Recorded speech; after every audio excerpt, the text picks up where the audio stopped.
Over 600 kilometers, and yet no more hassle. This morning, as I returned home, both the young lady and Lily were absent. One was at work while the other was engaged in her studies. Huang Kaiwen decided to browse the internet, first uploading the final segment of the Great Era. He took the opportunity to catch up on the news. The Marca featured an interview with Lampard, who remarked, "Previously, some claimed that I was close to Florentino. But in reality, I am not well acquainted with him. I have only met him once upon joining Real Madrid. Of course, Real Madrid is a magnificent club, and I am willing to give everything for it. I am quite happy in Madrid, and this time will forever remain in my heart. As for the national team, I aspire to be a starter, yet the coach has made his choices. I believe his decision was not based on competitive factors. Regarding Chelsea, he expressed, Mr. Mourinho often suffers injuries, which is truly regrettable. Our relationship is quite good, and perhaps one day I too shall emerge as a coach in the football world." Huang Kaiwen nearly chuckled. To lead two teams to relegation in a single season is indeed unprecedented for Lampard. The football world would be considerably less entertaining without him. Once contemporaries like Gerrard and Alonso take on coaching roles, it's uncertain how they will fare, but none could possibly perform as poorly as Lampard. The AS reported on Calderon's recruitment plans, revealing that Mr. X is indeed involved. It is understood that Calderon has already contacted Lyon and assured Benzema that Kevin will return to La Liga. The World Sports newspaper declared that Pep's era has dawned, with the Dream Team setting sail once more. Winning 20 against Real Madrid in El Clasico is merely the beginning. The May match at the Bernabeu promises to be another disaster, and Calderon's Real Madrid will be even more chaotic than before. Huang Kaiwen couldn't help but shake his head. The news from La Liga revolves around these trivial matters. While Atletico shows signs of resurgence, it remains premature. Ibrahimovic stated to the Milan Sports that he is thrilled to be named the most popular player, expressing gratitude to the Milan fans for their support, which has made him feel at home. He declared, "I will always belong to Milan." As for the rankings, first is Kevin, and second is Kevin when he is not in form. Buffon also shared his thoughts in the Turin Sports, stating, "Kevin is an exceptionally great player, a selfless and magnanimous individual. Even when offended, he merely smiles it off. There are many great presences on the field, yet none can compare to Kevin in terms of character. I am grateful for Kevin's existence in football. The younger generation now has a perfect idol." Buffon certainly knows how to speak the truth. Huang Kaiwen touched the check in his pocket. Aside from his blunt honesty, Buffon seems devoid of flaws. After browsing for a while longer, he discovered that the Great Era had finished uploading. Huang Kaiwen then released another work by teacher Mingbu, initially intending to showcase it to them via Julia, but regrettably, she has yet to debut. What surprised Huang Kaiwen was that these critics, after finishing, resorted to insults. "Which scoundrel posted this? I thought it was a television drama." Who could disagree? I even told my father that this is the norm in this forum, using such suggestive titles for dramas. After watching it, we both felt quite awkward. "So what happened next?" He patted my shoulder and told me that it's acceptable to learn as one grows up, but moderation is key. Ha ha ha, your dad is truly amusing. Quite similar to my own character. Don't let me find out which rascal posted this. Huang Kaiwen observed the responses of the little black boys with a mix of amusement and exasperation. He never anticipated that he alone could alter the atmosphere of this forum.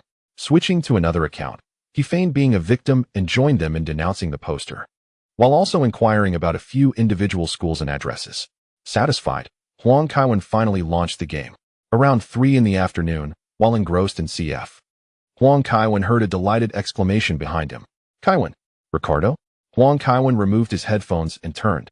"How did you know I returned to Milan?" "I saw the news. You didn't leave with Chelsea, so I assumed you must have come back." Kaka pulled up a chair and sat beside Huang Kaiwen, saying, "I drove away right after training." "You indeed returned to Milan. I was planning to surprise you all," Huang Kaiwen replied with a smile. Kaka waved his phone and said, "Someone on the same flight as you posted about your return to Milan on social media." "All right. Information travels swiftly in this era." Huang Kaiwen closed the game and asked, "How's Milan lately?" "Not too much. We've progressed to the semifinals, and the next match is against Chelsea. Although everyone is full of spirit, the outlook on the match result is not particularly optimistic," Kaka replied with a grin. "Even if we cannot win, I will give it my all." "Then, good luck." Huang Kaiwen stood up, retrieved his PlayStation, and asked, "Shall we play a couple of rounds?" "Sure. My skills have improved quite a bit recently," Kaka stated. However, he still proved no match for Huang Kaiwen.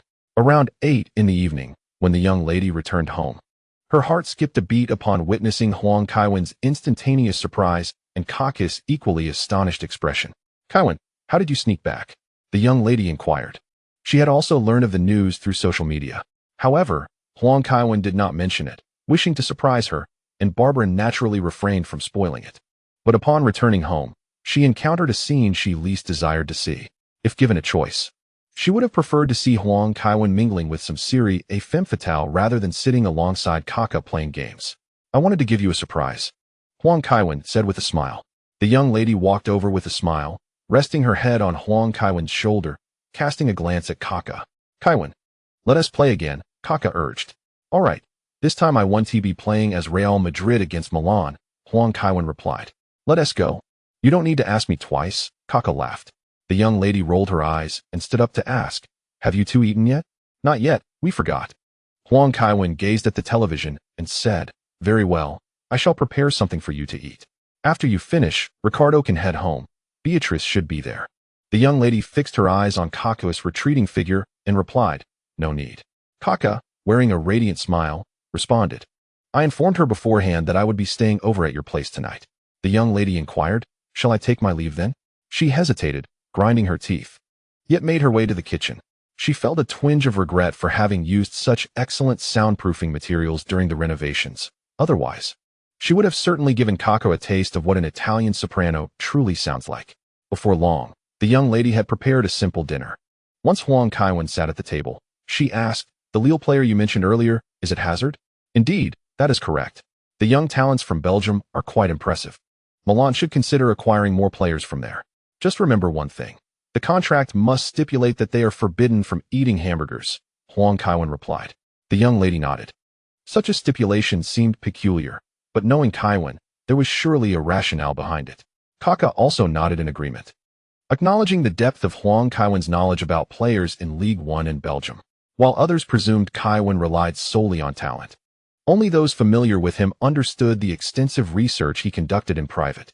Even scouts might not possess such insight into players from lesser leagues. Around 11 o'clock that evening, after Huang Kaiwen and Kaka finished playing games, they returned to their respective rooms. Upon entering the master bedroom, Huang Kaiwen noticed the young lady's rather unique attire.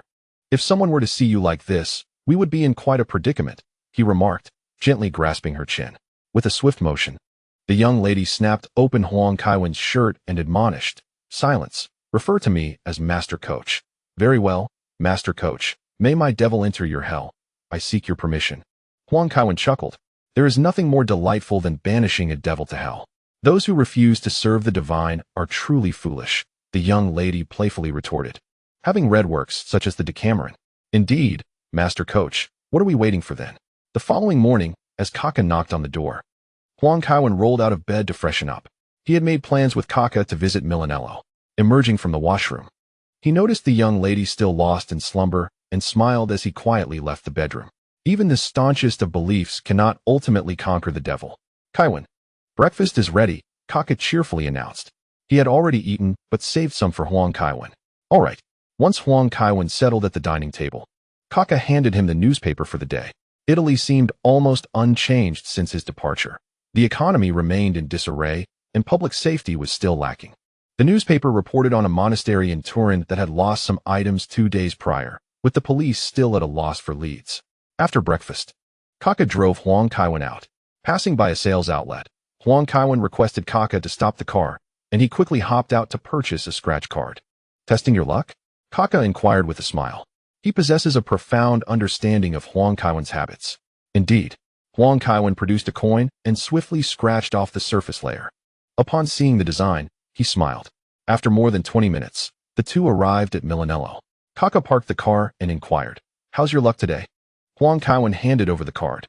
Kaka casually accepted it, comparing it to the design, gradually widening his eyes in astonishment. After a meticulous examination, Kaka turned to Huang Kaiwen. With a shrug, Huang Kaiwen indicated that what Kaka saw was indeed authentic. If Filippo knew, he would surely be consumed with jealousy. Kaka remarked, "Perhaps you truly are the one favored by the gods, Kevin." "Perhaps." Huang Kaiwen replied with a smile as he tucked the $1 million card into his pocket and exited the vehicle alongside Kaka. They arrived at the training ground a bit late, where others were already present. "Good morning, Ricardo." "Good morning, Kevin," Gattuso greeted, only to suddenly exclaim, "Kevin, what are you doing back here?" The term Gattuso used was back, not here. His shout quickly drew the attention of most, as Maldini raised his foot to strike the ball. Huang Kaiwen deftly sidestepped, lifting his foot to skillfully stop the ball. Just after halting Maldini's kick, another shot came from behind. Sensing the force of the incoming ball, Huang Kaiwen slightly bent his knees, absorbing the impact with his chest before standing upright and executing a bicycle kick. The ball soared towards Ibrahimovic, who similarly attempted to control it with his chest but failed, causing it to bounce away. He hurriedly ran to flick it back into play. Hey, is this how you welcome me?" Huang Kaiwen called out as he noticed Ibrahimovic gearing up for another strike. Ibrahimovic altered his intention from a shot to a pass, sending the ball back toward Huang Kaiwen. Huang Kaiwen lifted his foot to juggle the ball, his feet moving rhythmically as he said, "I just wanted to see how spirited you all are, and now I can rest easy." "Is Kevin preparing to join the coaching staff?" "I would wholeheartedly welcome that," Ancelotti, who had appeared on the sidelines, raised an eyebrow and remarked, "I would love to, but I fear they might not take it well." Huang Kaiwen replied while juggling the ball, "As soon as I arrived at the training ground today, they made their intentions quite clear." "It's only natural since you're the next opponent," Maldini stated. "Facing you again makes me consider retiring early to become the club's ambassador." "You old fool. You've been saying for years that you should retire, yet here you are still playing," Huang Kaiwen teased, pointing at Maldini. "If you could take on the role of technical director after retirement, I believe that position would suit you far better. What authority do you speak from?" Maldini pressed. "As a Chelsea player, or as the man of Milan's owner?" "Damn it," Huang Kaiwen sighed. "I discussed this with Barbara, but it seems you have strong objections to me. So let's forget it." No, Maldini quickly interjected. "How could I have objections? I named my son after you."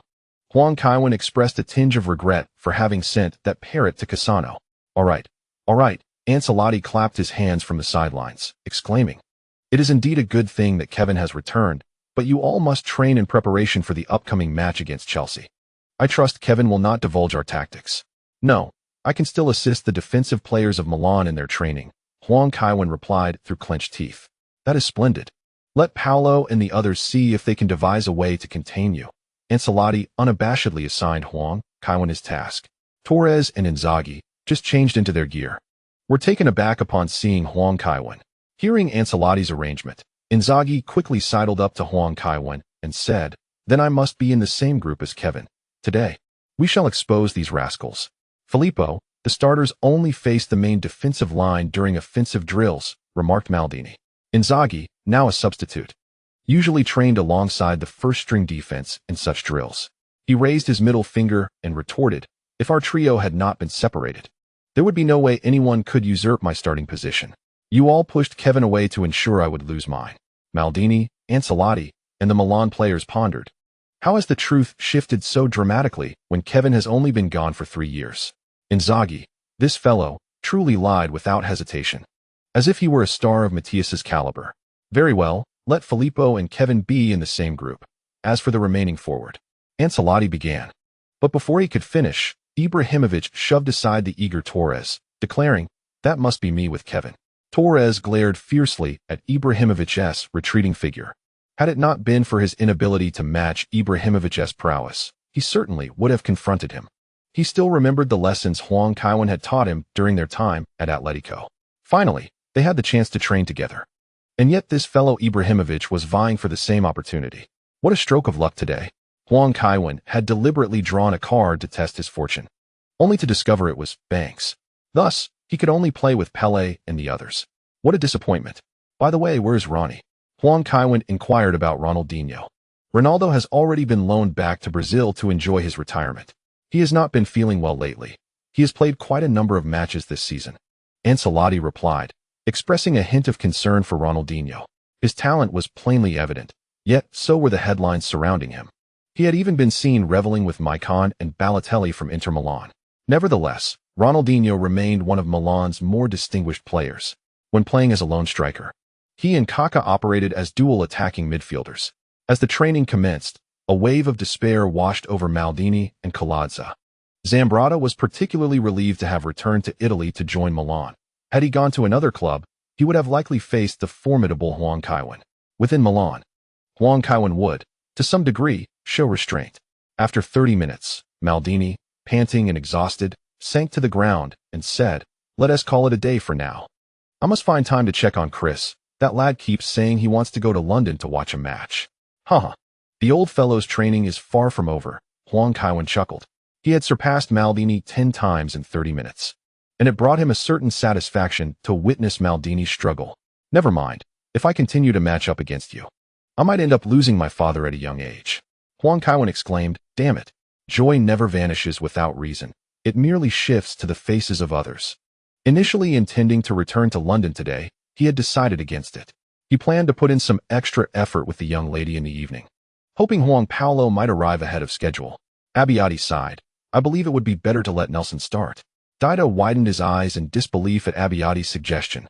"What the hell? He's injured, and you still want him to start?" Shevchenko had remained silent from the beginning, harboring lingering feelings about his loan departure from Chelsea while Huang Kaiwen joined the club.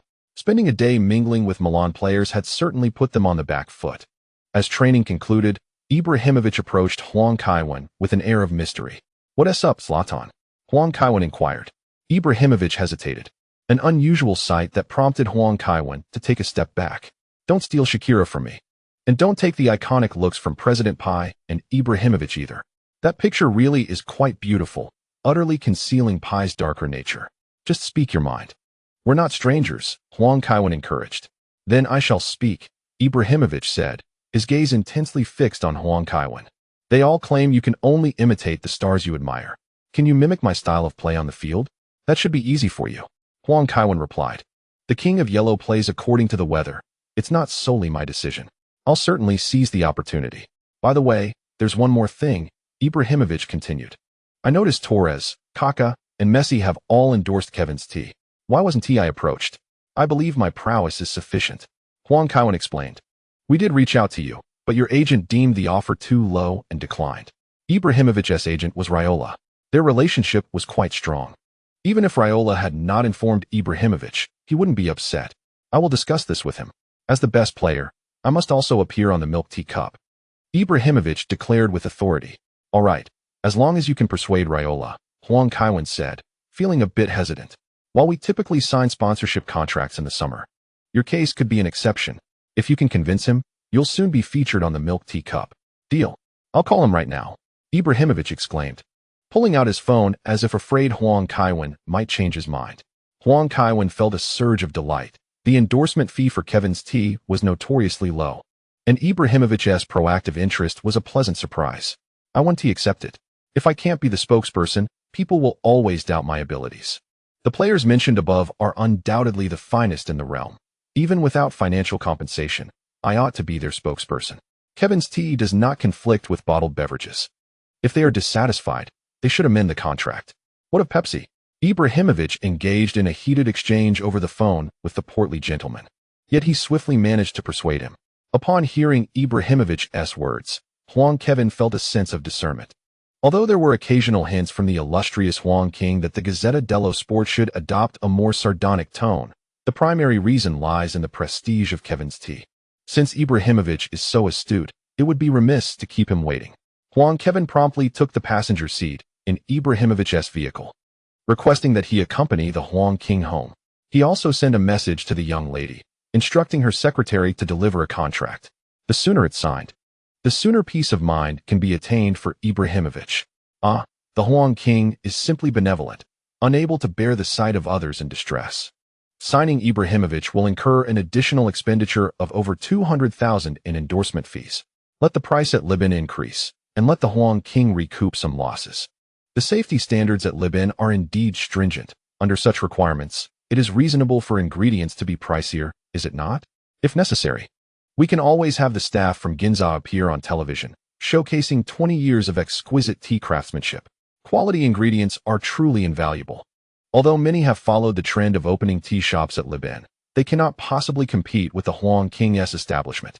A cup of Kevin's Tea, plus consumption tax, amounts to around 400 yen, roughly equivalent to 20 yuan. Domestically, it is about 3 yuan per cup, comparable to mainstream brands. However, there are promotions such as buy 5, get 1 free, or buy 10, get 3 free. along with celebratory discounts for the Huang King's birthday and various holidays, averaging out to a price not much different from bottled water. To raise prices, a compelling justification must be found. Perhaps a fire at the materials warehouse or a flood. One could argue that such excuses are rather effective, reminiscent of Samsung's tactics. As Ibrahimovic drove, he glanced at Huang Kaiwen. Despite Kevin's smile, he sensed a chill. Upon arriving at Huang Kaiwen's residence, he signed the contract and left, fearing that lingering too long might lead to being sold for profit. It was this very instinct that had kept him safe during his days of aimless wandering on the streets. That evening, Huang Kaiwen shared his vision with the young lady. Lily, who had taken leave to return home, wholeheartedly agreed.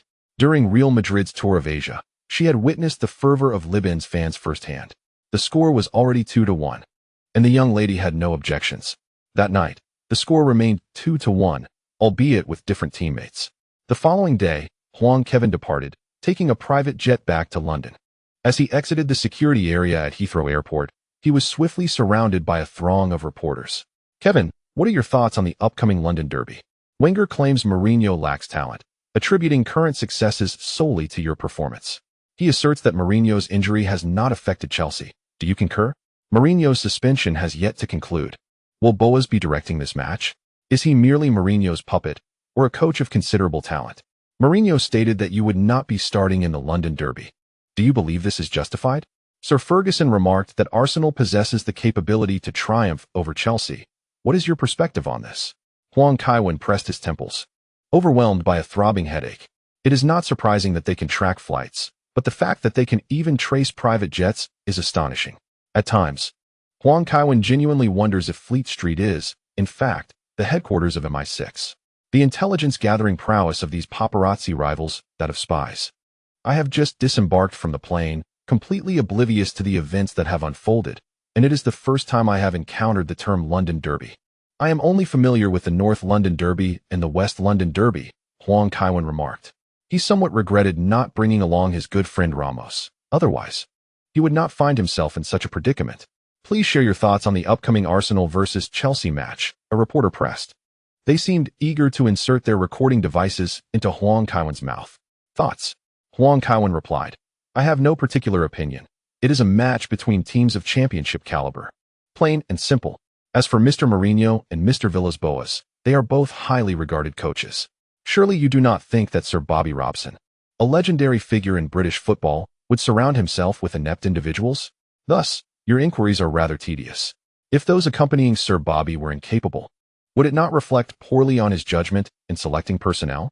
The reporters were momentarily taken aback. They had not anticipated Huang Kaiwen's clever retort. While they questioned Chelsea's head coach and assistant, Huang Kaiwen countered with a reference to Robson. Although they might sell their country for money, Sir Bobby had only recently passed away. They harbored no fear of the living, as the living often shun trouble. They are backed by large corporations and can easily harass the living with legal disputes. However, when it comes to a deceased legend who once managed the England national team and held a noble title, they find themselves at a loss. Criticizing Robson could incite the wrath of impassioned fans, potentially leading to the destruction of their publication. Upon seeing Neo, Huang Kaiwen finally exhaled in relief. Apologies, sir. We have arrived late. The traffic in London was quite congested. Neo brusquely pushed past the reporters and entered. It's all right. Did you drive a Mazda? Huang Kaiwen inquired. No, I drove the Mercedes, Neo replied, somewhat puzzled, as there was no Mazda in Huang Kaiwen's garage, yet he answered the question nonetheless. Let us go. By the way, your daughter has started high school, hasn't she? Huang Kaiwen asked.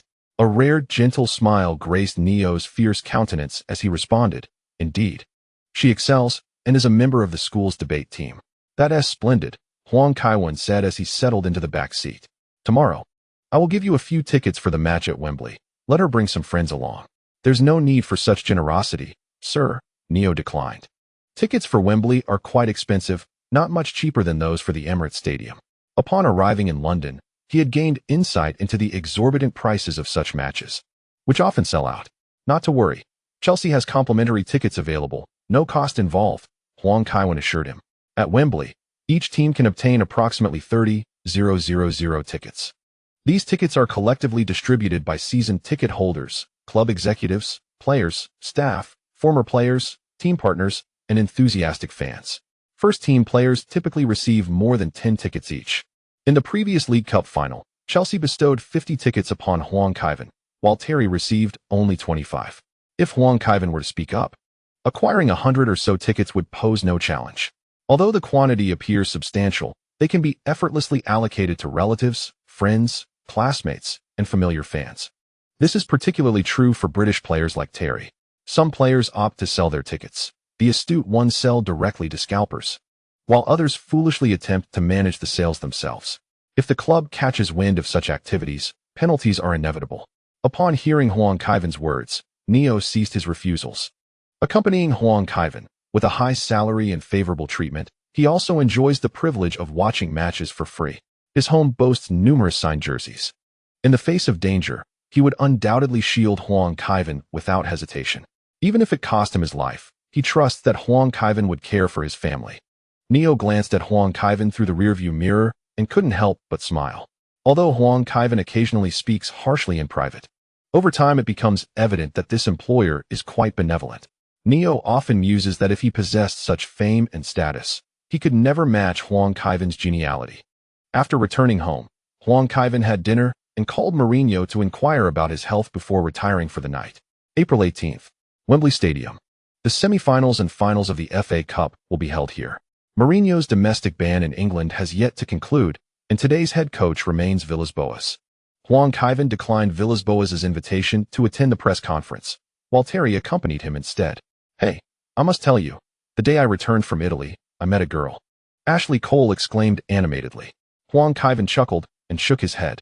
"This fellow is truly beyond hope. Both he and Cheryl are rather immature. Kevin, I suppose you won't be starting today?" Alex seated himself beside Huang Kaiwen, who was also serving a suspension. "I believe so. The coach mentioned it," Huang Kaiwen replied. Observing the anticipation level reaching 100, Huang Kaiwen opted for a lottery draw. "Ding! You have obtained a 24-hour experience card for the UEFA Champions League round of 16 match, Paris Saint-Germain vs Chelsea, featuring Zlatan Ibrahimovic, and received Krzysztof Lewandowski, on Earth." Upon reading this, Huang Kaiwen couldn't suppress his smile. Just recently, Ibrahimovic had sought Huang Kaiwen, and now the promise could be fulfilled swiftly. One can only imagine Ibrahimovic crying out to renew his contract with Kevin for a few more years. Interestingly, Ibrahimovic also has a past connection with Arsenal. Initially, the professor admired him and invited him for a trial. Ibrahimovic flatly declined, stating he never participates in trials. The successful activation of the Zlatan Ibrahimovic 24-hour experience card has granted the ability to channel the prowess of Robert Lewandowski. This characteristic significantly enhances gripping strength and upper body power when seizing an opponent's attire. Such an attribute appears most beneficial during confrontations or when employing subtle tactics against adversaries. Huang Kaiwen, unfamiliar with this Lewandowski, mused that even athletes of moderate ability might possess remarkable traits. However, the surname conjured only one individual in his mind. In the locker room, teammates engaged in light banter, with today's discussion revolving around the health implications of consuming mineral water. Topics of this nature, akin to those presented in Closer to Science, are quite popular among the Chelsea squad. "I see no issue. Mineral water is splendid, as I have always consumed it," Ashley Cole remarked. Nevertheless, the team physician cautioned that prolonged intake of mineral water could lead to excessive mineral absorption. Petr Cech, having become particularly health-conscious after an injury, frequently posed questions regarding lifestyle to the team's doctor. The extensive knowledge of the Chelsea medical staff is largely attributed to Cech's relentless inquiries. "I concur with Petr," Huang Kaiwen interjected, recalling similar arguments he had encountered before. "Yet, those mineral waters have even purportedly treated cancer," Ashley Cole retorted defiantly. "Do not be absurd. Such claims are mere fabrications concocted by the water manufacturers," Ramos scoffed. Huang Kaiwen swiftly turned his head, stifling a laugh. Previously, Ramos had discussed the brand with him, and Huang Kaiwen had firmly stated that the assertion of mineral water curing cancer was unfounded. While it is conceivable that someone could recover from cancer while coincidentally consuming mineral water, it is certain that Evian does not possess such efficacy. Today's exchange was an unanticipated opportunity to reiterate his stance. Just days prior, Ramos had waxed lyrical about Evian's supposed miracles, only to deride Cole today. "You lot are truly incomprehensible," Cole exclaimed in exasperation. At that moment, Andre Villas-Boas entered, inquiring who had provoked their world-class fullback. Noting the silence, he approached Huang Kaiwen and stated, "Kevin, you are in the starting lineup." "Me starting?" Huang Kaiwen questioned, recalling Jose Mourinho's earlier insistence against his inclusion in the first team. "What Jose says is his own opinion. I have made no such declaration," Villas-Boas replied innocently. "Liverpool has certainly moved swiftly, having promptly secured McAllister. This must be one of the fastest signings among elite clubs this summer. Quite impressive indeed." As Huang Kaiwen warmed up, he recognized that he possessed an enhanced version of Ibrahimovic. Of course, even a standard Ibrahimovic would suffice for any technical maneuver. Throughout his extensive career, he had employed nearly every conceivable technique. Given his considerable height, he lacked the agility of players like Robinho. However, he remained formidable in critical moments, leaving one to ponder how the number 46 could exhibit such surprising nimbleness. Wenger, observing Huang Kaiwen's warm-up, seethed with uncontainable frustration. He has secured a place on the starting lineup, with Huang Kaiwen's name prominently featured. This indicates that Mourinho, that little rogue, has deceived him. The professor holds a rather unfavorable impression of Mourinho, not only due to their past conflicts, but also because Mourinho's brash demeanor starkly contrasts with Wenger's philosophy of conduct. In the professor's view, Mourinho embodies the type of individual who would go to any lengths to achieve victory. Today, even before stepping onto the pitch, Huang Kaiwen has begun to flaunt his demeanor, a style that feels somewhat familiar. Strangely enough, despite his considerable height, Huang Kaiwen maintains a remarkable agility. His performance today bears a resemblance to Ibrahimovic, though he is not as nimble as before. It is no wonder he somewhat resembles the king of arrogance. Ibrahimovic, with his bravado, boasts more prowess in his speech than in his play, often indulging in grandiose claims. One can only hope that Villas-Boas might one day succeed the professor. It would be refreshing to have a head coach exuding elegance and affability, while Villas-Boas appears to be a stark contrast to Mourinho's approach. However, one might argue against this notion, as Villas-Boas also exhibits a somewhat eccentric demeanor. In that case, it would be preferable to appoint a more grounded figure like Corazon. But let us be reasonable. Corazon is 3 years older than the professor. How could he possibly succeed him? If anyone were to take the reins of England's coaching, it would be the professor himself. He is more suited to lead the French national team, as there were previous overtures from them, which he declined. Even Real Madrid's invitation was met with refusal. The professor is singularly devoted to the development of Arsenal, a commitment that is indeed rare. Today, Capello was also present in the stands. The match between Arsenal and Chelsea features a limited yet significant number of England internationals. Walcott stands out as one of England's more potent wing players, while Chelsea's 2 defenders serve as cornerstones of their backline. If all 3 are in good form, England's baseline performance is assured, with these players capable of sustaining a counterattack. Naturally, one must also observe Huang Kaiwen's game. Capello has long maintained that Mourinho's utilization of Huang Kaiwen is flawed, while both Drogba and Huntelaar can serve as useful focal points. It is the likes of Raul who are most compatible as partners for Huang Kaiwen. During his time at Real Madrid, besides Huang Kaiwen, Raul and Guti were pivotal. The connection between Chelsea's players and Huang Kaiwen is insufficient, leading to the perception of Chelsea as a one-man team centered around him, which makes his role rather taxing. Currently, Capello regards Chelsea as a cautionary example. He scrutinizes their shortcomings and aims to ensure that the England team avoids repeating the same mistakes, which is a hallmark of his coaching philosophy. Kevin, give it your all," a robust voice called out, echoing the enthusiasm of a soprano. This is hardly surprising. This has been the norm over the years. Almost every nation boasts a multitude of fans supporting Huang Kaiwen. Reflecting on his coaching days in Madrid, he recalls how Barcelona fans would request his autograph. Today, Wembley Stadium is filled to capacity. The Premier League now showcases 3 immensely popular teams: the reigning champions Manchester United, the aesthetically captivating Arsenal, and Chelsea, bolstered by the talent of Huang Kaiwen. When 2 of these 3 teams clash, it becomes one of the most highly anticipated matches in the world. The iconic Wembley Stadium is filled to capacity. Huang Kaiwen has distributed over 100 complimentary tickets. Even if there is little chemistry between Kaidi Spencer and Ramos, Huang Kaiwen still hopes for a union between them. After all, one discovers that well-bred women tend to excel in various aspects of life. Unlike the character in The Wolf of Wall Street who inquires which one of the women in Venice is the most alluring. "Kaiwen, it's time to go," Terry called out. "Oh, all right." Huang Kaiwen skillfully juggled the ball before pivoting and striking it with precision. The ball soared into the left side of the goal, located 40 meters away. Returning alongside his teammates to the players' tunnel, Huang Kaiwen greeted Van Persie and Fabregas with a smile. "Hey, Kevin." Van Persie greeted eagerly, with Fabregas displaying a similar expression. Just days prior, the Sun had compiled a list of the honors Huang Kaiwen has received. He has been awarded more than 10 times, alongside numerous accolades across various categories. Even excluding football-related awards, the quantity of honors he has amassed surpasses the championship titles of many elite clubs. Thus, among fellow players, there is little envy, as they are not competing on the same level. They regard Huang Kaiwen much like they do Beckenbauer. As the officiating crew emerged, the players' expressions shifted, signaling the imminent commencement of the match. Today's game is set to kick off at 5:15 p.m. London time. Although it is past midnight back home, I believe many fans are eagerly waiting in front of their televisions to witness this FA Cup match. Indeed, today's referee is our familiar acquaintance, Martin Atkinson. This referee is known for his occasional oversight, but is notably decisive with his cards. It is difficult to ascertain whether his officiating is strict or lenient, as he sometimes refrains from issuing cards for obvious fouls. Yes, Atkinson is a highly controversial referee, and his officiating in this London derby will undoubtedly add intrigue to the match. Now, let us take a look at the starting lineups.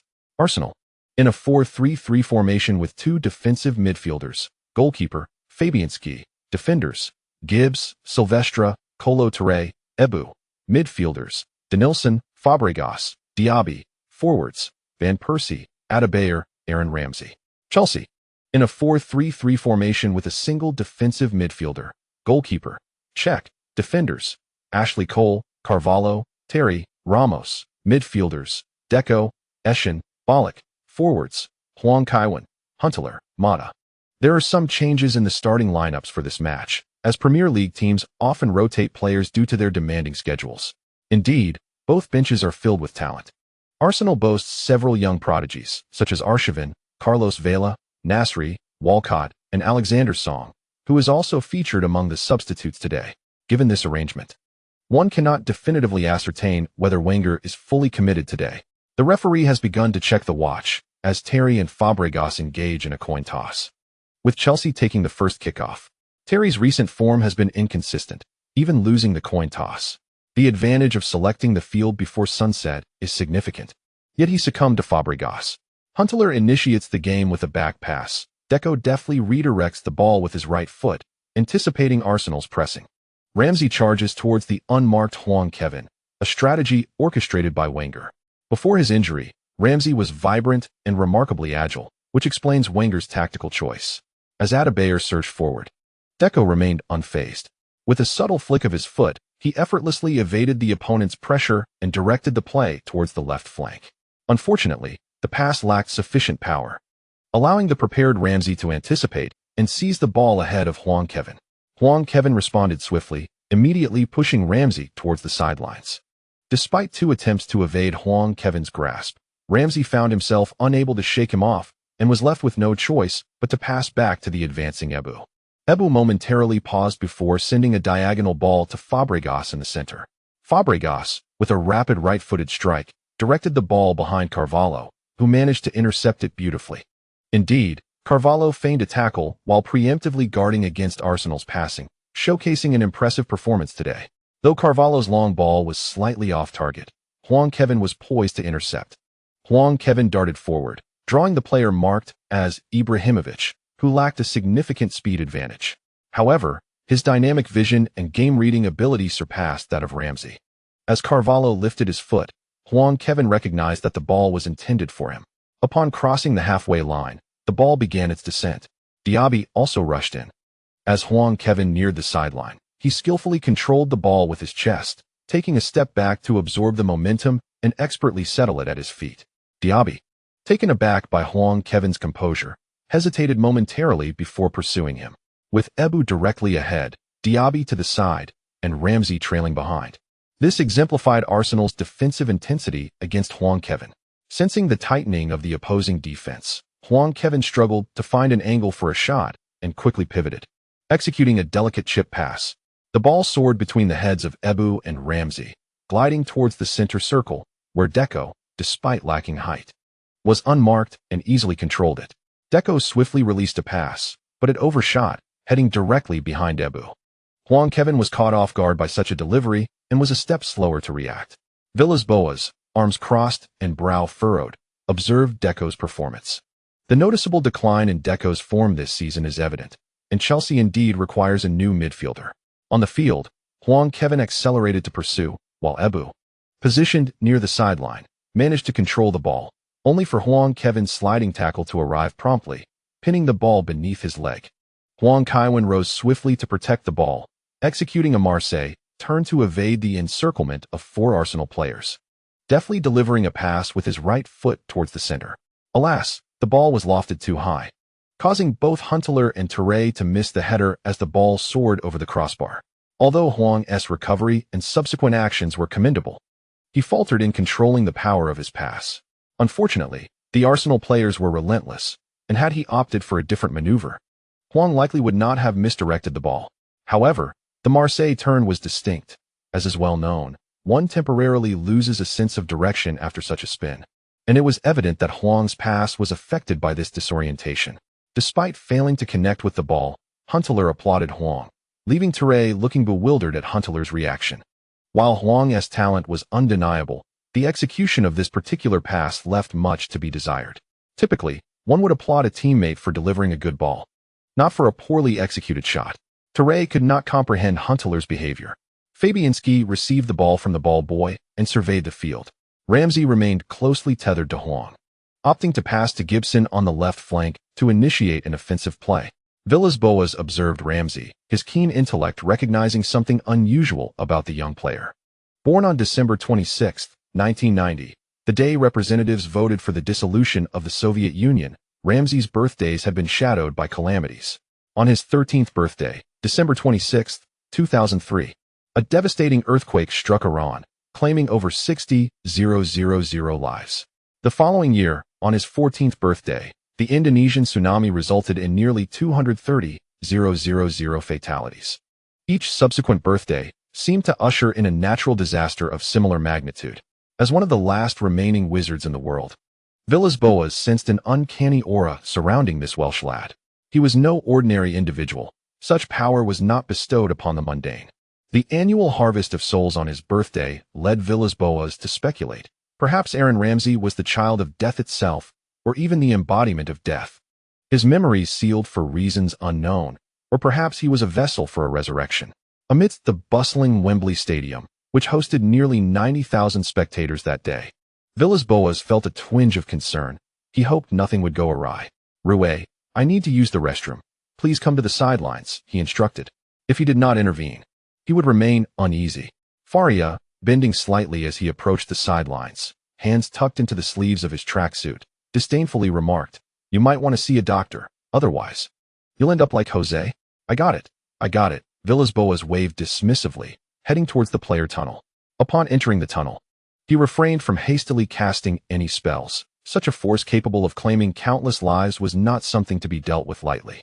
Having long been familiar with the construction plans of Wembley, Villas-Boas possessed an intimate understanding of the stadium's internal structure. Upon ascending to the 3rd tier, he gazed at the towering arch, which soared to a height of 133 meters, and could not suppress his exclamation, "Goodness, have all the ravens of London come to roost?" As dusk settled in, this spectacle would have gone unnoticed had one not been vigilant. Atop the new Wembley Stadium, the arch that provides structural support was swarmed by thousands of ravens.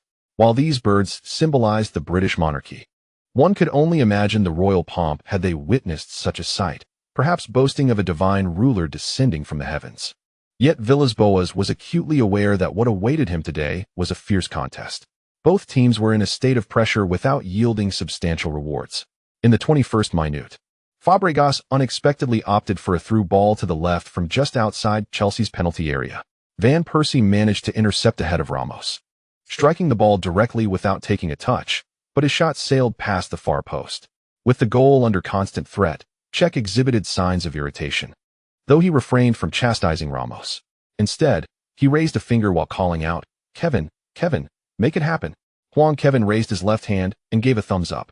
Recognizing Cech's urgency, The young prodigy understood the necessity for diligence. During the initial phase of the match, he was acclimating to Ibrahimovic's style of play, which was indeed unique. Standing out with his imposing height, he had begun to grasp the nuances, and it was time to apply pressure on Arsenal. With a powerful kick, Cech sent the ball soaring to the left flank, where Huang Kaiwen executed a spectacular scorpion kick, deftly redirecting the ball to Deco.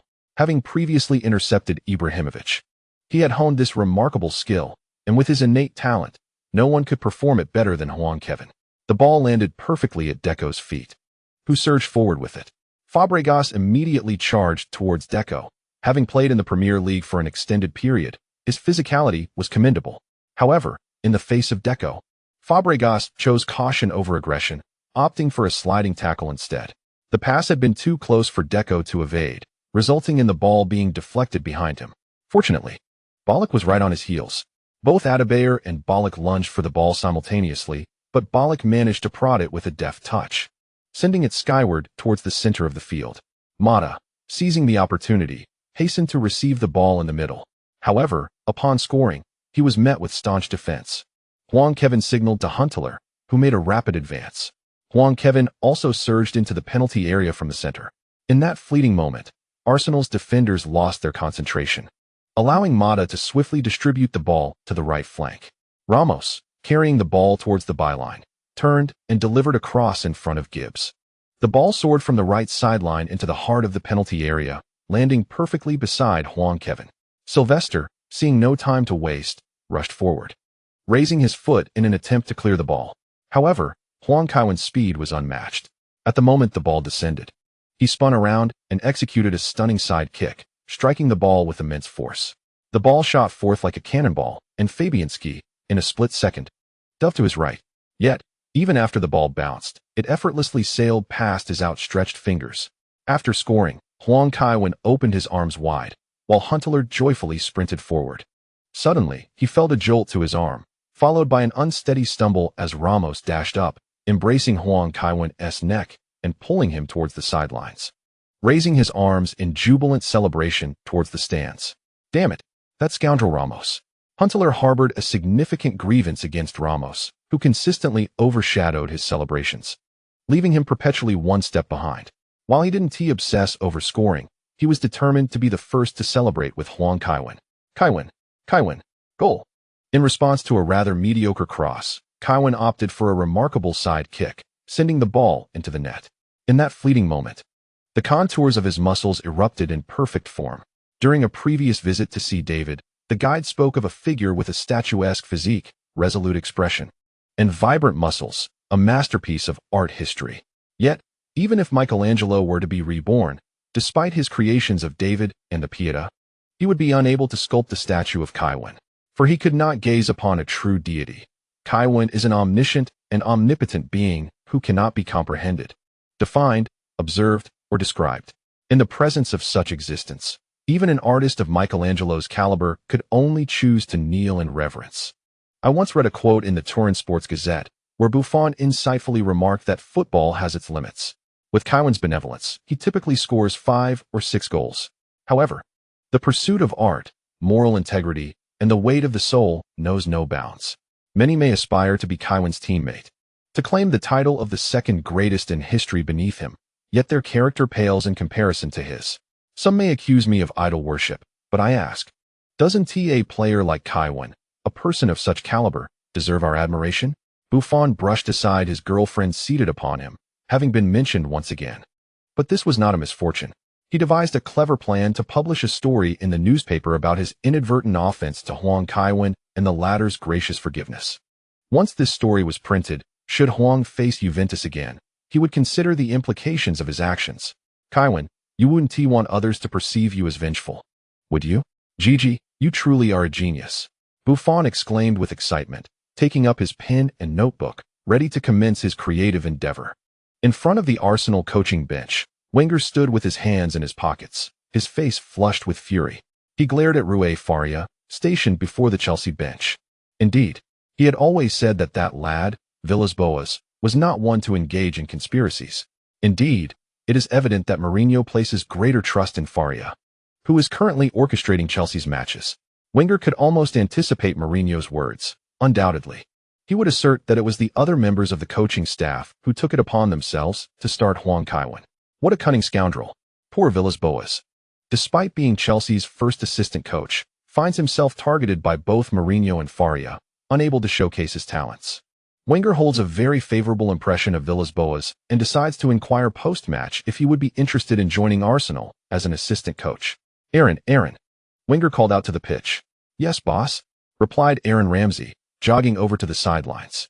I have observed that Kevin's pace today is not particularly swift.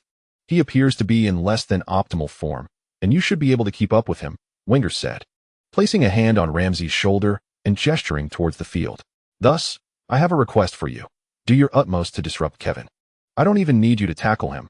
Just ensure he is uncomfortable when handling the ball. I believe you can do this, can you? Of course, boss. I promise.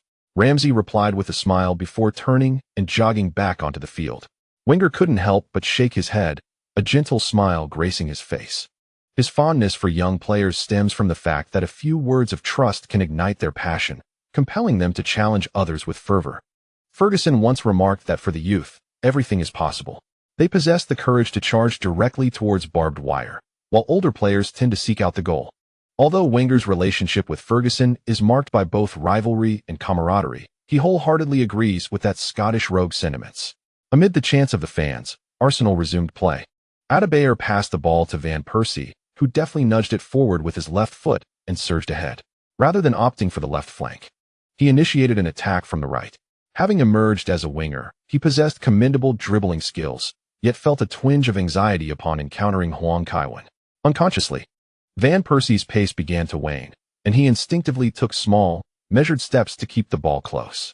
Huang Kaiwen smiled. This only heightened Van Persie's tension. He feigned acceleration with the inside of his left foot, only to pivot and intercept the ball, sending a return pass to Fabregas. Huang Kaiwen thought to himself, damn it. Huang is doing nothing. What is Van Persie up to? Is he merely showcasing his dribbling skills for Huang to see? Fabregas received the ball in the center and swiftly advanced beyond the halfway line. Deco promptly approached him, but Fabregas unexpectedly launched a long pass. The ball soared towards the Chelsea penalty area. Adebayor turned and glanced upward. Just as the ball descended, Carvalho dashed in from beside Adebayor, heading it down. With a thud, the ball soared again, swiftly crossing the halfway line and advancing into the attacking zone. Huntelaar and the relatively positioned Kolo Touré leapt simultaneously, their hands in motion, inadvertently affecting one another, resulting in both tumbling onto the grass. At that moment, Huang Kaiwen, clad in a blue jersey, dashed past two players. As the ball bounced once more, he positioned himself behind it, adjusting his stride.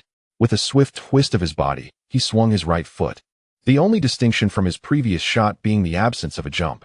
A resounding thud echoed as the ball soared to a notable height, hurtling into Arsenal's penalty area. Fabianski, stationed at the left side of the penalty box, barely had time to move toward the 6-yard box. He leapt from his spot, striving to deflect the ball. Yet, the ball's elevation proved too great. Despite raising one arm and exerting all his might, he failed to make contact.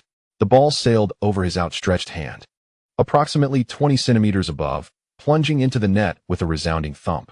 The Wembley Stadium erupted in its first crescendo of the day. Although a prior goal had been spectacular, Chelsea fans had grown accustomed to such moments. It was a goalkeeper's blunder in the penalty area that elicited cheers from the increasingly demanding Chelsea supporters. St. Kevin, St. Kevin, St. Kevin. Huang Kaiwen intended to greet the fans, hoping the camera would capture his handsome visage, as it would be a shame if no worthy cover graced the newspaper's post-match. However, his close friend Ramos was too swift. By the time Huang Kaiwen reached the sidelines, Ramos had already rushed in. Unable to push Ramos away, he joined in the celebration. Huang Kaiwen had scored twice. This goal was indeed magnificent.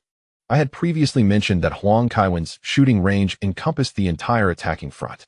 Once he sensed the moment, he would unleash a strike from afar, a stunning shot from 38 meters. Indeed, Coach Zhang noted that Huang Kaiwen's movements appeared somewhat rigid today, lacking his usual grace and fluidity, yet brimming with power. It seems that Huang Kaiwen's playing style remains unpredictably elusive. Those who attempt to discern his habits find it quite the challenge. Today seemed to be yet another day of Huang Kaiwen's flamboyance. Brother, it's been 5 years, almost 5 years. Have you not grown accustomed to this yet? Huang Kaiwen has yet to taste defeat. Indeed, not only has he remained unbeaten, but his fame continues to soar. I once saw an interview with Picasso's lover, who remarked that she was an ardent fan of his. I believe I came across that news as well. François Gillet, right? She was with Picasso at 21 and 61. Stating that at this stage in life, one often feels bored, yet Huang Kaiwen has imbued her existence with new meaning. She even mentioned her intention to paint his portrait. Is that for real? How could even an artist be so blind? Yet, Huang Kaiwen's reputation is indeed stellar. Even Jalen offers him praise frequently during interviews. However, Jalen's demeanor seems excessively humble. I suspect he might have some incriminating evidence against Huang Kaiwen. Otherwise, he ought not to act this way. Ha. I can see it.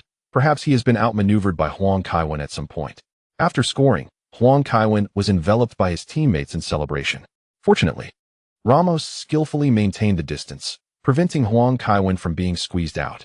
You truly are a genius, Hunter Lal exclaimed with excitement. I believe Van Basten pales in comparison to you. Isn't that common knowledge? Ramos retorted disdainfully. Indeed, I misspoke. Cruyff is also overshadowed by Kaiwen. Hunter Lal shouted again. Perhaps, but Cruyff's prowess should not be underestimated. Deco remarked with a smile, recalling his amicable relationship with Cruyff during his time at Barcelona, instinctively coming to his defense. How dull. I expected Arsenal to bring us some surprises, Mata murmured. Hunter Lal tightly embraced Mata's neck, saying, Little one, this is England. They all understand English. When Mata glanced up, he found Diaby staring intently at him, prompting him to quickly avert his gaze. He merely wished to express his admiration for the senior players in the first team. A strategy he concocted, as the lead was primarily due to Huang Kaiwen and his companions. Such remarks inadvertently served to praise Huang Kaiwen, yet he was unexpectedly scrutinized, causing Mata to promptly fall silent. By the way, Kaiwen, didn't that team in Saudi Arabia offer you a staggering $200 million in annual salary? Terry inquired on their way back. Al Ittihad, a powerhouse in the Saudi league. Hunter Lal responded swiftly. They truly are affluent. Is their wealth printed? Terry mused. Although Huang Kaiwen's talent is undeniable, he himself does not believe he is worth such a salary.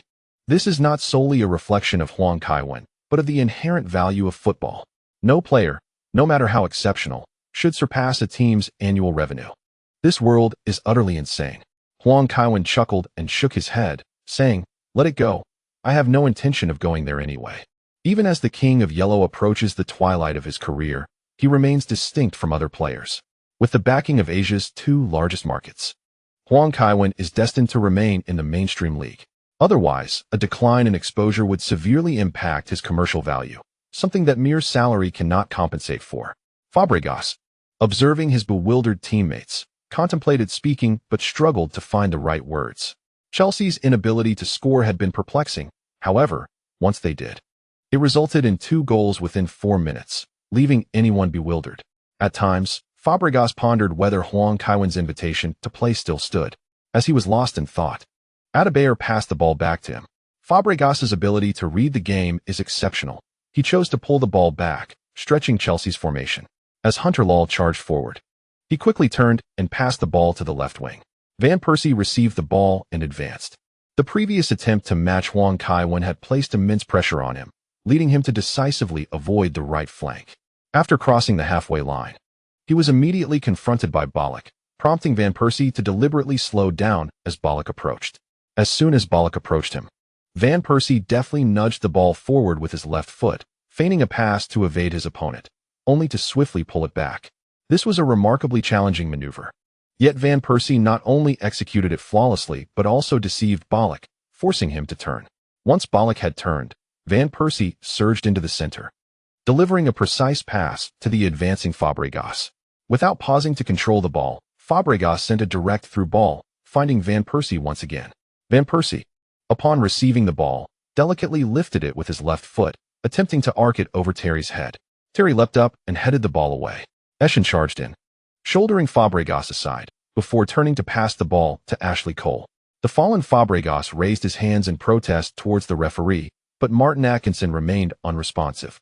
Observing this, Cole promptly turned and launched a long pass toward the vicinity of the center circle. Huang Kaiwen and Denilson raced toward the ball's landing spot. But Huang Kaiwen was a step ahead.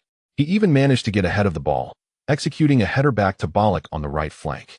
With his back to the fans, Ballack swiftly turned, flicking the ball over Gibbs's head, sending it rapidly into the penalty area. The Arsenal players reacted quickly in defense. Silvestre and Ramsey raced to catch up with Huang Kaiwen. They needed to prevent him from taking control. The two Arsenal players collided with Huang Kaiwen from behind, but he adeptly used his chest to cushion the ball down. Without waiting for it to touch the ground, Huang Kaiwen extended his right foot, lifting the ball back up to the left, leaving Ramsey grasping at air. As the ball rebounded off the ground, Huang Kaiwen struck it with his left foot, and with a flick of his right foot's outside, he sent it soaring. The ball flew with remarkable speed. Fabianski dove to the side, but failed to make contact, and the ball zipped past him into the net's right side. Kaiwen, goal! In just 7 minutes, he achieved a hat trick, albeit one of the slower ones in his career. Notably, this goal was scored with the outside of his right foot. Kaiwen has found the net using various parts of his body, perhaps relishing the playful pursuit of scoring with every possible limb. While other players were still vying for the Golden Boot, Kaiwen had already ventured into another realm. At that moment, Villas-Boas returned to the sidelines. Faria, noticing the feathers stuck to Villas-Boas, remarked with disdain, "I thought you had fallen into the restroom." Thanks to third forward 1988 for the unique self-number 2 for the donation.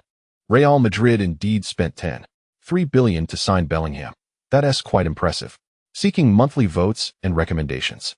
End of chapter 0367. The nemesis Capello, unable to articulate clearly. Villas-Boas retorted irritably. He had expended considerable effort dealing with those crows, leaving him little patience for idle chatter with Faria. "All right, just take care of yourself," he noted. Sensing the impatience etched on Villas-Boas's face, Faria refrained from further provoking Boas and returned to his coaching seat. The first half of the match had already entered stoppage time. Although Boas stood on the sidelines, his mind was preoccupied with recent events. He had retrieved the fireworks confiscated by staff from Wembley, yet given the ongoing match, he dared not ignite too many. Nevertheless, he was still discovered by the Wembley personnel. Fortunately, his familiarity with the stadium allowed him to evade their grasp. Boas felt a wave of exhaustion. Being a righteous ally was indeed no simple task. Adebayor attempted to break through in the attacking third, but Terry and Carvalho were not deceived by his feints. After 2 attempts, the ball was deftly intercepted by Terry, who nudged it behind him. Luckily, Fabregas was quick to follow, executing a backheel pass to a teammate in front of Eschen. Diaby, upon receiving the ball, was struck from behind by Deco and immediately fell to the ground, clutching his calf. "Damn it, look at the good deed you've done," Ebba shouted as he pushed Deco. Denilson, noticing Kevin Huang approaching, decisively slowed his pace. As the first half was drawing to a close, Arsenal player Diaby sustained an injury. Since joining Arsenal during the winter break of 2006, he had missed 8 months due to an ankle fracture. Throughout his 2.5 years with the club, he had suffered 7 injuries, fewer than Kevin Huang, but his appearances were indeed not as frequent. Arsenal players have faced numerous injuries. Even the talented Jack Wilshere, who signed a professional contract in 2008, encountered injury setbacks. Another player known for his frequent injuries is the familiar little flying man, Robin, a former teammate of Huang, whose career has been marred by over 30 injuries. Although this number pales in comparison to Huang's 92 injuries, Robin has still missed considerable playing time due to his ailments. The Arsenal players were understandably agitated, yet managed to contain their emotions, likely aware that Diaby was inherently prone to injuries. Alexander Song was warming up on the sidelines, preparing to match up against Huang in the second half. The referee awarded a free kick, with Fabregas stepping up to take it. He made his approach. What a strike! Cech managed to parry the ball away, and Atkinson blew his whistle for halftime. Fabregas sought out Atkinson, although we could not hear their exchange. His expression suggested that the young captain believed a corner should have been awarded. The players proceeded towards the tunnel. Huang greeted Van Persie, while there was little interaction between Huntelaar and Van Persie. Previously, Huntelaar had outshone Van Nistelrooy in the national team, thanks in large part to his efficiency in the Eredivisie. The Dutch team required a forward akin to Van Basten. During the last European Championship, they played in a 4-2-3-1 formation, with Van der Vaart as the shadow striker and Sneijder on the left. Huntelaar occupied the central forward position not only due to his high efficiency, but also because Van Nistelrooy's performance had faltered and Van Persie had suffered numerous injuries, not necessarily because he was the most suitable for the Dutch team. However, Van Persie's performance has been steadily improving. The Dutch national team has appointed Bert van Marwijk, the father-in-law of head coach Mark van Bommel, resulting in Klaas-Jan Huntelaar losing his starting position. This competitive dynamic has distanced him from Robin van Persie. Within the Dutch squad, players vie for positions across the board, especially among those occupying identical roles. Kevin, wiping his brow, observed Huang Kaiwen approaching the sidelines. Andre Villas-Boas instinctively remarked, feeling somewhat awkward as he realized his hands were empty. Huang Kaiwen took a towel from the equipment manager and handed it to Villas-Boas, saying, "Coach, you don't look too well. You should wipe your face." "I'm fine. How are you feeling?" Villas-Boas inquired. "Arsenal certainly plays aggressively, particularly against you." "Not much," Huang Kaiwen replied with a smile. "With such flamboyant play, tackles are inevitable, otherwise one risks being countered. Before facing Arsenal, I used my immunity card, so it would be strange if anything were to happen. Then you should head in." Villas-Boas gestured toward the opposite side. "Mr. Wenger is approaching." Huang Kaiwen nodded at Wenger and walked into the tunnel. "Why was the fitness coach directing things in the first half?" Luis Andre Wenger asked, covering his mouth. "He can't afford to let the media capture that, otherwise Mourinho would certainly take issue." "I had to use the restroom," Villas-Boas admitted sheepishly. Using the restroom as an excuse each time does not quite align with the education he received. "There's no need for excuses," Wenger chuckled.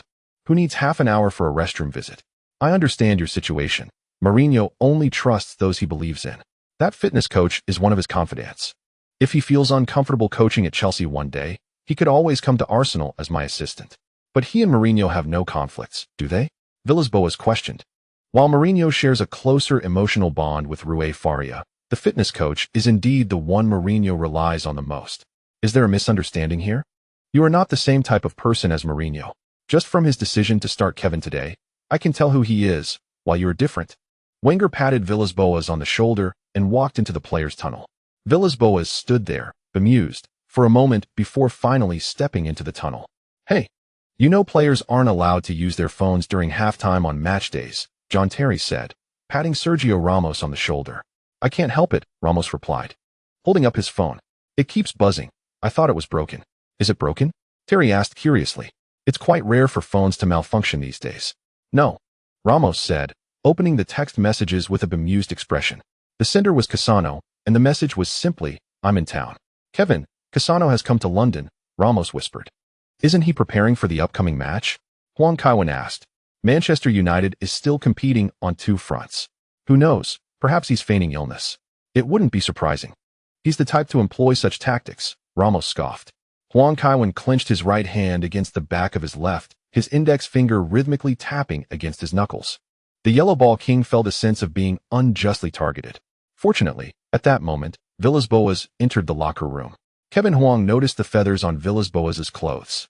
"Hey, Andre, have you been stealing bird eggs?" Ashley Cole squawked. Villas-Boas glanced at Ashley Cole and then at Kalu on the other side. Ashley Cole quickly remedied the situation, exclaiming, I misspoke, but you do have feathers on your clothing." Villas-Boas tilted his head, removed the raven feather from his shoulder, and discarded it. He walked to the center of the locker room and said, "You all played reasonably well in today's match, but I must point out some issues in our attack. The left back poses minimal threat in offense. If this continues into the second half, I will consider having the winger play as a fullback." "Damn it. I knew it was about me," Ashley Cole muttered, feeling as if the entire coaching staff was targeting him. Villas-Boas glanced at Cole, but chose not to say more and found a spot to sit and rest. "If that guy invites us out tonight, are we going?" Ramos inquired. "Forget it," Kevin Huang shook his head. "If he comes out to have fun, it's easy for the media to catch wind of it. If Sir Ferguson finds out, we'll be in trouble too." Sir Ferguson and Mourinho share similar temperaments, which is why they can so easily turn foes into friends. As long as you don't affect his team, he won't pay you any mind. However, once you do impact his squad, he will be quick to criticize you in the papers. Kevin Huang did not believe he would receive any special treatment from Sir Ferguson. "All right then, let it be," Ramos said, directly pressing the power button. Observing this, Kevin Huang chuckled and shook his head, sensing that the matter was far from resolved. If it were that easy to handle, he would not be Cassano. "All right, gentlemen, it's time for you to take the field," Villas-Boas shouted, standing up. Kevin Huang pulled out the pounds bearing Cole's likeness that he had picked up earlier and exited the locker room with the others, deliberately slowing his pace. As the professor left the home locker room, Kevin Huang quickly approached him. "What's the matter, Kevin? Are you preparing to play for Arsenal?" Wenger asked with a smile. "Whether I play depends on Arsenal's wages. I have other matters to consider," Kevin Huang replied, somewhat embarrassed. "Feel free to tell me anything. Even though you are a Chelsea player, we are still friends," the professor continued with a smile, exuding the aura of an esteemed educator. Kevin Huang took out the few banknotes from his pocket and handed them to the professor, saying, "These were thrown by Arsenal fans for Ashley to spend. But this money is unusable. Ashley asked if you could exchange it for real pounds. That rascal Ashley Cole always used the Yellow Ball King as a cover. It wouldn't be unreasonable for the Yellow Ball King to exchange 200 with the professor on his behalf." Wenger, looking at Kevin Huang with a mix of amusement and exasperation, retrieved his wallet and counted out 200, handing it to him. "Thank you, Mr. Wenger," Kevin Huang said, quickly running out of the players' tunnel. The money was handed over to Belletti on the substitute bench, with the agreement that he would return it to the Yellow King after the match. Today's FA Cup game proved worthwhile, as the Yellow King surprisingly earned 200 from the professor. Upon returning to the field, a smile lingered on Huang Kaiwen's face. Huntelaar, intrigued, inquired about the source of his joy. "Nothing much. We're celebrating at my place tomorrow.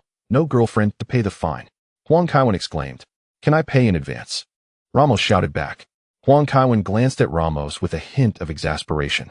Ramos, feeling unjustly treated, spread his hands and replied, "I went to Oxford before and didn't find any ladies who met my standards. As a university student, I can't just settle for a third-rate girl as my girlfriend." "You're right," Huang Kaiwen nodded in agreement, realizing he couldn't sway Ramos. Arsenal opted for a substitution, bringing on Arshavin for Van Persie. Adebayor initiated the play, passing left to Arshavin, who then carried the ball across the halfway line. The passing ability of the Arsenal players was exceptional.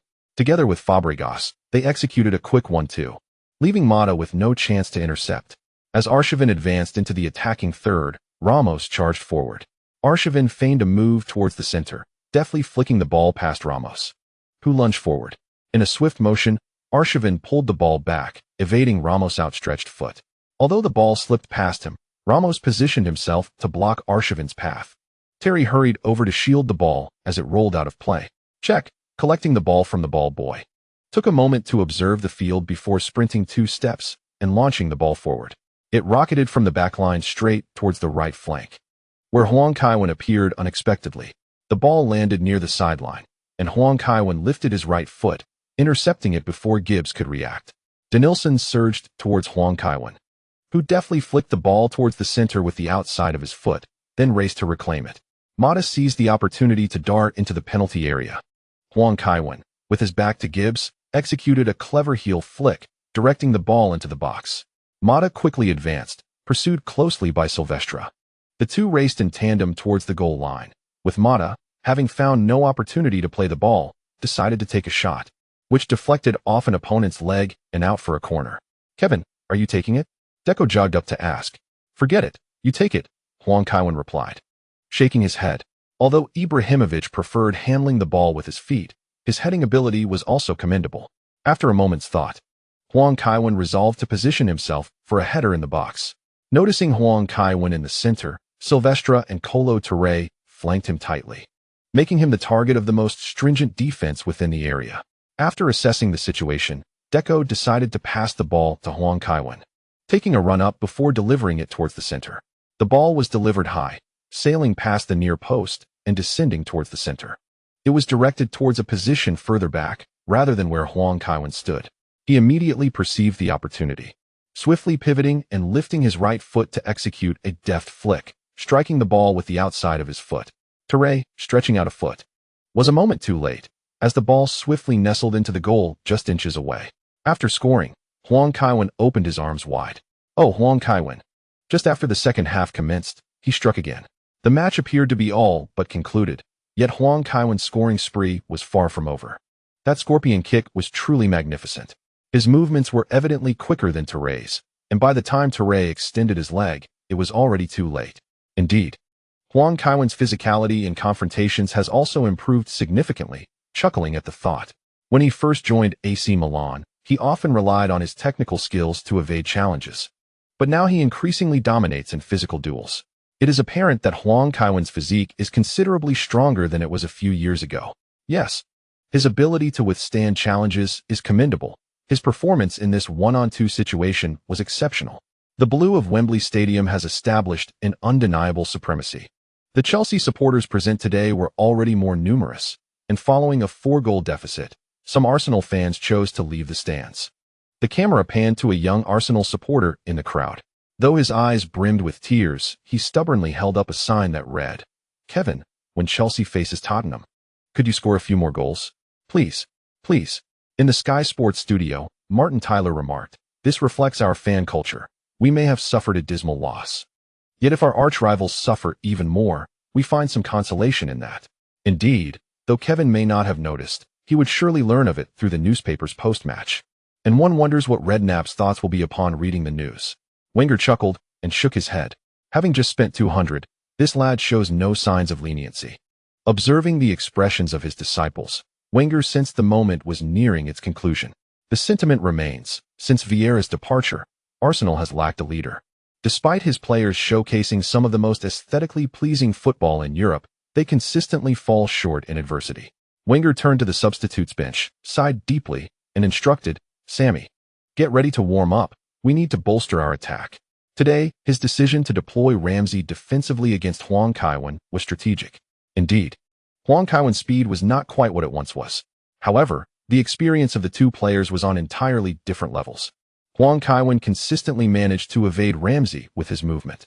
Such a task was daunting, considering it was a challenge for a young player newly transferred from Cardiff City to defend against someone who has determined the Champions League's fate for 4 consecutive years. The fourth official raised the substitution board, indicating that number 8 Nasri would replace number 16 Ramsey. As Huang Kaiwen turned back, he paused momentarily. It was the first time he nearly faced the complete quartet of players. It was a pity that Van Persie had exited the match early today. Today, the team was once again unable to face their 4 rivals. Among the illustrious quartet of North London, Alexander Song seems to be the most unjustly treated. After all, he has a large family to support, and Barcelona has offered him an abundance that is hard to refuse. He doesn't appear to have had any unpleasant encounters with Arsenal. Rather, it was Adebayor, in a moment of exuberance, who nearly extinguished the flames of affection during that match. As Adebayor restarted the game, he directed the ball towards the right flank.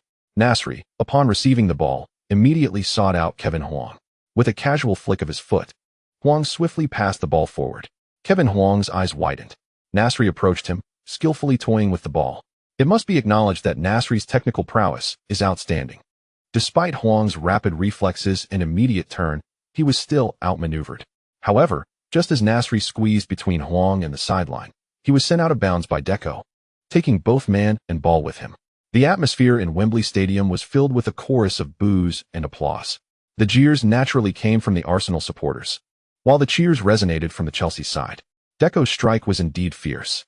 Such an action was utterly unnecessary. It was a red card offense. Yet Martin Atkinson opted for a yellow card. Arsenal players rushed to dispute the decision, with Wenger storming to the sidelines. Given that this match was a London derby, tensions were palpable between the two sides. Wenger, fuming, returned to the sidelines, instructing Bentner to warm up, seemingly preparing for a final push. Atkinson cautioned the Arsenal players to refrain from escalating the conflict. Left with no choice, they stood frustrated in the attacking zone, awaiting an opportunity. Ebu stepped up and launched the ball, visibly affecting Fabregas's mood. Upon receiving it, he immediately lofted the ball into the penalty area. However, the delivery was too far forward, allowing Cech to leap out and easily claim it. Kevin Huang swiftly turned and surged forward. Alexander Song kept pace, but as Huang suddenly halted and pivoted towards the right, Cech launched the ball with great force. Ballack, positioned at the halfway line, outmuscled Denilson and directed the ball forward. The placement of the pass was not particularly favorable, as it brought Denilson closer to the chase. Kevin Huang, slightly trailing, realized that if the situation continued, Denilson would seize the ball first. Reluctantly, he had to extend his foot early and shift his weight. Denilson, unable to stop, collided forcefully with Huang. Nearby, the Arsenal supporters were left in disbelief. After the impact, Denilson leaped to absorb the force, while Huang remained steadfast. Is this the expected performance of a player who has endured over 90 injuries? Once Huang initiated his sprint, Alexander Song, who had been waiting slightly ahead, began to retreat. After a few strides, Huang lifted his right foot. Song dared not gamble. The edge of the penalty area was within Huang's striking range, as Wenger had cautioned him before the match to prevent Huang from unleashing long-range shots. He instinctively positioned himself to block any potential attempt. Yet, Kevin Huang's right foot was lifted high, gently descending. A faint shot deceived Alexander Song's balance. As his right foot landed, he deftly shifted the ball to the left, advancing towards the center. Sylvester in the penalty area hastily followed Huang. And at the edge of the arc, Huang executed the same trick again, raising his left foot. Sylvester rushed forward to block, but unexpectedly, Huang deftly transferred the ball from the inside of his left foot to his right. Sylvester, deceived and slightly irked, instinctively reached out to grasp Huang's arm. Huang continued to control the ball into the center, evading Sylvester's grasp. Another Arsenal defender, Touré, lunged in with a tackle, clearly targeting Huang rather than the ball. Perfect. As the ball passed, Huang lightly leaped over Touré's feet. Once inside the box, Alexander Song once again positioned himself in Huang's path. Huang dribbled towards the right side of the penalty area, suddenly pivoting and striking with his right foot. Alexander Song went down to expand his defensive area, and the nearby Fabianski rushed towards Huang. Yet, Huang's right foot did not shoot.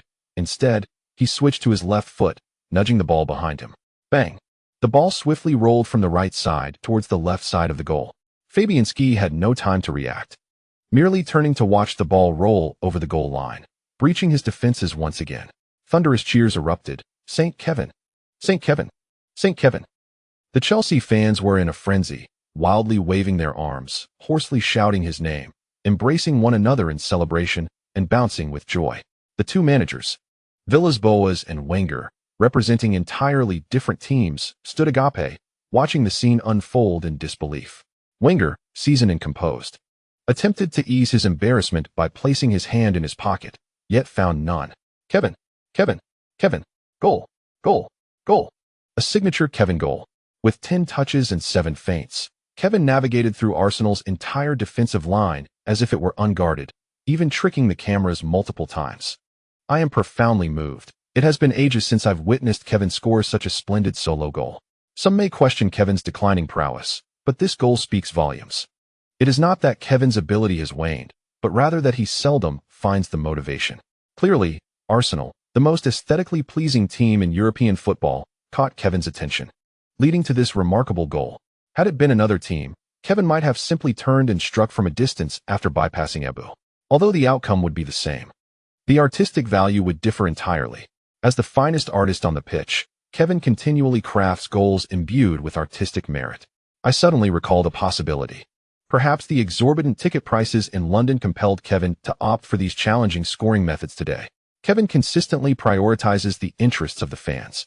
Understanding that they have invested considerable sums, he aspires to provide them with abundant joy, which seems only just. Although Arsenal supporters have witnessed their team suffer defeats, they have also enjoyed Kevin's spectacular goals, ensuring that their experience is not entirely in vain. Capello smiles and applauds. Indeed, watching Kevin play is a true delight. A remark from a man nearby piques his attention. Initially, he had not been listening closely, but now he recognizes the individual as an Italian. Upon realizing this connection, Capello cannot help but glance at him again, feeling an uncanny sense of familiarity. Suddenly, his eyes widen in recognition. He swiftly retrieves his phone to compose a message. Sitting beside Capello, Galbiati notices the sender and turns to him. Capello raises a finger to his lips, and Galbiati immediately comprehends. Directing his gaze towards the message, notify stadium security. The man on the left is a fugitive. Without hesitation, Galbiati rises. Capello nods in satisfaction, appreciating their unspoken synergy. If it were anyone else, alerting the fugitive might endanger the safety of other fans. Capello cannot help but reflect on Kevin's magnetic allure. It is surprising that even a fugitive, previously featured in the newspapers, has come to witness the FA Cup semi-final. One might blame it on his unfortunate luck. Capello, with a remarkable memory, recalls details from last year's newspaper reports concerning fugitives. As Chelsea players celebrate a goal, one figure seems out of place. Ashley Cole sprints several meters, eager to partake in the attack, only to discover that Kevin has resolved the situation himself. He stands on the right flank, vocally protesting. Come on, if I don't join the attack soon, that guy Andre is going to substitute me. Before he can finish, A white object swiftly and accurately finds its way into his mouth. Still complaining, Ashley soon realizes something is amiss. He crouches at the sidelines, gagging. Should we substitute Cole? Faria inquires, bending down beside Villas-Boas. No, let him stay on the field a bit longer, Villas-Boas replies with a smile. Have Maludo warm up to replace Kevin. Upon noticing the substitution board indicating 15 for 10, Kevin strides towards the sidelines, greeted by a thunderous applause from Wembley Stadium. He raises his hands in appreciation to the stands, but becomes concerned upon witnessing a commotion in the crowd. I hope nothing goes awry. Once on the pitch, he is instructed to bolster the attack. Villas-Boas embraces Maluda, exclaiming, I need more goals. After a high five with Maluda, Kevin exits the field. Villas-Boas hands him a water bottle and towel, chuckling. I'm afraid Arsenal might stage a comeback, so I want them to score a few more. Kevin muses. I hadn't realized how cunning this old fox Villas-Boas is. Nevertheless, this matter does not concern the illustrious Kevin.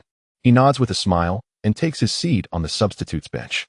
A few minutes later, Mata surged down the right flank and delivered a cross, allowing Bollock to leap into the air and once again alter the scoreline. As the match drew to a close, Chelsea was awarded a corner kick. Terry's header solidified the score at 70. Despite the heavy loss, the professor maintained his composure and returned to the tunnel only after shaking hands with Villas-Boas. Kevin, will you attend the press conference? Inquired Villas-Boas. Perhaps not, coach. I'm feeling a bit fatigued, responded Kevin. I shall go. Ramos volunteered. John, accompany me to the press conference, Villas-Boas called out, wary of allowing Ramos to attend after his controversial remarks about female reporters that had left fans abuzz. In fact, one journalist's wife had even expressed her willingness on social media, which only added to Villas-Boas's disdain for the intertwining of the team with sensationalist news. Being a product of an aristocratic education, at Wembley Stadium's press room, Wenger had arrived early, while Villas-Boas and Terry were slightly delayed. After exchanging nods of acknowledgement, Wenger immediately seized the microphone and stated, I am aware of what you wish to discuss, but please hold your comments for a moment and allow me to speak. This match was a heavy loss, and we have little to explain. Kevin possesses extraordinary talent, which marks the significant gap between us and Chelsea. Moreover, Villas-Boas is an exceptionally gifted young coach and a commendable individual. I wish him all the best in the future. I must now return to console my players. With that, the professor rose and exited the room. Mr. Villas-Boas, was it your idea or Mourinho's to start Kevin? A reporter inquired. It was my decision, Villas-Boas replied. Just as Wenger was about to leave the press room, he paused momentarily, then shook his head and departed. This young man is quite admirable. He willingly shares responsibility with Mourinho. That Portuguese rascal certainly has some capable individuals around him. Chelsea's victory today secured their place in the finals. And when asked about the team's impressive performance this season, Terry interjected, the key contributor is undoubtedly Kevin. You all know how severely Chelsea has struggled with injuries this season. Regardless of whether we face title contenders or mid-table teams, when we find ourselves unable to score, bringing Kevin onto the pitch resolves everything. I have never encountered a player as decisive as Kevin. Even those designated as football kings pale in comparison. As April arrived, a reporter inquired about Chelsea's recruitment plans. Terry responded, I'm afraid neither the coach nor I have any insight on that. Our foremost priority is to strive for the championship, not to dwell on other matters. And Andre, I've heard rumors that Chelsea's wealthy owner intends to replace Mourinho with you. Do you have any comments on that? Villas-Boas felt a wave of irritation. He had encountered such inquiries numerous times before. With a hint of impatience, he explained, I am not yet capable of managing a prestigious club like Chelsea. Surely, you do not believe that being the head coach merely involves issuing commands from the sidelines? Jose is a European champion. It would please me if you could show him a bit more respect. I recall Kevin mentioning that you all are counting on Jose to sell the news, correct? Well, you better pray to God that the earlier issue does not materialize. All right, that concludes today's press conference. One moment, Mr. Villas-Boas. Are you aware that a fugitive has infiltrated Wembley Stadium today? Villas-Boas appeared somewhat taken aback, rolling his eyes and retorting, How would I know? I am not interested. I trust one shall read about it in tomorrow's newspapers. Now, I must take my leave. Originally, Villas-Boas intended to elaborate further, but the journalist's inquiry regarding his potential replacement for Mourinho irked him, prompting him to refrain from additional comments. If he were to become the head coach, when would he find the time to hone his craft? These individuals could not possibly comprehend the sacrifices he made for Wembley's safety. Upon returning to the locker room, Villas-Boas donned a smile and remarked, "Kevin, a fugitive has managed to watch the match at Wembley today. He is likely one of your fans. You better prepare yourself. For those journalists will not let this story slip away." Huang Kaiwen replied, "So, he has become the London song god? All right, I understand, coach." Once dressed, Huang Kaiwen stood in the center of the locker room and clapped his hands, stating, "Don't forget to come for the gathering tomorrow. Fines will be imposed for those who do not bring their girlfriends." "Damn it, she isn't in London." Ashley Cole, who was rinsing his mouth, interjected, "You all know I am married. It should be acceptable even if I do not bring a companion, right? Who knows if you're still married? Check shot back. If you're capable, take a partner along," Ashley Cole retorted, continuing to rinse his mouth, his breath still tinged with the taste of bird droppings. "You better not," Huang Kaiwen quickly advised. "If the media catches wind of it, you'll be finished. Forget bringing a companion." "You really do care for this rascal, Kevin," Ramos remarked. Rolling his eyes, Huang Kaiwen shot a glare at Ramos.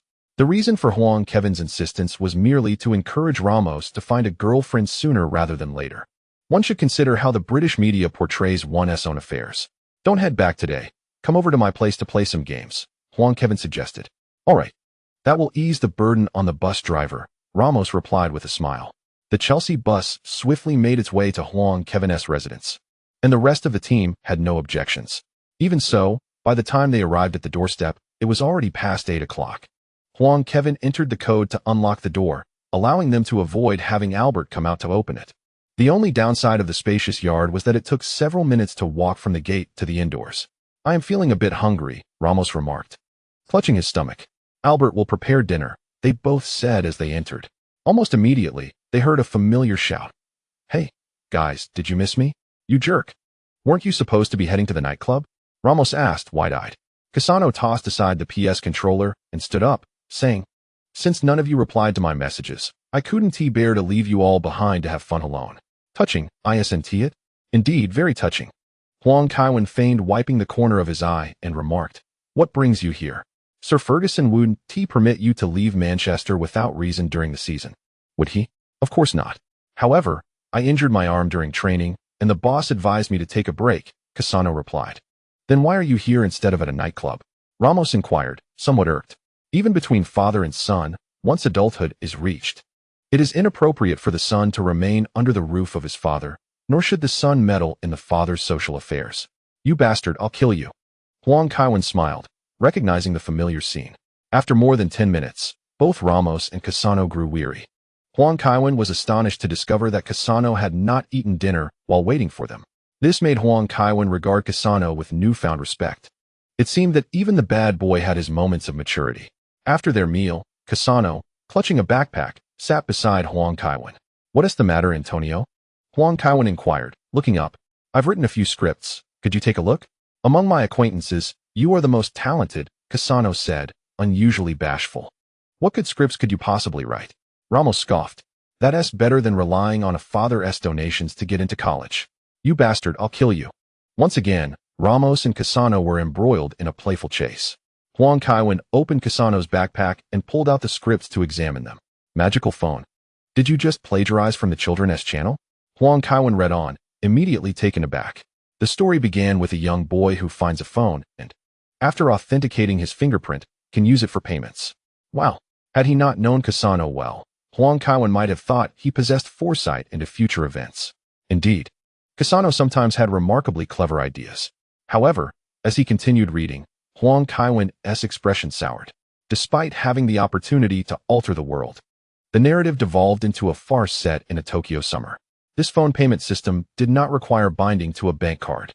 After making purchases at locations that accepted credit cards, one could simply have the cashier scan their phone barcode.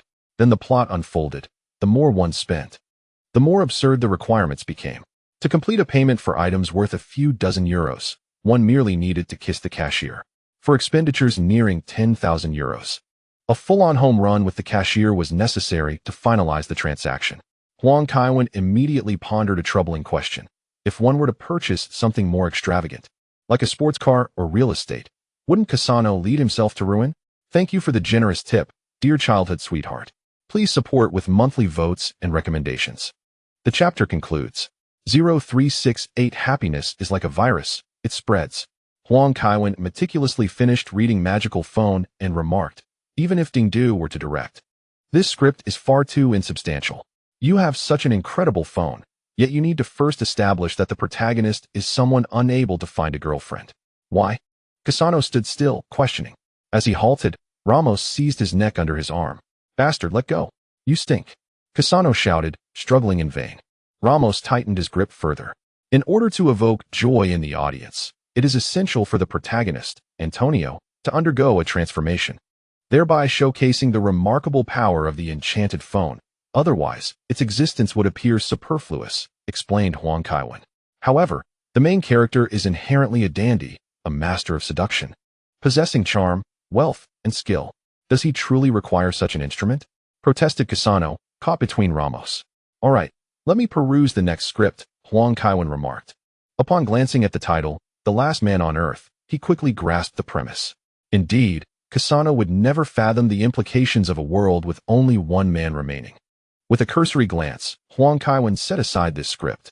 Titles like The Great Bird in Turbulent Times, Girl Group Manager, Women's Soccer Male Coach, and Cardinal Antonio could easily be filmed by the woodpecker without hesitation. Huang Kaiwen rubbed his temples, at a loss for words. It was clear that Cassano had invested considerable effort. The first script remarkably chronicled the Wars of the Roses, albeit with a twist where the illegitimate son of the Lancaster family, stableman Antonio, conquers the York family's female duke, ultimately uniting to become the King of England, thus concluding the Plantagenet dynasty's reign. Truly, he is deserving of his Manchester United association, maintaining the victory of the Red Rose faction in such a narrative. As for Cardinal Antonio, should it ever be produced, Cassano might find himself at the mercy of a Vatican assassination, from a remote parish to coronation. Cassano's audacity knows no bounds, yet remains tethered to reality. The script's violence approaches the historical atrocities committed against the Borgia family. Girl Group Manager is simply a fantasy about a spicy girl group, which fails to captivate Huang Kaiwen.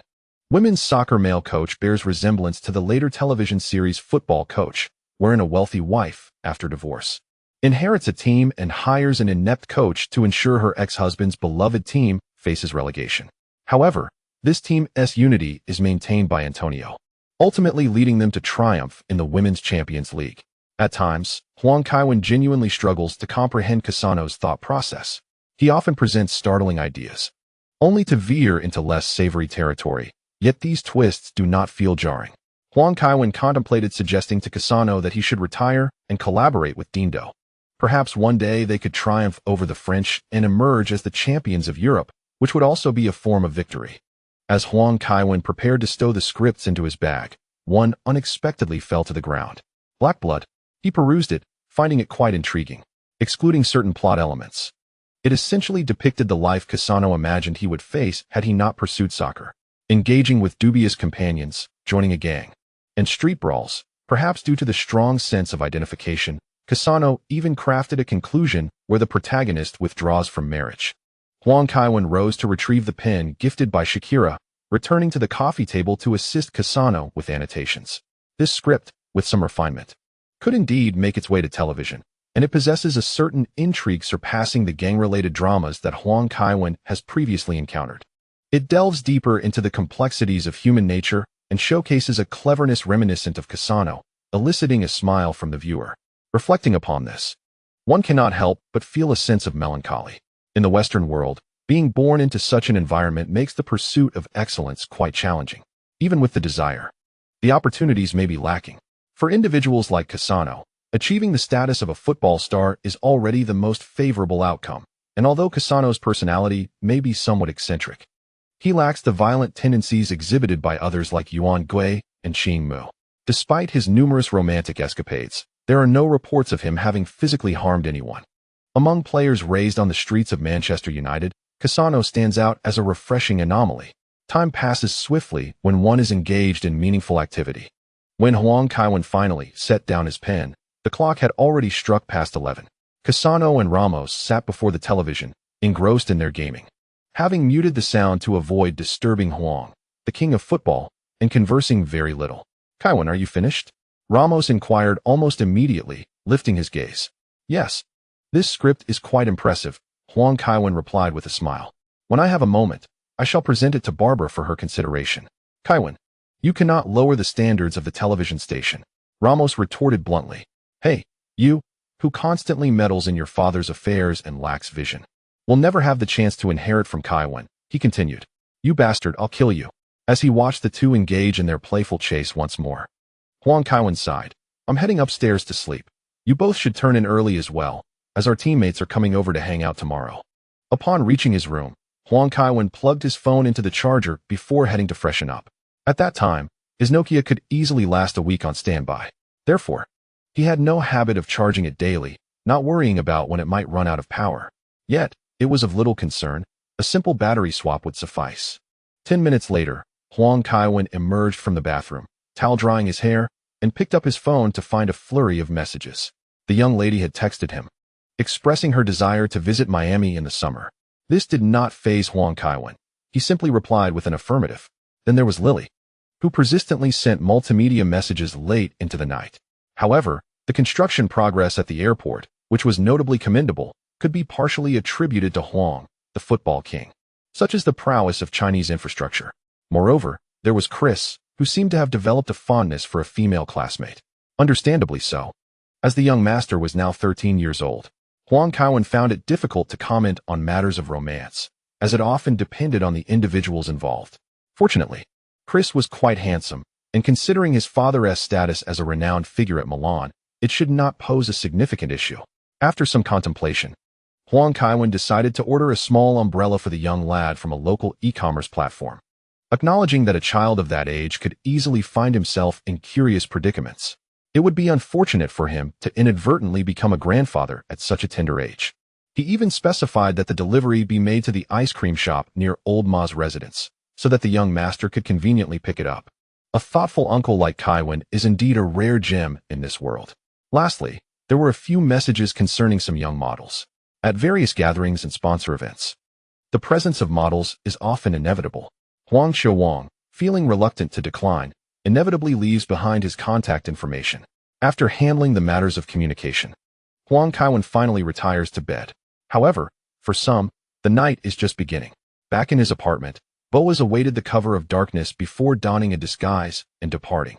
London, notoriously one of the most surveilled cities in the world, had seen protests against public surveillance. Yet after the bombings in 2005, such dissent had vanished.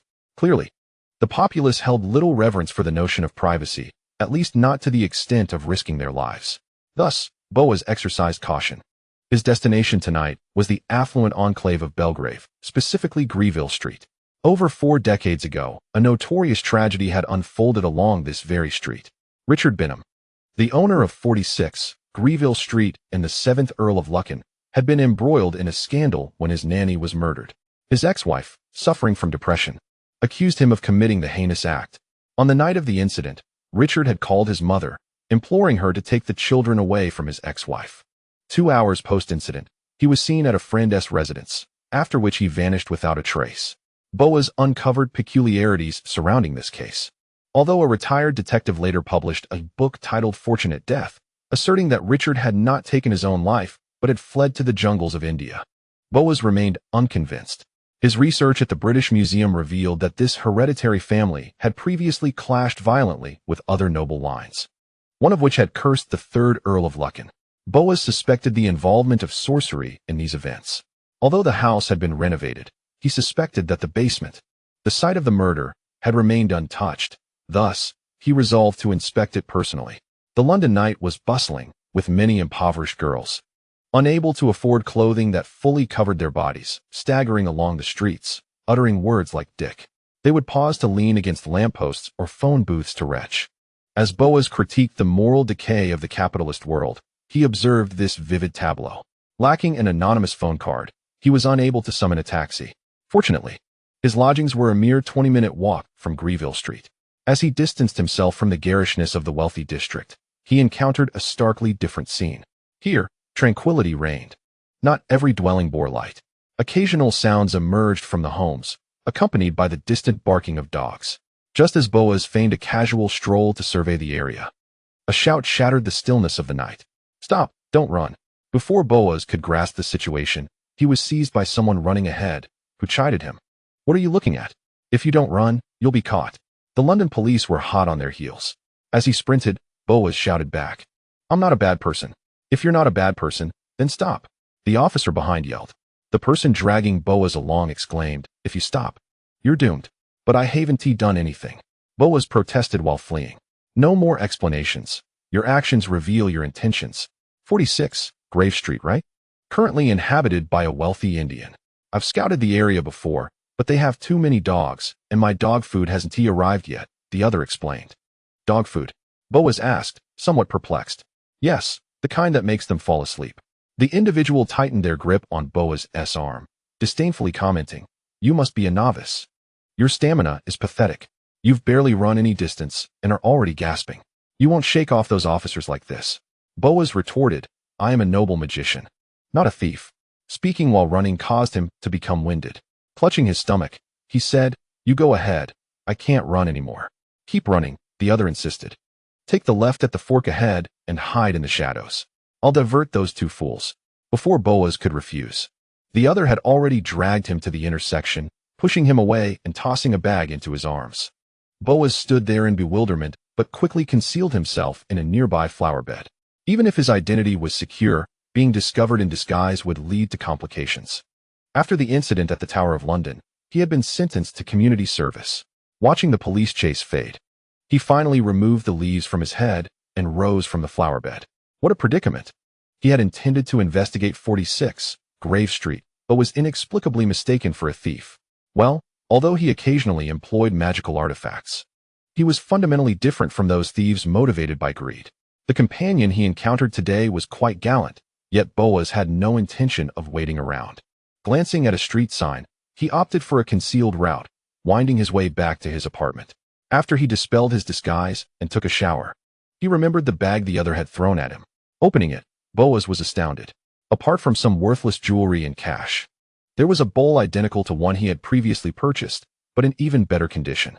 Boas felt this might be a sign from fate, at least indicating that his efforts today had not been in vain. The following day, Kevin Huang awoke past 10. Descending the stairs, he discovered Cassano and Ramos. One sprawled on the sofa, and the other lying on the floor, the television connected to the PS console still glowing. Clearly, they had played throughout the night. Good morning. Sir, Albert said with a slight bow. Did you cover them up? Huang Kaiwen sat at the dining table and inquired, is that so? Otherwise, one might catch a chill. Albert replied, indeed, the nights in London have turned quite frigid of late. Yes, the weather here is absolutely dreadful. Huang Kaiwen nodded in agreement. Albert swiftly arranged the newspaper and breakfast for Huang Kaiwen, then quietly stepped aside. After gifting the bird to Cassano, Paul found himself with little to occupy his time. He occasionally tended to the flower beds and assisted Huang Kaiwen with his schedule. Huang Kaiwen took a sip of coffee and opened the Sun newspaper. The front page featured a story about a burglary involving the affluent James Ratcliffe, the owner of Ineos Chemical Group. It was surprising that even someone of such means could fall victim to theft. This prompted a moment of gratitude towards little Luo, whose interception of the Golden Prisoner Award proved remarkably beneficial. Little Luo was still making waves in Milan. Although his athletic prowess had diminished significantly, his commercial value remained intact. At the very least, his salary could be recouped, rendering the contract not entirely unfavorable. The third page continued to discuss those artificial beings.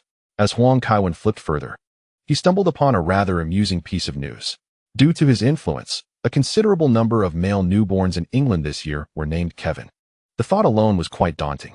One Kevin in the Old Horse family was already more than enough for the king of football. How would he manage if the streets of London were filled with baby carriages bearing the name Kevin? The Times reported, Wenger displayed remarkable restraint during the match, refraining from blaming the referee or expressing complaints. Perhaps he has grown accustomed to such occurrences. Chelsea has elevated itself due to Kevin, as Henry stated during our telephone interview. The Manchester Evening News noted, with 10 touches and 7 feints, Kevin once again demonstrated to the world that he is the strongest player on this planet. The Daily Mail remarked, yesterday, it took nearly half an hour for Boas to return to the coaching seat after leaving, with raven feathers still clinging to him. According to staff at Wembley Stadium, during Boas's absence, someone pried open the storage room and unleashed fireworks upon the gathered ravens, resulting in a gruesome slaughter. Soon, Boas will likely be approached by the police and animal protection organizations, We wish him luck. Such incidents. No wonder feathers adorn boas. It seemed to stem from some superstitious beliefs. However, entanglement with animal protection organizations would likely spell considerable trouble for him. Around noon, the Terry couple arrived. Ramos and Cassano were still fast asleep. Upon entering, Terry looked at the two and asked, "What on earth is happening here?" "Just as you see," Huang Kaiwen shrugged. Ramos and Cassano huddled together, their antics never ceasing. They always found opportunities for competition in the most inexplicable places, embarking on an endless contest. It had always been this way. The matches only concluded when both were too exhausted to continue. Soon, teammates began to arrive one after another. Huang Kaiwen continued to prepare the barbecue. After all, there is a certain joy in engaging in hands-on activities, and it does not require a multitude of people. Unfortunately, it rained in London today, forcing a group of people to remain indoors, indulging in takeout. Having been in England for quite some time, Huang Kaiwen found himself eating fried chicken and chips for the second time. This delicacy is quite delightful when consumed occasionally, though it lacks charm within the confines of four walls. Ashley Cole, clutching chicken wings, lamented, "Had I known this would be the case, I would have preferred to go out and enjoy myself. I have recently made some new friends." "Women, perhaps?" Czech interjected. "Do not be envious, Tin Man." Ashley Cole retorted cheekily, "Acknowledging the excellence of others is a virtue." "No one is envious," Czech replied, giving a thumbs up. "Why don't we play a game?" Huang Kaiwen suggested. Retrieving a deck of cards from his pocket, Ashley Cole's eyes widened as he exclaimed, "You rascal! I haven't even confronted you about this yet. That woman maxed out my card, claiming she lost to you in poker." "A bet is a bet, my friend," Huang Kaiwen shrugged. "Every adult must take responsibility for their actions.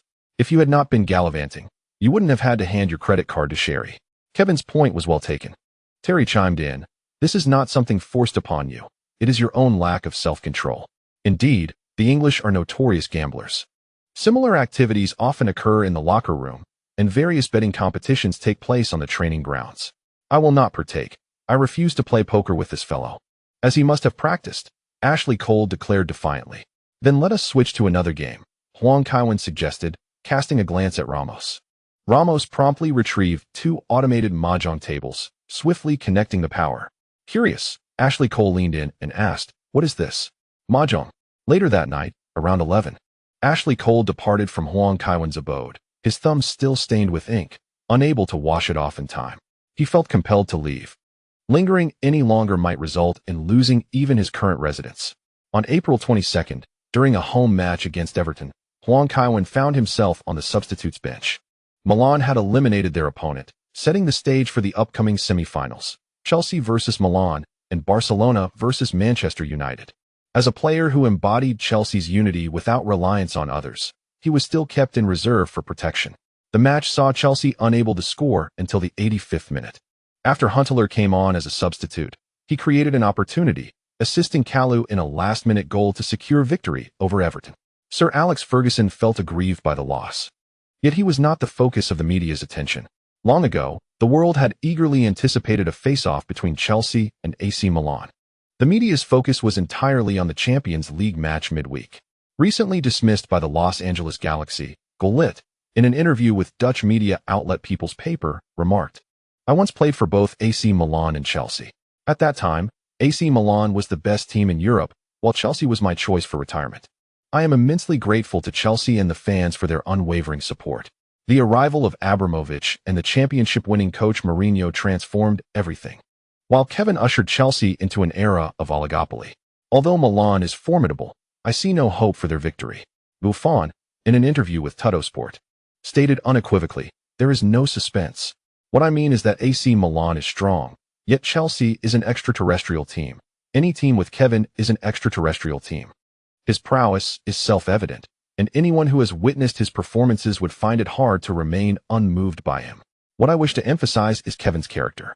Previously, when I was hospitalized due to a sudden illness, Kevin immediately chose to visit me after his match. I was taken aback upon seeing him and, in a moment of surprise, uttered some ungracious words. However, Kevin bore no resentment and stayed with me in the hospital until late into the night. Even my parents might not have acted with such kindness. It is rare to find someone as generous and compassionate as Kevin in this world." During an event, Materazzi and Zanetti similarly remarked to reporters, "Chelsea may not be the best team, but Kevin has made them the best. Neither we nor those red-clad fellows stand a chance against a Chelsea that possesses Kevin. Some people like to say that anything can happen on the football field, but this holds true only under the condition that Kevin is not on the opposing team. AC Milan's illustrious history far surpasses that of Chelsea. The club boasts a plethora of legendary figures, yet even among them, few believed Milan could triumph in this match.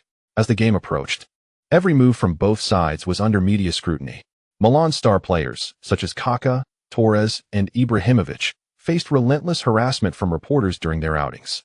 On April 28th, the eagerly anticipated first leg of the Champions League semi-final unfolded. Hours before the match, Chelsea fans flooded the streets of London, waving their flags and singing "We are the champions." Kaká stood by the hotel window, observing the lively scene below. "Quite the fervor, isn't it?" asked Maldini from behind him. "When Kevin was here, our fans were even more passionate," Kaká replied wistfully. "That was several years ago. Kevin is no ordinary person," Maldini remarked, feeling a twinge of headache. Today, his wife had brought their 3 children to London, although they would be in the stands with the Milan supporters. Their loyalties were not in question.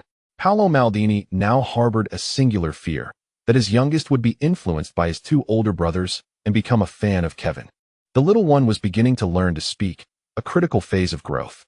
Kaká remained silent, gazing out the window, lost in thought. At 5:15 p.m., in the press room at Stamford Bridge, Kevin sat beside Mourinho, while Ancelotti was flanked by Ibrahimovic. Before the press conference commenced, Ibrahimovic shot Kevin a playful glance. In a previous FA Cup match, Huang Kaiwen not only emulated his playing style, but also recreated several of his iconic goals, which greatly pleased Ibrahimovic. Upon mentioning this to Huang Kaiwen, he promptly took action, demonstrating remarkable loyalty. In today's match, even if the Milan players face Huang Kaiwen, Ibrahimovic is prepared to unleash the prowess of number 46. "Mr. Ancelotti, once again, you find yourself in opposition to Kaiwen. Do you have anything to convey? Carlo, could you enlighten us regarding Milan's recruitment targets? Ibrahimovic, between you and Kaiwen, who would you deem superior? If given the choice, would you prefer to team up with Torres, Kaká, or with Kaiwen? Kaiwen, will you show mercy against AC Milan? Mr. Mourinho, having faced multiple suspensions this season and with some health concerns, will you consider departing from Chelsea at the season's end?" The reporters appeared almost frantic today. Even Real Madrid lacks the intrigue that surrounds AC Milan. Milan can arguably be regarded as the team with the finest roster in the world, while Chelsea remains the most scrutinized club globally. Huang Kaiwen has drawn attention to Chelsea, and Milan continues to be his former club, entwined with numerous connections. The journalists seemed eager to forego the match entirely, wishing for these 4 individuals to converse until the conclusion. Mourinho cleared his throat, grasped the microphone, and stated, "I cannot guarantee whether I will continue to manage Chelsea. I once heard a saying, you never know whether tomorrow or an unexpected event will arrive first.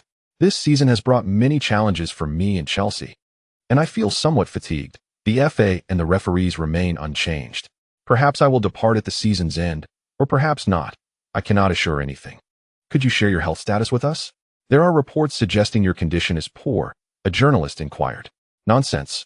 All falsehoods," Mourinho retorted. "I am in good health. However, in such a high-pressure role as a coach, it is difficult to guarantee one will remain free from ailments. I will make a decision at the season's end. But until then, I must focus on the present." Ancelotti took the microphone, glanced at Mourinho, and remarked, "Jose is an exceptional coach. It is unfortunate that he has missed many matches this season. I am delighted to compete against him today. Furthermore, as you mentioned, I have once again become Kaiwen's adversary. Last time he was a Real Madrid player, and now he has transformed into a Chelsea player. Kaiwen is challenging to defend against. I cannot make any promises. Yet the entire Milan squad will exert their utmost effort. By the way, I cannot comment on transfer matters, as I have not yet contemplated next season." The 2 coaches shared a remarkably consistent stance, urging reporters to focus on the current match. After several more inquiries, the focus shifted. Ibrahimovic interjected, "Regardless of your questions, I have but one response. Kaiwen. No player on this planet can compare to Kaiwen. He has no rivals. Not even Brazil's Ronaldo can rival Kaiwen." A reporter pressed. Zlatan smiled and shook his head, saying, "In my youth, I greatly admired the likes of Ronaldo and Baggio. I was particularly fond of Ronaldo. However, One must recognize that Kevin possesses an extraordinary ability to play with an array of styles, illustrating his freedom on the pitch. This comparison is no longer on the same level. Moreover, Kevin's proficiency with both feet is remarkable. I have never encountered another player whose dominant foot is as impressive as his. To this day, I remain uncertain whether his favorite foot is the right or left. Kevin can effortlessly execute any action that other players undertake on the field, yet no one else can replicate his unique performance. That is the distinction. Not even you. Of course not. How could such a foolish question arise? Zlatan scoffed at the journalist. I am the best player among humans today, yet Kevin is a god of football. Kevin, what do you think of Zlatan's remarks?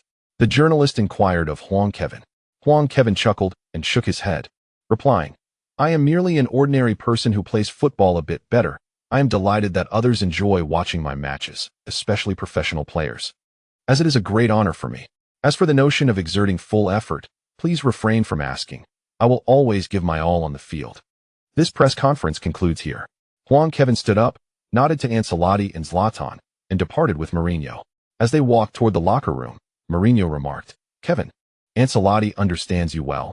He will undoubtedly implement specific strategies against you. If possible, I hope you can play in midfield today. Huang Kaiwen, seeing his excitement level at a perfect 100, opted for a lottery draw. Ding. Obtained a 24-hour experience card for the 2004-2005 Champions League final, Liverpool versus AC Milan, and received Fernando Alonso's lion's heart. The King of Yellow smiled broadly. Kevin? Mourinho pressed for an answer, puzzled by Huang Kaiwen's laughter. Ah, coach. Huang Kaiwen quickly nodded. All right. I can play in midfield today. That is splendid. Mourinho exclaimed as he grasped the doorknob of the locker room. Upon entering, Huang Kaiwen immediately began changing his attire. Once dressed, he promptly used the experience card, deeming it unnecessary to utilize the final immunity card for the match against Milan. Ding. Successfully used the 24-hour experience card for Xavi Alonso, gaining Lion's Heart, Fernando Alonso. Attribute: Lion's Heart, Fernando Alonso, significantly enhances reaction time, while also instilling a sense of calm and clarity, allowing for better seizing of opportunities within the match. Wow. Previously, upon encountering Fernando Alonso, I perceived him as somewhat of a joker, always eager to engage in banter with Schumacher. I never anticipated his attribute to be so formidable. If such a trait were bestowed upon a poacher like Hernandez or an early Huntelaar, it could lead to a considerable increase in goals over a season. Although poacher-type forwards have diminished in relevance, if you possess a natural tenacity, even the elite clubs would welcome you. Ultimately, it all boils down to the efficiency of scoring. Let us go, Kevin. It's time to warm up, Terry remarked. All right, let's go, Huang Kaiwen replied, following his teammates onto the pitch for warm-up. From the moment he stepped out of the player tunnel, the Milan fans erupted in rapturous applause. The Chelsea supporters, basking in their home advantage, were less than pleased. After all, Huang Kaiwen was a Chelsea player. Their enthusiasm was noticeably restrained, which was quite unacceptable. Kaká, warming up alongside his teammates, smiled at the scene and quietly remarked, Kevin truly deserves this. Indeed, Ibrahimovic nodded in agreement. Fernando Torres watched Huang Kaiwen juggling the ball with a hint of envy. Despite his stellar performances at AC Milan and the adoration from fans, he felt that should he leave Milan after just 2 years, he would not receive the same affection from the Milanese supporters. As both teams warmed up, journalists tirelessly captured their movements.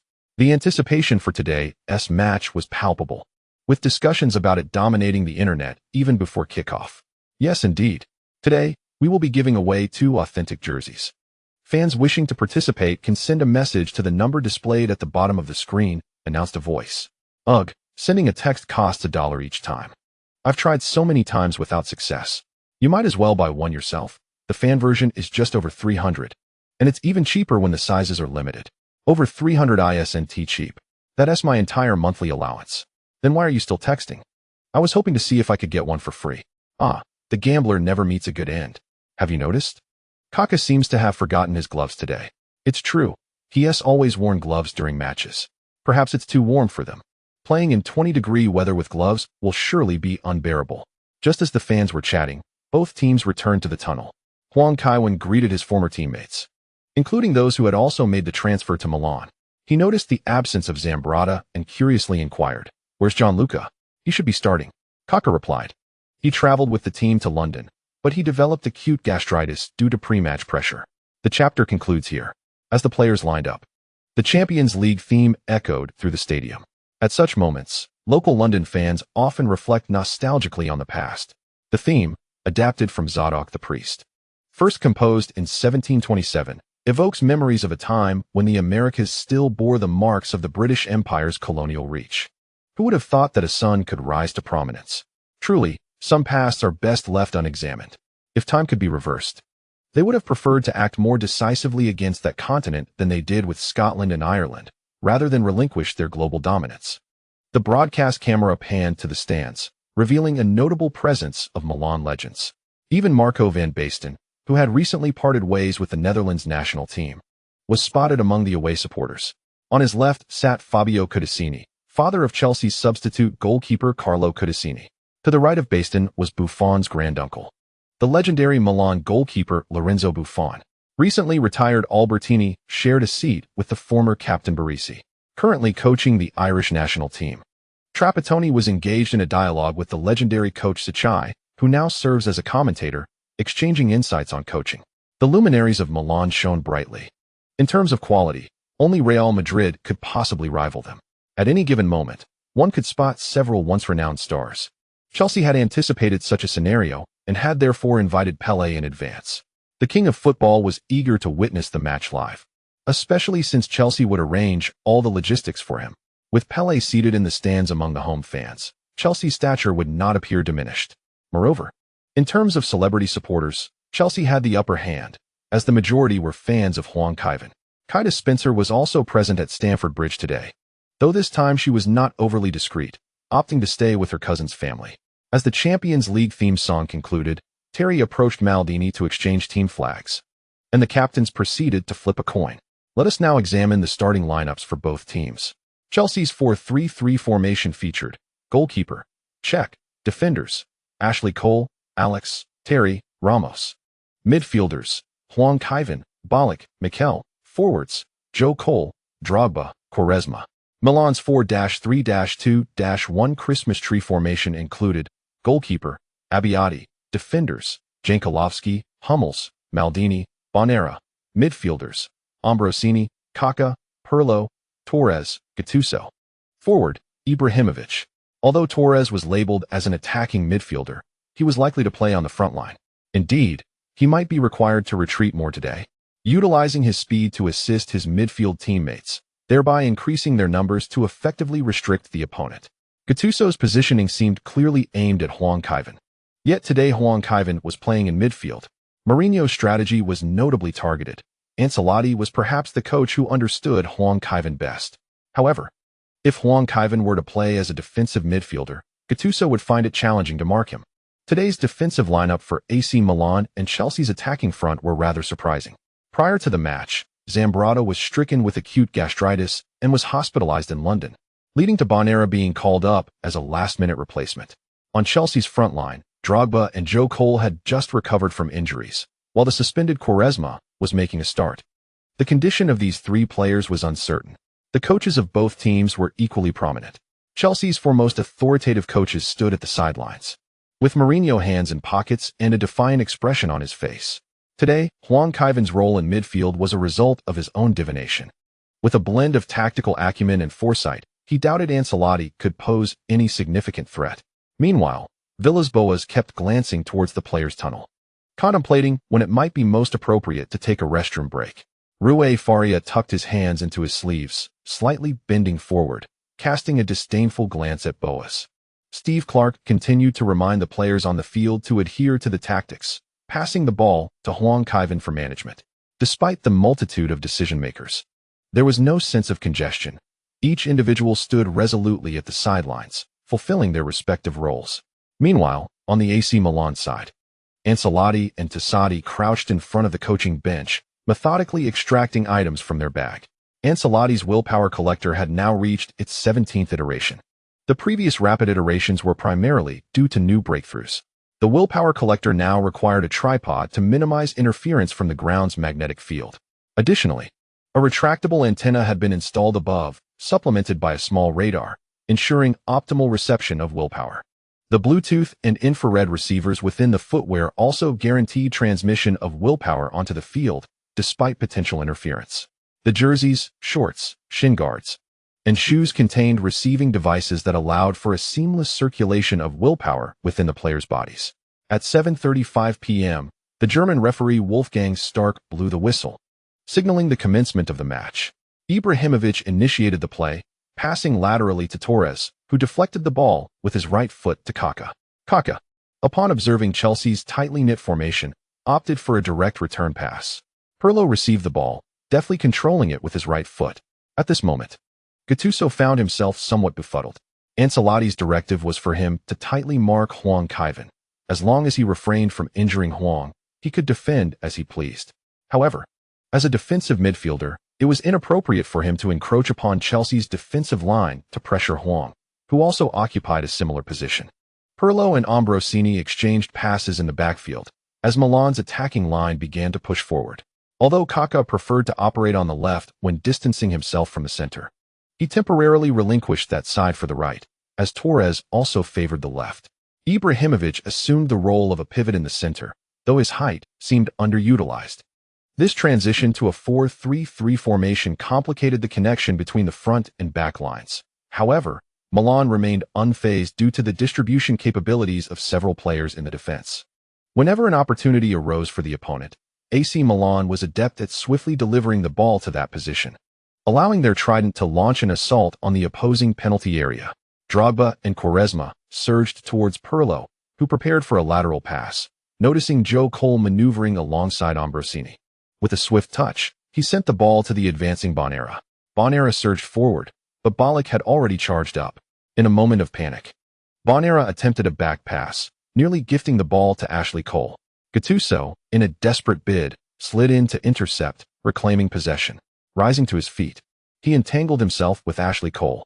Both sets of players raced towards the right flank, preparing to support their teammates. After several turns to secure position, Gattuso finally found an opening and swung his right foot to transfer the ball laterally to the left, where Jankulovski received it and promptly returned it to Pirlo. As Mikel advanced into the attacking zone, he launched into a flying tackle.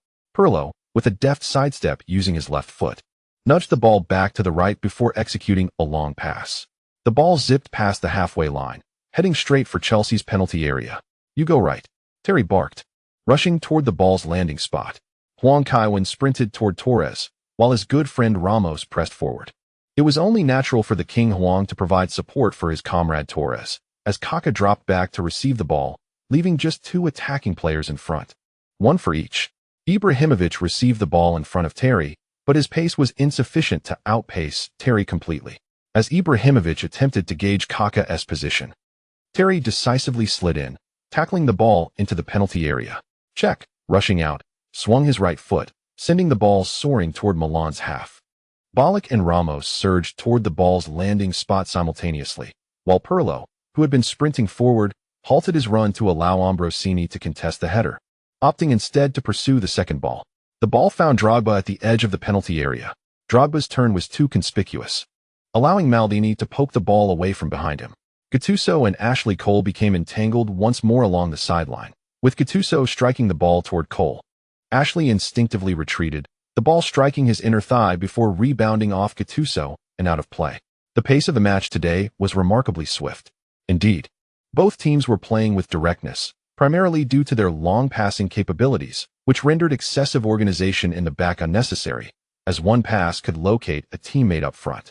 Thus, the tempo of the game was particularly fast, with both sides launching immediate counterattacks. Huang Kaiwen jogged forward but opted to remain near the center circle, standing beside Ibrahimovic, who awaited the counterattack. "Thanks, Kevin," Ibrahimovic said, giving Huang a light shoulder bump. "Huh, what is up?" Huang, feeling the nudge, instinctively prepared to fall onto the grass.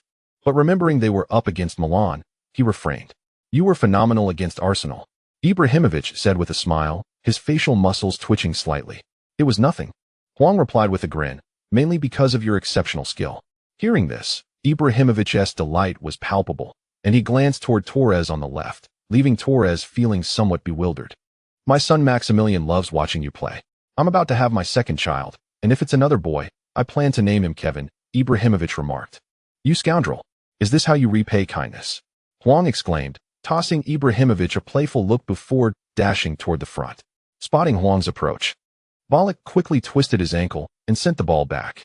Huang lifted his left foot, and the ball struck the outer edge before bouncing up again. With another swing of his left foot, he connected with the ball, which hurtled toward the penalty area. Drogba, however, was a step slow to react, and the ball was deflected away from goal by Maldini just as it approached the net. Quaresma's speed was astonishing as he surged forward in an instant. Yanchikowski, unable to clear the ball in time, fell to the ground, sending the ball out of bounds. Yet again, it was a throw-in. Players from both teams quickly positioned themselves near the penalty area. Gattuso decisively approached Huang Kaiwen, placing a hand on his lower back, fearful that he might slip away. Huang, somewhat exasperated, inquired, "Should I lean back and collaborate with you, perhaps twirling your fingertips a few times?" "If that pleases you," Gattuso replied with a toothy grin. Quaresma, gazing at the penalty area, kept an eye on Huang Kaiwen's position from the corner of his vision. Huang opted to sprint left. Gattuso was a fraction slow to start, only managing to take a step forward as Huang swiftly turned and dashed back toward the center. Waiting patiently, Quaresma launched the ball forcefully towards the outer edge of the penalty area. This throw-in was executed with remarkable precision. Huang didn't even shift his feet, allowing the ball to descend and strike his foot before he swung his arm, launching his right foot to strike the ball. In the blink of an eye, the ball soared over the heads of the players, heading for the left side of the goal. Abbiati, reacting instantly, leapt to the side, but still managed to miss it completely. This goal came as a complete surprise. After 10 minutes of high-paced play, neither side had created any clear-cut chances. Huang Kaiwen's sudden strike transformed the dynamics of the match. Stamford Bridge was caught off guard, and after a brief silence, erupted into fervor. "Kevin, goal! Kevin, goal! Goal, goal, goal!" In the clash against Milan, Kevin was indeed the one to break the deadlock among the 22 players on the field. To counteract Kevin, Ancelotti had deliberately bolstered Milan's midfield, shifting from a 4-4-2 formation to a 4-5-1, yet the outcome was evident. Gattuso was easily deceived by one of Kevin's feints. This was Gattuso, who had been Kevin's teammate for 2 years. One can only imagine the plight of other players. It hardly surprised me that Gattuso could not contain Kevin. It would be peculiar if he could. Regrettably, I must inform the Milan fans that although the semi-final had just begun, our Champions League journey for this season has already come to an end. In the VIP box, Abramovich wore a broad smile, raising his glass of red wine as he remarked, "Kevin truly deserves the title of the best player in the world. I could never have anticipated how he would score." "Indeed," Barbara replied, beaming with pride. Gallieni contemplated reminding Barbara of her position as Milan's president, as it could lead to complications if caught on camera. However, reminiscing about days spent in Africa with cannibals, he restrained himself. If not for his own abilities and the bodyguards arranged by Barbara, he might not have returned to Italy alive. Strangely, he found himself missing those days. Back then, he had exchanged a small trinket for a piece of gold in the shape of a dog's head among the locals. Had he stayed a few more years, he might have returned to conquer the jewelry industry. Marina presented the information, stating, "This year's chances for Kevin to win the Laureus Award are quite significant. His 2 medals from the Olympics will play a decisive role." Barbara's smile widened, and she remarked, "It should be time for a contract renewal and a salary increase." Marina replied. Abu, in a state of bemusement, said, "You should discuss this with Marina. Kevin undoubtedly deserves a higher salary. Just moments ago, we were having a pleasant conversation, and now you're demanding a raise." Abu suspected that Barbara, the president of Milan, might be moonlighting. Her primary occupation seemed to be Kevin's agent. Kaka smiled and gave a thumbs up. Ibrahimovic stood clapping in place. Torres felt that as one of the trident, he too must fit in, hastily joining in the applause. Maldini, hands on his hips, observed his teammates' antics, feeling a deep sense of discontent. "Why don't you all just go watch the match instead? What's the point of playing if you're acting like die-hard fans, your eyes wide with excitement?" he lamented. "What a mess." Ancelotti called out. Gattuso approached the sidelines, and Ancelotti, placing an arm around his shoulders, instructed, "Push forward. Today, you'll stick with Kevin. Even if he plays as a defensive midfielder, you must defend against him and ensure he doesn't play too comfortably." "Understood, coach. To what extent should I apply pressure?" Gattuso inquired directly. "Just don't injure Kevin." "Do whatever you feel is necessary," Ancelotti replied. "Got it." Gattuso nodded, turning to sprint back onto the field. "Mauro, what is up?" Tassadi asked as he approached the sidelines. "Do you think we can win today?" Ancelotti queried. Tassadi paused for several seconds before responding. "I honestly don't know." Ancelotti raised an eyebrow and chuckled, albeit with a tinge of bitterness in his smile. As a successful coach, he ought not to harbor self-doubt. Yet, with Huang Kaiwen monopolizing the Champions League title and AC Milan unable to secure it without him, Ancelotti felt as though his victories were entirely contingent upon Huang Kaiwen's presence. Even that scoundrel Capello managed to defend the Champions League title. Surely, it couldn't be solely due to his prowess. If that were the case, Capello, after such a lengthy tenure, would have long ago become the first coach to successfully defend the title since the Champions League's restructuring. The match resumed with Milan kicking off from the center. Ibrahimovic passed the ball to the left flank, where Kaká returned to his familiar position but was unable to impede the play.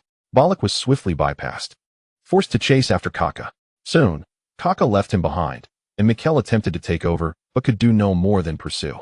As Ramos approached, preparing to intercept, Kaká suddenly cut inside with a deft left-footed touch just outside the penalty area, prompting Ramos to hastily adjust his footing to keep up. With two defenders bearing down on him, Kaká entered the penalty area from the left corner and unleashed a shot, sending the ball skimming past the goal line. "Kaká, your dribbling is magnificent, though your final touch could use improvement."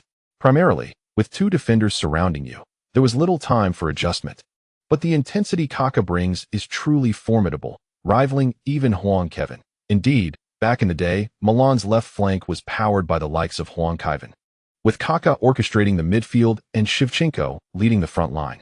Together, they seemed capable of dismantling the defenses across Europe. Each of these players possessed remarkable speed and exceptional dribbling skills. That image remains etched in my memory. As Zhang's guidance aptly pointed out, the trio was undeniably striking. The entire Milan squad exuded charm, though I must admit that Shevchenko did not possess the same allure as Inzaghi. Dida and Cafu, despite being compatriots, could not match Kaká's elegance. Furthermore, Serginho also fell short of expectations.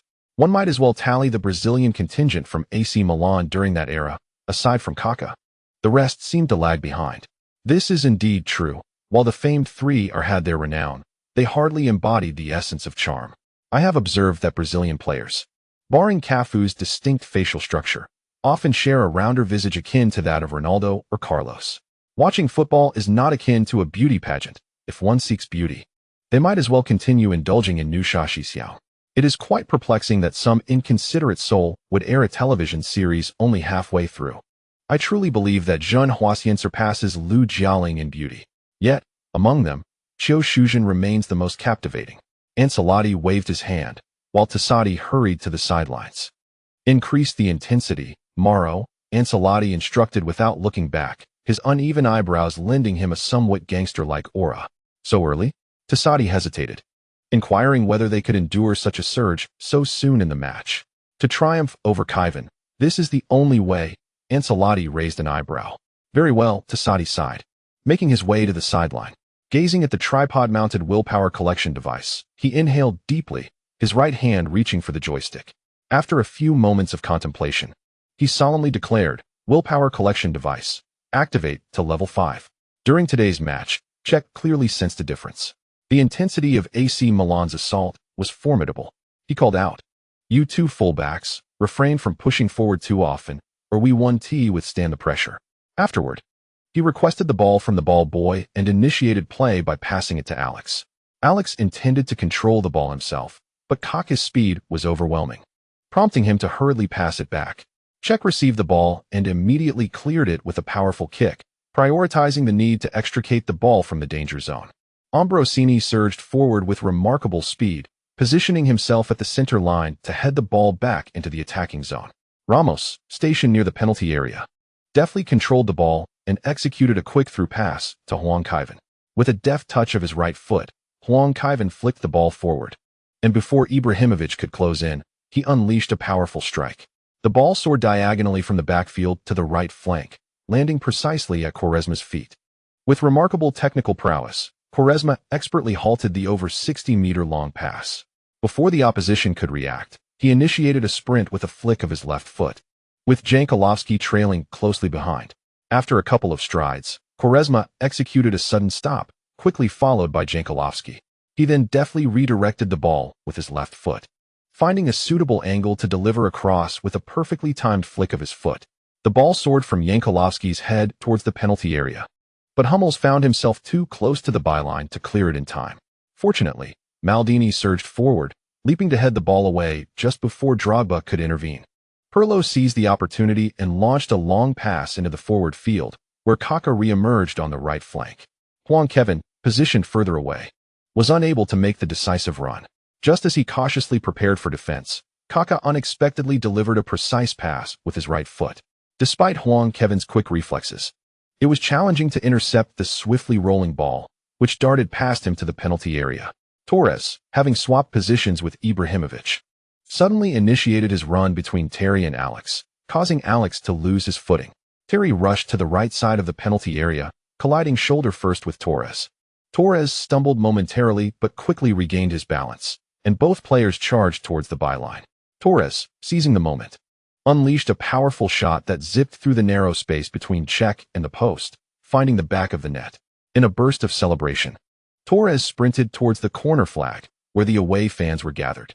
Cruyff exclaimed passionately, "Fernando, Fernando, Fernando!" As Torres equalized the score, his connection with Kaká remarkably swift.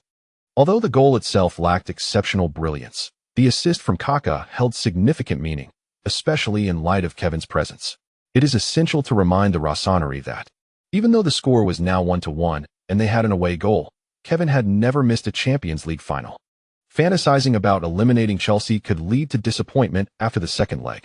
Kaká stood still, smiling at Huang Kaiwen, who gave a thumbs up, remarking, "That pass was exquisite, so penetrating."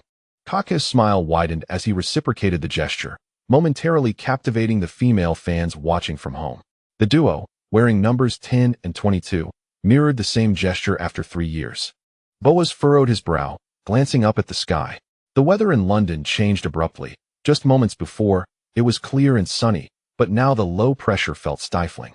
"Jose, we've received word that the signal for this match has been disrupted," Steve Clark reported. "What is happening?" Boas inquired. "I don't know," Clark replied. "Fans near Stamford Bridge are saying their broadcast suddenly switched to an adult channel." Mourinho instinctively tightened his legs, sensing an ominous presence. However, Boas widened his eyes and said, "Jose, I need to go to the restroom." Faria dismissively waved his hand, saying, "Next time you want to go, just go without telling us. Last night, I dreamt you stood at the urinal, unable to relieve yourself." Boas quickly made his way to the players' tunnel, first reaching the home dressing room. The television, which should have been airing the match, now displayed a flight attendant in a red uniform. Boas grimaced. Indeed, it was a French film. He casually closed the door of the changing room and began his patrol at Stamford Bridge. Having perused numerous tomes, he perceived this as an omen of the imminent arrival of the lustful demon Asmontis. As he approached the restroom, the cacophony within piqued his interest. Upon pushing open the restroom door, Boas exclaimed, "How can there be so many rats? You see it, Mauro?" Ancelotti, exuberant as a child weighing 160 pounds, bounced with delight, embracing Tassadi. Indeed, Carlo, I see it." Tassadi nodded in agreement, proclaiming, "This is the magnificence of willpower. Hope is the greatest force in the world." As Ancelotti's assistant coach, Tassadi was well versed in Ancelotti's theories, even able to recite his autobiography on willpower verbatim. The two supported each other on their exploratory journey, often exchanging constructive insights. This new contraption was born from his suggestion to utilize a tripod, elevating the machine off the ground, which currently appeared to yield promising results. In the stands, Capello glared fiercely at the Milan coaching bench. The animosity between him and Ancelotti stretched as long as a yard of cloth. Capello observed every action of Ancelotti and Tassadi, still convinced that Ancelotti concealed the means to curse Huang Kaiwen within that moving contraption, which he considered merely a diversion. Regarding Huang Kaiwen, he could not remain passive. Thus, he had no qualms about being the formidable Capello. After conferring briefly with Baldini, he stealthily made his way toward the passage leading to the stands, his feet executing deliberate steps, hands forming gestures, and reciting, "The Tao that can be spoken is not the eternal Tao. The name that can be named is not the eternal name." This was his communication with the three purities before unleashing his sword. The power of thunder was formidable, and he could not risk harming the spectators. Even if no fans were injured, he would not wish to damage the flora. Therefore, he needed to communicate with the Taoist ancestor before employing his learned technique, the Nine Heavens Thunder technique, to eliminate Ancelotti's malevolence in one fell swoop. On the field, Huang Kaiwen seized the ball once more, deftly flicking it with his right foot before launching a long pass. The ball found its target, the right flank's Quaresma, who, sensing an opportunity, opted not to halt the ball and instead nudged it directly into the penalty area. Hummels had yet to return to the box, leaving Maldini to defend against Drogba. After receiving the ball, Drogba struggled to find a shot, driving toward the baseline instead. The seasoned Maldini adeptly blocked his shooting path, and as they neared the baseline, Drogba dared not wait any longer for an opportunity. He decided to take a chance. In his stride, Drogba abruptly lifted his right foot, striking the ball with his heel. Ballack surged forward to unleash a shot, only to be thwarted by Hummels, who blocked it with his body. Huang Kaiwen, sprinting ahead, managed to halt the ball, but Ambrosini immediately seized his arm, preventing him from advancing with the ball. Gattuso rushed in too quickly, colliding with Ambrosini, which caused Huang Kaiwen to tumble as well. Ramos, nearby, exclaimed with an awkward laugh, "Even if you don't make contact, you can't be so reckless in defense." He had spent half a season on loan at Milan, where most of the players were acquaintances. This foul wasn't outrageous. He simply couldn't help himself. Ambrosini pushed Gattuso away and, smiling, pulled Kevin Huang up, saying, "I truly didn't mean to." "Really? I don't believe it." Kevin Huang replied, blinking. Ambrosini exclaimed, "Damn it. Why doesn't this guy follow the usual script?" Given their previous interactions and the articles written by Buffon, Kevin Huang should not have pursued the matter so relentlessly. Today, however, Kevin's demeanor felt entirely different. "What do you intend to do? Are you going to have me suspended? After all, you are the man of the Milan owner," Ambrosini jested. Ramos discreetly stepped back, sensing Ambrosini's lack of understanding about Kevin Huang's family situation. Kevin wasn't the owner's man. Rather, his woman was the owner of Milan. Kevin smiled brightly, patting Ambrosini on the shoulder. "When I return to Milan, let's get together and invite that guy Filippo." "Sounds good." Ambrosini sighed in relief, knowing Kevin wouldn't pursue the issue further. The referee approached to remind them to stop chatting before Ambrosini finally stepped aside. "Kevin, are you going to take the kick?" Ramos inquired, as Ballack hadn't come over. "I will. Time is running short. We need to secure a lead before halftime," Kevin replied. Ramos nodded and jogged toward the penalty area. Kevin seemed prepared to take the free kick himself. His presence was daunting. Indeed, while Juninho was the second-best free kick taker in European football after Kevin, scoring directly once every 7 attempts, he still fell short of Kevin's efficiency. Other players were far less effective than Juninho, highlighting Kevin's exceptional skills with free kicks. Kevin's ability to strike with both feet made it challenging for goalkeepers to defend against him, and his expertise with the outside of the foot was renowned. Quaresma had remarked in an interview that Kevin's outside foot technique was on par with his own, making it nearly impossible to predict where Kevin would place the ball during set pieces. In the penalty area, Abbiati was nervously directing his wall to adjust their positions. "Move forward a bit. Don't rush into the box, or you'll obstruct my view." Damn it. Despite Kevin's limited training time at Milan and their few direct conversations, his reputation as the world's foremost goalkeeper assassin was well established, having bested nearly all national team goalkeepers from Europe's elite clubs. As a fringe player for the Italian national team, he couldn't afford to be careless, as evidenced by Buffon's remarks, who would rather see Kevin go easy on him in the papers. The foul was close to the sideline. The position wasn't ideal, yet Abbiati remained tense and alert. He continually adjusted his steps, striving to find the optimal position as Huang Kaiwen prepared to take the free kick. The referee blew the whistle. Standing at the sideline, Huang Kaiwen took a couple of paces back, shifting his entire body weight to the right. He swung his right foot, striking the ball with the inside of his foot. The ball sped towards the small penalty area. Both teams' players surged into the box, and the trajectory of the ball was unmistakably directed towards Terry near the left post. Next to Terry was Bonera, who did not even jump, merely watching as Terry leaped and headed the ball into the left side of the net. Terry's exuberance after scoring was palpable as he dashed to the sidelines, leaping onto the advertising boards to celebrate with the fans. At that moment, a fine drizzle began to fall from the sky. The referee checked his watch but did not blow the whistle, allowing Milan the opportunity to restart play. As Terry descended from the boards, he remembered to give Huang Kaiwen a thumbs up. Recently, His performance had faced media criticism, with some experts urging Chelsea to acquire a new defender to replace him, which added considerable pressure on Terry. This goal allowed him to release some of that tension.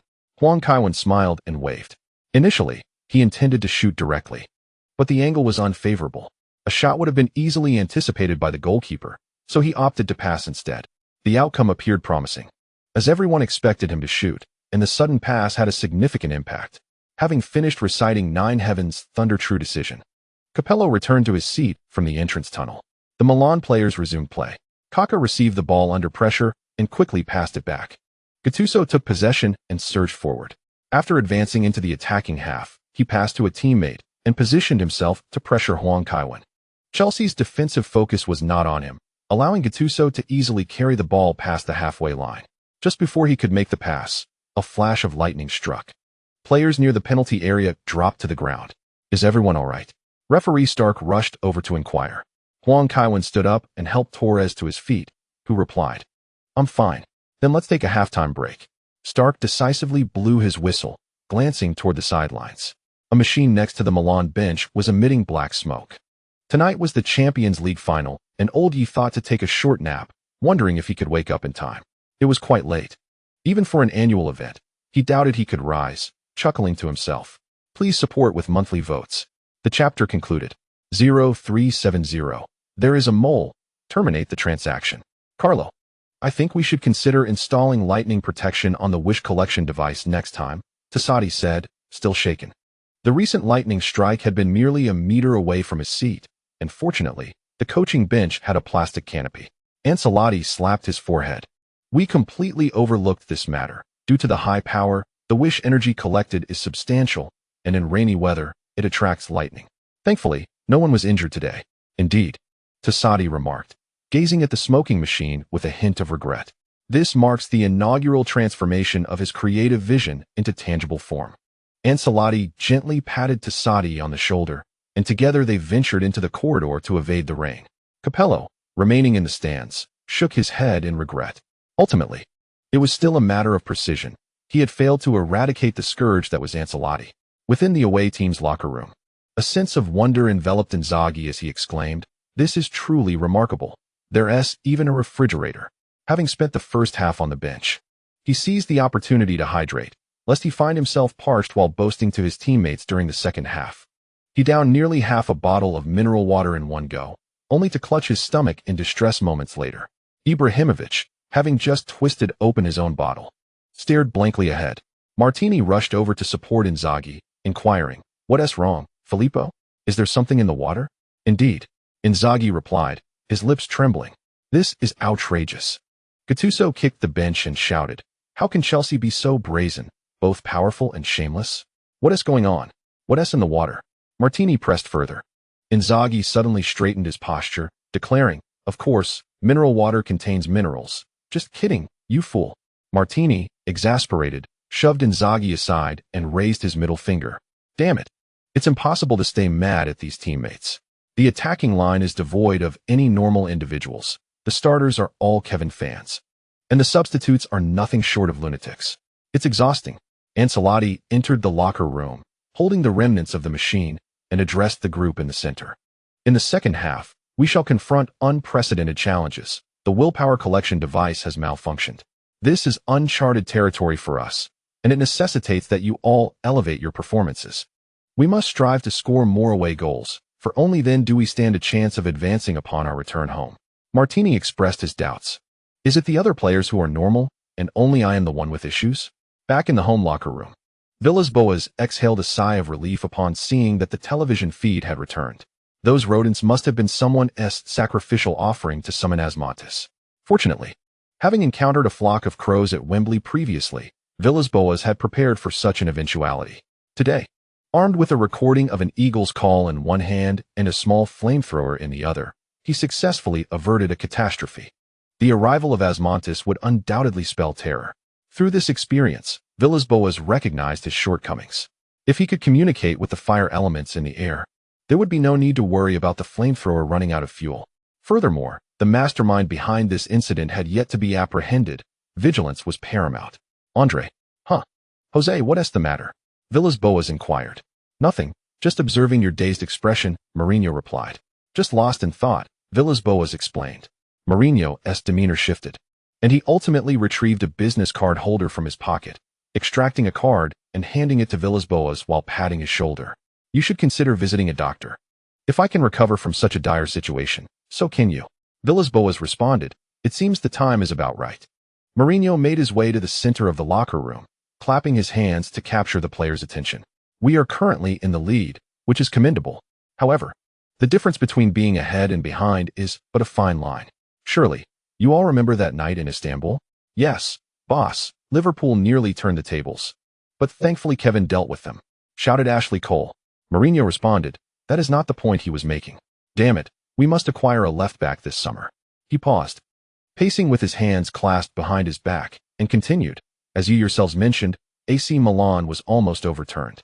Consider their squad, they were remarkably strong, with several players among the top 10 Ballon d'Or nominees. Liverpool may not have been as formidable, yet they still came perilously close to a comeback.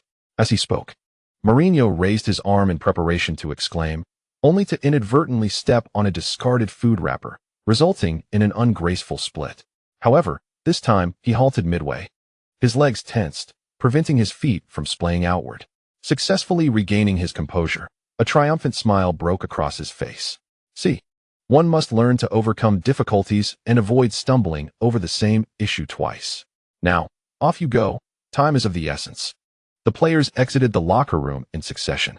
Boas approached, curiosity piqued, and inquired, Jose, now that they've left, may you stand up? Maintaining such a stance with tensed muscles is rather arduous, you know. I've strained my groin, Mourinho murmured. With immense determination, he managed not to lose face before the players. Boas was at a loss for words. Such an injury should be attended to promptly. He turned to summon Clark to bring back the team physician. Rouet, go and inform the referees about the situation. We will need to substitute coaches for the second half. Boas instructed. Since you're headed to the restroom anyway, might as well let me take charge, Rouet Faria muttered. All right, you may go. Who conducts is of little consequence. Boas replied nonchalantly. Mourinho sensed an undercurrent of sarcasm. When did the football world adopt such a mindset, where the identity of the coach became insignificant? If that were the case, why did some earn an annual salary of 8 million euros, surpassing many players? As he was lifted onto a stretcher, Mourinho pondered whether the team, including the coaching staff, harbored dissent against him. The players returned to the pitch, and news emerged that during halftime, Mourinho had delivered a passionate speech in the locker room, but his animated gestures had resulted in an injury, and he was now being rushed to the hospital for emergency treatment. If memory serves, this marks Mourinho's 5th injury this season, alongside multiple suspensions. Indeed, Boas would continue to fill in for Mourinho, and Chelsea need not worry in this regard, as their coaching staff possessed ample experience. From fans to players, even the club's upper echelons exhibited no reaction to the change in command, as if nothing had occurred. Drogba initiated the play with a quick back pass, and Ballack deftly redirected it for a continuation. After Kevin Huang acquired the ball, he exhibited no urgency to advance. Chelsea's options for initiating play from the back were somewhat fewer than Milan's, with only he and Ramos possessing long passing capabilities. On the Milan side, Hummels, Maldini, Pirlo, and Ambrosini all demonstrated the ability to deliver long passes, complemented by the lurking forward Bonera, who certainly posed a greater threat. Ibrahimovic and Torres surged toward Kevin Huang. Ibrahimovic gestured for Torres to mark Huang to prevent a rightward pass. Yet, Kevin remained composed, waiting for Ibrahimovic to extend his foot before he pivoted, retrieving the position to execute a backward pass. Cech, understanding the situation perfectly, directed the ball to the left side, where Kevin Huang, positioned at the edge of the penalty area, received it and immediately turned to unleash a powerful strike with his right foot. The ball soared straight over the halfway line, descending sharply toward Milan's penalty area. This delivery was exquisite. However, Bonera stood in the way, causing Mata to silently lament. Although he had not yet faced Bonera, Mata, upon comparing their physiques, realized he would struggle in physical confrontations. As Mata charged forward, preparing to seize an opportunity, Bonera unexpectedly leaped, completely missing the ball. Faced with this unexpected gift, Mata did not hesitate to dart behind Bonera. As the ball rebounded, he swiftly turned and volleyed it toward the center without waiting for Maldini to reinforce the defense. Hummels reacted swiftly, intercepting the ball with a header before Drogba could leap, sending it out for a corner. Alas, a corner kick. Today, Drogba's performance was not particularly stellar. Indeed, it was evident that he had not returned to his peak form. Otherwise, the AC Milan defenders would not have triumphed in so many duels. Kevin Huang personally approached the right corner flag, noting that all of AC Milan's players were actively moving, while Ancelotti shouted instructions from the sidelines, urging caution. The crowd at Stamford Bridge chanted Kevin Huang's name as Quaresma made a run for a header. Drogba. Abbiati misjudged his positioning, yet Drogba, standing in front of the goal, blocked what should have been a certain goal. What can one say? Drogba's performance today was rather lackluster, and his reactions appeared sluggish. Still slightly dazed, Drogba received a comforting pat from Kevin Huang. Everyone has their off days. Drogba should not be blamed. Speaking of which, Bonera's earlier misjudged leap was quite astonishing. He jumped before the ball had even descended. One wonders what he was thinking. If he wished to avoid conceding, he must refrain from such errors. After Abbiati gained possession, he swiftly launched the ball toward the right flank. Kevin Huang sprinted alongside Torres, with Ashley Cole also joining the defensive effort. With Gattuso closely guarding Huang and Bonera advancing to offer support, the right side of Milan's defense swiftly transformed into a miniature battlefield. The pass was indeed accurate. Torres, with his back to Cole, controlled the ball with his chest. Kevin Huang extended his foot, prompting Torres to deftly maneuver the ball with his right foot, pivoting and accelerating past Ashley Cole. Although Cole was not slow, it depended on the comparison. Torres nudged the ball forward, almost instantaneously bursting past Cole. Ashley Cole hurriedly turned to chase back. At this moment, Torres once more seized the ball and decelerated, delivering a horizontal pass with the inside of his foot to the advancing Kaká. Unmarked by defenders, Kaká found himself in an advantageous position. Mikel lingered in the forward area, prompting Ramos to rush towards Kaká without hesitation. Kaká, undeterred, maintained his pace. Just as the two were about to converge, he deftly nudged the ball with his left foot, skillfully altering its trajectory and successfully evading Ramos as he surged toward the penalty area. Terry, unwilling to grant Kaká an opportunity, swiftly moved to reinforce the right flank. Aware that time was of the essence, Kaká, still outside the box, executed a quick adjustment with his right foot for a long-range shot. His choice of aiming for the far corner was indeed unexpected. Cech, realizing the danger, hurriedly adjusted his position and leaped to make a side save, narrowly deflecting the ball away. This resulted in a corner kick for AC Milan, and the tempo remained brisk after the start of the second half. Yes, Pirlo approached the corner flag, and both teams showcased an impressive accuracy in their long passes today. Chelsea must remain vigilant against AC Milan's aerial prowess. After a measured run-up, Pirlo delivered the corner, his pass exhibiting a distinct arc. Hummels and Terry leapt simultaneously from the right side, with Hummels directing the ball toward the center. Torres, positioned in the middle, flicked the ball with his foot, sending it towards the left edge of the small box. Ibrahimovic surged forward, nudging the ball forward with his chest. Before Alex could intervene, he lifted his right foot, placing it beneath the ball, and executed an acrobatic bicycle kick that sent the ball soaring into the left side of the net. Ibrahimovic. The visiting fans in the stands erupted in joyous chants of his name. The goalscorer cast a glance at Huang Kaiwen, raising an eyebrow before dashing towards the corner flag to celebrate. Huang Kaiwen responded with a bemused shake of his head. Ibrahimovic's goal was indeed a thing of beauty. However, what was Huang Kaiwen up to? Was he not aware that one must pay their debts? The score was now level at 2-2. And AC Milan's ability to capitalize on opportunities remained commendable. Indeed, Ibrahimovic epitomized the philosophy of using one's feet rather than one's head.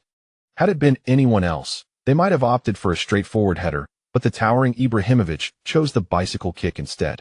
In this regard, he bore some resemblance to Huang Kaiwen, who also possessed commendable heading skills, yet typically preferred to utilize his feet. This is a common trait among technically gifted players. Those proficient in their craft tend to rely on their feet to resolve matters. Was that Andy Carroll I saw? Did I not just witness Ibrahimovic exchanging glances with Huang Kaiwen? Were they engaged in some sort of intrigue? Foolishness. Ibrahimovic was merely provoking Huang Kaiwen, showcasing the beauty of his goal. Ibrahimovic often boasts about Huang Kaiwen. Why would he openly challenge him? Of course, in the presence of an idol. One wishes to make a good impression, yet Ibrahimovic's personality is such that he becomes rather arrogant post-goal. Rest assured, Huang Kaiwen will not let him off easily. Given Ibrahimovic's propensity to boast about Huang Kaiwen, does he not realize that Huang Kaiwen is the most sensitive of them all? Haha, indeed. It is somewhat regrettable that Ronaldinho did not play today. Otherwise, we would have witnessed Huang Kaiwen's fervent vengeance against him. If Ronaldinho gets past him once, he must surpass him twice in return. Huang Kaiwen's stinginess is not a newfound trait. A glance at Van Nistelrooy reveals as much. Once the undisputed king of the small box, he now seems prepared to retire beyond the confines of Europe. Returning to the halfway line alongside his teammates, Huang clapped his hands and exclaimed, "Today is a home game. Even against the formidable AC Milan, we should not settle for a draw. Indeed, let's show some spirit, lads." Terry's voice resonated from the back line, rallying, "Chelsea, push forward, push forward, push forward." The fervent chants from Chelsea's half soared into the heavens, echoing across Stamford Bridge, where the stands gradually filled with song. "We are the champions." Maldini looked up at the stands. His wife, Adriana, was amidst the Milan supporters. Yet their two sons had chosen to join the Chelsea side. To his dismay, his eldest son, Christian, was even cradling the youngest, Kevin, who was proudly donned in a Chelsea jersey. This absurdity of facing adversaries from within left him feeling utterly drained. Perhaps he truly was at the age of retirement. As Chelsea resumed play, Mata received the ball on the left flank, only to be immediately marked by Gattuso. Attempting to evade him with his footwork, Mata soon realized Gattuso's tenacity exceeded his expectations, rendering him unable to shake off his pursuer. Almost tackled by Gattuso, he managed to return the ball while falling. Ashley Cole received the pass and advanced a couple of steps, waiting for Gattuso to rush in before executing a swift diagonal pass. Huang Kaiwen, retreating to receive the ball, faced immediate pressure from Ibrahimovic. With a deft touch of his right foot, he spun in a confined circle, utilizing the essence of Xavi's signature move, the magic of love spinning around, which proved invaluable for evading defenders in the backline. Having completed a swift pirouette, Huang Kaiwen evaded Ibrahimovic and directed the ball to the left. As Gattuso charged towards him, Huang promptly returned the ball to Ashley Cole. After a quick stop, Cole executed a delicate lob, sending the ball back to Huang Kaiwen's feet. Huang surged forward, crossing the halfway line with the ball, while Gattuso relentlessly pursued him from behind. With a swift motion, Huang passed the ball to the advancing Mata, prompting Gattuso to abandon his chase of Huang and pursue the ball instead. This was precisely what Huang Kaiwen had hoped for. Mata, amidst the defensive efforts of Bonera and Gattuso, successfully turned and returned the ball to Huang Kaiwen. With a deft flick of his right foot, he sent a long pass soaring. The ball flew from the left side of midfield to the right flank, swiftly shifting to Milan's vulnerable defensive zone. Quaresma, utilizing the inside of his right foot, brought the ball to a halt, not rushing to play it as he awaited his teammates' movements. As Drogba surged into the box, Hummels followed closely, forcing Quaresma to the byline. Hummels shadowed him, denying Quaresma any passing opportunity. In a moment of urgency, Quaresma nudged the ball forward and accelerated. Yet this fleeting chance was thwarted as Hummels slid to intercept, sending the ball out of play. "Foul! He fouled me," Quaresma exclaimed, seated on the grass, raising his hand. Nearby, referee Wolfgang Stark shook his index finger, indicating that the play was valid. Quaresma, feeling aggrieved, struck the turf forcefully with his right hand. "This ball is fine. Don't take it too much to heart." Huang Kaiwen reassured him as he extended a hand to help him up. "All right, since you say so, perhaps it truly is fine," Quaresma conceded. Indeed, Hummels had made contact with him, yet Quaresma was uncertain whether the ball had been touched before or after the collision. Huang Kaiwen gave Quaresma's shoulder a pat and proceeded towards the corner flag. Xavi Alonso's exceptional long passing ability was something to be harnessed effectively. Upon reaching the corner flag, Huang Kaiwen deliberately raised his right hand, extending two fingers. A satisfied smile crossed his face as he surveyed the chaotic Milan penalty area. Yes, this was the signal for a tactical free kick. Milan, being his former club, had teammates who were well aware of his intentions, hence the significant reaction. However, how the kick would unfold was still entirely at the discretion of Huang Kaiwen. "It's nothing, just teasing you all," he jested. As the whistle blew, Huang Kaiwen stepped forward with his right foot, taking a stride before curling the ball with his left foot from its lower right side. And outside of the foot pass, the ball zipped along the baseline, spinning outward. This delivery caught Hummels and Jankulovski off guard, as their positions were too far from the baseline to clear it immediately. As the ball approached the small box, it soared towards the center, directly reaching Drogba. Standing firm, Drogba attempted a header, but unfortunately, it was too centered and was easily deflected by Abbiati's strong hands. The ball descended into the small box, where Alex and Hummels leapt simultaneously to meet it, directing it towards the top corner of the right penalty area. Mikel, lurking nearby, successfully seized the ball but was uncertain how to proceed. Just then, Huang Kaiwen arrived from behind, receiving the ball without adjusting his position, and sent in a cross with his right foot. Terry, seizing the moment, leapt up, out-muscling Bonera to redirect the ball towards the goal, where the unmarked Drogba prepared for another header. Alas, this attempt was once again too straightforward, landing directly in Abbiati's grasp, who cleared it away with the help of Hummels. With Chelsea continuously earning corner opportunities, Huang Kaiwen once again approached the right corner flag. Look! Regardless of how Huang Kaiwen plays it, he signals with his hand. AC Milan cannot afford to ignore his tactical corners. Yet today, Huang Kaiwen has been directly delivering the ball into the box, he mused. Indeed, this was reminiscent of the tale of the boy who cried wolf. When AC Milan players ceased to guard against his tactical corners, he could catch them off guard. A corner kick was taken directly at the goal, narrowly grazing the outer side of the left post before going out of play. It was so close. Observing his teammates struggling to score, Huang Kaiwen, feeling the urgency, decided to take matters into his own hands. The camera now shifted to the Brazilian legend Pelé, who, although applauding, appeared somewhat dissatisfied with Chelsea's performance today. Abbiati quickly initiated a goal kick, while Maldini aimed to clear the ball, only for Drogba to rush in and obstruct his attempt.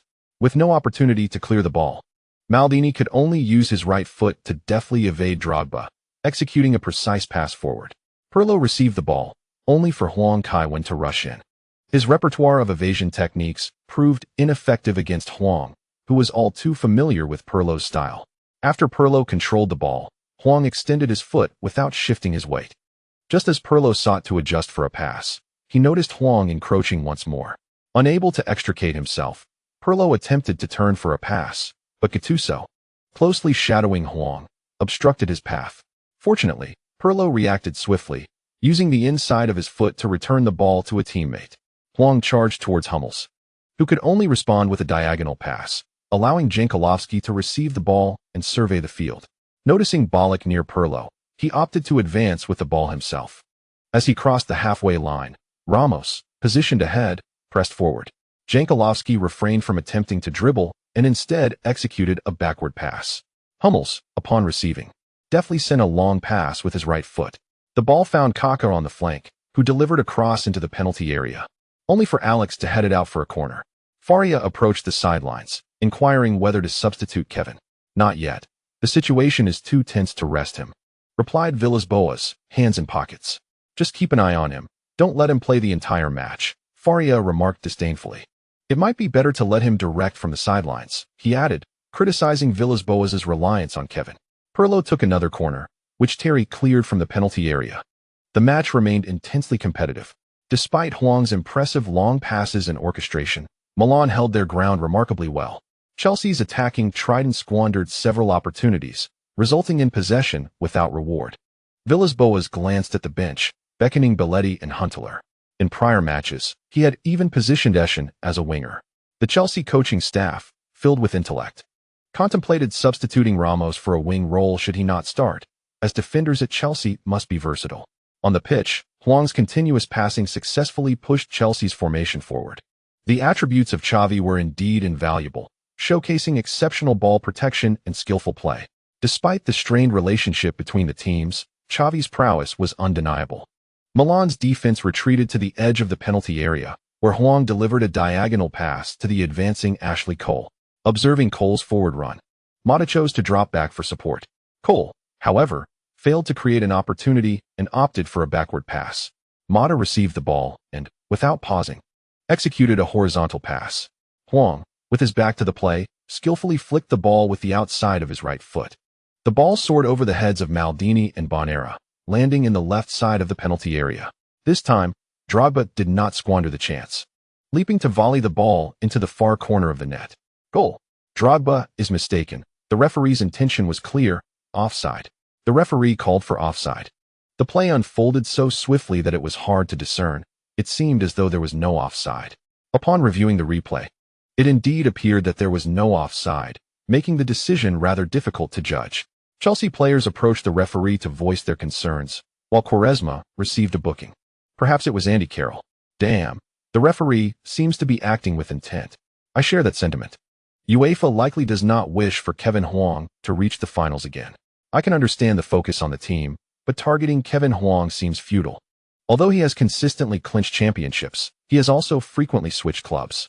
Perhaps the perception is that his repeated victories have diminished the prestige of the Champions League, especially with it being monopolized, leaving others at a disadvantage. This is unreasonable, particularly since he holds considerable influence in the Asian market. Unless UEFA no longer desires that. Just look at the Japanese fans. They would practically sell their homes to support Kevin Huang's career. Speaking of which, just a few days ago, there was news from Kyoto about a girl who developed diabetes from drinking milk tea, and yet she still buys it just to collect cards. On another note, Kevin's tea warehouse caught fire, and it seems prices have risen again in Japan. Despite the price increase, people still buy. What a waste. If one day Kevin Huang becomes a billionaire, every Japanese fan will bear some responsibility for that. The fourth official raised the substitution board. Kevin Huang mistakenly thought he was being replaced. Upon seeing Mata and Quaresma coming on, Huntelaar and Belletti entered as substitutes. Following the substitutions, Chelsea players remained fixated on the previous contentious call. Kevin Huang felt the urgency to score quickly to stabilize the team's morale. As Milan initiated the play from the back, he gestured emphatically, prompting Belletti and Huntelaar to surge forward. The two fresh players exhibited remarkable stamina and swift pressing, creating a sense of disarray within Milan's defense. Maldini, attempting to regain composure, was offered no opportunity by Kevin Huang.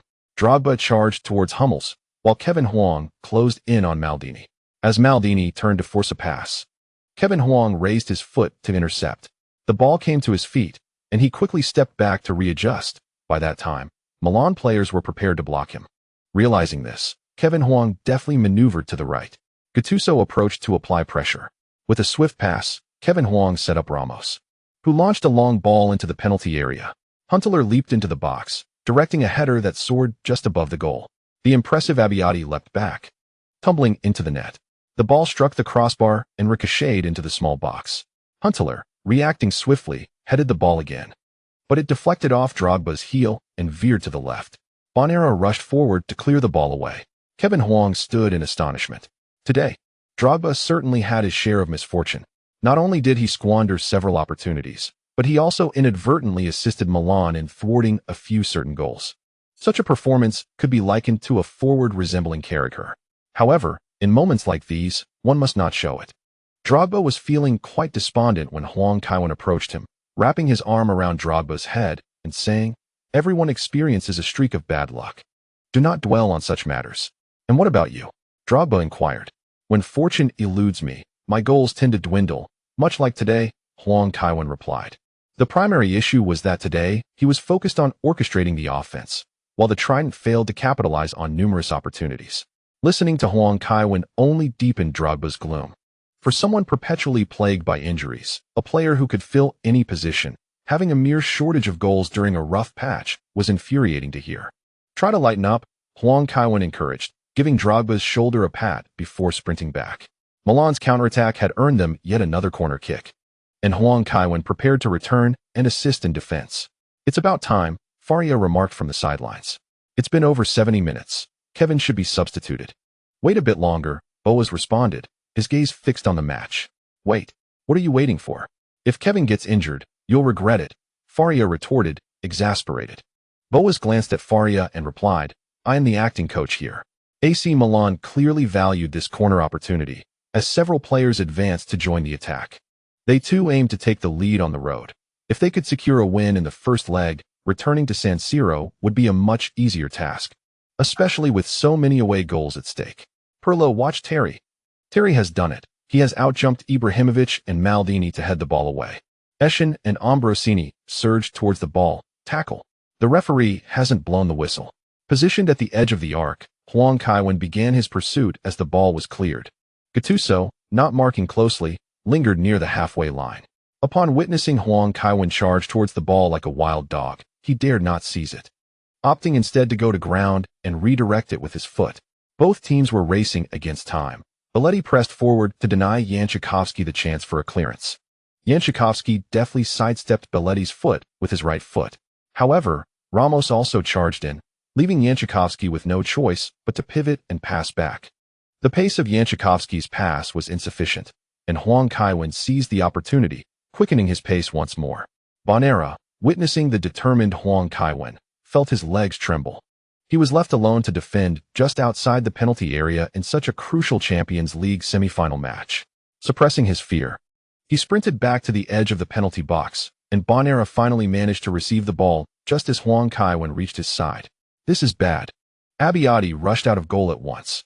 However, the turn of events surpassed his expectations. As Huang Kaiwen closed in, a flustered Bonera inadvertently raised his right foot and missed. Tumbling to the ground within the penalty area, his thigh pressed against the side of the ball, and under pressure, it soared over Abbiati's head, bouncing into the net. Yesterday, Inter Milan played remarkably well, holding their own throughout the match, though they were somewhat lacking in fortune. One must wonder about Lukaku, despite his misfortunes. Having repeatedly been a pivotal player in crucial matches, it is rather astonishing. The chapter concludes with the return of the Emperor of Milan, leaving everyone astounded. Neither Huang Kaiwen nor Abbiati anticipated that the ball would find its way into the net, let alone in such a manner. As for Bonera, he was utterly oblivious to the ball's trajectory. It seemed that when his thigh made contact with the ball, he looked down only to see it soaring away. In such painfully awkward scenarios, the involved parties often lose sight of the ball, much like Demichelis in his infamous spin. In the end, Demichelis was still unaware of the ball's location. Observing Abbiati's look of despair, Bonera finally realized the ball had indeed crossed the goal line. He glanced at his thigh, then at Huang Kaiwen, scratching his head in utter confusion about how that goal transpired. Ah, Bonera, an own goal. Indeed. It was a rather peculiar coincidence that he inadvertently directed the ball into the net. In the 77th minute of the second half, Bonera's own goal allowed Chelsea to turn the tide of the match. Huang Kaiwen resolved to counsel the young lady later on. Perhaps it was time to part ways. Although Bonera is capable of playing in two positions, he tends to falter at critical moments. Milan is not short on funds. They should not allow Bonera to linger and become a captain when a promising forward should be swiftly offloaded. Aside from the nearby players, no one clearly witnessed the sequence of that goal. Huntelaar rushed up, excitedly inquiring, "Kevin, how did that goal happen?"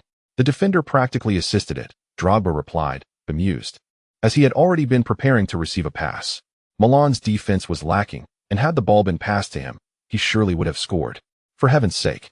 The AC Milan players inadvertently put the ball into their own net to prevent me from scoring. Over the weekend, Drogba planned to visit the church to seek counsel from the priest regarding his streak of misfortune, wondering if perhaps he had unwittingly attracted some bad luck. It was indeed Kevin who applied pressure, leading to that unexpected own goal. He truly is remarkable, Huntelaar exclaimed with excitement. Ramos, who had just arrived, glanced at Huntelaar, surprised by the latter's understanding of the game. Huang Kaiwen joined his teammates in celebration. Meanwhile, Maldini, with a resigned demeanor, returned to the penalty area to help Bonera to his feet. "Captain, Bonera stammered, completely at a loss for words, even unsure of how the own goal had occurred. "Enough said.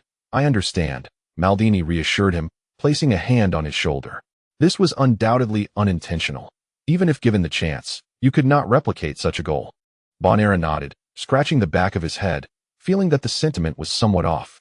Boas turned to the substitutes bench, beckoning Maluda with a finger. "Are you going on now?" Maluda asked as he removed his training jacket. "Not yet. Warm up first," Boas instructed. Given the current state of affairs, there was no urgency to send a player onto the field without proper warm-up. Maluda nodded and began jogging along the sidelines. Although the score was close, 3-2 was hardly an outrageous outcome.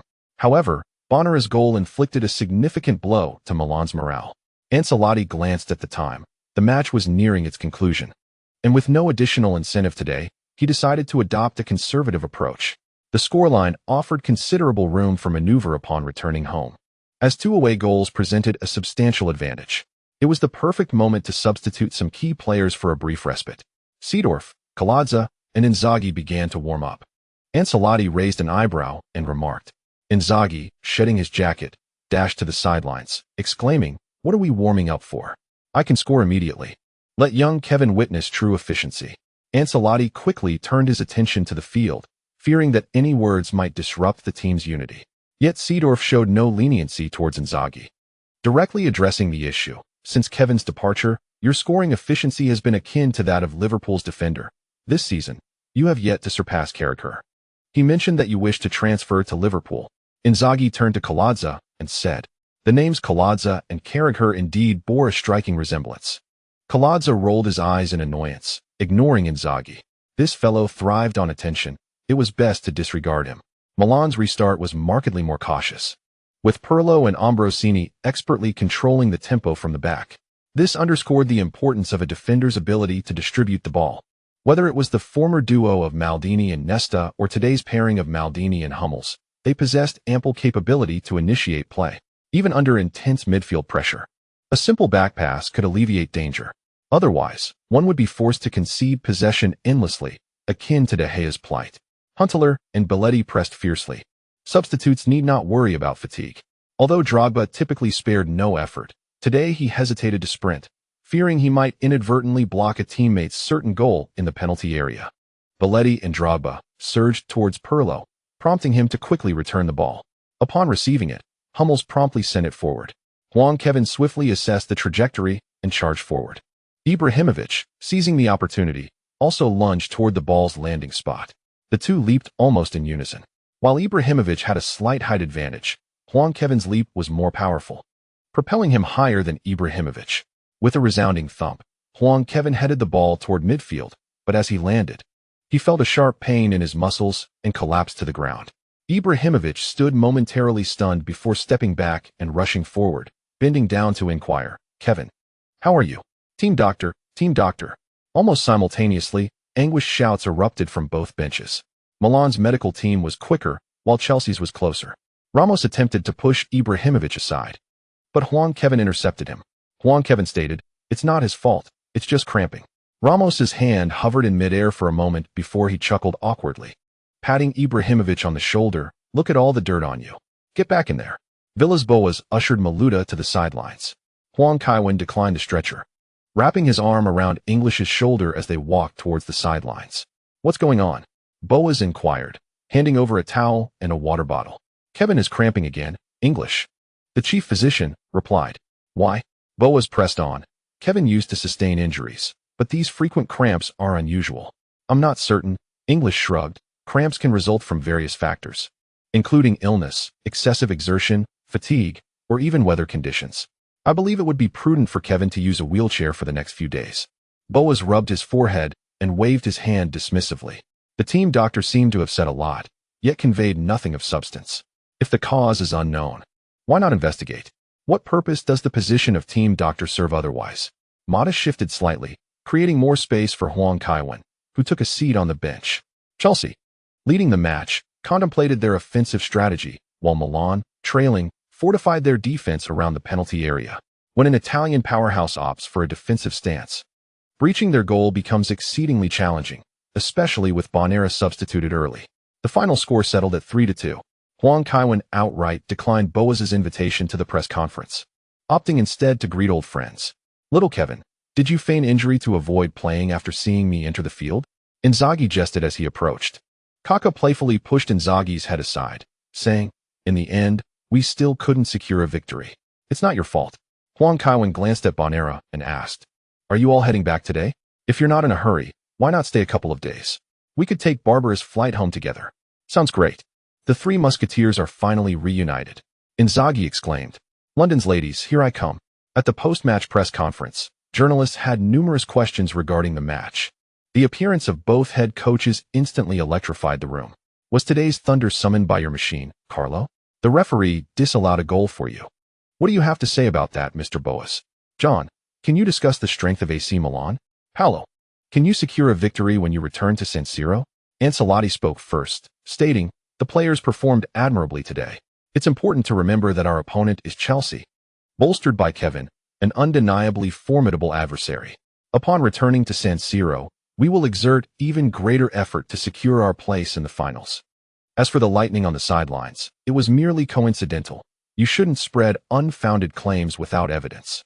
But your radar appears quite powerful. And it's natural for it to attract lightning in inclement weather, isn't it? A reporter pressed.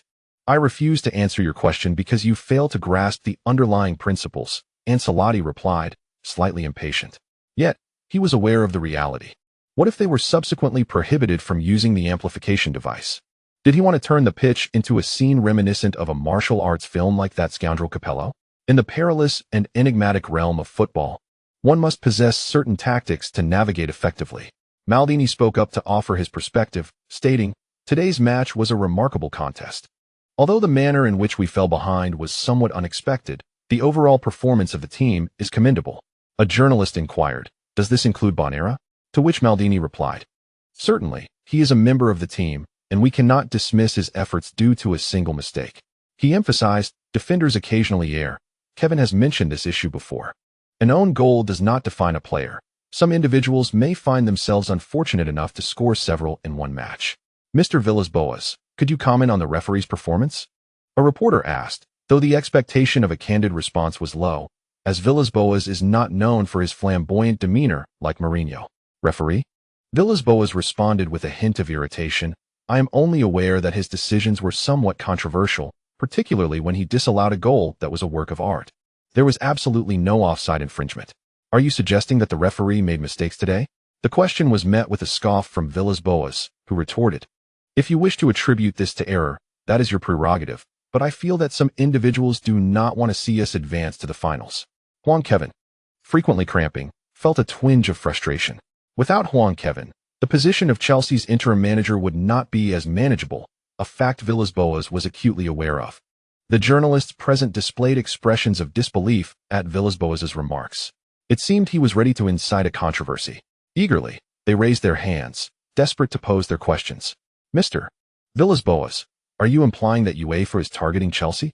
Is it because Kevin has won too many championships that he is being singled out? Are you suggesting that someone does not want to see Chelsea claim the title? Mr. Villas-Boas, please answer my question." The atmosphere grew tense as Villas-Boas commanded, "Silence." Once the room quieted, he continued, "I can only say that our opponents are formidable, yet the scoreline should not reflect this. We performed better but failed to convert more chances into goals." With that, Villas-Boas stood up abruptly, prompting Terry to follow suit and exit the press conference. Huang Kaiwen, after exchanging pleasantries with his teammates, spotted Djokovic in the audience. "You went easy on me today," Djokovic remarked. "Not at all. I am a professional athlete," Huang Kaiwen replied. "Yet you could have easily scored 5 goals, but only managed 1, Djokovic noted, raising his hand. "No need to explain. I understand. I hope one day you return to San Siro." "I will be back next month," Huang Kaiwen responded. "That's not what I meant." "Forget it. Let's take a photo." Djokovic shook his head. Huang Kaiwen smiled and nodded, fully aware of what Djokovic was insinuating. However, he could not guarantee such an occurrence. If Djokovic accidentally leaked it, the European media would have a field day that summer. After the photo was taken, Djokovic departed, while Pelé continued to conduct interviews nearby. Huang Kaiwen, preparing to leave, was beckoned over by Pelé. "Today, I arrived at the venue to witness a rather tedious and mechanical match. Kevin, undoubtedly the most technically gifted player in the world, exhibited footwork as remarkable as my own in my youth. Yet, what transpired today? I observed the world's finest player, constrained by utilitarian football, continually seeking opportunities with long passes from the backfield. There were no exhilarating dribbles, no dazzling step-overs, no flicks, and no pendulum movements. Although this match was a UEFA Champions League semi-final, I found it impossible to express any fondness for the game, as I could scarcely recall anything commendable about it." Belly exclaimed in frustration. Kevin could only stand by, offering a forced smile. "Kevin, speak up," Belly urged. Kevin, with a grin, pointed to his ears and said, "My hearing issues have flared up again. I can't make out what you're saying." "Kevin, Belly mentioned that your style of play is not right. Do you have anything to say?" "I'm sorry, I can't hear you clearly," Kevin replied with a chuckle. The reporters were equally at a loss. Once they departed, Belly fixed an intense gaze on Kevin and took his hand, saying, "I know your coach is a ruthless man in pursuit of victory. But you must understand that your responsibility transcends merely winning. It also encompasses winning with flair. Countless children around the globe are waiting in front of their televisions to witness your performance, and yet you delivered such a lackluster display, rarely taking on the ball. This will inevitably disappoint fans worldwide. All right, I will take that into consideration, Kevin replied. Would you care to come to my house this evening? Forget it. I have other plans. I still feel young. Belly raised an eyebrow and pointed to his ear, adding, your performance was quite convincing, I must say. Kevin smiled as they parted ways. He realized he had been seen through. Despite his invitation, the Milan players remained at the hotel, set to return to Milan the following day. Inzaghi had suggested staying at Kevin's home, but it was merely an excuse. Soon enough, Ancelotti would be reading news of him frequenting nightclubs. Upon returning home, Kevin found the young lady already seated at the dining table, where a pre-prepared dinner awaited. Noticing the candles set on the table, he knew a fierce confrontation was inevitable. After a quick wash and changing into casual attire, Kevin took a seat at the table. The young lady placed an oyster on his plate, remarking, it's not quite the right season. The bell and oysters aren't ready yet. So I hope you can make do. It will suffice, Kevin replied as he squeezed lemon juice over it. Today, I discussed a salary increase with Abramovich. The young lady announced. Just handle it as you see fit. Kevin nodded, relieved to have her support. The young lady's presence alleviated the usual stress surrounding salary negotiations for Kevin, the king of yellow, whose wages were exorbitantly high regardless of where he played. Also, a woman named Lee wishes to meet you, the young lady continued, adding more food to Kevin's plate. The Korean? Does she not fear that my endorsement might affect her company's reputation in Korea? Kevin inquired curiously. After all, during Real Madrid's Asian tour, he had severely offended the little bastion. It is likely that they are not afraid, for they can manipulate public opinion. At worst, they might expose a few celebrities' romantic entanglements. However, having you as a spokesperson would undoubtedly accelerate sales in Europe, remarked the young lady. Huang Kaiwen gave a thumbs up in agreement, acknowledging her understanding of the tactics employed by the media.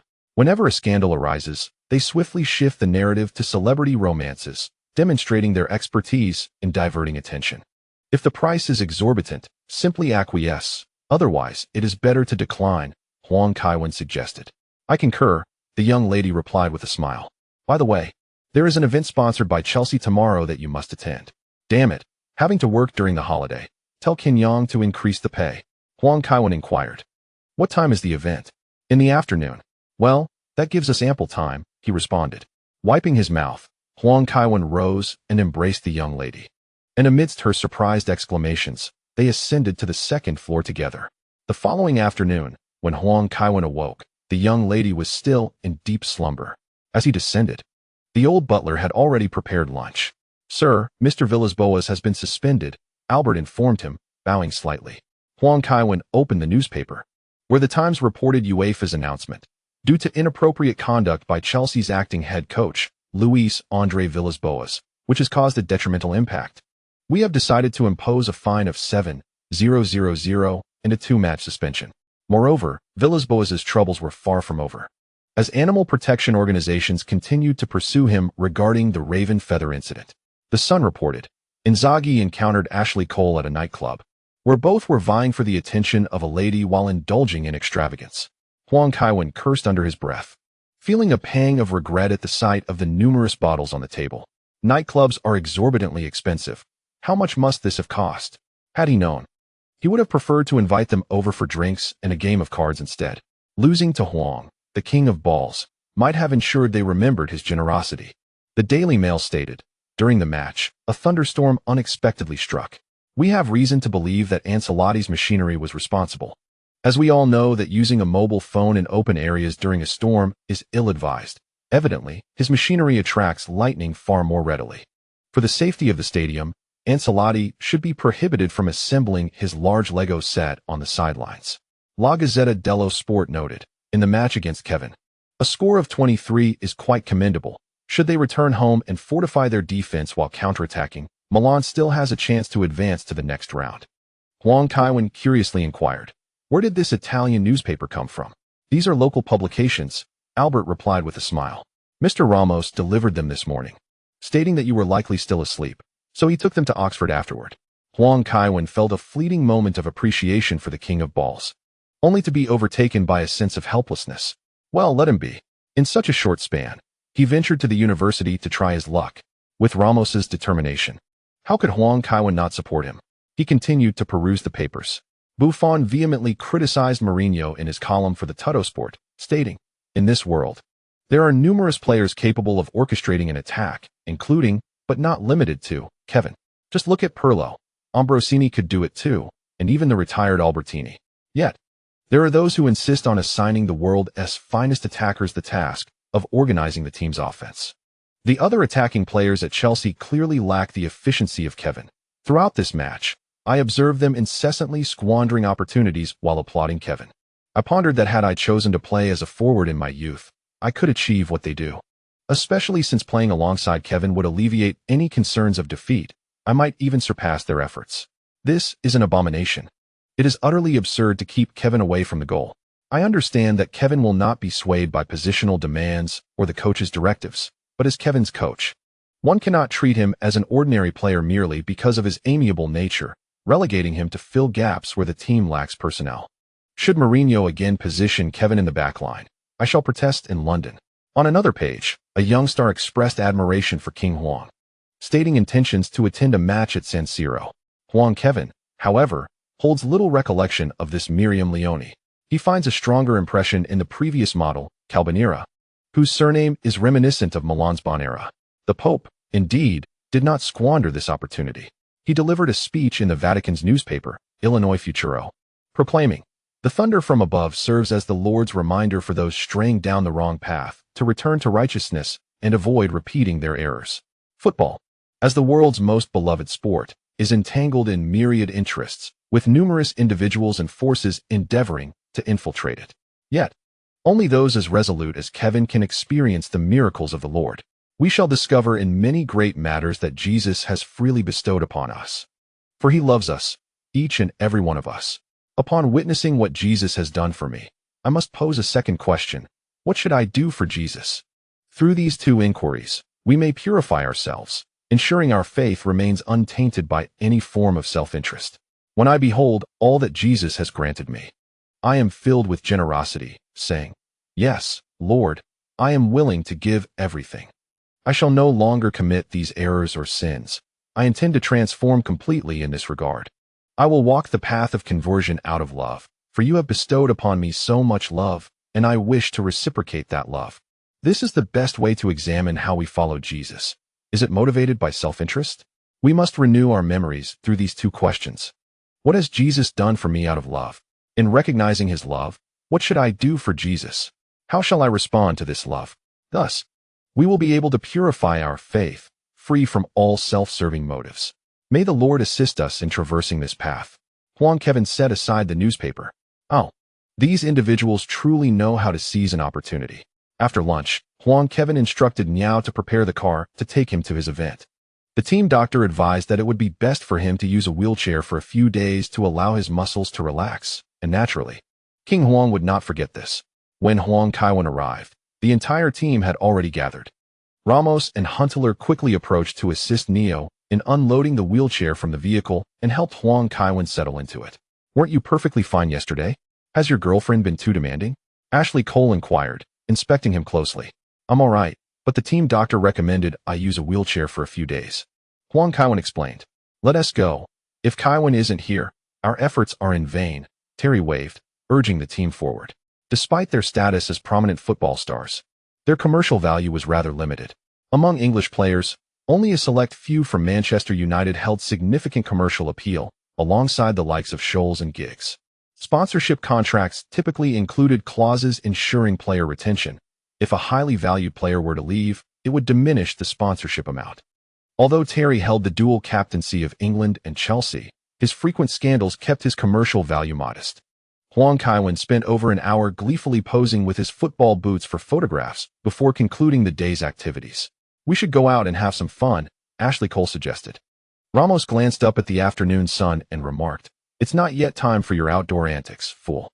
I meant we should engage in some normal activities." Ashley retorted before abruptly lifting Huang Kaiwen from his wheelchair and taking a seat himself. The entire team watched with curiosity as Ashley clumsily maneuvered the wheelchair to a table outside a cafe, where two ladies were seated, one of whom was also in a wheelchair. "This guy really isn't afraid of repercussions," Terry scoffed, although he often misbehaved himself. Pretending to be injured to flirt with disabled individuals seemed rather excessive. "Don't worry, He definitely won't have a chance, Huang Kaiwen chuckled. Why is that? Ramos asked with curiosity. Huang Kaiwen pointed at the high heels of the girl in the wheelchair and explained, based on the wear on her shoes. She appears to be injured rather than disabled. Ashley's overthinking the situation. Besides, he is a well-known player. Making a scene like this isn't a wise way to deceive. Sure enough, Cole returned, begrudgingly pushing the wheelchair back. Kaiwen, you should seriously consider a career as a detective, Czech remarked in awe.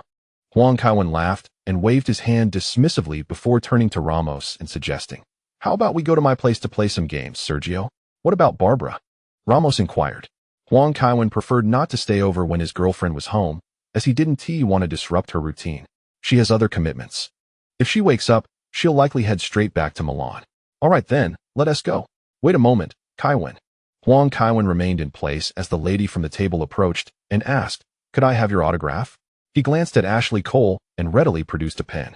Sign here. The girl in the wheelchair pointed to her chest. That won't do, Huang Kaiwen chuckled, shaking his head and gesturing to the side. If the reporters capture this, I'll be making headlines again. After playing games at home for a while, he and Ramos returned to their respective rooms. In a moment of tedium, Huang Kaiwen, notebook in hand, continued to browse the internet. Just as he was poised to upload new master brother, a particular post caught his attention. A misguided individual, seemingly brainwashed, urged others to consume less grilled sausages and more plant-based meat, accompanied by a picture of a pig.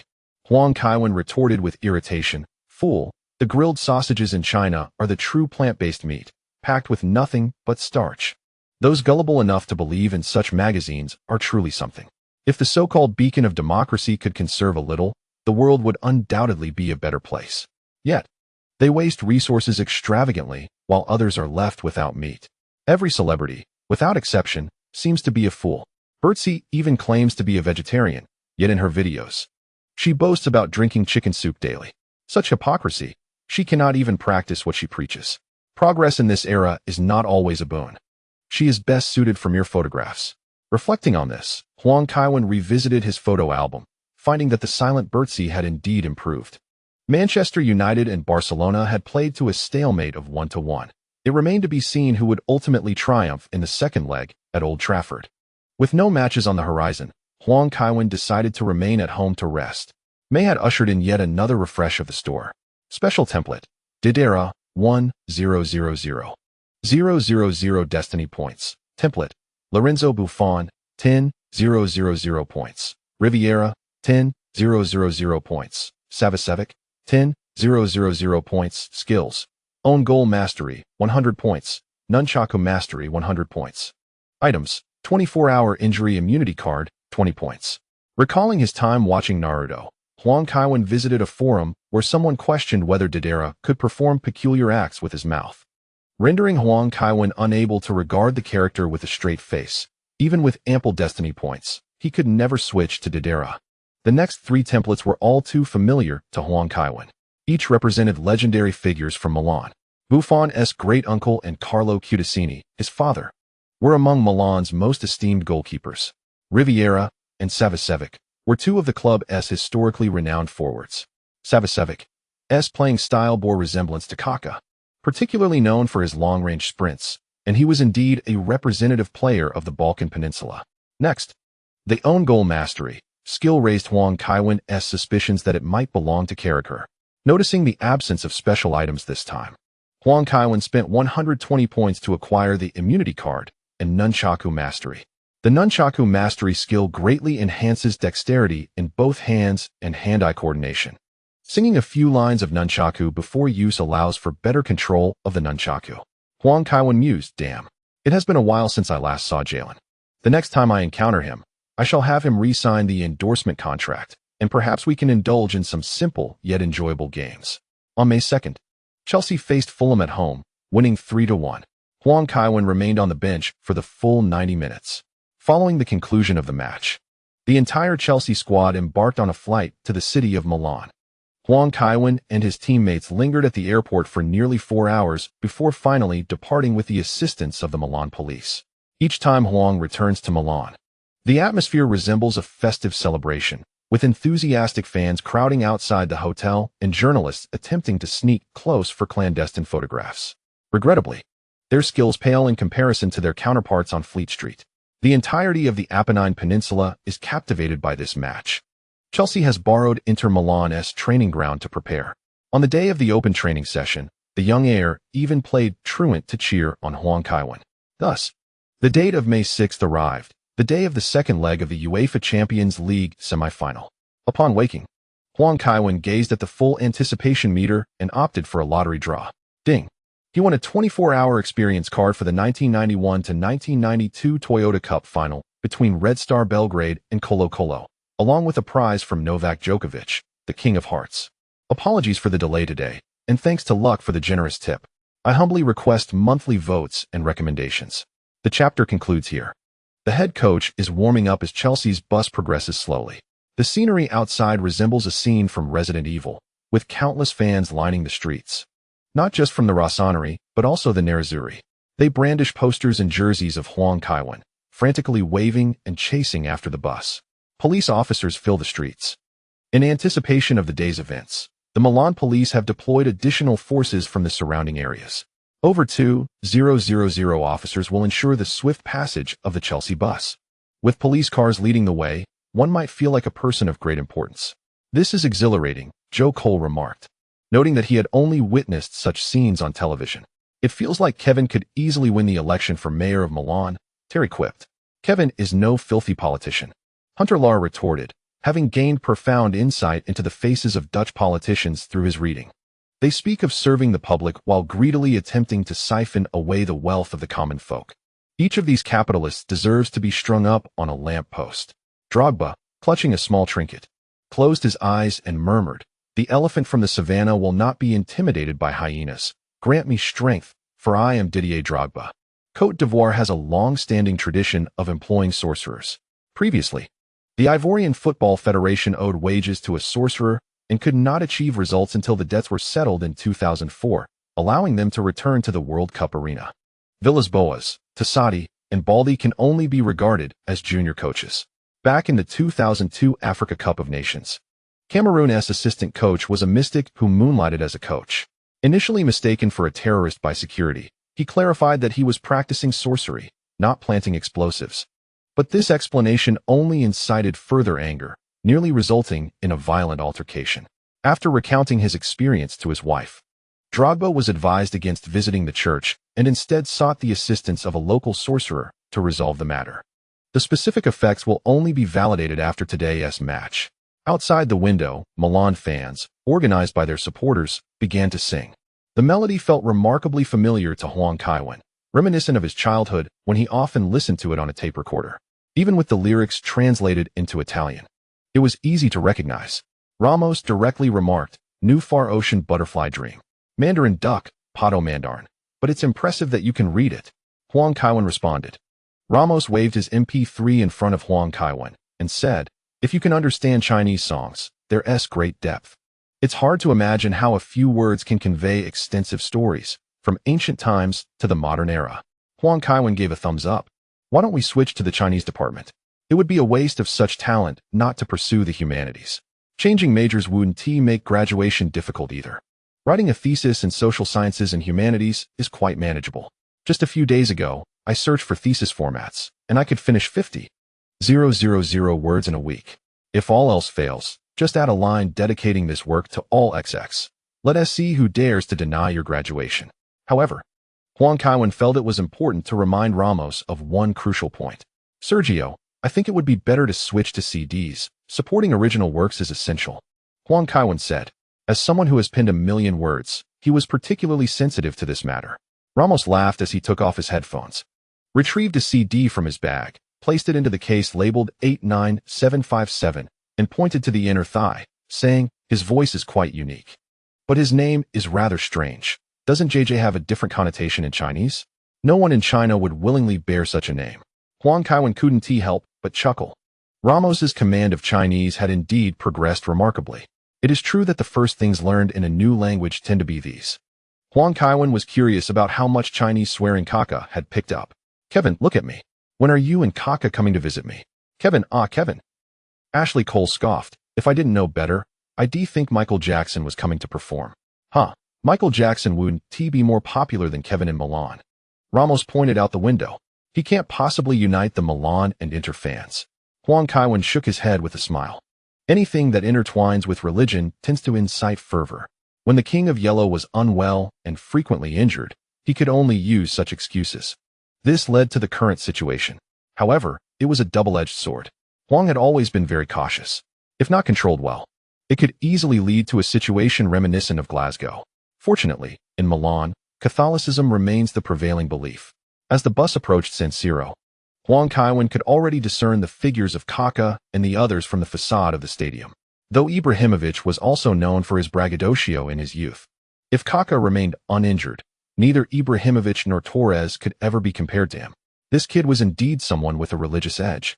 In the previous explosive 06-07 season, had it not been for the exceptionally gifted king of the yellow ball, Kaká would undoubtedly have led Milan to victory. Such decisive prowess is rare among other players. Following the departure of the yellow ball king, Kaká remained the unequivocal star of Milan, consistently taking center stage alongside Maldini in photographs. As they approached San Siro, the team bus found itself ensnared amidst a sea of fervent supporters. The Milan fans and Chelsea fans stood defiantly opposed outside the stadium, chanting, "Milan, Milan. We shall support you. We are champions. We are champions." As Kevin Huang descended the bus alongside Terry, he interrupted the harmonious chants of both factions, leaving only one name resonating: St. Kevin. St. Kevin. St. Kevin. "Carlo, it's time for the press conference," Tassadi reminded from the side. "How can I leave under these circumstances?" Ancelotti sighed. "Mauro, you go in my stead. Just concoct some excuse, much like Mourinho would." "Understood." Mauro Tassadi nodded as he departed from the San Siro locker room. Ancelotti remained at the table, diligently working alongside Professor Alfonso from Milan University. With the timeline being quite pressing, the draft and testing of Machine No. 18 were completed within a matter of days. To mitigate the risk of lightning strikes, they designed a new lightning protection device, for which a patent is currently being applied. Professor Alfonso, clad in a black and orange striped vest, adjusted his glasses and remarked, "This time, we are attempting to integrate the central processing unit with various components. The addition of a screen can already be considered a novel computer. The memory temporarily retains the converted willpower, which is an exceptionally creative approach. However, the current capacity of solid-state drives remains insufficient and prohibitively expensive, hindering our experimental progress. The read-write speed of mechanical hard drives falls short of the required standards. And within the tumultuous environment of a stadium, data loss is a significant risk. Is there a way to design a stabilizer?" Ancelotti inquired, raising an eyebrow. "When I was a child cleaning the chicken coop, I noticed that a chicken's head can remain remarkably steady in one position.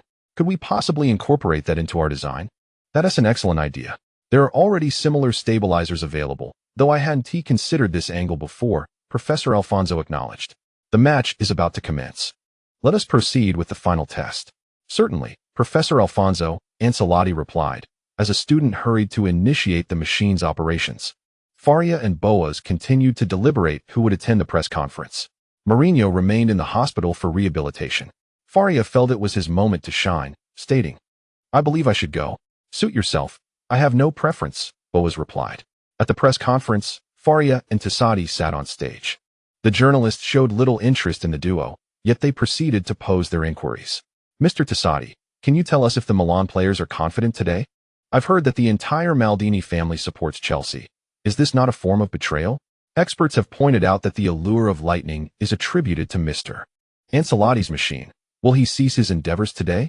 What is the status of Mourinho's health, and when can we expect his return? Will Kevin start today? And in what position will he play?" Before Tassadi could speak, Rui Faria quickly seized the microphone and stated, "Regarding tactics, I shall refrain from excessive commentary, as it is not a matter for pre-match discussion. As for Jose, he is doing well. What I wish to emphasize is the relationship between Kevin and myself. We share an equitable and mutually beneficial bond as coach and player. Kevin holds a profound respect for me, which serves as a commendation for my role. I have made several arrangements for today's match, and I am confident they will bring considerable surprises to AC Milan." The journalists exchanged skeptical glances, hardly believing his words. A fitness coach who does not have players running laps, but instead focuses on tactics? Nevertheless, one reporter, showing courtesy, inquired, "Why did you kneel to tie Kevin's shoelaces last time?" "This is a misunderstanding. I merely sought the most comfortable approach. Kevin did not notice his shoelaces had come undone, and should he trip and injure himself, it would be quite troublesome. If it were Jose or Andrea, they would have acted similarly, Faria replied, bending forward to emphasize his point. Tassadi silently rolled his eyes, recalling his prior discussions with Ancelotti about this matter. Faria truly is a disgrace to the coaching profession. Mauro, please share your thoughts, called out a journalist, who seemed disinterested in Faria. Tassadi interjected, nothing can be said without evidence. Our methods have been tested and pose no issues. As for Paul's family supporting Kevin, that is not a concern, as they have backed him since his time in Milan. This is not betrayal, but rather loyalty. I have little else to say about today's match. The entire team is prepared, and we will spare no effort in pursuit of victory. Why did Carlo not attend the press conference? Another journalist pressed. He is suffering from stomach pain and remained in the locker room, Tassadi replied. Are you implying that Ancelotti is under too much pressure, leading to gastritis? Is it because he must face Kevin that he is in such a state? I apologize, I do not know. And when you address him, it is best to refer to him as Sir, Tassadi stated, rising to leave the press conference. Rui Faria wished to add a few more remarks. Yet the journalist showed no interest in him and departed in disappointment. Huang Kaiwen sat there changing his attire. Today he donned metal studs, which are more suitable for natural grass and, importantly, enhance acceleration and turning capabilities, aligning well with a playing style akin to Savicevic. Known for his long runs with the ball, I met an Italian girl on social media. After the match, I plan to go out on a date. Ashley Cole exclaimed excitedly. Villas-Boas cast a sidelong glance at Cole, contemplating keeping an eye on him post-match. If you dare run off, you'll face a fine. Chelsea's most common penalty is for tardiness, typically resolved at the season's end, with a fortunate individual collecting the fines for that character. Other fines do exist, such as those incurred by Anelka. His brother, as soon as he speaks in the newspaper, cannot escape the fate of being fined. Being the primary provider of the current funds, Huang Kaiwen did not incur many fines, having only one experience of tardiness. There was a knock at the door. Come in, Boas said, directly opening the door. Upon seeing the visitor, his expression momentarily stiffened. Allow me to introduce myself. I am Laurent Uric, the Archbishop of the Chambéry Parish. The visitor said with a smile, his impeccable London accent making it impossible to discern that he was a French bishop. Your Excellency, Boas stammered. May I inquire as to the purpose of your visit? His Holiness has sent me to convey his greetings and to express his apologies regarding the actions of Cardinal Acelerati, who has been rather zealous in his demeanor, Laurent Uric replied, presenting a box. Upon realizing that the visitor did not intend to join the coaching staff, Boas felt a wave of relief wash over him. He dreaded the thought of those pious individuals attempting to infiltrate the team, as their presence made him exceedingly uncomfortable. Thank you for your gift. If there is nothing else. Boas instinctively began to usher him out. Archbishop Laurent Uric said, I truly have no other matters. But the contents of this box are meant for Kevin. Being specifically called upon, Huang Kaiwen had no choice but to approach the door. The Archbishop glanced at him and said, May the Lord be with you. Thank you, Huang Kaiwen replied as he took the box from Boas. Although the box was exquisite, it was evidently crafted with modern techniques. Huang Kaiwen could only scoff at their frugality. What treasures might lie in the Vatican storerooms? That they would attempt to placate him with this trinket? Ashley Cole leaned in and asked, What is it? Huang Kaiwen opened the box to reveal a glass vial containing water. What is this? Ashley Cole inquired. I have no idea. Perhaps it's holy water? Huang Kaiwen responded, puzzled. Fortunately, the box contained a letter. After glancing at Huang Kaiwen, he discovered that this water was collected from the ground where the head of the martyr St. Paul was said to have bounced 3 times after his beheading, from which a spring emerged. Huang Kaiwen was at a loss as to how to deal with this item. Surely he could not drink it. Come on. Let us go warm up, St. Kevin, Terry jested. Huang Kaiwen placed the box in his locker. Kevin, wait a moment, Boas called as Huang Kaiwen passed by. What is it, coach? I sensed an unusual magical resonance from that vial, Boas whispered. Huang Kaiwen maintained his composure, secretly amused. Just when he was unsure how to handle this item, here came the perfect opportunity. Huang Kaiwen hesitated, saying, Coach, you know that item is a gift from the Pope. Yes, I understand it is quite precious, Boas replied. How about I buy it from you? But this sentiment cannot be measured in monetary terms. After all, it is a gift from the Pope, originating from the martyr St. Paul. It can be considered a relic. 50,000. Coach, I believe to trade such an item for money is an insult. £100,000. Boas said through gritted teeth. Huang Kaiwen swiftly remarked, "Deal. You can take the box with you." "Thank you, Kevin. I know you are not short on money. You merely seek an excuse to gift me something," Boas replied. Visibly moved, Huang Kaiwen responded, "What else could the King of Yellow say?" "Ah, the King of Yellow is indeed so noble." As the players from both sides took to the field, the temperature at San Siro began to rise.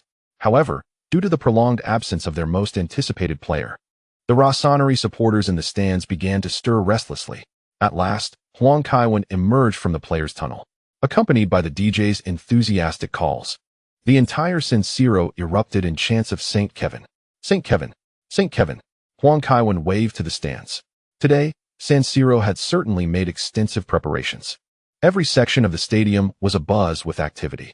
There were replicas of the UEFA Champions League trophy, banners depicting Kaká and Huang Kaiwen with their arms around each other, and tributes to the new Milan trident, as well as messages of gratitude towards Maldini and pleas for Huang Kaiwen to return to Milan. It was impossible to count the number of displays prepared. Since their opponents were the English team Chelsea, the fans had even formed the phrase "This is Milan" in English, reminiscent of Liverpool's "This is Anfield." Today, the Rossoneri supporters were fully committed to showcasing their spirit. The only dampener on their enthusiasm was the sight of Mrs. Maldini and their 3 children in the stands among the away fans. Fortunately, the legendary captain Cesare was seated among the home supporters, providing them with some consolation. During warm-ups, Huang Kaiwen casually juggled the ball with his foot, inadvertently creating a melody reminiscent of Milan's anthem alongside the fans. He quickly broke the rhythm, hoping that no one would notice, treating it as if it had never occurred. "We have obtained the starting lineups from both teams, and I must inform everyone that Huang Kaiwen is not included in today's starting formation. Indeed, Chelsea's formation has undergone significant changes. Perhaps there are particular tactical adjustments at play." In the players' tunnel, Boas and Faria were engaged in a heated argument. "Why did you put Kevin on the bench?" Boas realized the starting lineup had been altered. It is worth noting that Huang Kaiwen's inclusion in the starting lineup had been a decision made in consultation with Mourinho. "Because I believe AC Milan does not require Kevin to start. We do not depend on any single player." Boas nearly lost his composure, almost giving Faria the middle finger. Faria, in his foolishness, merely mimicked José's manner of speaking. However, Mourinho had stated that in crucial matches, he would certainly utilize Huang Kaiwen. Faria seemed to have taken this to heart. "Enough," Boas exclaimed. "Without Kevin providing that spark, we will struggle to penetrate Milan's defense. That is the issue I must consider." Faria, bending slightly, smugly retorted, "That phrase is yours to keep. I am the acting coach today. You will regret this, Rue." Boas stormed out of the tunnel, irate. After all, he was suspended and would have to watch from the stands today. Faria disdainfully observed the retreating figure of Boas, that man who merely bowed before Kevin, oblivious to the intricacies of his tactics. Before Faria's eyes, a scene unfolded, one destined to grace the front pages of major newspapers the following day. This strategy had been meticulously crafted over a long period. Huang Kaiwen, accompanied by his teammates, returned to the players' tunnel. Faria hastily approached, bending slightly to gaze up at Huang Kaiwen, and said, "Kaiwen, as a superstar, you must make a grand entrance. I have heard that important figures in China are welcomed with music. I have brought a recorder with me today." Huang Kaiwen replied. "So the King Huang makes his entrance with his own BGM? Very well, coach." He nodded affirmatively, acknowledging the coach's wishes. "As long as you understand, I fear your misinterpretation. Should you have any opinions or suggestions, please do share. We shall discuss and progress together," Faria added, rubbing his hands together, reminiscent of certain characters from films. Huang Kaiwen could only nod in agreement. "All right, the players have taken to the field. Chelsea has made several adjustments today. Let us first review the starting lineups." Chelsea's formation was a 3-5-2 with dual central midfielders, goalkeeper, Cech, defenders, Carvalho, Terry, Ramos, midfielders, Ashley Cole, Deco, Joe Cole, Ballack, Quaresma, forwards, Huntelaar, Drogba. Milan's formation was a 4-4-2 diamond midfield, goalkeeper, Dida, defenders, Favalli, Hummels, Maldini, Zambrotta, midfielders, Ambrosini, Kaká, Pirlo, Gattuso, forwards, Ibrahimovic, Fernando Torres. Chelsea's formation today truly exemplified both offensive and defensive capabilities. Ashley Cole's retreat transformed it into a 4-man defense. while his and Quaresma's forward movements could shift it to an aggressive 3-3-4 structure, indicating Mourinho's earnest efforts. Indeed, Quaresma had applied considerable pressure on AC Milan in their previous encounter, frequently threatening their defense with long passes from Huang Kaiwen on the right flank. Milan's starting lineup saw little alteration. Zambrata's return was a welcome development, while the frequently breached Jankulovski was replaced by the seasoned veteran Favalli. The coaching staff followed the players out of the tunnel. Ancelotti took the initiative to shake hands with Faria, expressing, "I hope today will be an outstanding match." "It certainly will," Faria replied with conviction, though his demeanor inadvertently affected his tone, leaving Ancelotti with an unsettling impression of the other man. Upon returning to the coaching bench, Ancelotti and Tassadi quickly squatted in front of it, although he was not prohibited from assembling equipment on the sidelines. The Italian Football Federation had imposed certain restrictions on his coaching staff, and Professor Alfonso was unable to join them today. "Carlo, the VGA cable is not plugged into the power socket. Good heavens, how did you manage that?" Tassadi exclaimed. "What should we do now?" Ancelotti asked, scratching his head. Today marked the maiden attempt with this entirely new version, and errors were to be expected. "Not a problem. Just hold it while I pull it out and take a look.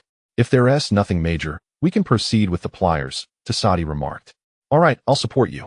"You handle it," Ancelotti replied. Huang Kaiwen turned to observe the Milan coaching staff assembling a computer. "Isn't this far more exciting than the match? If one day Fatty decides to operate an excavator, King Huang might as well retire and join his coaching team," he mused. At 7:45 p.m., the Norwegian referee Henning Ovribo blew the whistle to signal the start of the match. Noticing the somewhat familiar bald head, Huang Kaiwen turned to Mata and asked, "What's the name of this referee?" "I didn't catch his surname, but he's called Henning," Mata responded. "Oh my goodness. No wonder he looks so familiar. He was the referee during the Stamford Bridge disaster," Huang Kaiwen thought to himself, sensing that he would inevitably play a significant role today. Contrary to Huang Kaiwen's expectations, the referee was not the main focus. Chelsea was already exhibiting problems. Ramos could hardly contain his offensive urges, and with three defensive midfielders pushing forward, only Carvalho and Terry remained in defense. Milan's attacks grew increasingly threatening. In the 12th minute, Kaká finally seized his opportunity. Ambrosini sent a precise pass from the halfway line, and Kaká received the ball, skillfully evading Ramos as he veered towards the right flank, weaving past Terry and Carvalho before unleashing a powerful shot from the right side of the penalty area, penetrating Chelsea's net.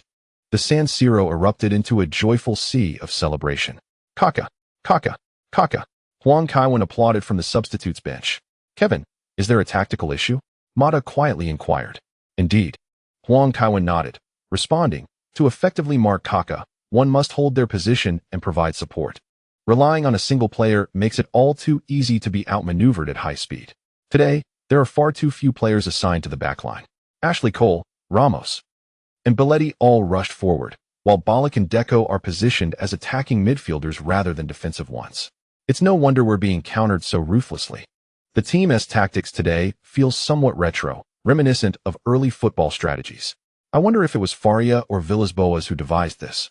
Mourinho wouldn't employ such tactics. If this continues, won't Milan turn us into a sieve?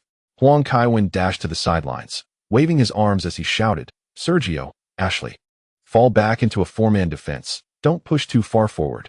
We need to stabilize. We don't need to rush our offense. Even a draw is acceptable. We'll discuss it further when I'm on the field." Ashley Cole turned to Terry and asked, "Who should we listen to?" "Of course, we listen to Kevin." Terry replied somewhat impatiently. Ashley Cole shrank back slightly. He had pushed too far forward earlier, leaving Terry and Carvalho vulnerable to attacks. Faria glanced at the players' reactions and then at Huang Kaiwen, quickly echoing his words. "Fall back. Change formation." In truth, even without his urging, the players adjusted their formation. After Chelsea resumed play, they gradually organized themselves, but Deco clearly was not informed today. His performance had declined rapidly towards the season's end, and he even managed to pass the ball directly to Kaká. Fortunately, Kaká remained oblivious as Ramos charged forward and cleared the ball out of bounds. Gattuso swiftly took the throw in, and Ibrahimovic controlled the ball with his chest. However, his overly conspicuous maneuver during the turn allowed Terry, lurking behind him, to poke the ball away. After receiving the pass, Ramos immediately launched a long ball towards the forward line. The delivery was not particularly precise, But Gattuso's absence from his designated position allowed the advancing Ashley Cole to successfully seize the ball. Upon gaining possession, Cole promptly lifted a pass into the penalty area. Hummels, positioned just outside the arc, managed to outmuscle Huntelaar for a header, but under the influence of Huntelaar, he directed the ball towards the small box. Seizing the opportunity, Drogba executed a spectacular overhead kick, yet Maldini reacted swiftly, leaping to clear the ball. Just as Maldini made contact to head the ball away, Drogba's foot inadvertently struck Maldini's head. The latter fell to the ground, prompting both teams' players to rush over. The referee, Tom Henning Ovribo, immediately blew the whistle, producing a red card from his pocket and brandishing it towards Drogba. This sudden turn of events astonished players from both sides. Chelsea players hastened to offer explanations. Drogba, with raised hands, pathetically followed the referee, attempting to clarify the situation. Ovribo resolutely pointed to the sidelines, declaring, "Out." Upon seeing the Chelsea players approach, he turned and dashed towards the midfield. Unbeknownst to him, Ballack pursued relentlessly, shouting for an explanation. Naturally, Ovribo's stamina paled in comparison to Ballack's, and he stumbled onto the grass. Kevin, shedding his training gear, commenced warming up on the sidelines. Observing this, Terry rushed over and admonished, "Don't you dare cause him trouble. Otherwise, we might be short-handed when Kevin comes on.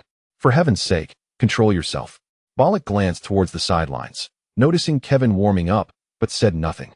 Disheartened, Drogba walked towards the sidelines, ignoring the approaching Faria, and directly addressed Kevin, saying, "Kevin, I'm sorry." Kevin patted his shoulder and nudged him, replying, "Go take a shower. This isn't your fault. You were the first to strike. Don't worry, I certainly don't wish to miss this year's final, even against Milan," Kevin said with a smile. "Indeed." Drogba nodded earnestly and turned towards the player tunnel. Kevin's words inexplicably reassured him, even allowing him to forget that, even if they reached the final, he might face additional suspension due to the incident. "Kevin, who shall we substitute?"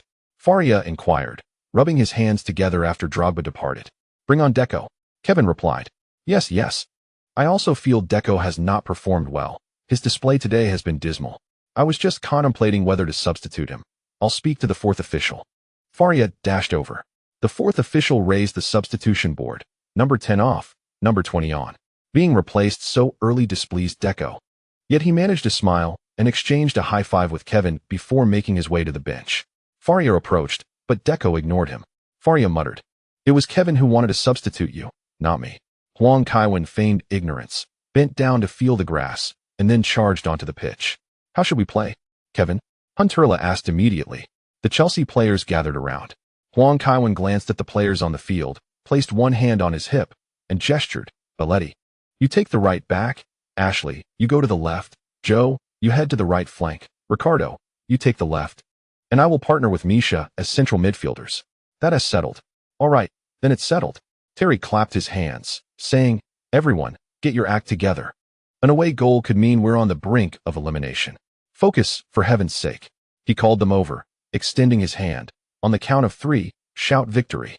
Huang Kaiwen waved his hand, extending his left hand. One by one, the Chelsea players placed their hands atop his. 1, 2, 3, victory. The Chelsea players swiftly returned to their positions, as Milan prepared to take a free kick from the back. Huang Kaiwen was conversing with Ballack and Joe Cole, ultimately advising Ramos not to push forward. With fewer players today, only one of them could advance. After this exchange, the entire Chelsea squad quickly regained their composure. The Rossoneri witnessed the entire scene, especially noting how Huang Kaiwen's warm-up transformed Chelsea as if they were an entirely different team.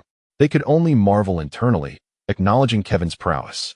However, at that moment, they were not keen on seeing Huang Kaiwen take the field. In the broadcast, the exuberant Christian and Daniel Maldini waved at the camera, turning to showcase the numbers on the back of their jerseys. Huang Kaiwen was set to enter the game. Chelsea had hoped to rest him today, but unexpectedly, he was compelled to step onto the field before the first half concluded. A Champions League semi-final without Huang Kaiwen felt incomplete. "Damn it, I knew this would happen," Andy Carroll muttered. Now is the moment for him to show off. There was no choice. Hadn't T1 noticed how he commanded the field like a coach upon his arrival? This was, if memory served, the second time he had directed from the sidelines. Not just players, even coaches had to heed him. Whether he was a domineering presence was irrelevant. What mattered was whether his teammates listened to him. Matthias was formidable, wasn't he?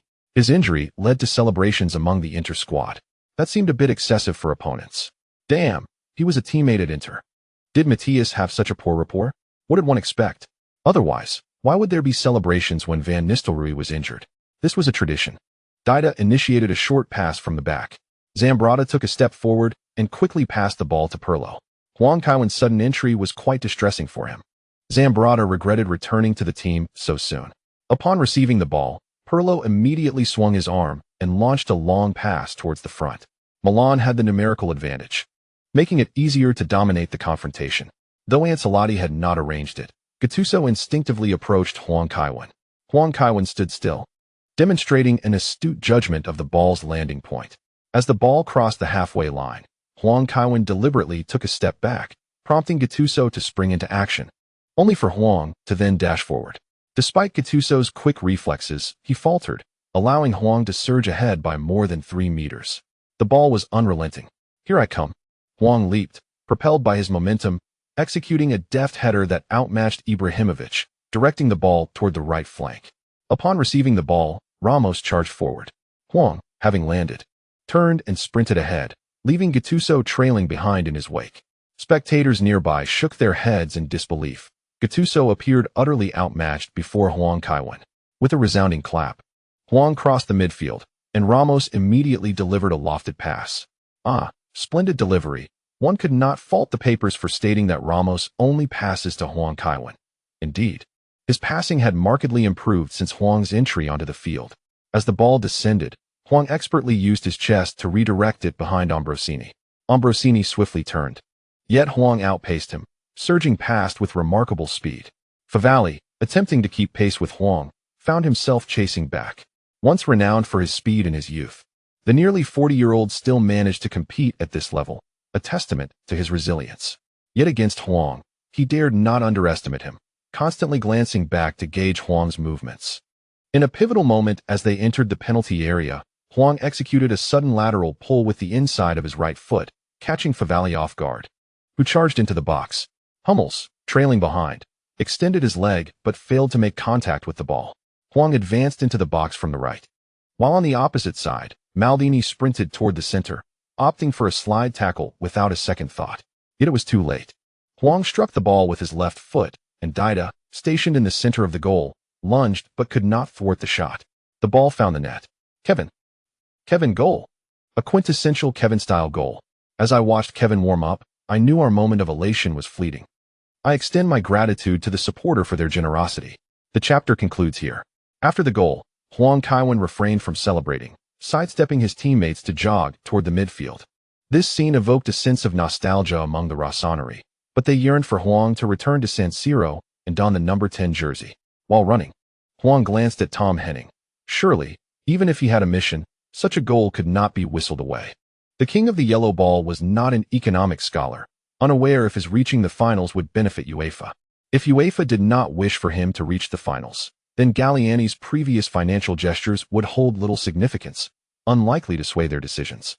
Given the immense stakes involved in the Champions League, Zambrotta watched Huang's retreating figure, feeling no relief over Huang's play on the left flank. As an adversary who has encountered Huang Kaiwen while playing for Juventus, Barcelona, and Milan, he possesses a profound understanding of the vastness of Huang's influence on the field. Given his role as a midfielder, he is capable of orchestrating a solo attack reminiscent of a dazzling run from Favalori, thus posing a legitimate threat from that avenue. At this juncture, Zambrotta realizes the folly of his miscalculation. Upon returning home, he resolves to procure 2 medical texts, pondering which ailment Huang might manifest next. Meanwhile, Milan's offensive line exhibits no remarkable response. They are well acquainted with Huang and do not engage him directly.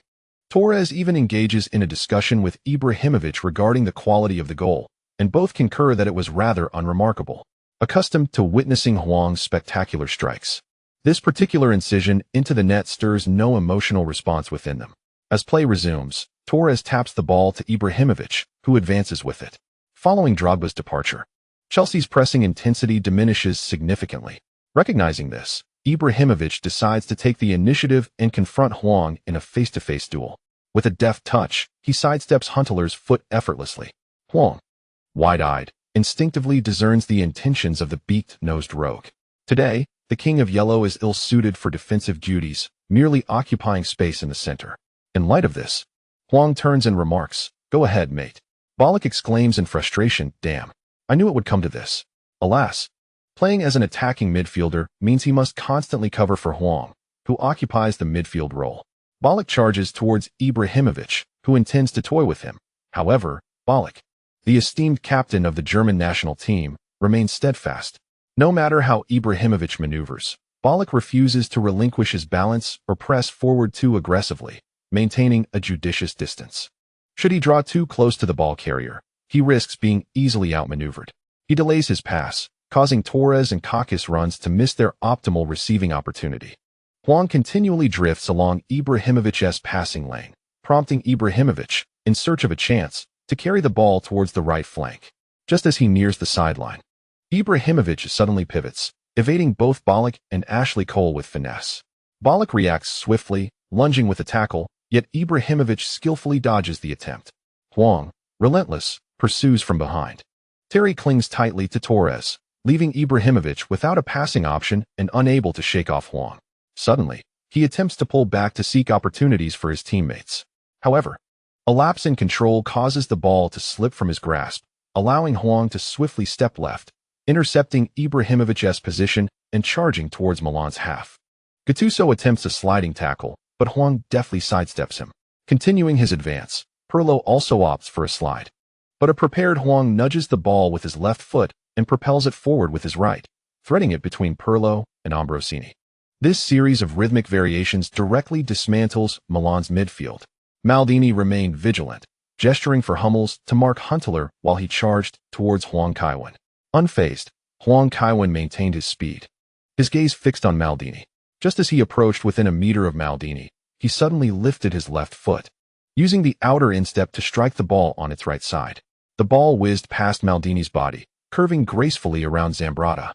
By the time Quaresma received the ball near the goal line, Zambrotta was trailing him, leaving no room for adjustment.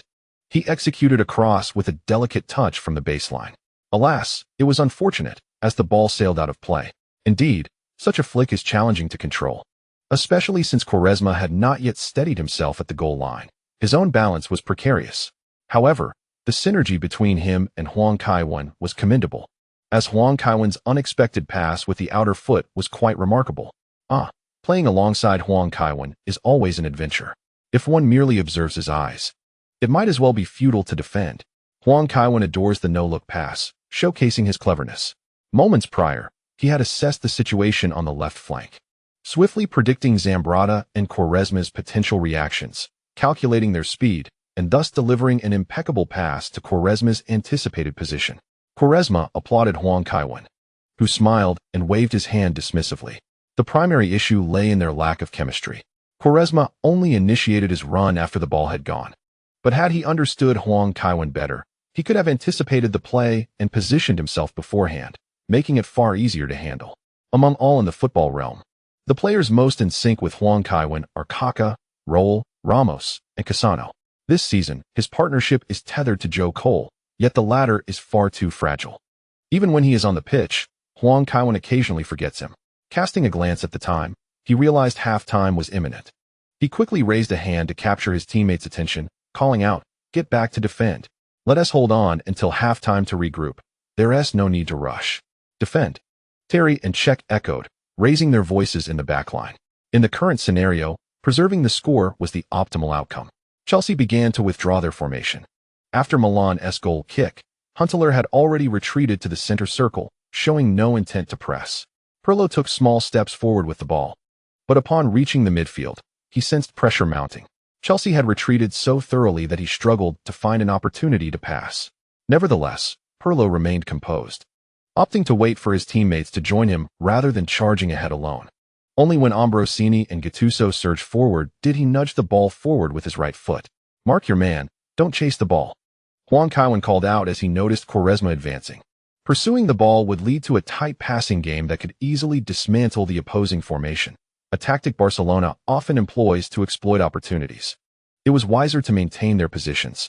Huntelaar pressed forward to apply pressure, but Pirlo managed to evade him momentarily, only for Huntelaar to quickly re-engage. Pirlo was left with no choice but to play a lateral pass. Ambrosini, even with possession, struggled to find a promising opportunity, and he surged inwards from the left flank. Huang Kaiwen approached him directly. Today Savicevic was not a player of Modric's caliber, lacking any defensive prowess. The king of Huang could only rely on his interception skills and defensive experience to navigate this battle. Thus, Huang Kaiwen hesitated to make the first move. Observing Huang's demeanor, Ambrosini too remained cautious. After all, Huang Kaiwen had successfully neutralized the current star of Real Madrid on several occasions, and he did not believe his dribbling skills surpassed those of Cristiano Ronaldo, whose explosive physicality was nothing short of extraordinary. The two faced off in the center. Ballack surged forward from the flank. Ambrosini suddenly pivoted, prompting Huang Kaiwen to extend his foot to the right, only to be met with a backheel pass. Pirlo sent a long ball directly to the left without pausing. Ramos lay in wait behind Huang Kaiwen to cover, allowing Kaká to find an opening. He received the ball and swiftly raced down the line before cutting into the penalty area, with Terry rushing in to defend. Kaká opted to cross, but Torres's diving header was thwarted by the quick-reacting Czech, who managed to parry the ball away, while Ibrahimovic's follow-up shot was too straightforward, allowing Czech to swiftly rise and deflect the ball out for a corner. The referee blew the whistle for halftime. Terry, still feeling the tension, approached Czech and gave him a fist bump to the chest, saying, "Well done, Iron Man. If you didn't leave so many gaps, I wouldn't have to work this hard." Czech replied with a hint of annoyance.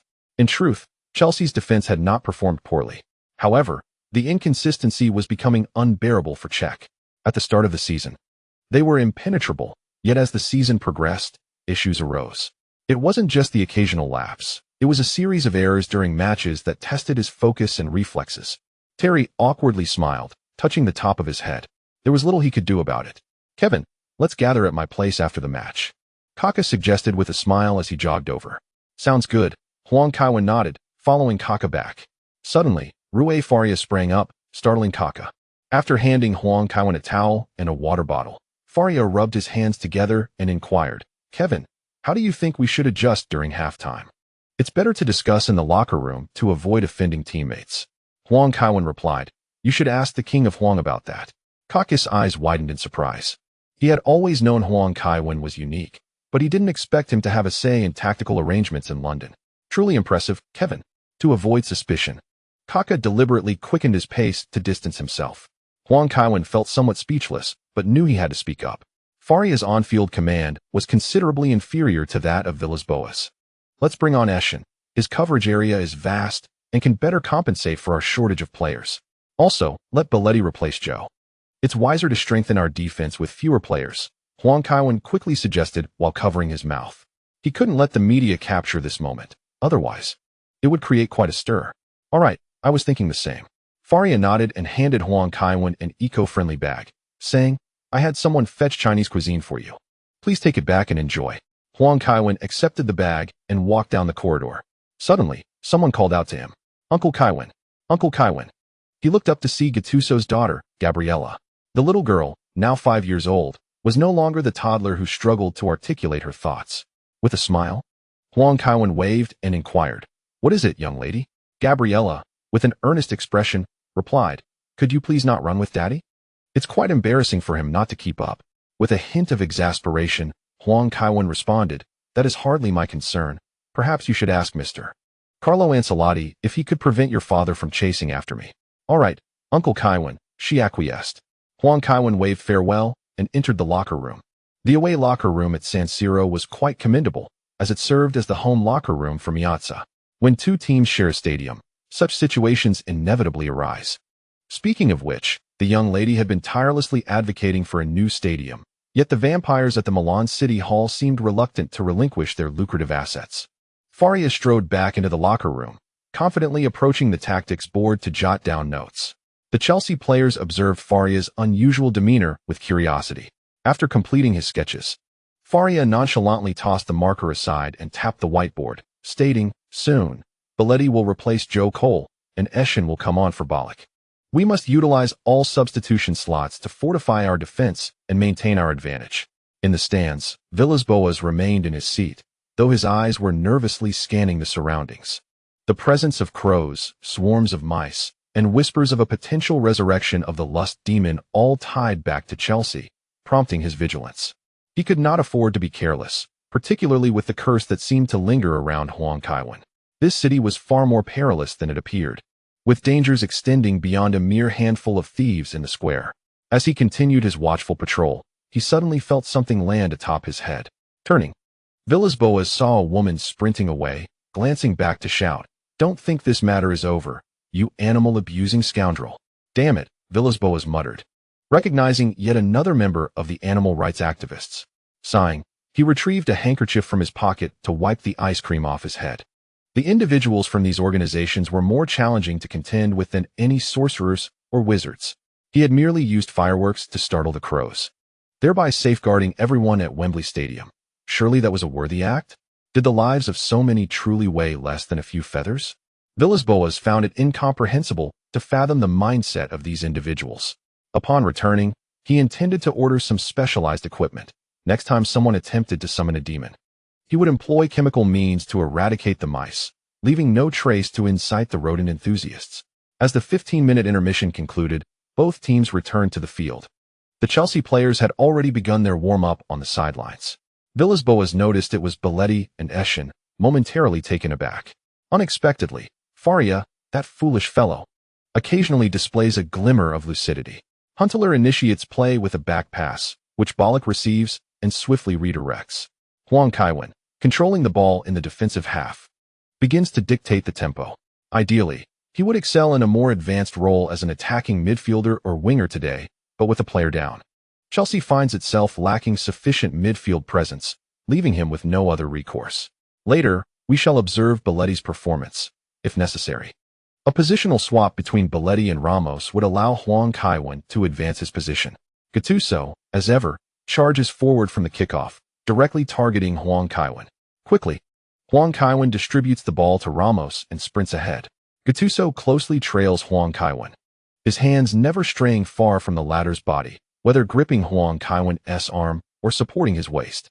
Such maneuvers are evidently intended to thwart Huang Kaiwen's sudden bursts of speed, allowing Gattuso to exert immediate influence and entangle him in a struggle. Ramos, upon receiving the ball, intends to pass it to Huang Kaiwen. However, Huang Kaiwen shakes his head, signaling that the moment is not opportune. Aware of Huang Kaiwen's gesture, Ramos recalibrates his approach. He deftly maneuvers the ball with his right foot, advancing diagonally.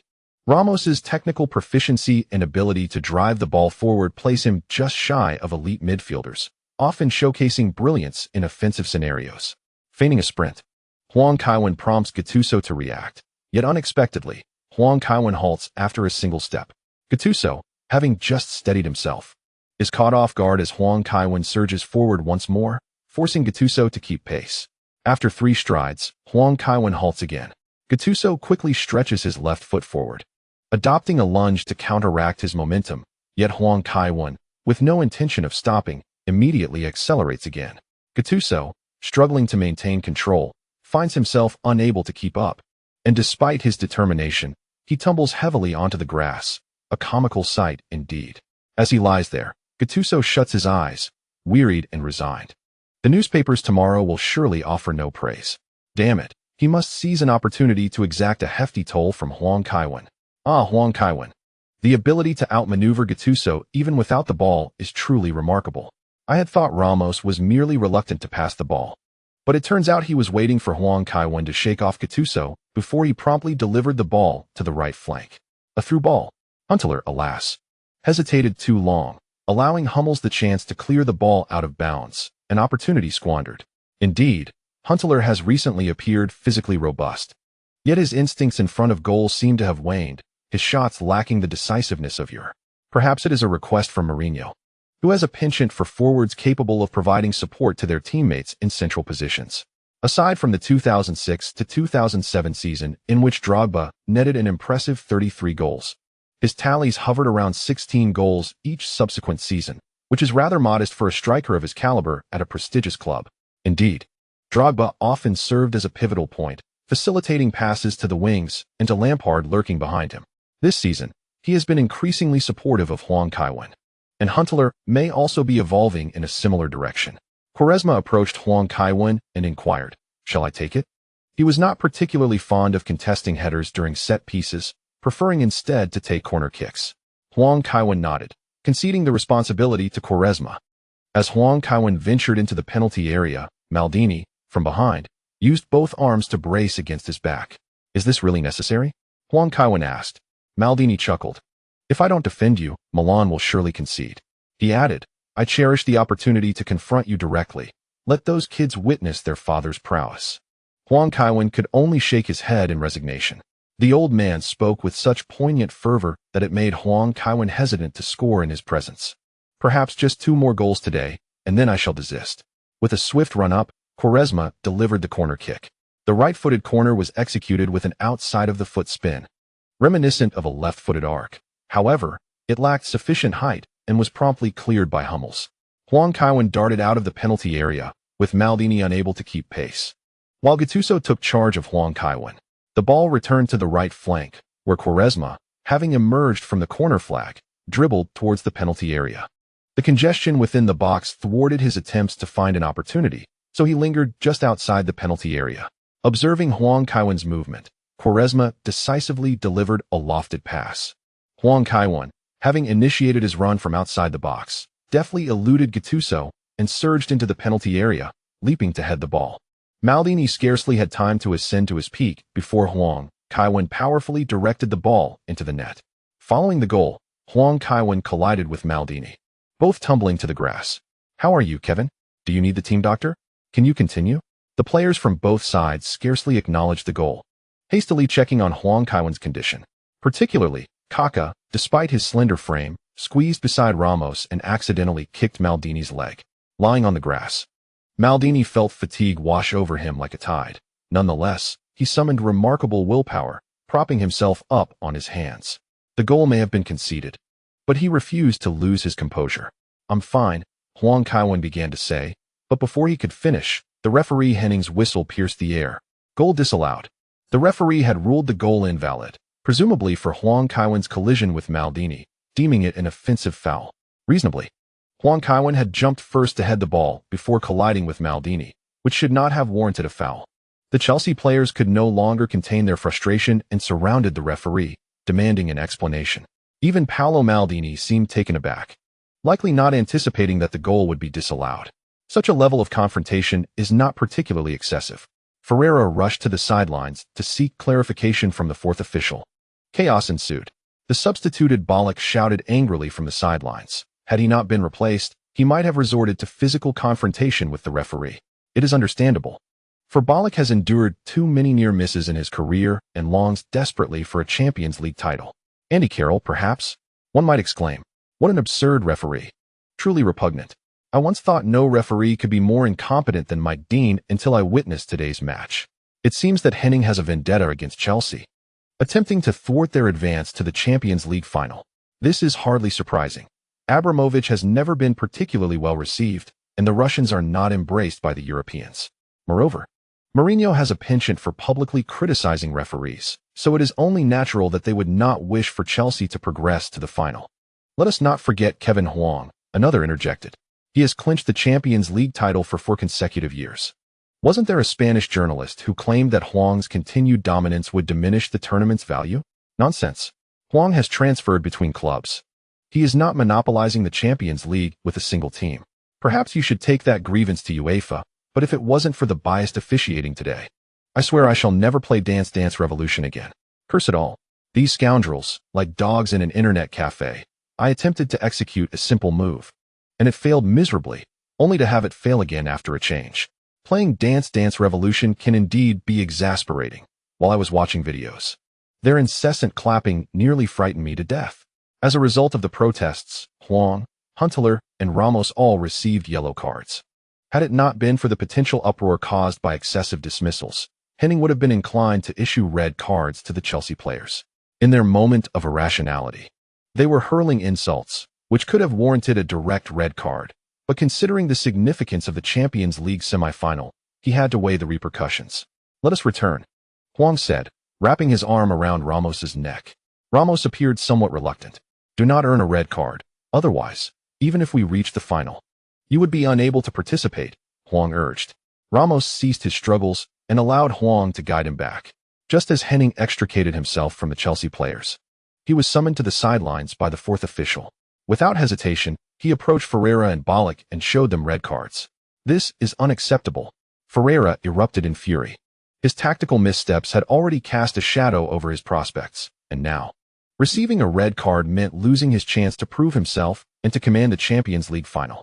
Yet, he overlooked one crucial detail. Mourinho was nearly recovered and would not miss the final. Ferreira's focus was solely on Villas-Boas, fixating on the fact that Villas-Boas would be suspended for 2 matches. Steve Clark rose and, alongside the medical team, urged Ferreira and Ballack into the tunnel.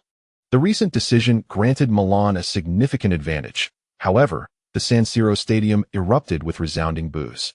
Had it been another player whose goal was disallowed, they might have feigned ignorance. Yet, the scorer was Huang Kaiwen, who had single-handedly led Milan to victory in the Champions League for 2 consecutive years.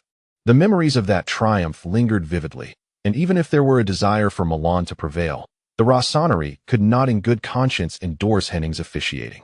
The entire stadium was filled with jeers and furious curses directed at Henning. He was taken aback by the uproar. His corpulent frame trembled, leaving one uncertain whether it was out of anger or fear. The referee stood firm, and the Milan players had no choice but to restart play. Paolo Maldini looked over at Huang Kaiwen, hands raised in a gesture of confusion, signifying he too was at a loss. Huang Kaiwen simply shook his head, as it was certainly not Maldini's fault. After a brief run-up, Maldini struck the ball from behind, sending it soaring from the backfield to the left flank. Kaká, receiving the ball on the left, took 2 steps before launching a powerful shot with his right foot. Both teams were momentarily stunned as the ball sped into Chelsea's net. Torres, regaining his senses, quickly leapt onto Kaká's back. The score was equalized. This goal leveled the match. If the score could be maintained until the end, Milan would advance to the finals on away goals. Ancelotti embraced Tassati tightly, both of them bouncing with excitement along the sidelines like exuberant children. "We did it. We succeeded," Ancelotti exclaimed. "Indeed, Carlo, we have triumphed." Tassati, equally exhilarated, soon posed a pressing question. "Carlo, do you think willpower can affect others? The referee's performance today seems rather unusual." Ancelotti paused, having not considered this possibility before. However, if willpower is the force of the fans' hopes for Milan's victory, then how could it be assured that this power would not influence others? Affecting the referee could also be a means of ensuring Milan's success. Previously, during the design of the 17th machine, Mauro had inspired him with numerous ideas. Now, Mauro and Tassati proposed a completely new avenue he had never contemplated. Ancelotti marveled at Mauro's genius in studying willpower. He resolved to engage more with Tassati and impart his theories and knowledge, ensuring that such a remarkable discovery would not go unheeded. Regarding the potential influence of willpower on referees, he intended to discuss it further with Professor Alfonso later and conduct some experiments. If it truly could affect others, the implications would be profound. Just as those deities in ancient myths, Ancelotti mused that they became gods due to an abundance of willpower. Yet, if willpower could sway opponents, could it be possible that those gods were merely ordinary beings who, through willpower, influenced others into perceiving them as divine? This perspective seemed more rational. Otherwise, why would tales of slaying gods exist? The notion of an ordinary person vanquishing a deity appears utterly implausible. A recent revelation has exhilarated Ancelotti. Were it not for the ongoing match, he would have eagerly returned to conduct experiments. This unexpected goal has severely undermined Chelsea's morale. After having a goal disallowed, the Chelsea players were already in a state of discontent. Then, within less than a minute of the match resuming, Milan equalized, delivering yet another blow. The cumulative effect of these 2 setbacks is far more significant than the mere sum of their parts. For the first time this season, fatigue manifested on the faces of the Chelsea players, not physical exhaustion, but a psychological weariness. Such a condition typically afflicts Chelsea's opponents, much like Manchester United, who have encountered Chelsea multiple times this season. The chief physician, Brian English, observing from the sidelines, noted this unsettling shift, yet found himself at a loss for solutions. He had enrolled in coaching courses with the belief that anyone could lead a team to victory, but such scenarios had never been covered in his training. It was hardly feasible for him to rush onto the pitch with a medical kit to bolster the players' spirits.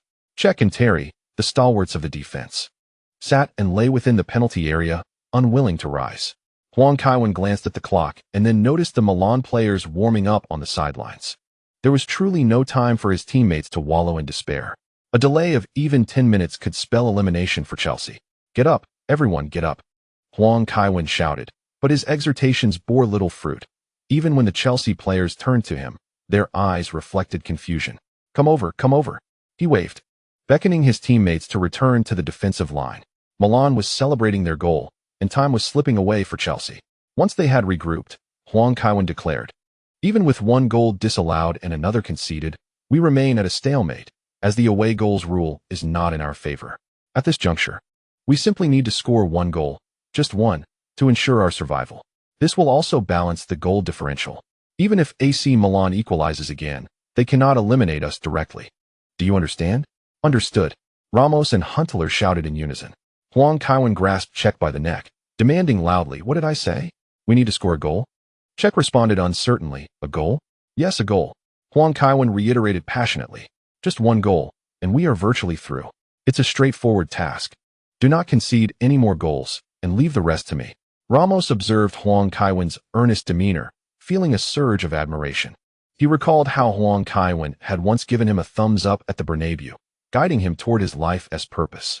Thoughts of Barbara and Lily crossed his mind. He had never perceived any issue with Huang Kaiwen having two girlfriends. In fact, Ramos even contemplated helping Huang Kaiwen find a few more.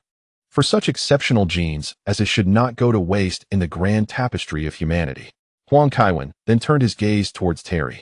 Terry broke into a broad smile, acknowledging his earlier misstep with an apology. "Let us all rally together. Kevin speaks the truth. We merely need to score a single goal. Not like those unfortunate souls we bested by 7. With a playful jab, Huang Kaiwen extended his left hand, prompting his Chelsea teammates to place their hands atop his in solidarity. 1, 2, 3, Chelsea. Let us go, let us go, let us go. Upon returning to the center circle, the Chelsea players exhibited an entirely transformed demeanor. This team, already infused with the iron will of Mourinho, found their spirits lifted. Despite the challenging circumstances they faced today, they reignited their competitive fire, reverting to the formidable squad they once were. This transformation was palpably evident. It is akin to Cantona, whose infrequent goals earned him the title of one of Manchester United's greatest players in a century, or Busby, revered as the club's most illustrious captain. While mental fortitude may not elevate a player from mediocrity to the likes of Maradona, it remains crucial in the heat of battle. Even the Milan players, who held the advantage, wore expressions of gravity.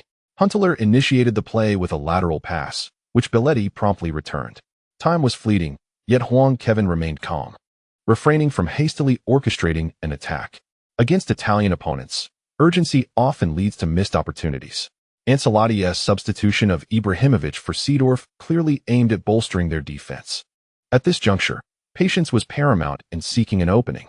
Huang Kaiwen maintained possession in the backfield, while Milan players refrained from pressing forward. He soon grasped their intent, a steadfast defense to safeguard their away goal. In such a scenario, Huang Kaiwen had no choice but to advance the ball himself. Gattuso charged in to apply pressure promptly. However, Huang Kaiwen, alongside Ramos and Belletti, executed a seamless series of passes, deftly outmaneuvering Gattuso. As the match drew to a close, Gabriella would surely be displeased. Despite Milan's resolute defense, they could not afford to let Huang Kaiwen and his teammates collaborate and push forward. Ambrosini and Seedorf surged forward to apply pressure. Huang Kaiwen sent a forward pass to Belletti, who was swiftly marked by Ambrosini. He turned and returned the pass to Terry, who unleashed a powerful strike that found its way to Henning's head. Henning stumbled and fell to the ground, tragically landing with his hands in an awkward position beneath him. Nearby players heard the ominous crack of a fracture. Both teams froze in shock. The officiating crew lacked a dedicated medical professional, but the fourth official reacted swiftly, rushing to the Milan bench to summon their medical team onto the field. Then he began his warm-up on the sidelines. Is Mbappe leaving? Indeed, he is one of the most prominent figures of the younger generation. Should Real Madrid acquire him, they would dominate Europe for several years. The chapter concludes with the events surrounding the refusal of the Yellow King to work overtime. After a thorough examination by the Milan medical team, it became evident that referee Tom Henning could no longer continue. Typically, the fourth official is the most versatile member of the officiating team, always prepared to step in for an injured referee or linesman. As anticipated, the warm-up for the fourth official was not in vain. Tom Henning was indeed unable to persist. A substitute referee would soon take the place of the fourth official. In elite leagues, officiating teams always have substitutes on hand. When Henning fell, he struck his head, leaving him with a sensation akin to a world buzzing around him, which was profoundly unsettling. As a psychologist moonlighting as a referee, and having been named Norway's top referee for 6 consecutive years, he had derived considerable fulfillment from his career in football.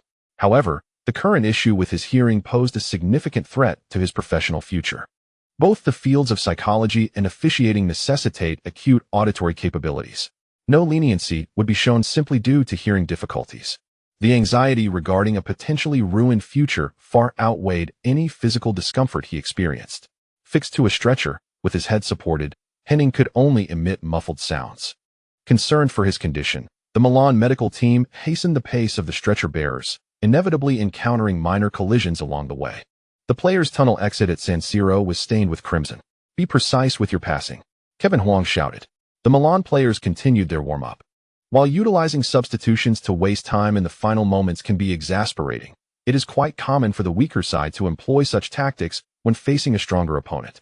Many teams in football adopt similar strategies. Rather than chastising the opposition for unsportsmanlike conduct, it is often more pragmatic to focus on scoring another goal. Following Henning's injury, a free kick was still awarded to Milan in their defensive area. Pirlo refrained from launching a long ball, opting instead for a series of passes in the backfield. Evidently a tactical directive from Ancelotti. The intention to waste time was glaringly apparent. Belletti pressed forward, cornering Ambrosini, yet was unable to secure the ball. In a moment of impatience, Belletti committed a foul from behind, toppling Ambrosini. Milan players rushed in, agitated. Kevin Huang quickly intervened to apologize, seeking to deny Milan the opportunity to waste time. "You and Ashley need to push forward. Give Milan a chance to find gaps," Huang urged Ramos, who had approached ready for a confrontation. "Will we not concede another goal?" Ramos replied hesitantly, although he wanted to trust Huang. Conceding another goal would leave Chelsea in a precarious position. There's no other option. If Milan remains defensive, we won't find any counterattack opportunities.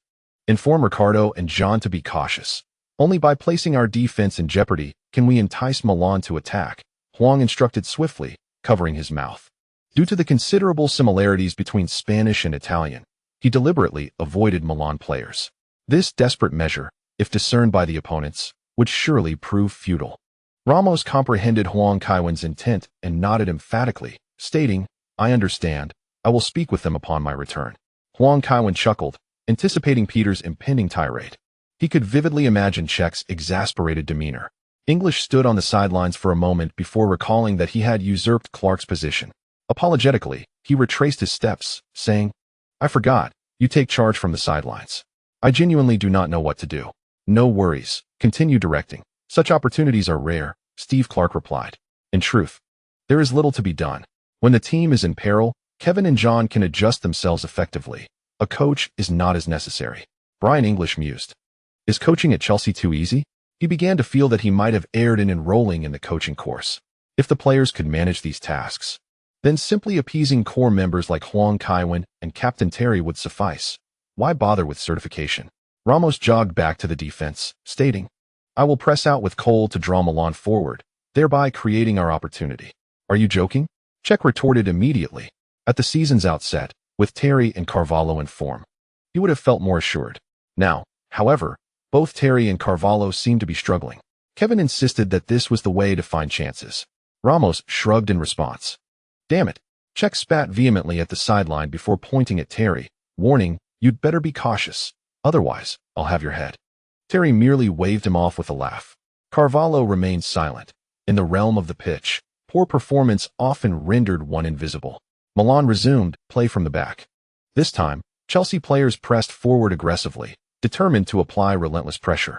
Upon receiving the ball, Seedorf was met with a flying tackle from Huang Kaiwen, who sent the ball behind him.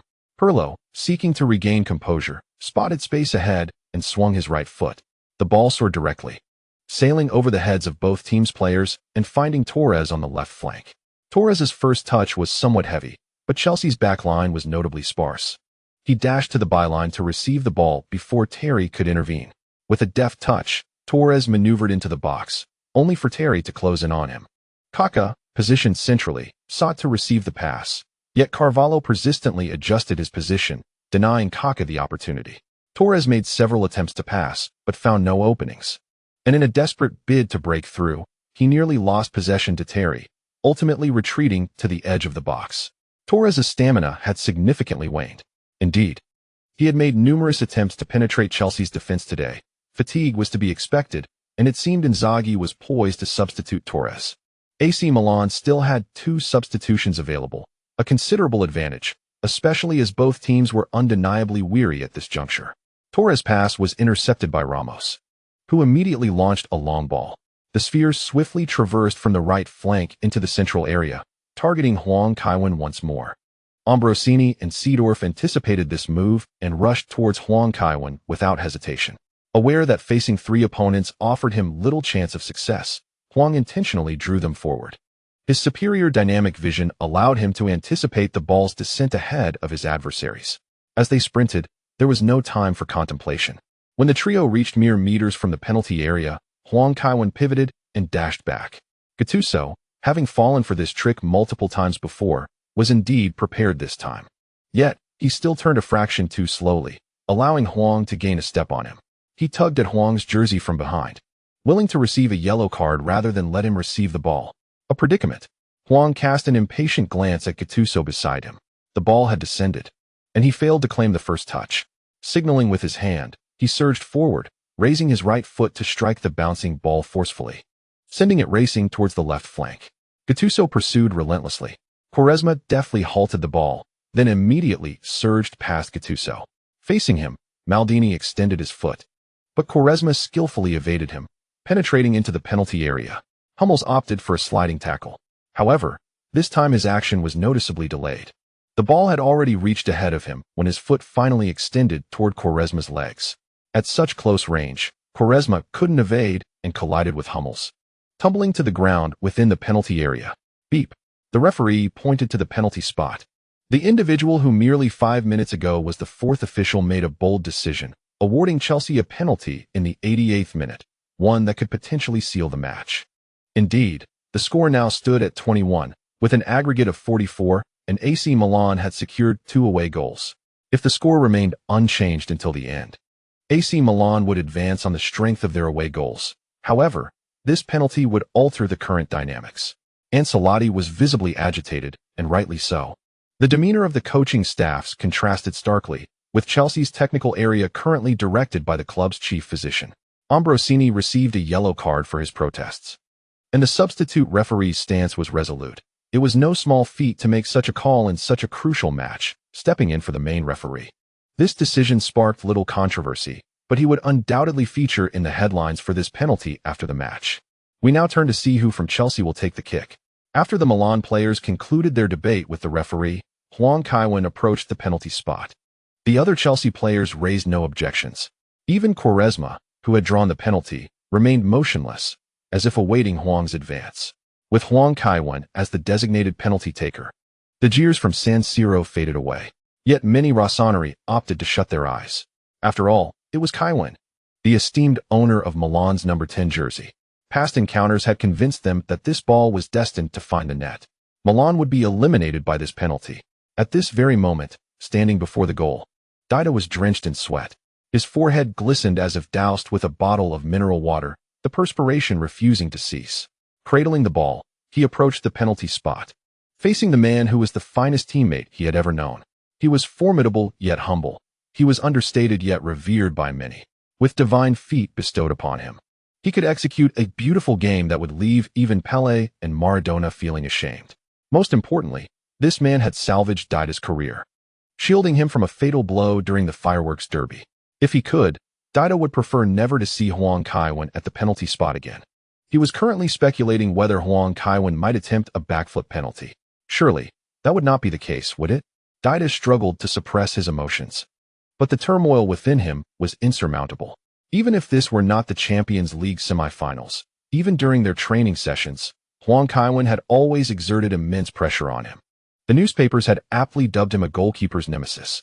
After meticulously cleaning every inch of leather with the inner lining of his jersey, Huang Kaiwen placed the ball on the penalty spot and took a step back, immediately beginning to regulate his breathing. He was not inherently powerful. He simply possessed an innate desire to excel. Mental fortitude was not something one could easily surpass. It was merely that Huang, the king of the ball, had a gift that afforded him greater confidence than others. With the acting prowess of Hanks as his foundation, he appeared unfailingly composed. The players from both teams stood behind him, poised to surge into the penalty area. Over 160,000 eyes in San Siro were anxiously fixated on the unfolding drama within the Milan box. The assistant referee, clad in black, slowly raised his whistle to his lips. With a sharp blast, Huang Kaiwen launched himself forward, striking the ball with his right foot. Dida instinctively dove to the left. But he could not match the speed of this powerful shot. The ball slipped beneath him, and it took him a heartbeat longer to hit the ground. The away fans near the corner flag erupted in a frenzy. Huang Kaiwen, could this be the decisive blow? Unfazed by the looming mountain before him, the referee blew his whistle. The goal was disallowed. It had been ruled that a Chelsea player had encroached into the area prematurely. Huang Kaiwen would need to retake the penalty, a torment for players on both sides. Once more, Huang Kaiwen stood at the 12-yard mark. Could he score this time? He took a run-up and shot. This time to the right. Huang Kaiwen. Oh, Huang Kaiwen. The referee blew his whistle again. Yet again for an early encroachment into the box. Today's match had witnessed an abundance of dramatic moments, with 3 consecutive retaken penalties. An unprecedented occurrence in the Champions League semi-finals. Huang Kaiwen, slightly exasperated, turned back and, hands on his hips, said, "Guys, stop playing with me. If this continues, I'll be completely drained. We're just eager for a rebound." Terry scratched his head and replied, "Please, don't rush. I understand your urgency. But if we have to retake it again, I might just collapse here." Huang Kaiwen retorted in irritation. At critical moments, taking a penalty consumes more energy than during regular play, exhausting both the mind and body in tandem. Ramos spoke directly, urging everyone to stop running. For Kevin was bound to score. It must be this way, he concluded. Eshin nodded in agreement, stating that since Huang Kaiwen had spoken, there was no need to flee. Huang Kaiwen turned once more to face the goal. Dida's movements were as chaotic as a clumsy dance, and Huang Kaiwen even pondered that if he stood there any longer, Dida might perform an unintentional tumble. Never mind, he thought. We are all friends, and there's no need to pressurize Dida any further. As the whistle blew, Huang Kaiwen, having stepped back several paces, began his run-up. 1 step, 2 steps, 3 steps, and then he swung his right leg with conviction. Dida lunged to the left. Yet the ball veered sharply into the right side of the net. Huang Kaiwen, the designated penalty taker, felt the weight of expectation lift as he scored, and he sprinted towards the corner flag in celebration. Ramos, initially ready to join him, hesitated and slowed his pace, waiting until Huang Kaiwen completed a celebratory somersault before rushing forward to embrace him. Kevin, goal, goal, goal." I had previously asserted that the dreams of the Rossoneri should now be shattered. At such a critical juncture in the match, I could scarcely envision any player, apart from Kevin, converting 3 penalties in succession. The Chelsea players had prematurely rushed into the box, causing significant disruption to Huang Kaiwen's effort, rather than aiding their cause. They had hindered it. Yet, Kevin remained resolute. His choice of a straightforward penalty style was a testament to his respect for his former club, Milan, and for his former teammates. His unwavering determination to score was a display of respect for his Chelsea contract and a reflection of his integrity as a professional athlete. From Huang Kaiwen's exuberant celebration, I could sense the immense pressure he had just endured. Such is the nature of a player with a heart of steel. I mused whether the nuclear powers of the world ought to entrust their launch buttons to Kevin, signing a treaty to forestall any potential calamities, preventing anyone from succumbing to reckless impulses that could ignite a cataclysmic war. In the stands, fewer than 3,000 Chelsea supporters overshadowed the 70,000 Rossoneri fans. They celebrated unabashedly, tossing jerseys and undergarments into the air.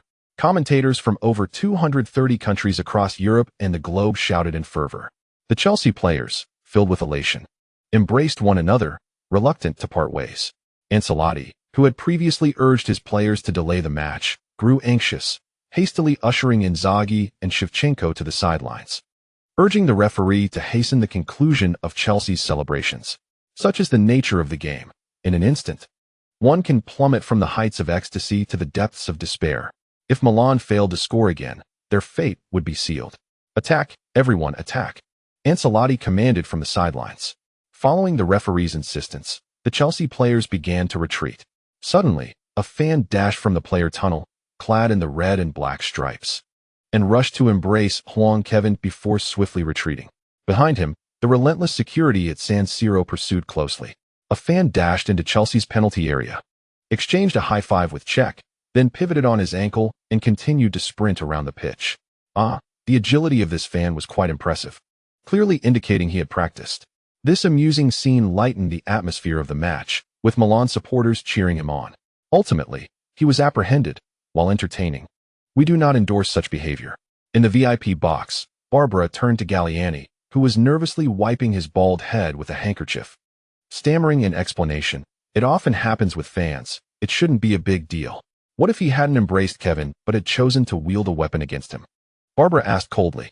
I'll ensure they intensify their training upon my return, Galliani replied, eager to avoid another holiday in Africa. Intensify training? I want them all replaced with capable individuals, find some competent security, and hire instructors from professional firms. I refuse to witness such incidents again, Barbara huffed. I understand. The match is concluding. No, I will go now, Galliani said hastily as he departed the box. Inzaghi and Shevchenko entered the field, replacing Torres and Gattuso. The substitution of two forwards indicated that Ancelotti was ready to make a bold move. Inzaghi, running and bouncing onto the pitch, reached the center circle for the kickoff while raising an eyebrow at Huang Kaiwen, saying, "Little Kaiwen, your moment of glory won't last long." Huang Kaiwen glanced towards the sidelines as the fourth official raised the injury time board. An astonishing 9 minutes were added to the second half, given the numerous unexpected events. Such extended stoppage time was hardly surprising. Andy Carroll, right? Damn, there goes my hope for today. I'm in a tough spot. I bet breakfast with my sons. And it all hinges on Kaká scoring. Hey, you must be new here. In this bar, everyone talks big, but few dare to bet against Huang Kaiwen. It's mainly because AC Milan looks so formidable. When I play Pro Evolution Soccer, AC Milan can easily dominate Chelsea. Konami is utterly foolish. They can't even create a model for Huang Kaiwen. His abilities are so extraordinary that they can't replicate him in the game. If they did, other teams would stand no chance. It's all Huang Kaiwen's fault. After Milan resumed play, they launched a fierce offensive against Chelsea's half, with the roles reversed. Huang Kaiwen continually gestured for his teammates to fall back. Even Huntelaar returned to defend, despite his earlier remarks about conceding one goal and not being overly concerned. The reality of a 5-5 tie leading to extra time would reveal the increasing disadvantages Chelsea faced with a player down. Chelsea's energy expenditure was greater than Milan's. And even with Huang Kaiwen's exceptional talent, the prospect of extra time could easily spell their elimination. Kaká carried the ball down the right flank, with Eschen moving in to defend.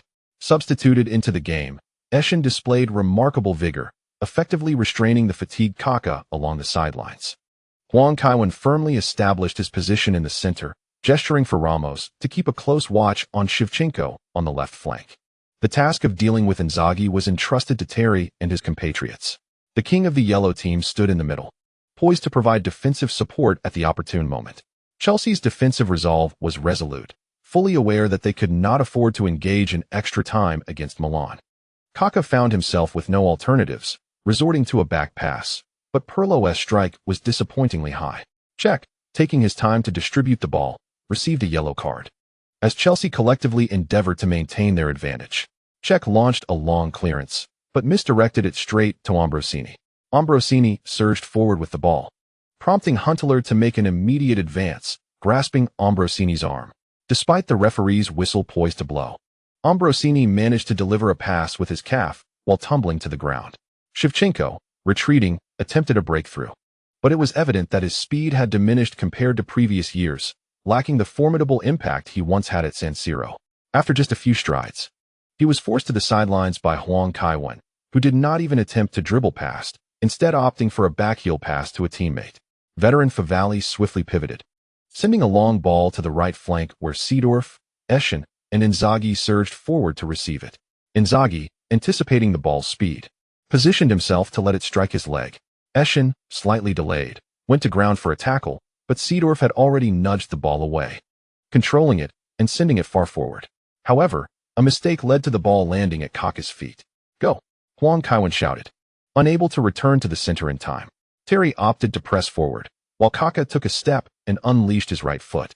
The ball flew past Terry's legs, swiftly penetrating the penalty area and heading towards the left side of the goal. Although Cech dove to his side, the ball slipped through his grasp and nestled into the net. A hat trick. Kaká, back at San Siro, was in full force. A long-range run complemented by two stunning strikes had single-handedly steered Milan back from the precipice of defeat to safety. Kaká! Kaká! Kaká! The fervor at San Siro erupted to its peak. Despite Huang Kaiwen's popularity, he was not clad in a Milan jersey today. Moreover, Kaká's performance was undeniably commendable, especially when one overlooked the relentless marking by Gattuso. Ultimately, Cech found himself powerless behind the goal line.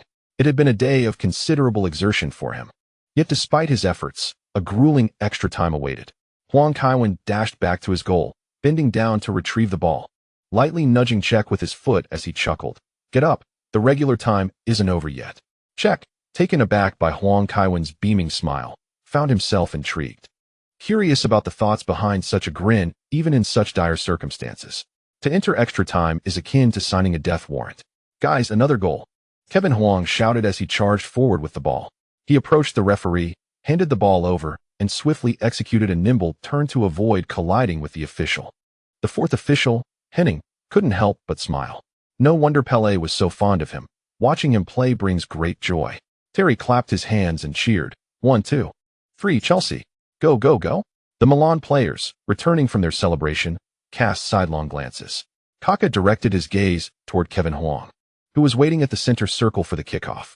If only Kevin were here, Milan wouldn't be struggling so much, he mused. Huntelaar initiated the play with a direct pass back to Huang, placing his utmost trust in him at this critical moment. Huang seized the ball and surged forward. His ball control and dribbling skills rivaled those of Savicevic. Had Drogba not exited the match prematurely, he wouldn't have needed to play in defense at all. Shevchenko and Inzaghi simultaneously charged toward Huang, both intent on preventing him from finding an opportunity to attack. With a swift motion, Huang's right foot made contact with the ball's left side, sending it spinning rapidly toward the right flank. Belletti, clearly taken aback by the ball's velocity, failed to control it on his first attempt. As it veered toward the sideline, he finally managed to hook it back. However, this misstep allowed Ambrosini to seize the moment, closely blocking his path. Belletti quickly passed back, but Ramos received the ball only to find himself cornered by Milan's two forwards at the right sideline. Ramos raised his elbow, showing no mercy. There could be no camaraderie at this juncture. He delivered a solid blow to Inzaghi's chest. Inzaghi, ever the trickster, clutched his chest and rolled from the sideline toward the center. The referee merely glanced and refrained from blowing the whistle, curious to see if Inzaghi could roll into the goal. Without Inzaghi, Ramos found things considerably easier. Feigning a pass, he swiftly executed a feint. Although Shevchenko reacted quickly, Ramos pushed forward, carrying the ball while fending off Shevchenko. They raced toward the center line, where Ramos suddenly performed a deft stop and, without lifting his head, sent a pass with his left foot. Magnificent. Ramos's pass found Kevin Huang perfectly. It was a truly exquisite delivery. As Huang received the ball, both Pirlo and Ambrosini chose to press him. Huang could only sigh in resignation. Today's defensive efforts had drained him, particularly in evading Gattuso. Otherwise, he would have undoubtedly opted for a 1-2 play. Given the current circumstances, he was left with no choice but to pass to a teammate. Huang, in motion, stepped forward with his left foot, nudging the ball from behind his left foot toward the left flank. As Ashley Cole advanced to receive the ball, he was harried by Kaká and failed to control it. Meanwhile, a supporting Maldini seized the opportunity and immediately unleashed a long pass.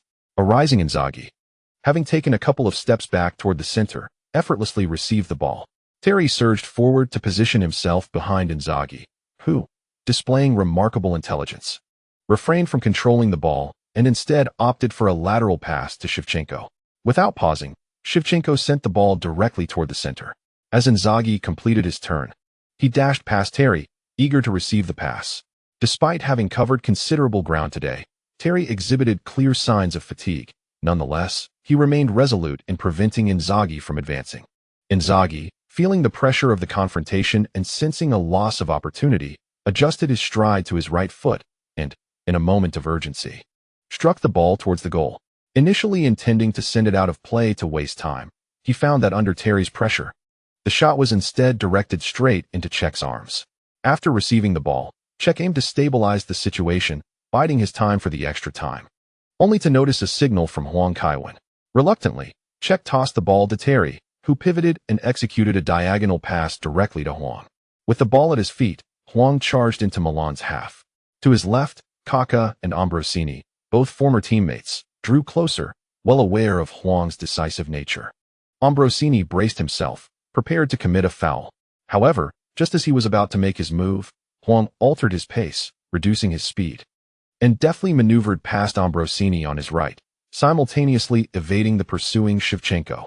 The hearts of over 70,000 Rossoneri at San Siro leaped in anticipation. Such scenes had once been their delight, but now they were their greatest dread. Despite his evident fatigue, Huang maintained an extraordinary sense of balance. Ambrosini, in a desperate attempt to foul him, stretched out his hand but was deftly sidestepped by Huang, who simply maneuvered the ball around him without any extravagant flair. While Huang was weary, the Milan players were not in much better condition.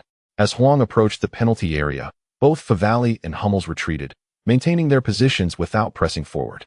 Ambrosini continued his frantic pursuit, yet his speed faltered. This unfolding scenario sent shivers down Ancelotti's spine.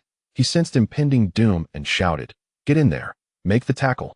Despite his urgency, he refrained from calling for a foul. This was no longer merely a matter of camaraderie. Coaching in Milan, allowing players to tackle Huang could lead to dire consequences. Huang, now at the edge of the penalty area, dribbled the ball from right to left along the line. Hummels missed his opportunity to intercept and could do little but follow Huang's lateral movement. Huntelaar dashed into the box, initially eager to call for the ball, but upon reflection, decided to concede his position. Any attempt to support the play could quickly turn counterproductive, reminiscent of the earlier penalty incident. Indeed, as the ball rolled to the right side of the arc, Huang had already raised his left foot to strike. As Hummels sensed the impending danger, he instinctively shifted his weight and fell to the ground, executing a sliding tackle in an attempt to block Huang Kaiwen's shot. The ball soared above Hummels' outstretched foot, heading directly towards the left side of the goal. Dida reacted swiftly, leaping sideways and extending his right arm in a bid to intercept the incoming ball. However, the ball's trajectory was higher than he anticipated, striking the underside of the crossbar before forcefully rebounding into the net. The assistant referee signaled towards the center circle, indicating the goal was valid, followed by 2 short whistles and 1 long one. The match had concluded. Huang Kaiwen had delivered a last-minute triumph. The whistle echoed like a starting gun, prompting Chelsea's substitutes, coaching staff, and the waiting Ballack, Drogba, and Faria in the tunnel to rush onto the pitch at San Siro. They charged towards Huang Kaiwen with the same fervor as the Milan fans before the match. Huang Kaiwen, repeatedly evading their embrace, raised his hands to implore them to let him be. Although the dramatic victory filled him with exhilaration, he did not wish to indulge in a frenzied celebration at San Siro. Instead, he lifted his palms towards the stands, applauding in gratitude for the support from both sets of fans. They reciprocated with their own applause. Indeed, Huang Kaiwen, the one with the indomitable spirit, emerged as the decisive force at a crucial moment, securing Chelsea's advancement to the finals by vanquishing AC Milan. Today's match was a roller coaster of emotions, with myriad factors influencing the outcome. Yet, the constant remained that Huang Kaiwen was the architect of victory. Admittedly, Kaká also displayed an impressive performance, netting a hat trick. However, they had previously succumbed to a goal at Stamford Bridge, with Bonera's own goal being pivotal. Nonetheless, it could be argued that without that own goal, Milan would have faced defeat due to the away goals rule. Of course, such a statement cannot be absolute. Had that own goal not occurred, the match's narrative could have unfolded entirely differently. Fate and fortune intertwine, and I believe that even had AC Milan taken the lead at Stamford Bridge, Huang Kaiwen would not have been absent from the Champions League final. Indeed, the focus now shifts to the impending clash between Manchester United and Barcelona, determining who will join Chelsea in the final. For now, we extend our heartfelt congratulations to Huang Kaiwen and Chelsea for their successful advancement to the Champions League final. This marks Chelsea's inaugural entry into the Champions League final in their 104-year history. Whether they can bring the coveted trophy back to London and surpass Manchester United to become the first quadruple champions in British football history remains to be seen. Thus concludes today's match. We express our gratitude to Coach Zhang for his expert commentary. I am Duan Xian, and I thank all the fans for tuning in, as today's victory was hard-earned. Chelsea's players celebrated with unrestrained joy at San Siro. Ashley Cole, having procured a bottle of champagne from some unknown source, sprayed it wildly in celebration. Most of the Rossoneri chose to exit the stadium, as witnessing Chelsea's jubilation only deepened their sorrow. "Kevin, we must seize the championship," Kaka remarked, handing over his jersey after removing it. Huang Kaiwen also shed his shirt, draping Kaka's jersey over his shoulders, smiling as he replied, "Fear not. Victory will always belong to the righteous." "Are you some sort of superhero?" Kaka inquired with a grin. "No, I am indeed the righteous companion, for I have consistently emerged victorious," Huang Kaiwen remarked with a smile. Kaka shook his head, following his teammates as they made their way down the corridor. The Champions League journey for Milan had come to an end. Their focus now shifted to ensuring that Milan secured other titles. Faria, clutching the recorder he had yet to utilize, approached Huang Kaiwen and inquired, "Kevin, will you be attending the press conference today?" After a moment's contemplation, Huang Kaiwen nodded, stating, "I shall go. John is not fit to attend at this time. The incident where he injured the referee will undoubtedly be brought up, so we should rehearse first." "All right. Kevin, you can count on me. I have an excellent memory," Faria replied, rubbing his hands together, nodding eagerly. Huang Kaiwen covered his mouth, speaking rapidly. Such logic was indeed touching, yet the Golden King dared not utter such words, lest they become part of his regrettable history. However, it was perfectly acceptable for Faria to articulate them. After concluding their rehearsal, the two made their way to the press conference at San Siro. Ancelotti and Maldini were already seated there. The entrance of Huang Kaiwen amplified the noise in the conference room tenfold, while Faria, trailing half a step behind, was overlooked by all. Maldini and Ancelotti nodded at Huang Kaiwen, who smiled in response and took his place on the podium alongside Faria. "Kevin, can you tell us if you will continue to secure championships?" Was Terry's kick at the referee's head motivated by dissatisfaction with the officiating? "Will you be leaving Chelsea this summer?" Beckenbauer once stated that one should not live solely for money but to broaden one's horizons. Does this resonate with you?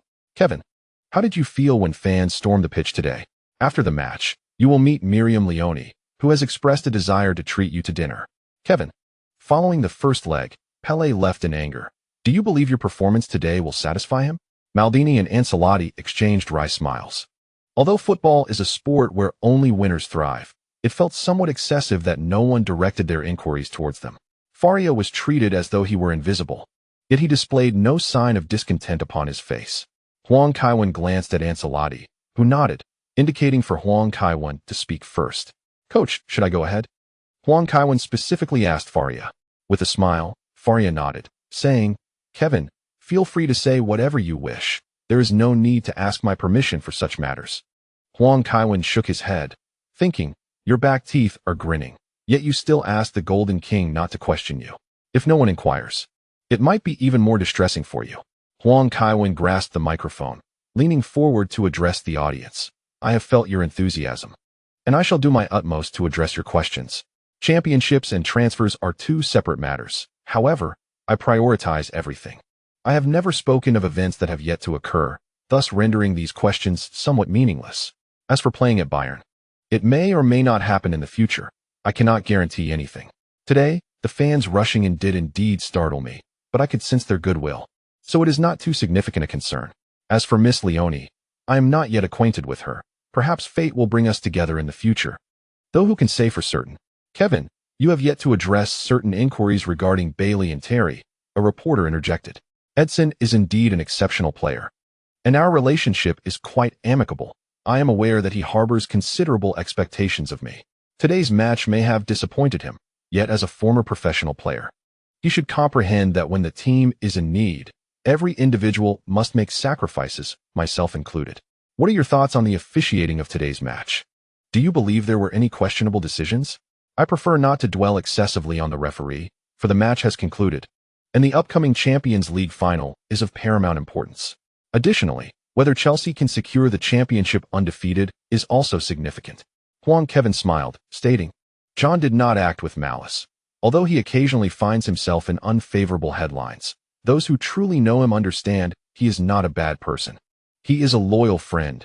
During your moments of glory, you are surrounded by good company, yet when you face adversity, individuals like John do not feign ignorance of your existence.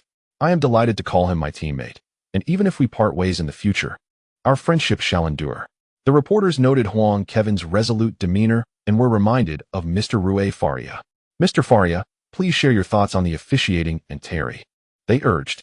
Faria cleared his throat twice, deliberately drawing the attention of the entire room. Once all eyes were upon him, he confidently positioned the microphone before him and declared, "Today's referee was utterly incompetent. His decisions were atrocious and nearly cost us dearly. Nevertheless, as you witnessed, Kaiwen led us to victory in this unjust match. My remarks are not directed at AC Milan, but rather to emphasize that certain parties may not wish to see us advance to the final." The atmosphere erupted in response. With both Boas and Faria criticizing the referee, the Chelsea coaching staff exhibited an intriguing stance. Although Mourinho remained silent, it did not hinder the media from associating the matter with him. It's a straightforward principle. Both coaches share profound ties with Mourinho. Could their attitudes be influenced by him? Why do you suggest this, Mr. Faria? Please elaborate on the controversial decisions made today. Do you believe the referee was under UEFA's influence? Faria reveled in the attention, waiting for the reporters to cease their inquiries before continuing. Only UEFA could incite such bias against us. As for the controversies, I prefer not to elaborate excessively. The goal that was disallowed for Kaiwen altered the course of the match, and Didier's unjust red card was entirely unwarranted. Both pivotal decisions significantly impacted us. So, did Terry intentionally strike Henning with the ball? It is said that Henning is currently in poor condition. Faria furrowed his brow and slammed his hand on the table, exclaiming, "What exactly do you wish to know?" John is already consumed by guilt. Although Henning has been hospitalized, John is deeply affected by the situation, plagued by self-reproach. He has asked me to convey his apologies, as he is tormented within and unable to attend the press conference. I caution you all to refrain from further coverage of this matter. He is experiencing severe psychological distress. Must it come to the point of John contemplating suicide for you to be satisfied? Thanks to the generous donations from fans, the chapter concludes here. Rui Faria has successfully garnered all the attention, rendering the subsequent comments from Ancelotti and Maldini rather mundane. Huang Kaiwen even suspects that Faria's performance might overshadow his own headlines. Back in the locker room, Terry and Ashley Cole were deliberating whether to go out and celebrate. They both wished to witness the splendor of Milan. Terry's ranking among the sexiest men in football, as per an Italian magazine, provided him with a fair amount of confidence. Huang Kaiwen nodded, observing, "Look, John is prepared to drown his sorrows in drink. It's evident he is grappling with serious psychological issues. Let us not entertain thoughts of dating just yet, Romeo." Huang Kaiwen approached, stating, "Though your injury to the referee was unintentional, we should still take some action at this time. What can we do?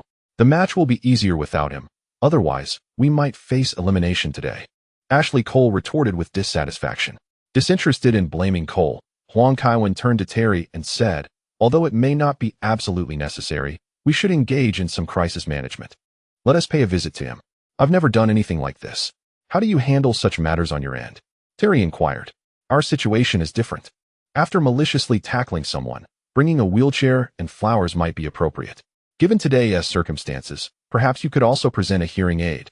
"As I've heard Henning is experiencing hearing issues," Huang Kaiwen replied. "Let us go then." Terry agreed, demonstrating his understanding of the gravity of the situation. "Coach, I'm quite fatigued and need a few days to rest. It's a good opportunity for John to also adjust his state of mind," Huang Kaiwen suggested to Boas. He had a temporary engagement that suited Terry's attendance. "It's fine. Sergio can also enjoy a few days off since there aren't any crucial matches coming up," Boas remarked with a smile. "Andre, we'll need to head to the Emirates Stadium in a few days," Ashley Cole reminded. "Indeed, if Kaiwen and the others are absent, a loss could result in someone being relegated to the reserves," Boas acknowledged. Deciding on temporary leave for players requires discussions with Mourinho and Kenyon. However, Huang Kaiwen's suggestion for a brief respite is unlikely to be refused by the higher-ups. With Terry at the center of public scrutiny and his recent performance being subpar, allowing him a break to recalibrate is prudent. As for Ramos, that is merely a formality. The coaching staff is well aware that Ramos is Huang Kaiwen's bodyguard. How could he not accompany him during a few days off? While the match against Arsenal is pivotal for maintaining an unbeaten streak in the championship, a loss would not significantly alter Chelsea's path to victory. With 3 rounds remaining in the league, Chelsea holds a 7-point lead over Manchester United. Their final adversaries consist of Arsenal, Blackburn, and Sunderland. Even with the youth team participating, it would be exceedingly difficult to relinquish the championship. Let us go. Defenders worth €100 million, Huang Kaiwen remarked as he changed his attire and waved. Ashley Cole could only watch with envy. That evening, he longed to go out, yet faced the peril of being discovered. Others, however, could openly enjoy a few days of respite. Huang Kaiwen donned a cap and, accompanied by Terry and Ramos, ventured to the parking lot of San Siro. He sent a message to the young lady, informing her that a car awaited there, allowing them to avoid the media's prying eyes. "Are we going to visit that referee?" Ramos inquired curiously. "Indeed, we must ensure those media don't fabricate absurd stories," Huang Kaiwen replied. Despite Terry being English, Fleet Street wouldn't hesitate to exchange his career for a promotion and a raise. The Hazel tragedy and that incident involving William have already demonstrated the moral integrity of the British media. The trio found a place to purchase flowers.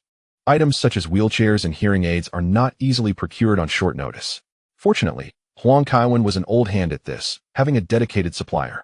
Once everything was ready, they drove to the Milan General Hospital, where Henning had been admitted for treatment. As the 3 alighted from the vehicle, they were instantly ambushed by reporters waiting at the entrance. They anticipated interviewing Henning or his attending physician, but were instead confronted with a big scoop. "Kevin, are you here to visit Henning?" Terry, it said you feel guilty. Can you share your current emotions with us?" "Kevin, did you accompany Terry?" "Mr. Terry, do you feel remorseful that Henning may retire as a result?" The journalists clamored to thrust their recording devices towards Huang Kaiwen. Fortunately, Ramos was present to fend them off, proving more effective than the bodyguards dispatched by the young lady. Terry soon realized that Ramos was not only formidable on the pitch, but equally so off it. Did this fellow not worry about the media tarnishing his reputation?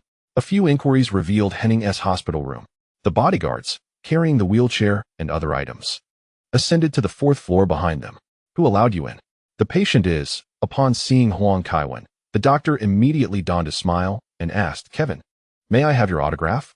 "Of course." Huang Kaiwen produced a pen from his pocket and signed with flair. The doctor's grin was uncontainable as he explained. "The patient suffered a severe blow to the head and is exhibiting clear signs of a concussion. We administered some medication, and he finally fell asleep." "That's of no concern," Huang Kaiwen replied. Turning to his bodyguards, "Set the items down, John, and take a photo from an angle in front of the bed. Let us ensure the Italian media maintains a unified narrative." "Isn't that inappropriate?" Terry said awkwardly. "Visiting while he sleeps seems rather insincere. Is his officiating truly commendable?" Huang Kaiwen retorted, somewhat irked. Did they genuinely believe the king of football lacked temperament? Originally, Huang Kaiwen intended to persuade Henning to speak, but Henning had fallen asleep. Could the esteemed king of balls wait for him to awaken? It was best to make a brief appearance. First, let the media publish some positive coverage. Later, even if the truth comes to light, it would not pose any significant issue. The king of balls was quite adept at handling such matters. Upon hearing Huang Kaiwen's remarks, Terry concurred. After all, this was merely collateral damage to the corrupt referee, and merely being present was already a considerable favor. Whether Henning was awake or not was of little consequence. Terry decisively took a seat beside the hospital bed, extending his hand to grasp Henning's, preparing for a staged photo. "Try to show a little emotion. You're not here to visit a terminally ill friend. Adopt a more casual demeanor," Huang Kaiwen instructed from behind the camera. Terry hesitated, unsure of how to proceed. While kicking a ball was easy for him, engaging in such activities was beyond his comfort zone. "Sergio, have a word with him," Huang Kaiwen suggested. "About what, Kaiwen?" "Anything. Just engage in casual conversation," Huang Kaiwen replied. "Let us find a hotel for the night, rather than going to Kaiwen's house," Ramos proposed. "Huh, why not? Didn't Kaiwen say his house is quite spacious?" Terry asked, glancing back. "Don't look back. Keep your eyes on Henning," Huang Kaiwen reminded him, prompting Terry to quickly turn his head. "It's been a long time since Kaiwen returned to Milan. His girlfriend is surely at home," Ramos explained. "Oh, understood," Terry nodded. "All right." After Huang Kaiwen clicked several shots, he tossed the camera to the bodyguard, saying, "Make sure it's well covered in tomorrow's papers." "Is that it?" Terry asked, a note of surprise in his voice. He anticipated matters would resolve so smoothly. This is Italy, Ramos boasted. In Italy, there is nothing Kaiwen cannot accomplish. Shall we leave then? Terry inquired. Do you wish to stay and keep Henning company? Huang Kaiwen countered. Terry quickly stood up, following Huang Kaiwen as they departed. On their way downstairs, he asked, Kaiwen, why did you want me to take leave? I'm feeling quite well. I believe it would be best if you don't return to London just yet. I'm planning to visit a group of fans, Huang Kaiwen replied. Our fans? Terry asked curiously. Yes, Chelsea fans. Their messages caught my attention. And I intend to invite them to London for a while to enjoy the FA Cup and the Champions League final, Huang Kaiwen explained. Where are these fans from? Brazil. Despite Huang Kaiwen's invitation, Terry and Ramos chose to decline and opted for a hotel stay instead. Huang Kaiwen arranged for his bodyguard to handle the logistics. Upon arriving in Milan, there was no reason for Terry to spend his own money on accommodation. After settling Terry and Ramos in, Huang Kaiwen finally returned home. You're back.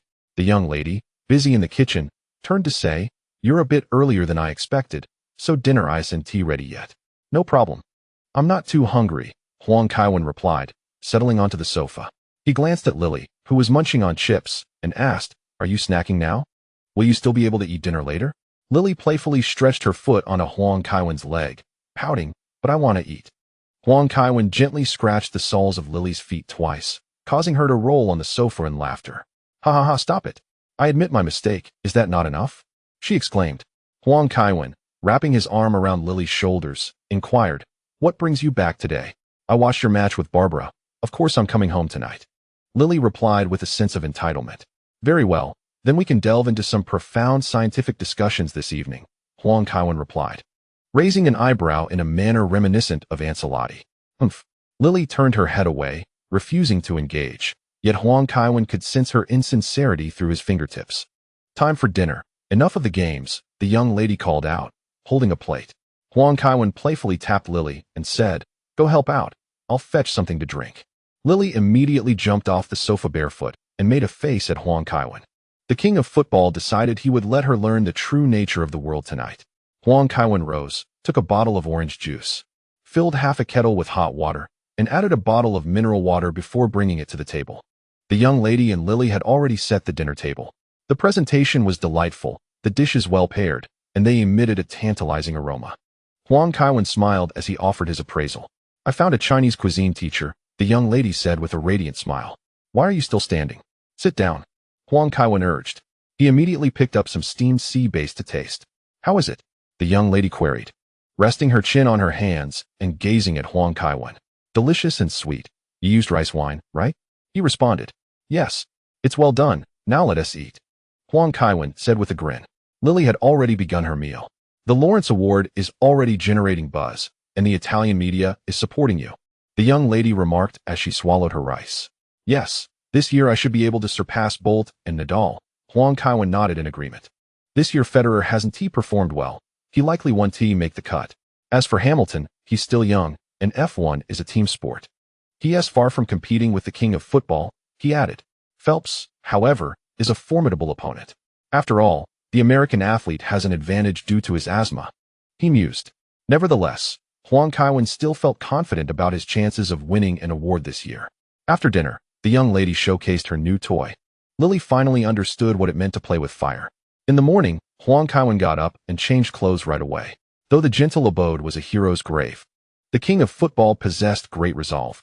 He gave a light tap on the heads of the young lady and Lily before driving away from home towards the hotel. Sergio, are you awake? Huang Kaiwen asked, donning his Bluetooth headset. I'm up, but things are a bit complicated, Ramos replied on the other end. What happened? Huang Kaiwen inquired with curiosity. Yesterday, I was sitting in the hotel bar with that bastard Terry when we encountered a group of Argentine models. That guy guaranteed you'd join him for a multiplayer game to successfully take them away, Ramos recounted. Huang Kaiwen exclaimed, Damn it. Terry has learned Ashley Cole's tricks. But this isn't a major issue, he concluded. That shouldn't pose a problem, right? John, that scoundrel, is quite the seasoned rogue. He should handle such matters with ease, Huang Kaiwen inquired. The identities of those models are anything but ordinary, Ramos replied, his tone laced with resignation. Among them is Lily Fernandez. Damn it, just wait until I arrive, exclaimed Huang Kaiwen, abruptly terminating the call and discarding his headphones, pressing the accelerator to the floor. He was acquainted with Lily Fernandez. This woman, at the tender age of 18, sought fame by entangling herself with Mick Jagger, the lead singer of the Rolling Stones, who was then 62. To suggest this was for love would be an affront to common sense. More crucially, this woman is the girlfriend of Gago. After Huang's departure, a rift formed between Higuain and Gago due to her. It is rumored that Riquelme also harbored intentions of courting her. Dealing with this troublesome woman is far more complicated than his accidental altercation with Henan. She would undoubtedly seize any opportunity for publicity. Huang Kaiwen began to regret having arranged for Terry to stay at the hotel. A little over 10 minutes later, Huang Kaiwen spotted Terry, Ramos, and 3 Argentine women in the restaurant. Upon recognizing the trio, he felt an overwhelming urge to flee. Lily Fernandez, Wanda Nara, and Zaira Nara. They were respectively the girlfriends of Gago, the wife of Maxi Lopez, and the fiancée of Diego Forlan. This situation had effectively entangled players from 3 different Spanish teams. Was this some sort of game achievement? Lily Fernandez's rise to prominence was no simple feat. Wanda was no less formidable. She gained notoriety only after her scandal involving Maradona, despite initially being overshadowed by her sister Zaira. One wonders what her husband sees in her. Does he believe that taking over Maradona's legacy brings him glory?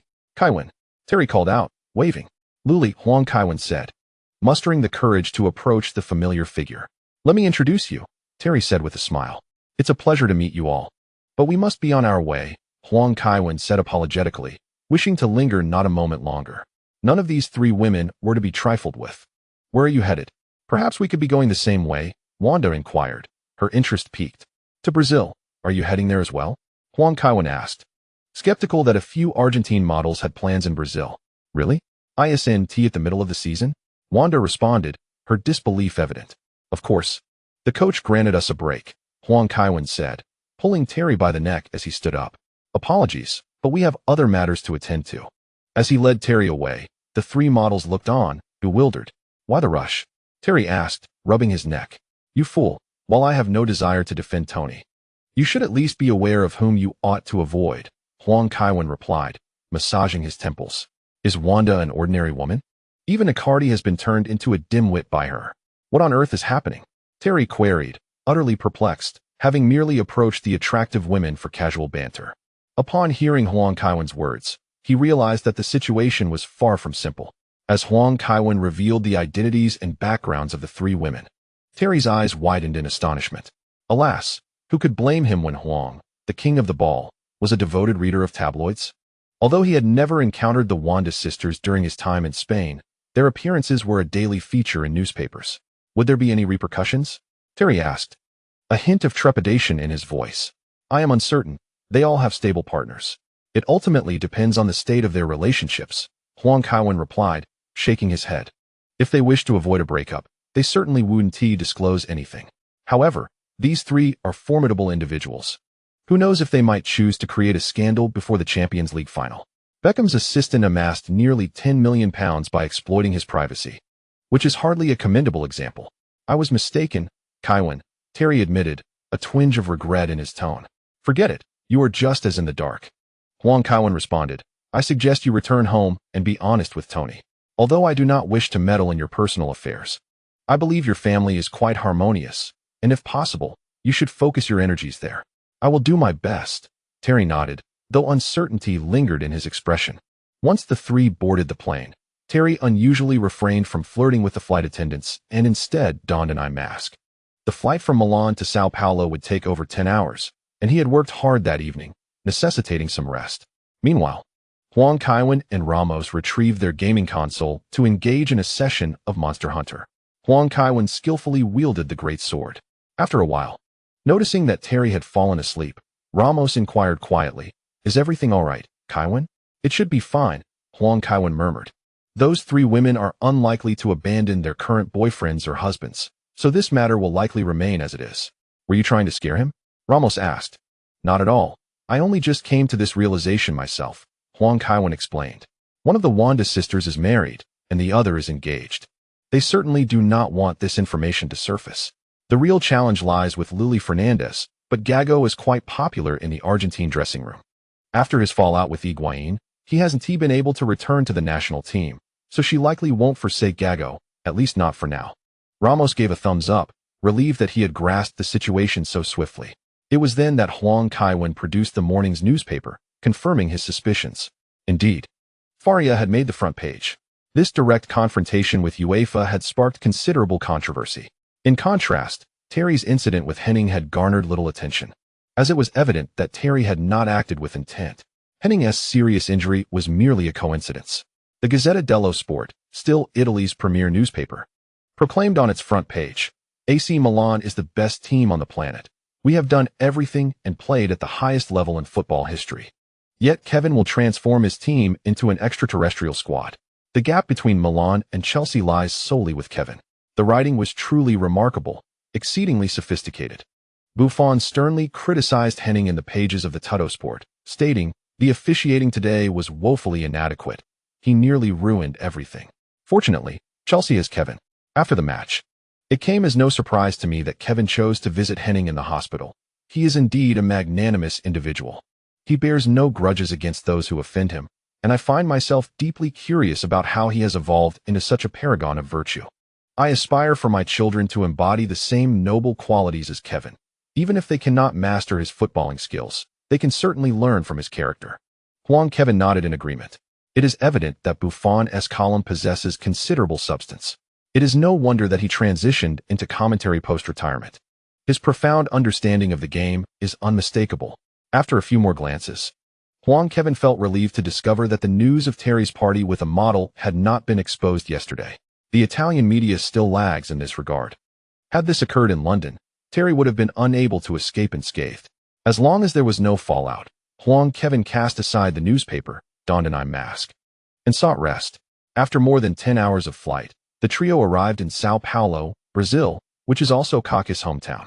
Due to the 5-hour time difference with Italy, they arrived only at 2 p.m. After placing the gifts at Kaká's residence, Huang Kevin retrieved a small note bearing an address. This fan had left him numerous messages, and out of sheer boredom, he had perused her story, which led him to invite her to London for Chelsea's 2 finals.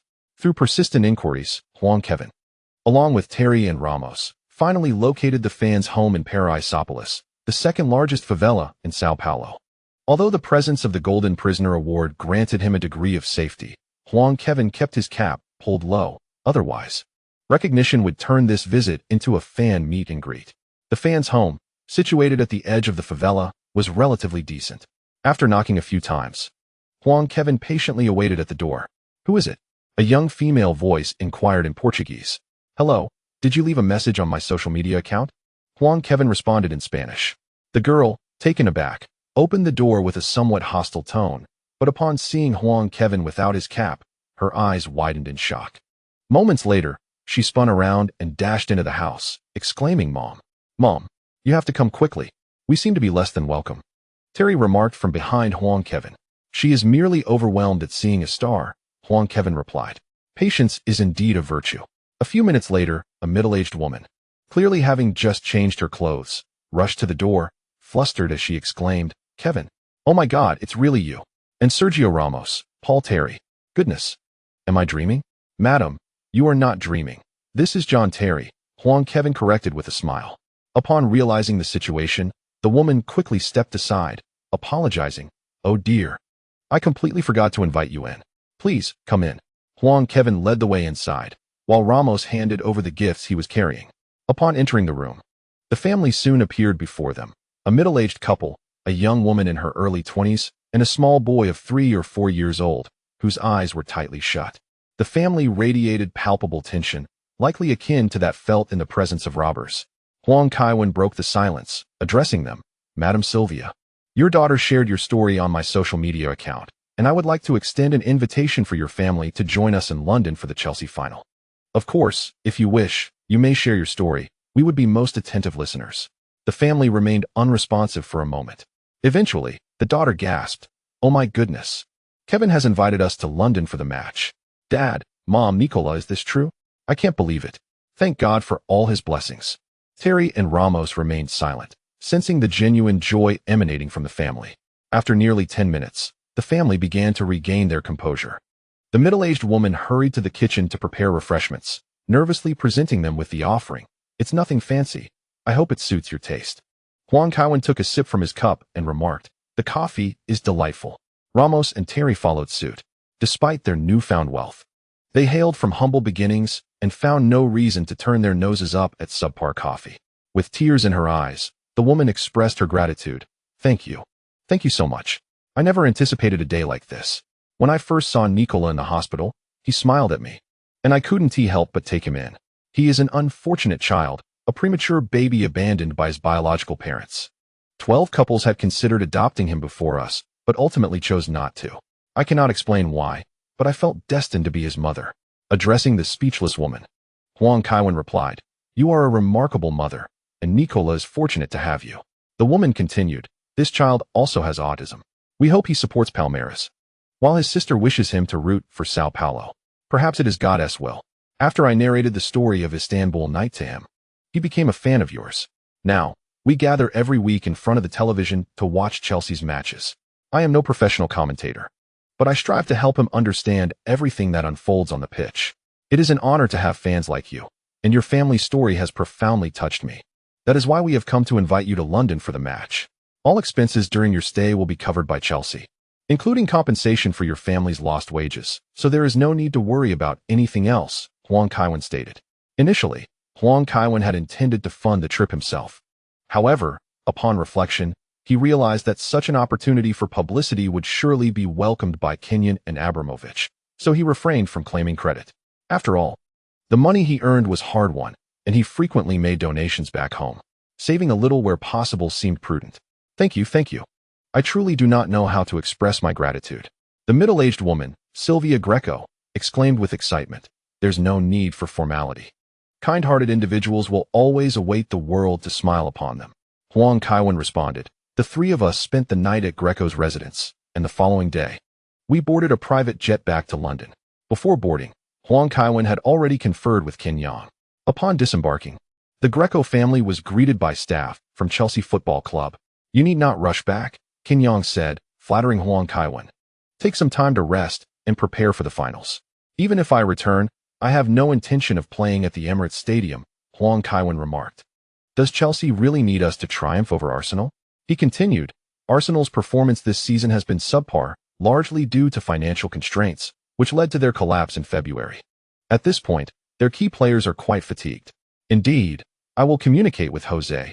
His suspension has concluded, and he has regained his fitness. Kenyon nodded in agreement.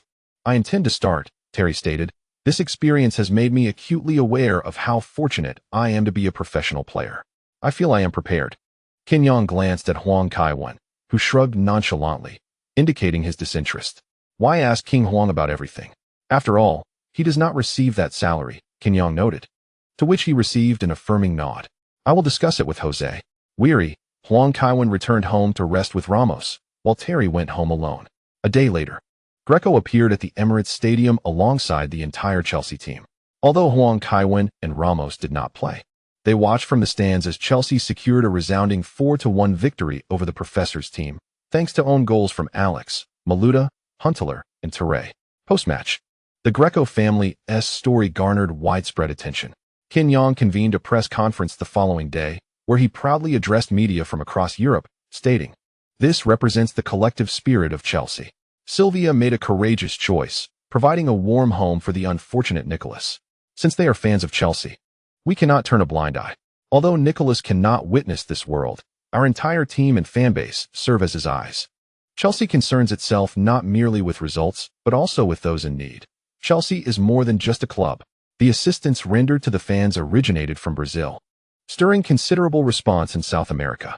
During an interview with the Sao Paulo page, Pelé remarked, I know this was Kevin's doing. He is that kind of person with a heart of gold, and we all recognize it. However, I must emphasize that in the upcoming crucial matches, Kevin should not only aim for victory, but also bring joy to the fans with his unparalleled skills. We sit in front of the television for 2 hours, not merely to watch him orchestrate attacks from the back, or to see him make saves in front of the goal. While we can comprehend Chelsea's injury woes, it is imperative to acknowledge that others are equally capable of fulfilling those roles.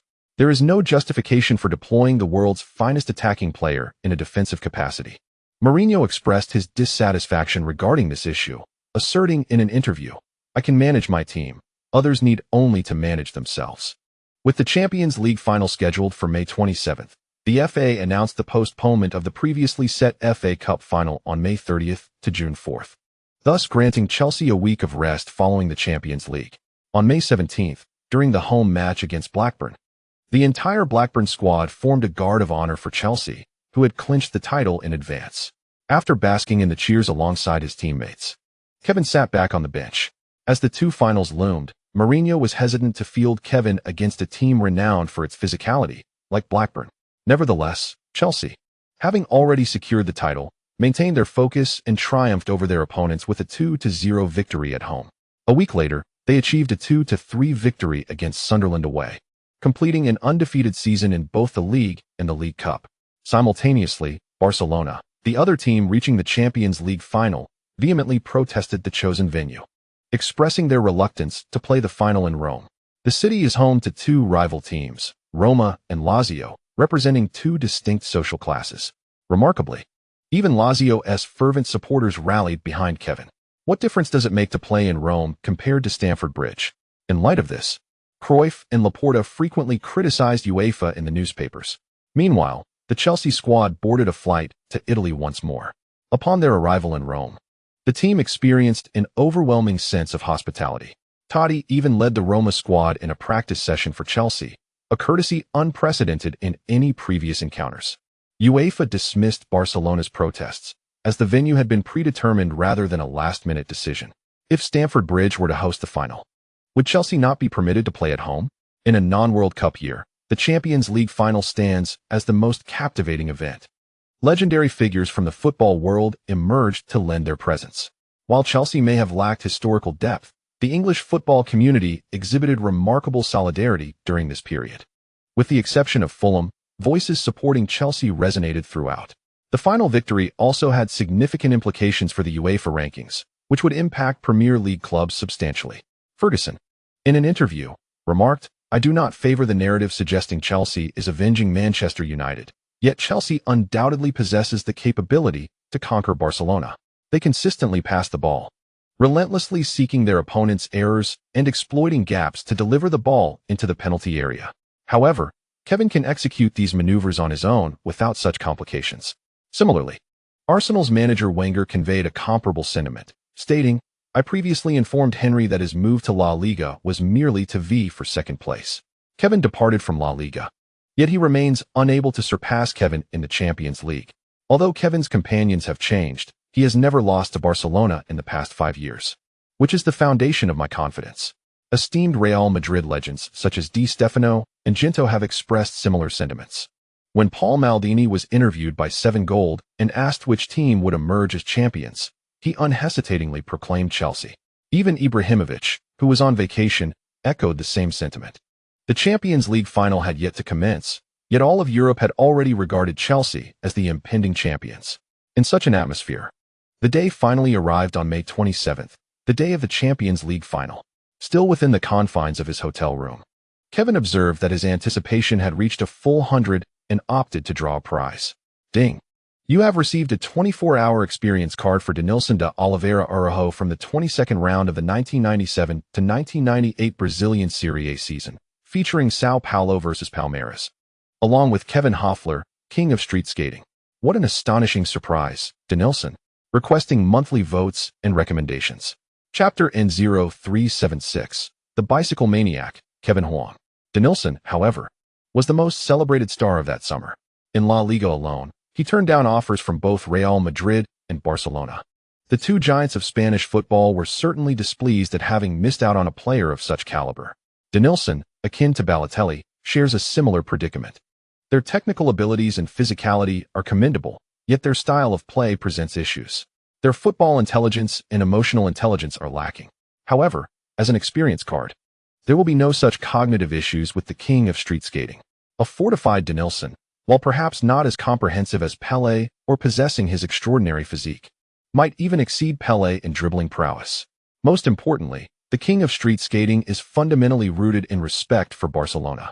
He is widely acclaimed for his emphasis on respect. Many in European football have recognized that the king of street skating enjoys emulating the playing style of prominent stars, allowing rival fans to reminisce about the glory days. When Denilson had initially declined their overtures, the two giants were quite displeased. Today, it was the perfect opportunity for Pep to witness firsthand how that Brazilian, who almost became his teammate, plays the game. Ding. The use of the Denilson de Oliveira Araujo experience card was successful, obtaining Kevin Hoffler, King of Street Skating. Attributes. King of Street Skating, Kevin Hoffler, slightly enhances aerial maneuvers, improves lower body and core strength, and significantly boosts balance. The attributes are quite impressive. However, Kevin Huang is unfamiliar with this individual. After searching through his notebook for quite some time, he found no close matches. Given that it pertains to street skating, it must involve either skateboarding or rollerblading. Ultimately, he discovered a 15-year-old Brazilian boy on social media, frequently sharing videos, who appears to be the one. With such remarkable skills at a young age, it is no wonder he has earned the title of King of Street Skating. Subsequently, Kevin did not forget to utilize the immunity card. His long-standing rivalry with Barcelona was not to be overlooked. If he did not use the immunity card today, he certainly would not endure until the end of the match. After changing his attire, Ramos then rose to join him in heading to the restaurant. During away matches, accommodations are typically arranged in pairs, and Huang Kaiwen usually shares a room with Ramos. The two of them made their way to the restaurant and settled at the table occupied by Terry. The hierarchy within the team was distinctly evident. At that time, AC Milan also had their designated table, while the local Spanish players and the Brazilian contingent from Real Madrid sat separately. Typically, at the table of Chelsea's captain Terry, there would be two Cole brothers and the now-departed Lampard. Presently, Lampard's place has been taken by Huang Kaiwen and Ramos. Joe Cole, ever the amiable one, rose and fetched an additional chair. Drogba held a significant position within the team, but language also played a crucial role. He preferred to sit with the French-speaking players for ease of conversation. "How is your form today?" Terry inquired with genuine concern. He had reviewed footage of the Barcelona match and recognized that they were quite formidable opponents. "SOSO," Huang Kaiwen shrugged. "That puts my mind at ease," Terry chuckled. "You seem unfazed, so I take it today's match should pose no issues." "Probably," Huang Kaiwen replied, taking a sip of juice. Ramos was indeed attuned to his preferences. The juice had been mixed with chilled water. "Class," Huang Kaiwen called out. Huntelaar, who had been glancing their way, promptly moved a chair over. Expertly balancing an assortment of utensils, as if he had practiced this skill while working at a restaurant, he arranged the items, transforming the table for 4 into one for 6. "Kevin, did you call for me?" he asked. "Yes," with Didier suspended and only able to watch from the stands. "You'll need to be cautious today," Huang Kaiwen advised. "Cautious of what? The Barcelona defenders?" Huntelaar inquired, puzzled. "Be wary of most Barcelona players. If anyone feigns injury with minimal contact, and you cannot evade them, you might as well fall down too, understand?" Huang Kaiwen elaborated. He was uncertain if Professor Bu would start today, but lacking a focal point in the attacking line during the Champions League final would be quite challenging. Hence the need for precaution. "I understand, Kevin," Huntelaar nodded, his expression betraying a sense of distress. Huang Kaiwen could hardly bear to watch, with such theatrics. It was likely that Huntelaar would earn a card for simulation. "You should spend less time with Das Kapital and more time with an actor prepares," Huang Kaiwen suggested. "But today is the match," Huntelaar said, somewhat conflicted. Huang Kaiwen stood up and gestured for Ramos to join him. The two of them undeniably drew the attention of the entire restaurant. Ramos turned to the manager and declared, "We need to discuss tactics. Clear the area." The equipment manager promptly approached to negotiate with the restaurant staff. There was little to debate. If they were displeased, they would simply pay more. Chelsea's owner wielded significant influence. Given the circumstances, Huang Kaiwen felt no need for modesty. Surrounded by onlookers, Huang Kaiwen remarked, "Barcelona is an exceptionally skilled team. However, one thing to note is that they tend to exaggerate when fouled, perhaps due to the frequency of fouls they endure. In such moments, particularly when the referee is oblivious, it is all too easy to assume that you have committed a grievous foul against them, necessitating an astute response. Although the coach had previously addressed these matters, it is prudent to remain vigilant."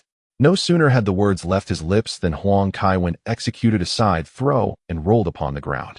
Ramos, instantly comprehending the situation, took a significant step back and, like an enraged lion, bellowed, "Damn it, that is a dive, a blatant dive."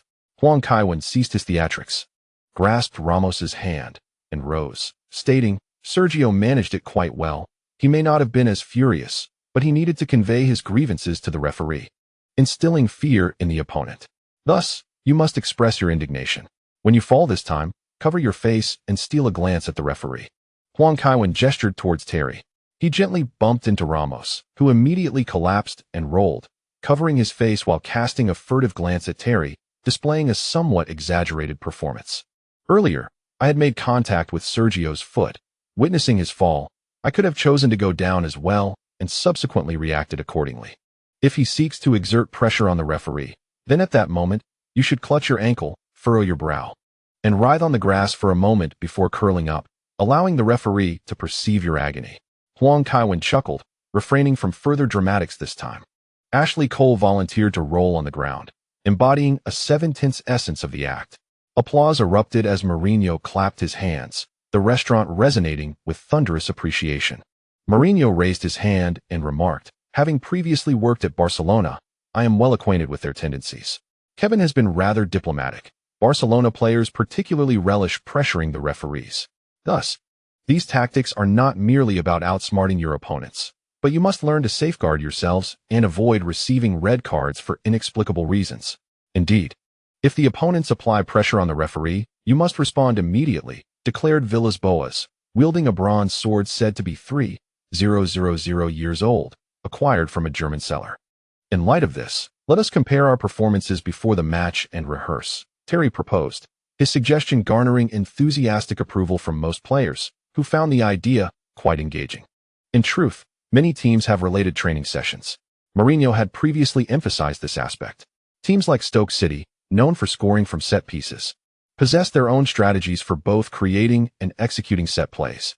Clubs in the top leagues invest considerable effort into such details, particularly as broadcasting revenues in the Premier League continue to rise. Abramovich, newly integrated into the coaching staff, refrained from overshadowing the conversation, much to Mourinho's satisfaction. Previously, he had worried that this owner would constantly seek to assert his presence. Today, he realized his concerns may have been excessive. "Jose, shall I inform the players that the bonuses are doubled before the match?" Abramovich inquired. "Yes, mention it in the locker room. It will serve to uplift their spirits before the game," Mourinho responded after a brief moment of contemplation. "Very well, then." Abramovich nodded, having left Mourinho behind today. His inclusion in the coaching staff has already caused unease among the first team and the coaches. If he were to bring along a secretary, the sense of detachment would be even more pronounced. This is something Abu is particularly attentive to. He strives to integrate himself into the coaching team, aspiring to become a member of the final coaching staff. Likewise, Barcelona is making its final efforts. When Rijkaard sought a sorceress from his hometown, the club was not at all surprised. This is due to the long-standing history of witchcraft in Barcelona, where the locals believe in divination and similar practices. Within the city, there exists a street named Estruc, after a wizard who lived there many years ago, surrounded by various practitioners of magic. Guardiola is somewhat indifferent about hiring a sorceress.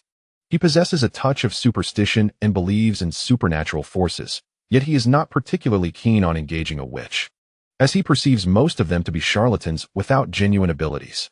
This matter was orchestrated by Laporta, who specifically invited a young Romani sorceress from Estruc named Vianu Falcas, reputed to possess the diary of Estruc and hailed as the finest sorceress of the present day. During Laporta's campaign, he had previously received her guidance. He knocked on the door of the young girl.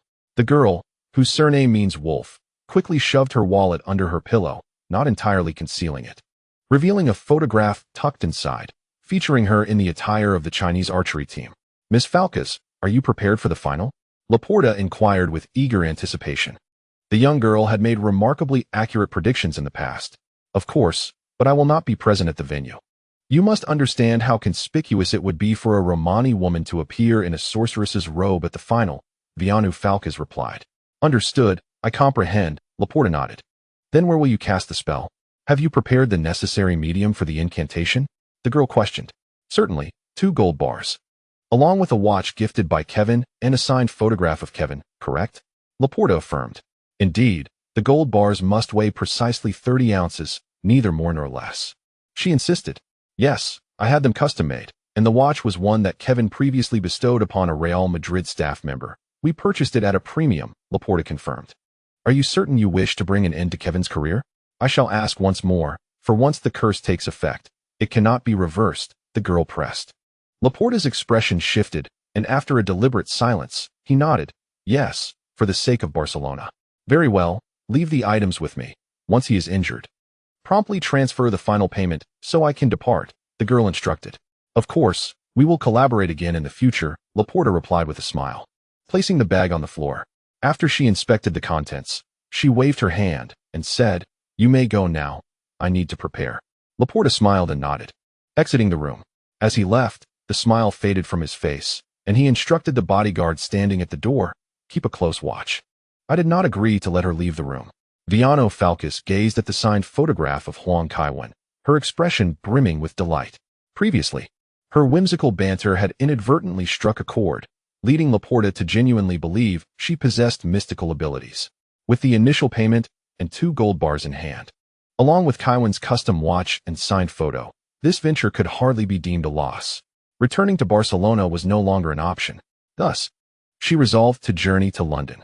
With her decision made, Viana swiftly employed a small knife to slice the bed sheets, crafting a makeshift lifeline. That fool, Laporta, truly thought the 4th floor would pose a challenge to a gypsy? Viana stood at the window, shouting out to the local fans of Kaiwen. Her face lit up with a smile. At 4 p.m., the entire Chelsea squad arrived at the Stadio Olimpico in Rome. The team had trained at this venue for several days, providing them with a distinct advantage. Chelsea was slated to play as the away team. However, this stadium was shared by both Roma and Lazio, akin to the Milanese clubs, and the away dressing room was not particularly lacking in amenities. The staff had arrived early to prepare everything. Upon opening the door to the away dressing room, jerseys and cleats were meticulously arranged on the benches. Huang Kaiwen's position was centrally located, directly across from the entrance. Flanking him on either side were Ramos and Terry. A subtle spotlight cast a unique glow on the jerseys, making them appear different from usual. The table had been set with an array of snacks and beverages, and during halftime, pizzas, bananas, and other high-calorie foods would be provided. Huang Kaiwen took a seat to change his gear. Terry glanced at Huang Kaiwen's red cleats with a hint of envy, remarking, They even crafted a special pair of shoes just for you. You're practically the Michael Jordan of football. Ramos, somewhat dismissive, replied, I find it curious that they only decided to provide Kaiwen with custom shoes now. In his view, Huang Kaiwen had already ascended to the pinnacle of the sporting world. The design of Kaiwen's shoes was not that of typical star athlete styles, but rather akin to Jordan's, independent of any brand affiliation.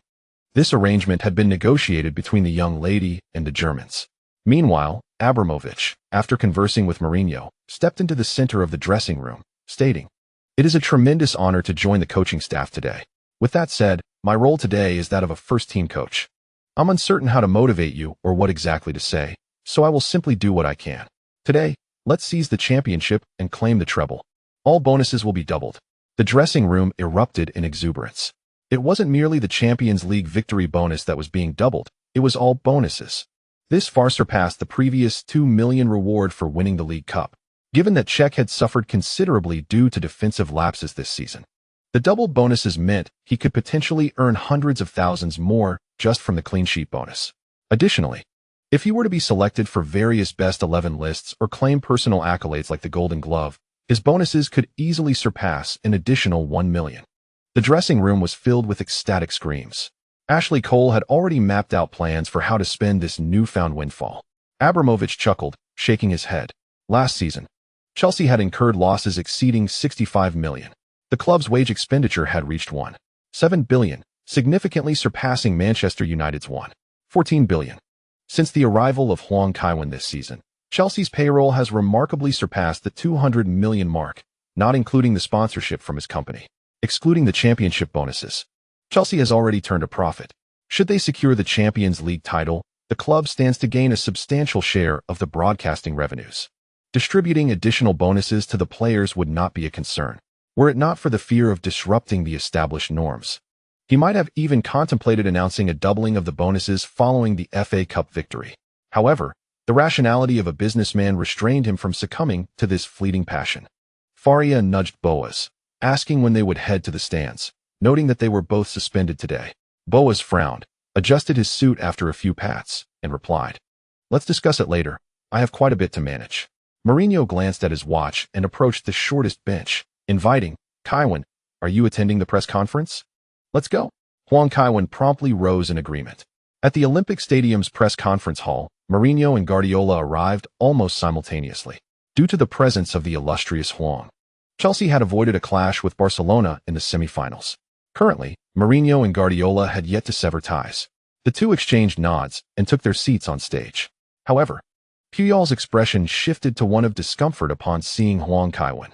In the lead-up to the match, he and Xavi had been repeatedly scrutinized by mainstream European media for their violent fouls against Huang. In an instant, the press hall transformed into a bustling marketplace. The combination of Mourinho and Huang Kaiwen perpetually generates an inexhaustible stream of news. The buzz surrounding the Barcelona players seemed somewhat diminished. Perhaps reaching the finals would still yield a fair share of headlines. Eager journalists clamored to pose their questions. Mourinho slammed his hand on the table, admonishing, one question at a time. He then turned to the UEFA staff in Italian, instructing them to distribute microphones, showcasing his prowess to everyone present. It was evident that Mourinho possessed significant talent. Mastering such a multitude of languages is no small feat. Hello, Jose. I am Jonathan Northcroft from the Times. May I inquire what position you will assign to Kevin today, and if there are any special preparations for Barcelona? Kevin will be positioned as a winger, Mourinho chuckled, responding. If I were to place Kevin in midfield, I fear someone might send me a bullet. Regarding the final, we are indeed preparing. However, do not expect me to divulge anything now. Pep is quite the formidable opponent. How is your physical condition? It has been reported that you are not well, Jonathan pressed. That is utter nonsense, lies. Mourinho retorted, visibly irked. I have indeed suffered a few injuries, coupled with my suspension for protesting against the referee, which has caused me to miss several matches. Some have deliberately fabricated stories about my physical state. In truth, my psychological issues are more pressing. I constantly worry that the referees may target us. Has Terry's psychological issue been resolved? Huang Kaiwen interjected, stating, John's situation is not particularly good. In fact, the entire team is under immense pressure. We have yet to lose a match this season. Remaining unbeaten across all competitions serves as both motivation and pressure. Under these circumstances, John inadvertently injured the referee, which nearly led him to a breaking point. He is indeed a resilient individual. His vulnerable side remains unseen. Kevin, are you concerned about being targeted by the referee? Someone inquired in Spanish. Mourinho seized the opportunity to alleviate Kevin's discomfort, stating, our struggles with referees are not new. I speak out, I face a suspension, and then I speak again about the referees, leading to yet another ban. This exhausting cycle has left me restless. My worries do not lie with the opponents, but rather with the officiating in today's match. Are you suggesting that UEFA does not wish for Chelsea to claim the title? Mr. Mourinho, are you implying that referees are under some influence to ensure Chelsea's defeat? Jose, please respond to the question. Why do you say such things? The journalists could no longer contain their excitement as Mourinho launched a tirade against UEFA. The UEFA spokesperson's expression darkened instantly. Once the press conference concluded, he would undoubtedly file a complaint. I previously stated that we have never lost to Real Madrid when it's 11 against 11, and the same will hold true against Barcelona, Mourinho asserted. I have worked with Sir Bobby Robson at Barcelona. I am well aware of the club's significant influence in Europe. The reporters were in a frenzy as Mourinho's remarks nearly suggested collusion between Barcelona and UEFA, implying that the referees would favor Barcelona. Puyol and Guardiola exchanged uneasy glances. Guardiola spoke up. I understand that certain contentious decisions may cause him concern, but in today's match, we will strive to perform at our highest level, minimizing the referee's influence on the game. If we play exceptionally well, there is no need to worry about the referee's decisions. Let us see if you still feel that way should the referee disallow one of your goals, Mourinho retorted, his tone dripping with sarcasm. Such was his nature. Even amidst camaraderie, when faced with opposition, he would not hesitate to speak out. The journalists were captivated, eager for the two managers to engage in a verbal clash. According to their estimations, the older and less physically robust Mourinho would likely be the one to receive a beating. Kevin Huang simply sat back, enjoying the exchange between Mourinho and Guardiola.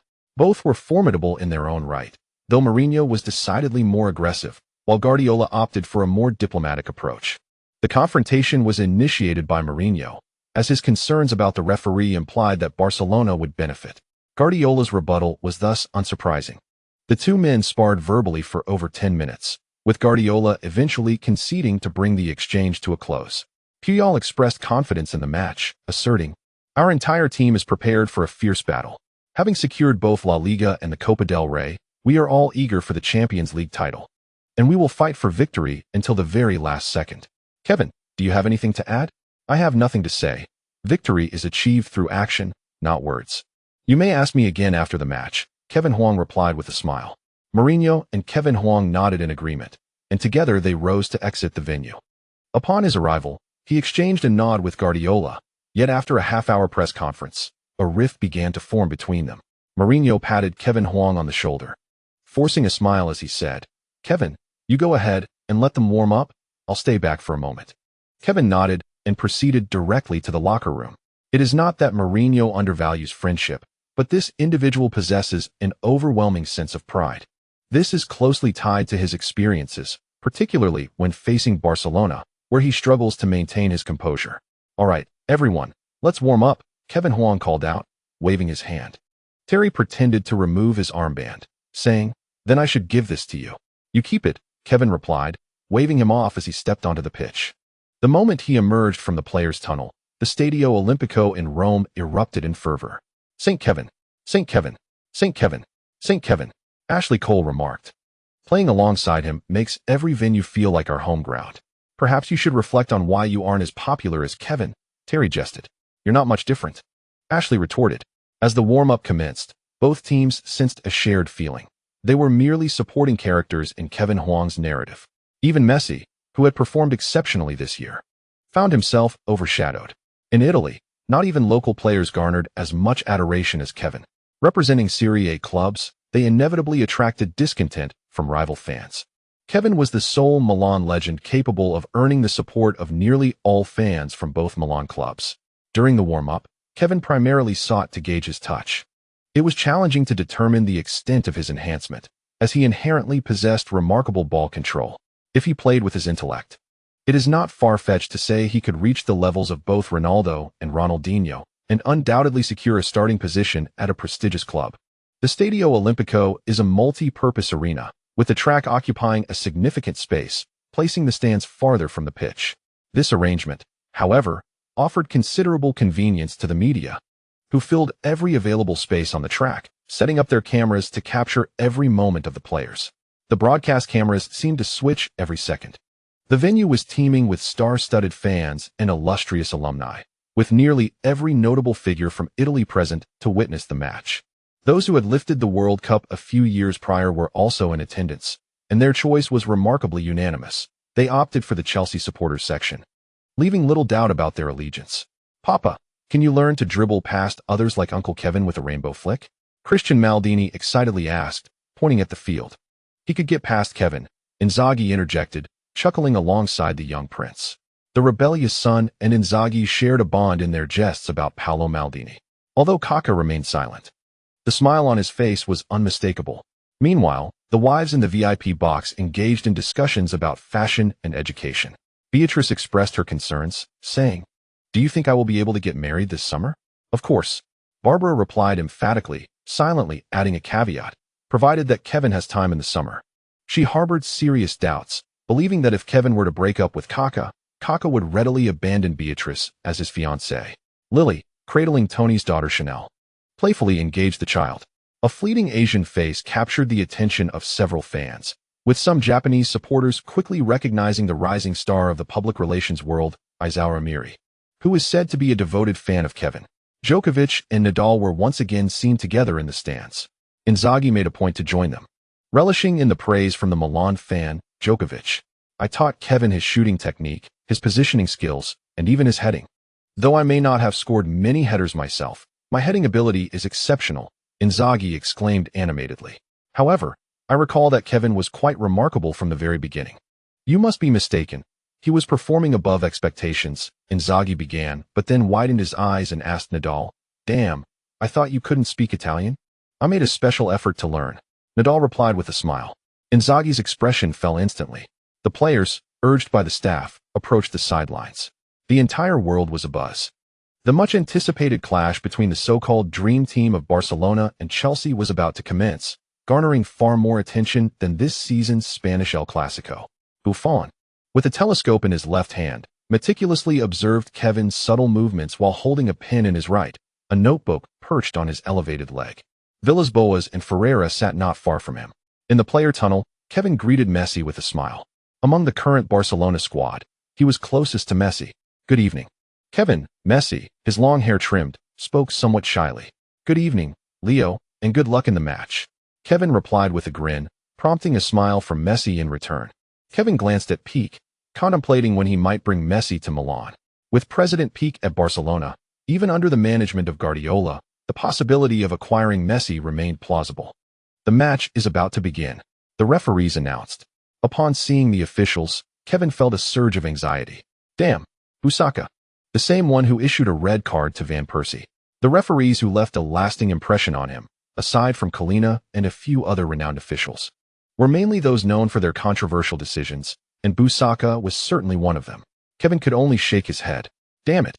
If I truly anger King Huang, I could just expose the financial dealings between Galliani and Platini and let that old rascal take refuge in Africa to weather the storm." The coaches followed the players onto the pitch. Guardiola donned a deep blue suit, complemented by a white shirt, presenting a rather conventional appearance. Mourinho remains clad in a deep blue suit, complemented by a bright blue shirt, a Chelsea-themed tie, and a tie clip adorned with the team emblem, all while exuding his characteristic defiant demeanor. Guardiola extends his hand, stating, "I did not mean that earlier." "That is of no consequence," Mourinho replies.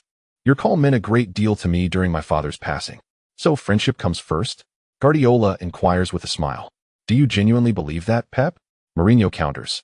"Let us be real. It's about the championship first." "All right then, championship first," Guardiola concedes. Once, during Mourinho's tenure at Barcelona, Guardiola was among his closer associates. Little did they anticipate that one day they would grace the same pitch in such a manner.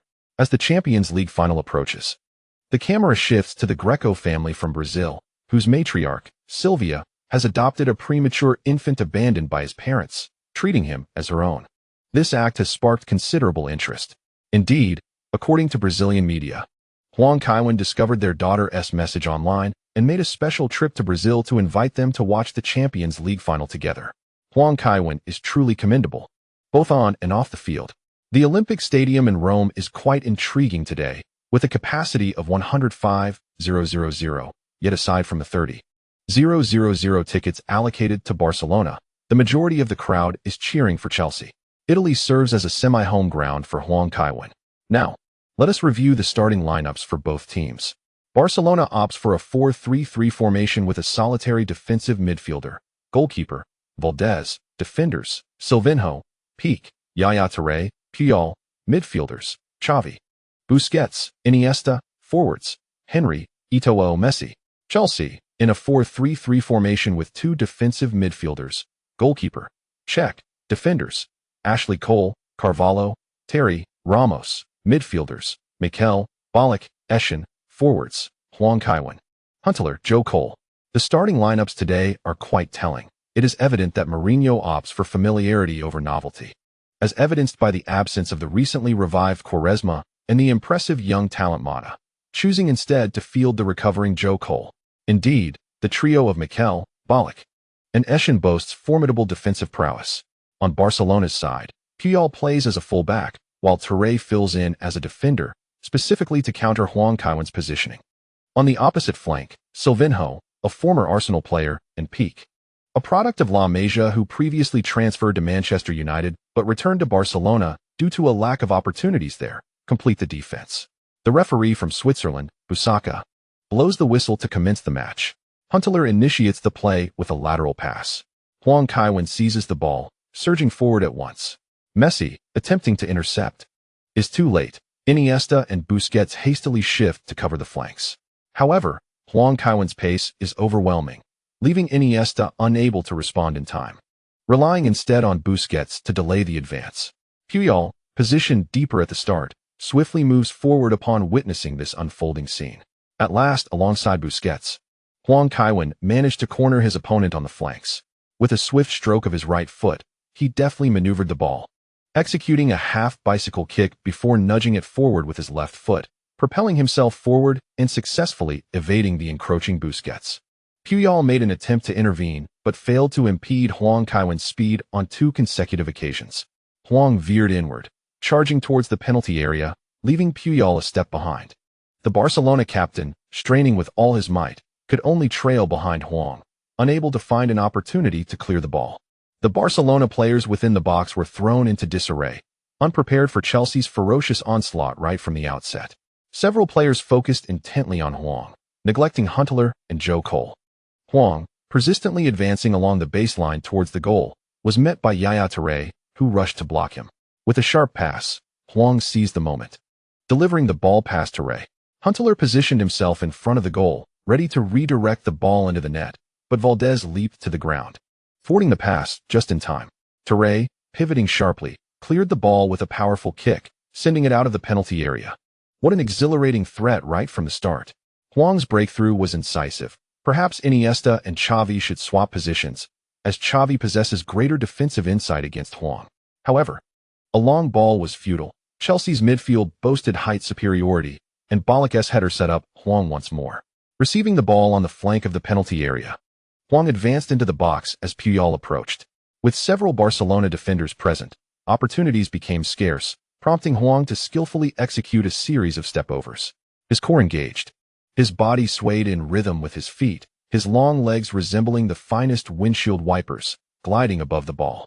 After 3 consecutive step-overs, Huang deftly flicked the ball with his left foot, preparing to traverse the baseline, when Puyol extended his right foot, tripping Huang within the penalty area. Manchester United's interest in Onana was notable. Given his Champions League final performance, the £70 million price tag seemed justified, as elite goalkeepers are in short supply. And Manchester United certainly had the funds.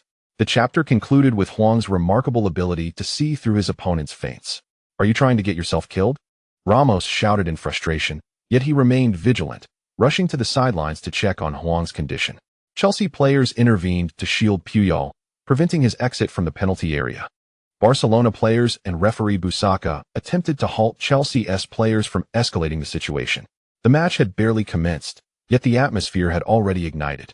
Puyol seemed to be transported back to last season's Bernabeu, where fans hurled insults at him, almost eager to storm the pitch. The opponents were also itching for an altercation due to his foul. Huang quickly rose to his feet, rushing to mediate. Although he had previously advised his teammates to avoid red cards, the fervor of the game made such restraint challenging. An early dismissal would certainly add an intriguing twist to the match, and indeed, tensions were on the verge of erupting once more. I have recently come to a realization. It is not merely the intense rivalry between Real Madrid and Barcelona that incites such fervor. Rather, it is the tendency of Barcelona players to commit fouls against Kevin Huang. Regardless of the team he represents, his teammates often find themselves embroiled in conflicts with Barcelona. Joe Cole, in a fit of emotion, received a yellow card, and the referee ought to have indicated that it was not a penalty. The Chelsea players were once again in an uproar. Kevin Huang gestured towards Terry, saying, "Pull them away." Yet, Terry seemed somewhat reluctant. His restraint in not taking action was a testament to his respect for the captain's armband and for being the second highest paid player on the team. There was no way he would receive a red card right at the start of the final. There was no room for debate. Since the referee was unwilling to reverse his decision, it would have to remain as is, with no direct expulsion for Joe, "That rascal," Huang remarked. He truly did not anticipate Joe Cole's reaction to be so extreme. It is worth noting that due to his physical condition, Joe rarely engages in such confrontations. The charisma of the King of Huang is indeed extraordinary. "Come on, Sergio," Huang said, gripping Ramos' waist tightly, fearful that he might deliver a headbutt to Puyol. Ramos pointed at Puyol, warning, "You better watch yourself, or you'll regret it." Puyol merely tugged at his ear, wearing an expression of indifference that further enraged Ramos. Huang quickly intervened, pulling Ramos back towards the half. The discord between Ramos and Puyol had graced the pages of several newspapers. Stemming from an incident where Puyol fouled the King of Huang, the two had clashed during national team matches before.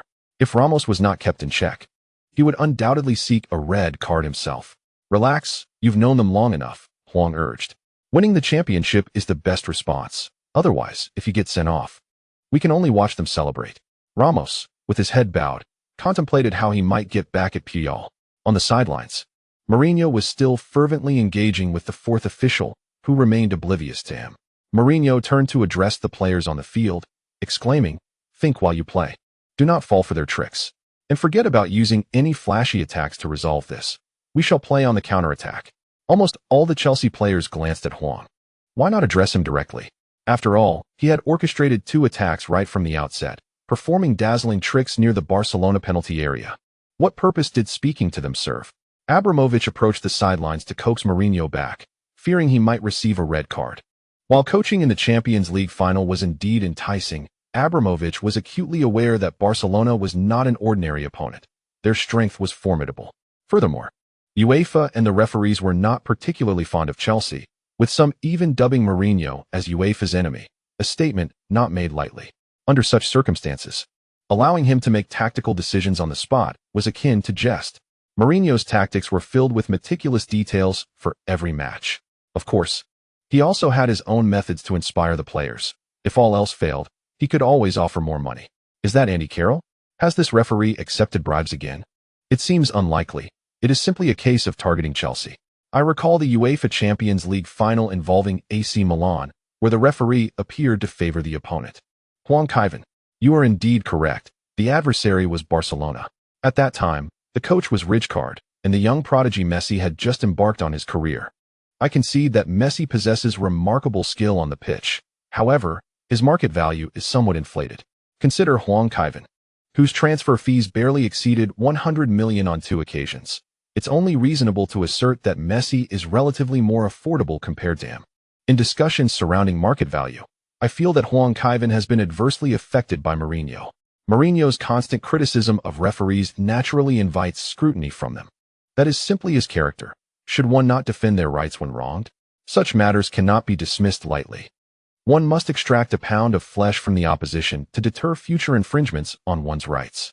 I share this sentiment. Experiencing a misjudgment is indeed a violation of one's interests, and to receive no apology is quite excessive. Damn, Barcelona's defenders initiating a play. What is this nonsense? Why didn't the referee issue a yellow card for that apparent dive? Awarding the ball to Barcelona certainly seems justified. Barcelona's defensive organization displays remarkable patience. They immediately revert to a backward pass upon any pressure. Peak, while holding the ball in the back line, advances. And his ability to distribute the ball is a key asset for Barcelona. He waits for Huntelaar to make a run before laying the ball off to Silvio. Silvio takes a couple of steps forward, intending to pass, but upon noticing Huang Kaiwen lurking near Busquets, he opts for a direct pass to Xavi instead. The moment Xavi receives the ball, he is swiftly confronted by Ballack, leading him to retreat with a back pass. Silvio receives the ball again and executes a quick forward pass. Eschen charges forward, and even Xavi, who is sprinting past Ballack, does not dare to pause the ball, sending it directly to the left flank. Ramos anticipates this pass, intercepting it before Henry can make a play. Excellent. Ramos's defensive skills have truly sharpened. Prior to his departure from Real Madrid, Henry had outmaneuvered him a few times, yet today, since the match commenced, Henry has not gained the upper hand against Ramos. After regaining possession, Ramos attempts a long pass, only to be thwarted by Xavi, who intercepts the ball and sends it out of bounds.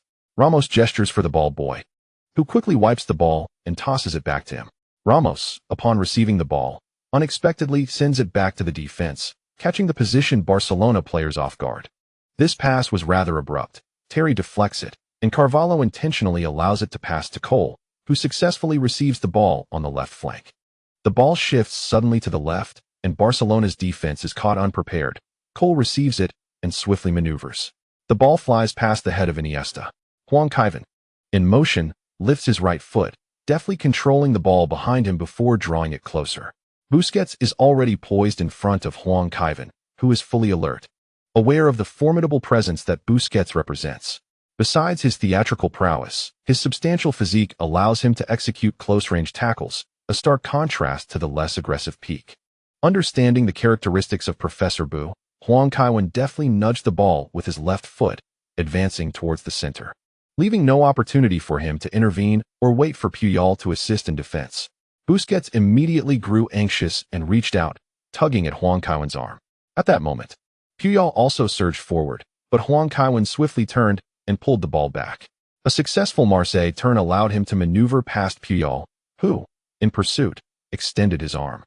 However, familiar as they were as rivals, Huang Kaiwen was prepared. He pivoted without granting Puyol a moment's respite, accelerating diagonally into the penalty area, leaving Puyol grasping at thin air. Touré, almost sidestepping, positioned himself defensively, indicating his readiness to be outmaneuvered and chased back. "Press him," just as Guardiola shouted this command. Huang Kaiwen flicked the ball with his right foot, creating an angle, and launched a powerful shot. The ball zipped forward with remarkable speed, and the suddenness of the strike caught Valdez off guard. He reacted a fraction too late, and the ball narrowly rolled past the post. The synchronized expressions of disappointment from Mourinho and Abramovich were striking, both clutching their heads in regret. A flustered Guardiola, standing at the sidelines, shouted fervently, "I've told you before, you must be tight on Kevin when defending. Don't give him the chance to shoot suddenly. Do you not desire the championship? This is a transgression. Do you understand? Failing to mark him closely is tantamount to granting him a shooting opportunity, and giving him that chance is relinquishing the title." His words came out in a rapid-fire manner, punctuated by the sound of his clapping hands, clearly agitated. Huang Kaiwen shook his head in mild disappointment as he returned. Each time a new experience card was employed, there was an adjustment phase. Each player's technique and strength varied, akin to wielding a new weapon in a game, necessitating time to acclimate to the feel. Otherwise, such a splendid opportunity could indeed slip away. Huntelaar jogged over to Huang Kaiwen, accompanying him back, and remarked, "That shot was nearly a goal. I sensed your footwear might have affected your performance." Huang Kaiwen replied, "That guy had an acute angle." He hadn't even considered that reasoning himself. Although today's footwear bore a new label, the sponsor, wary of disrupting Huang's prowess, had merely altered the color of the Falcon model to feign a new release. The actual new model would debut in the following season. Huang Kaiwen had already worn them several times during training, noting little difference. Barcelona resumed play from the back. Huang Kaiwen gestured for Huntelaar to press Busquets while he drifted alongside Iniesta. To contend with Barcelona, one must exert pressure on their midfield, preventing them from passing freely. Noticing a lack of opportunities, Pique unexpectedly cleared the ball from the backfield. Guardiola's glare was almost lethal. Such a move essentially relinquished possession. The ball crossed the halfway line, met by Ballack, who directed it forward. Xavi sprinted to receive the ball at the edge of the arc, delivering an immediate diagonal pass. Messi, receiving the ball in the center, returned it to Xavi, who seized the moment to surge forward. Ballack and Mikel trailed in pursuit. Yet the Chelsea players failed to notice the unmarked Eto'o on the flank. Suddenly, Xavi delivered a precise through ball, allowing Eto'o to seize possession on the right flank and penetrate the penalty area. With a swift stop, he cleverly deceived Carvalho, followed by a deft touch as he shifted towards the center to unleash a strike. Almost simultaneously with his shot, Michael's sliding tackle brought him down. Yet the ball found its way into the net. The jubilant Barcelona players surged toward the corner flag alongside Eto'o, while the Olympico Stadium in Rome echoed with resounding boos.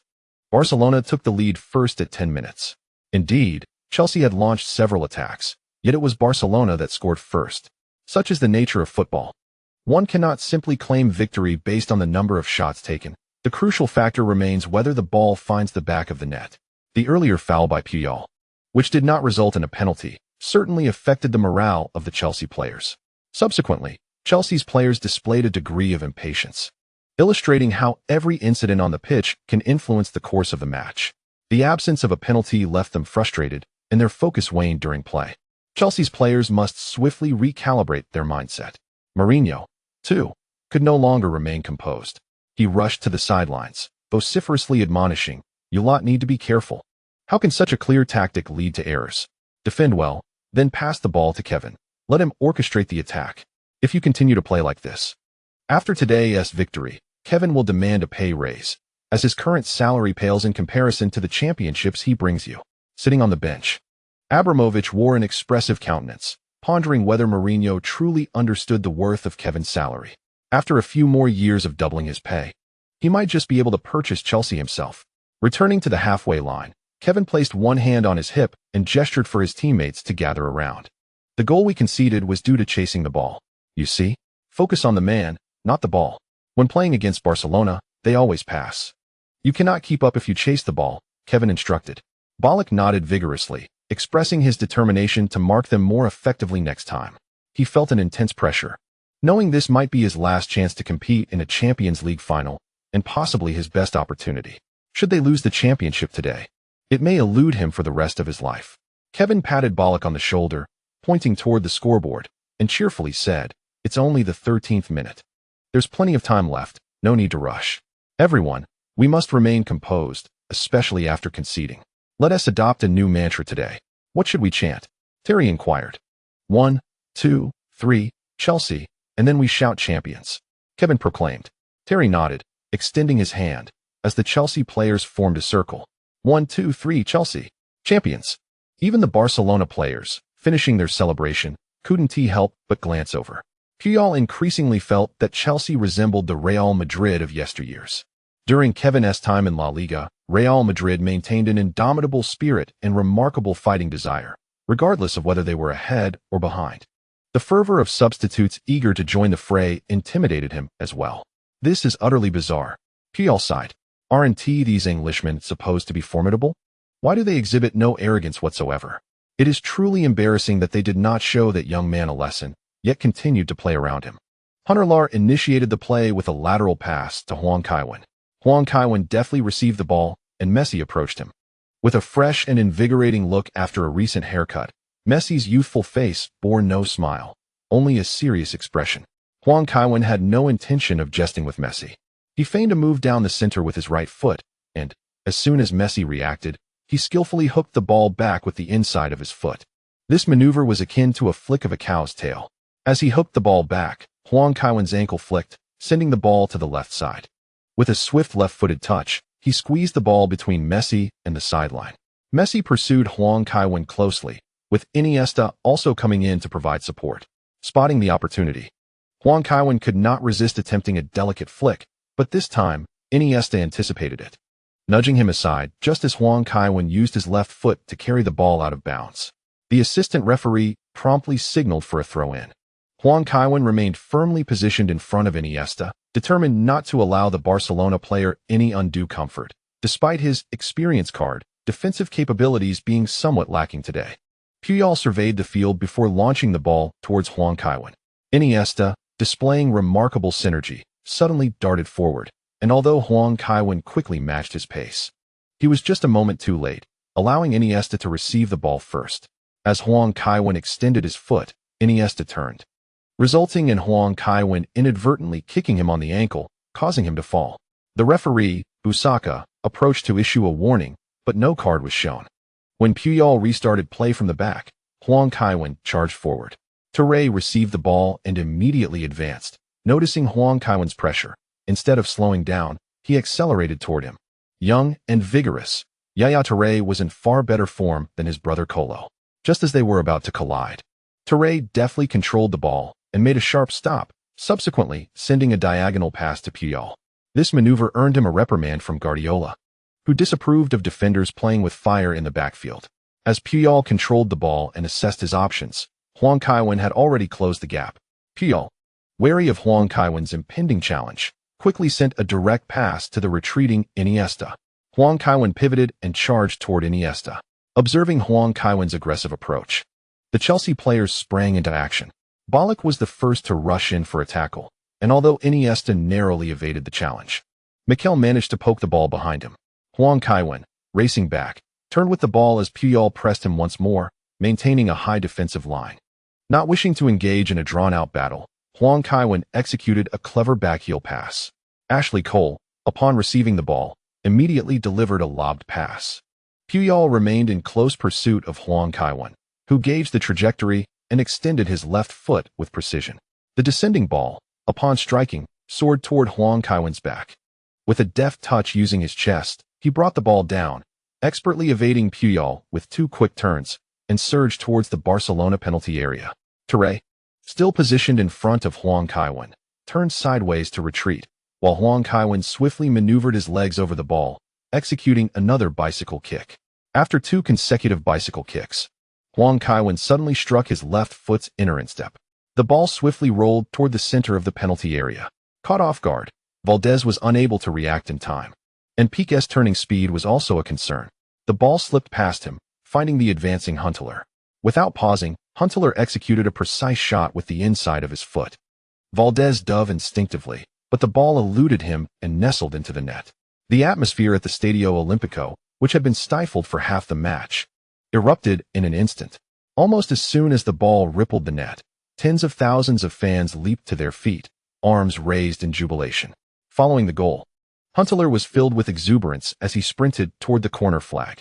In the grand setting of a Champions League final, controlling one's emotions proves to be a formidable challenge. Goal. With this strike, Kevin has now appeared in Champions League finals for 5 consecutive years, a testament to his unwavering presence on such illustrious occasions. His orchestrating play on the left flank drew the majority of Barcelona's defensive attention, culminating in a brilliant pass that even grazed Piqué's heel before reaching Huntelaar. All the latter needed to do was extend his foot. Even if Mourinho had entered the fray, the goal would still have been scored. Following an erroneous decision, Kevin immediately responded with his performance. No matter how much the referee may have targeted him, the outcome of the championship was immutable, merely rendering the match appear more thrilling. Recently, Pelé had expressed criticism of Kevin's team-oriented style of play, with some experts suggesting that Brazil's elaborate techniques are ill-suited for modern football. Yet, Kevin's performance speaks volumes to the contrary.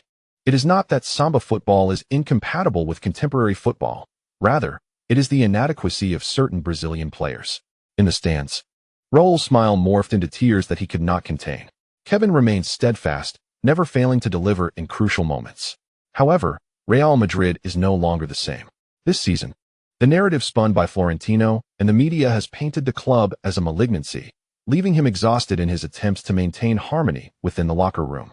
The team's dismal performance has rendered them unlikely to participate in next season's Champions League, a humiliation in itself. Were it not for his genuine affection for Real Madrid, he might have considered departing outright. Watching the jubilant Chelsea players celebrate, Raul felt a pang of envy that he could not articulate. The two young heirs were not burdened by such thoughts, joining in the fervent celebrations and expressing their joy. Before Huang Kaiwen's arrival at Real Madrid, they had been his ardent supporters, and this loyalty remained unchanged after his departure. Suddenly, Laporta received a phone call, his eyes widening as he exclaimed, "What? The person is gone? A young woman, and you couldn't keep her safe?" Cursing under his breath, he concluded, "Damn it, I know. Useless, all of them." After hanging up, Laporta shouted in anger, while Kenyon, seated beside him, chuckled, which Laporta perceived as mockery. The chairman of Chelsea, in a bid to avoid sitting alongside him in the box to watch the match, even ventured into the coaching team. Why must the illustrious Joan Laporta endure such indignity? Once the excitement subsided, Huntelaar recalled the exquisite assist from Kevin Huang. "Kevin, that pass was truly magnificent," Huntelaar exclaimed. "Rather than mere words, you should offer him some money. That fellow is always trying to win my money." Ashley Cole interjected abruptly. Ramos shot a glare at Cole. Terry attempted to mediate, saying, all right. If we win the championship, I shall donate 200,000 to Kevin's foundation. Given the recent publicity surrounding fan issues, let's specifically donate to the blind around the globe." The smile on Kevin Huang's face instantly froze. Although his foundation merely deceived others into donating, it never actually disbursed funds. Donating to the foundation is less meaningful than giving it directly to King Huang. After all, he's quite impoverished. Your son is even preparing to acknowledge King Huang as his father. What if he comes over for a meal? We can't very well ask King Huang to leave, can we? If that 200,000 were given to King Huang, he might even prepare something delectable for little George. With Terry's generosity in mind, Kevin Huang considered that he should perhaps earn a little pocket money from him. Speaking of which, Kevin stroked his chin as he walked back, contemplating the future he had glimpsed in the system, where he played for Bayern. Damn, he didn't join Bayern merely to win money from Muller and the others, did he? Messi gazed at Kevin Huang's retreating figure, feeling a wave of powerlessness. From witnessing the first team's collapse to the various massacres in La Liga over the years, he had continuously improved. Yet, no matter how hard he tried, it seemed impossible to surpass Kevin Huang. They had only led for a brief moment today before the score was equalized. Suddenly, Messi had a realization. He played on the right, while Kevin operated on the left. If they were to play together, there should be no conflict, right? Lads, it's time to kick off. Eto'o waved. Messi quickly shook his head and moved to initiate the play. After receiving the ball, Iniesta passed it back, and Busquets promptly controlled it and sent a pass to the left. Setting aside theatrics and defense, his ability to maneuver was particularly impressive. Any player capable of securing a position in a team of Barcelona's caliber is no ordinary talent. In the midfield, Xavi encountered pressure from Joe Cole. He swiftly spun in place to evade the challenge and delivered a pass. Silvio advanced past the halfway line, directly feeding the ball to Messi in the center. Mikel and Eschen charged forward simultaneously. As previously mentioned, Kevin Huang's position is quite flexible, and Messi often moves into the center to receive the ball. Indeed, Messi rarely ventures to the left, while Kevin tends to return passes wherever there is no one to run. A direct pass, how splendid! Barcelona excels in utilizing quick passes to unsettle their opponents. After exchanging a couple of passes, Messi seized the opportunity to send a through ball to Henry on the left. Henry received the ball and immediately advanced down the flank, with Ramos closely marking him, denying any chance to pass. As Henry came to a sudden stop, Ramos mirrored his movement. Henry then swiftly launched forward, attempting to slip between Ramos and the sideline, but Ramos quickly repositioned to block Henry's path. Henry executed a backtrack while receiving the ball, but Ramos swiftly caught up. Frustrated, Henry, oblivious to the advancing opponent, forcefully attempted a cross, only for Ramos to intercept it and deflect it out of play. What did I say? Today, Henry truly seems to be at a loss against Ramos. With age, Henry's speed has diminished somewhat, and today he appeared a bit anxious. Indeed, yet Ramos's performance today has been remarkable. One can see his seriousness as he refrained from pushing forward, opting instead for long passes aimed at Huang Kaiwen. Xavi approached to take a throw in, but the ball boy lingered at the sideline, delaying the process, leaving Xavi, hands on his hips, in a state of helplessness. Referee Busaka intervened, prompting the ball boy to make a face before tossing the ball to Xavi. The ball boys were locals, hailing from the youth squads of Lazio and Roma. Consequently, aside from receiving a few extra tickets compared to a typical away match, Barcelona's experience today felt no different from playing an away game. After assessing his run-up, Xavi swiftly returned the ball. This encapsulates Barcelona's style, rather than hurling the ball into the penalty area in search of fortune. They prefer to maintain possession and orchestrate their attack. Silvio received the ball and quickly made a horizontal pass. Peak, positioned just behind the arc, executed a direct pass. Huang Kaiwen dashed towards Iniesta, who, without pausing, returned the ball immediately. Busquets attempted a backward pass with his right foot, successfully evading Balak's challenge, and promptly aimed another direct pass towards Iniesta. Huang Kaiwen surged forward, stealing the ball right from in front of Iniesta. At that moment, the entire Barcelona team erupted in frenzy. Their defensive line was situated not far behind the halfway line. Puyol charged towards Huang Kaiwen, showing no hesitation as he lunged to tackle. Huang Kaiwen deftly nudged the ball towards the center with the inside of his foot, spinning away from Puyol's reach. Busquets reached out, intending to foul in the attacking zone, but Huang Kaiwen was alert, nudging the ball to the right and sprinting forward. Joe Cole's touch was heavy, preventing him from advancing the ball promptly. Xavi immediately closed in. Joe Cole could only pivot to shield the ball. Alas, this counterattack opportunity was squandered. Mourinho, visibly anxious, kept calling out. Ever since his return from injury, Joe Cole's form has been rather lackluster. Fortunately, he managed to return the ball to Ramos without losing possession. Henry applied pressure, which is characteristic of Barcelona's style. They refused to allow an immediate counterattack. Although it is challenging for attacking players to reclaim the ball under such pressure, it effectively delays the opposing team's offensive tempo. Indeed, the opportunity Huang Kaiwen created was promising, yet now Barcelona's defenders had already returned to their half. Ramos passed laterally to Terry. Terry advanced a couple of steps to draw Messi and Eto'o towards him before returning the ball to Ramos. With a swift motion, Ramos received the ball and unleashed a powerful clearance, sending it soaring into the forward zone. Mourinho stood at the sidelines, his expression a mix of frustration. The pass had been made, yet the opportunity was lost. Huang Kaiwen, anticipating the drop, lifted his right foot for another backstop. He then denied Busquets any chance to cover on the right flank, charging forward with the ball towards the vicinity of the penalty area. Silvio could only bend down, waiting for Huang Kaiwen to approach, as he dared not attempt to tackle. In the early moments, he, along with Thuram and Zambrata, was repeatedly bested by Kevin Huang's relentless attacks. With a deft touch of his left foot, he propelled the ball forward, immediately raising his left foot to glide over the sphere, followed by a half-bicycle kick before pushing forward once again, his left foot swiftly brushing the ball. As his left foot landed, his right foot, utilizing the outside of the boot, nudged the ball towards the baseline, initiating a direct run along the edge. Silvio, reacting instinctively, turned to follow Huang, but found himself several paces behind. Meanwhile, Touré, positioned behind him for support, surged towards the baseline. At that precise moment, Huang pivoted and delivered a cross with his right foot. The ball soared past Touré's head towards the far post, where Ballack, rising high, extended his neck to meet the ball. It skimmed the top of his head and veered towards the left side of the goal, leaving Valdez at the near post. Unable to reach it in time, merely watching as it nestled into the net, Ballack, having scored, sprinted towards the right flank, seizing the moment to embrace Huang. Wrapping his arms around his neck in a fervent display of triumph, roaring towards the stands. His expression was one of fierce intensity, a culmination of his efforts. This celebration was not merely exuberance. It was a release of pent-up frustration accumulated throughout his lengthy career, often marred by prejudice due to his East German roots. Today, he was determined to prove to the disparaging German media that he, Michael Ballack, would emerge as a European champion.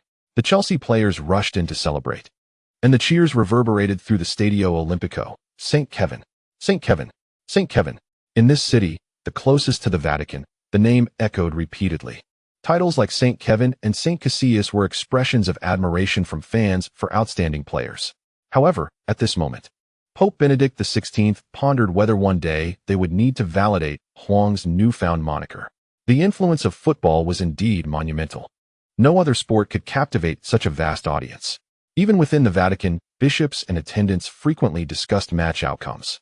Mourinho was the first to react, animatedly jumping and waving his arms in excitement. His attempt to embrace Steve Clark resulted in an empty grasp. Meanwhile, Abramovich, seated on the bench with his hands clasped, sprang up, raising his arms in celebration, displaying far more passion than usual. Guardiola, frustrated, rubbed his bald head, realizing that in just his first complete season, he might again falter before Huang's prowess. The Barcelona players had executed their defensive duties adequately, forcing Huang into a position lacking angles. Yet, instead of shooting, he opted to pass. What was to be done? Disappointment lingered in his heart, but he rallied his spirits, encouraging his players from the sidelines. The Barcelona supporters mirrored this sentiment, singing with fervor, "We are Barcelona fans. We come from all directions," while Puyol clapped and shouted, "This is no problem. It's just one goal. Let's keep our spirits high." The captain spoke wisely. Chelsea is not as formidable as one might think, and Kevin is not invincible. I have seen through all his feints, Pique shouted. An immediate hush fell over the scene. The entire Barcelona defense turned to Pique. Silvio, the fullback who had been opposing Kevin throughout the match, felt an urge to curse. After years of playing, how could he utter such words? Does he truly believe that players like Thuram and Zambrotta are mere pretenders? Valdez approached Pique and patted him on the shoulder, speaking earnestly. "Gerrard, you are no longer a schoolboy. Please temper your bravado." "I was merely jesting, my friend," Pique replied with an awkward chuckle. He intended to flatter Puyol, but ended up stepping on the wrong toes. Pique scoffed inwardly, thinking these veterans were all washed up. Cowed by fear, he, Gerrard Pique, feared no one, not even Kevin. After the commotion among the Barcelona players, they resumed play. The trio in midfield maintained their formidable control. Xavi shifted to the right flank, directly matching up against Kevin, which made Kevin acutely aware of the pressure on his back. Indeed, that elbow from Xavi had been quite impactful. As Kevin attempted to press, Xavi remained composed, opting to pass the ball back to a teammate rather than trying to outmaneuver Kevin. Puyol received the ball and quickly passed laterally, while Touré advanced a step to facilitate a pass to Pique. Upon receiving the ball, Pique delivered a direct pass. However, the power lacked precision, causing the ball to roll past Busquets. Seizing the opportunity, Joe Cole dashed into the center to claim possession. The coaches of both teams shouted in unison, urging their players to make long passes towards Kevin. Busquets closed in swiftly, blocking Joe Cole's path to the right. Left with no choice, Joe Cole advanced down the middle, closely followed by Busquets. The entire Barcelona defense was on high alert. Both Xavi and Puyol were poised to pounce on Kevin. As Joe Cole dribbled forward, he inadvertently collided with Busquets, instinctively raising his right hand for balance, accidentally striking Busquets on the left side of his face. Busquets reflexively covered his right cheek, but quickly realized the mishap and fell to the ground. The referee, Busaka, promptly brandished a red card, while Mourinho on the sidelines erupted in a mix of rage and irony. Busquets, lying on the ground with his face covered, discreetly opened his palm to observe the scene, unaware that this moment was being faithfully captured by the cameras.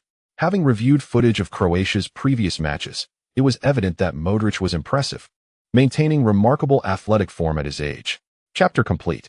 0378 Quantum Mechanics. A butterfly flapping its wings in Brazil could instigate a tornado in Texas. This phrase clearly embodies scientists' hopes for a brighter future. Kevin pondered whether South Americans would energetically fan their homes to witness the folly of the United States. Yet, he was confident that the Brazilians watching from their televisions were vocally expressing their disdain. The Stadio Olimpico in Rome had descended into chaos. The reaction from the neutral fans in the stands was significantly more pronounced than that of the Chelsea supporters. The British football hooligans, when contrasted with their counterparts, often seemed somewhat out of place. The venue was engulfed in a cacophony of boos and insults. Had the Roman police not been well prepared, it is likely that fans would have surged onto the pitch. Joe Cole remained bewildered, still pursuing the referee for an explanation.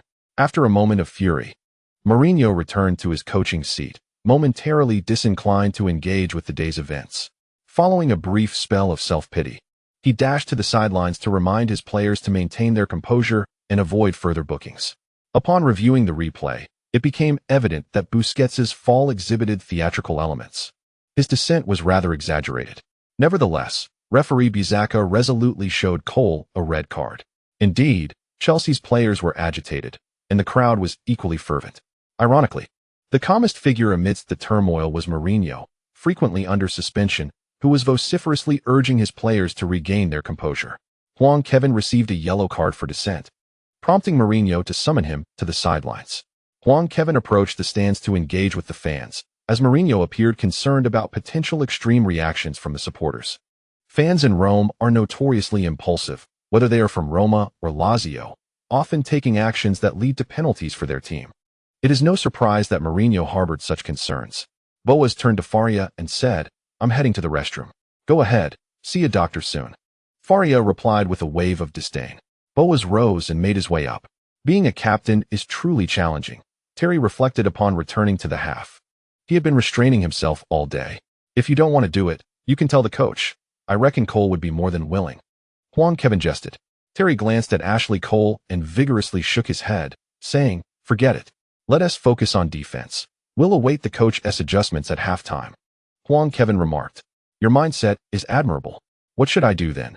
Throw a tantrum and leave the pitch?" Huang Kaiwen retorted, "What good does a poor attitude do?" Compared to the Stamford Bridge incident, today is slightly better, Terry replied.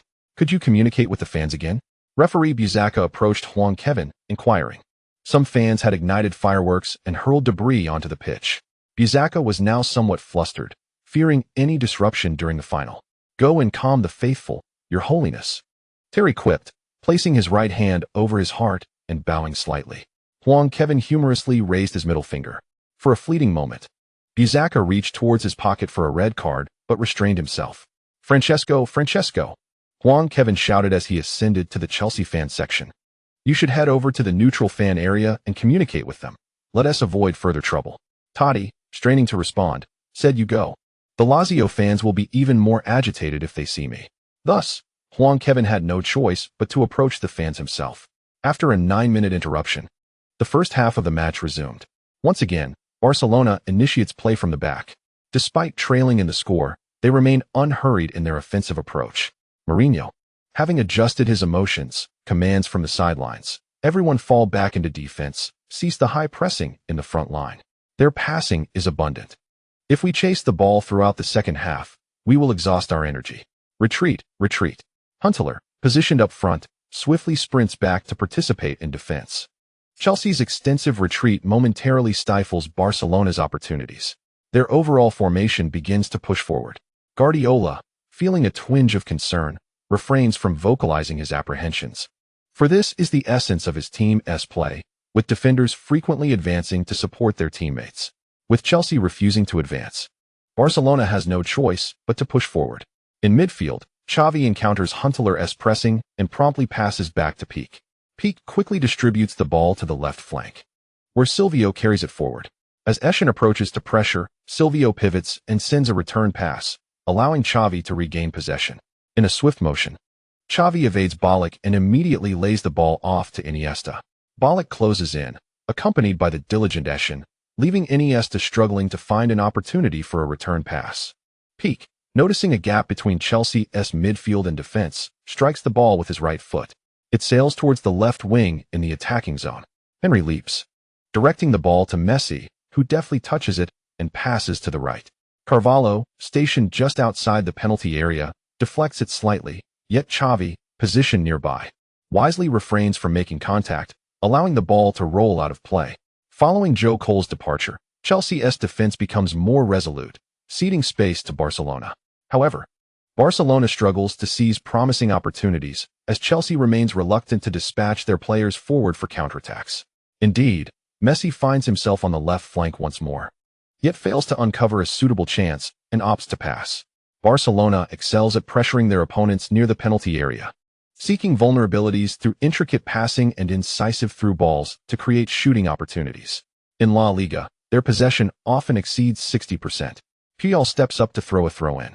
Kevin Huang positions himself directly in front of Xavi, and despite Puyol's multiple attempts to pivot and adjust his direction, Huang remains steadfast, blocking Xavi's path.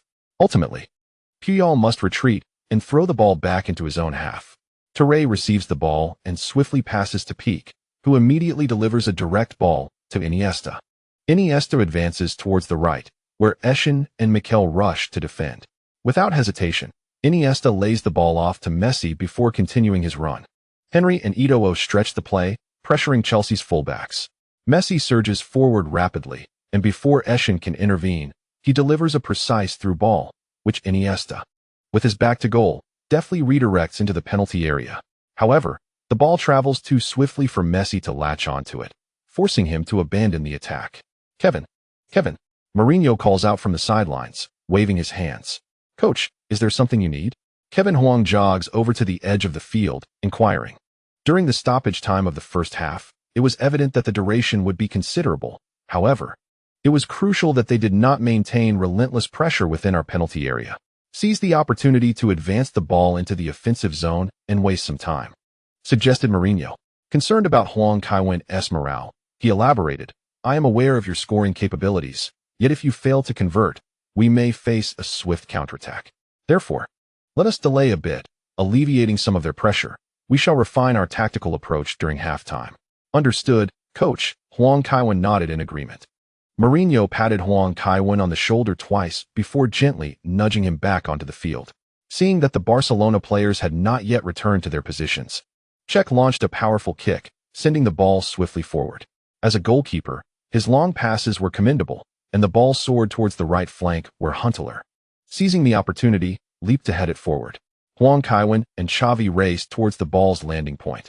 In the midst of their run, Xavi realized he could not secure the ball first, and quickly turned to retreat. At that moment, the fourth official raised the stoppage time board. A mere 7 minutes of injury time was relatively short.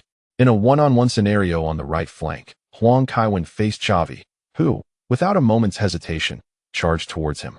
As he accelerated, Huang Kaiwen deftly flicked the ball with his right foot, maneuvering past Xavi and evading the approaching Busquets, who hastily sprinted back towards his own penalty area, while Peak and Touré also advanced towards the right side. By the time Huang Kaiwen reached the central area of the right side of the penalty box, he was confronted by 4 defenders. Inside the box, Ballack stood isolated, with Puyol showing no intention of closing him down. Huang Kaiwen took small, cautious steps, realizing that opportunities were scarce. He decisively used his left foot to push the ball towards the sideline, with all 4 defenders in pursuit, a rather rare sight. Once outside the penalty area, only Xavi and Busquets remained in chase. Aware that there was no clear opportunity, Huang Kaiwen aimed to waste time. After all, Chelsea was in the lead, and he was content to maintain that score until the final whistle. Thus, he did not sprint hastily to evade the defenders. Now that the Barcelona players had likely returned to their half, he leisurely progressed towards the sideline. Xavi, unwilling to let this be, directly shoved Huang Kaiwen from behind. Huang Kaiwen quickly engaged his core to halt his momentum, but as he advanced, he inadvertently carried the ball out of bounds. Xavi collided with Huang Kaiwen's back, causing him to lose his balance and fall to the ground while managing to keep the ball in play. Typically, he would not have fallen under such force. However, he prioritized retaining possession over conceding a throw-in. Referee Busaka's decision was uncontroversial. He approached to admonish Xavi and awarded Chelsea a free kick in the attacking zone. "How shall we proceed, Kevin?" Ballack inquired as he approached. "Let us waste some time. We can adjust our tactics at halftime. You and Sergio should take your time, while I will communicate with them in the penalty area," Huang Kaiwen replied, covering his mouth. Ballack and Ramos conferred along the sidelines, while Huang Kaiwen directed Terry back towards the penalty area. The question of whether a free kick can succeed remains, as we must not allow the opposing team to equalize in the dying moments of the first half. Ballack and Ramos positioned themselves on the right flank, with one standing directly behind the ball and the other to the left, evidently preparing for a coordinated play, one to take the kick and the other to provide cover. When the referee lowered his whistle, Ballack, positioned behind the ball, sprinted past it, while Huang Kaiwen dashed out of the penalty area towards the left. Following Huang, Xavi also ventured forward. Ramos, remaining stationary, executed a precise kick, sending the ball from the right flank to the left. Throughout this sequence, he kept his gaze fixed on the penalty area, causing the defensive wall to instinctively leap, only to realize too late that they had been deceived. Huang Kaiwen surged towards the sideline, quickly outpacing Xavi. However, upon assessing the ball's trajectory, he recognized it was headed out of bounds. In a moment of agility, he launched himself into the air, extending his right leg, and the ball rebounded off his calf back into play. Once he landed, Huang turned and raced towards the ball. Xavi, anticipating the play, was a fraction quicker, yet Huang deftly hooked the ball away right in front of him. Puyol and Xavi positioned themselves at the baseline to block Huang. With a swift maneuver, Huang pulled the ball back with his right foot, causing it to rebound off his left foot. Leaning forward, he used the heel of his right foot to flick the ball back into his path. As Huang squeezed past Puyol, he sidestepped to avoid handball as the ball descended. Xavi gestured emphatically, indicating a handball, but the referee's whistle remained silent. Huang carried the ball into the penalty area, where Torreira waited. In a flash, he executed a rapid half-bicycle kick, creating space as he pivoted. Valdez, instinctively diving to extend his defense, widened his area, but then his eyes widened in disbelief. Expecting a direct shot, he was startled to see Huang cleverly flick the ball behind him. Ashley Cole, positioned near the penalty area, seamlessly received the pass, knocking the ball backward for Ballack, who promptly sought to deliver a through ball to Huntelaar in the box. Valdez, in a moment of panic, scrambled to his feet, standing at the goal line. Peak leaped to deflect the ball out of the penalty area, and Iniesta immediately cleared it with a powerful kick. The situation had become perilously close. Iniesta misjudged the force, sending the ball beyond the sideline. The first half concluded, and the match had been exceptionally thrilling. Indeed, during the stoppage time, Chelsea, playing with one fewer player, maintained relentless pressure in Barcelona's half. The performance of core player Huang Kaiwen was nothing short of remarkable. He exhibited an array of dribbling techniques, seamlessly integrating them into the flow of the game with great effect. However, it must be noted that Chelsea's endeavor, while commendable, was undeniably challenging with a man down. In the previous semi-final, although Drogba's red card was contentious, he did indeed elevate his foot excessively. However, today, Jorginho's actions were indeed excessively severe, especially considering he had already received a yellow card for not awarding a penalty. He still unconsciously reached out in front of Busquets, when a mere verbal warning would have sufficed. Coach Zhang's observation was astute. Chelsea, despite their numerical disadvantage, appeared overwhelmed by Barcelona's fluid passing, as if the latter had an extra player on the field. This seamless movement made it all too easy to exploit gaps in the opponent's defense. Thus, the second half would be crucial, contingent upon how Mourinho chose to adjust his strategy. Abramovich bent down to retrieve Huang Kaiwen's designated water bottle from the holder and took out the luxurious towel Marina had procured for him from his special backpack. Before Mourinho could utter a word, Abramovich swiftly approached and handed the water bottle to Huang Kaiwen. Mourinho cast a sidelong glance, but remained silent. What Boas could do, Abramovich could certainly replicate. He found this display from the owner rather amusing. "How do you feel, Kevin?" Mourinho inquired. "Not too bad. They are quite challenging," Huang Kaiwen replied as he wiped away the sweat. Today, he realized that Guardiola's dream team was indeed superior to Rijkaard's squad, mainly due to their relentless pressing. The Barcelona players exerted every effort to delay Chelsea's counterattacks in the final third. In football, a counterattack can transition from defense to goal in approximately 10 seconds. Delaying even a second or two could mean missing out on the best opportunity. "It's all right, let us return for now. We are in the lead," Mourinho remarked, patting Huang Kaiwen on the shoulder as he stood at the sidelines to greet each player exiting the field.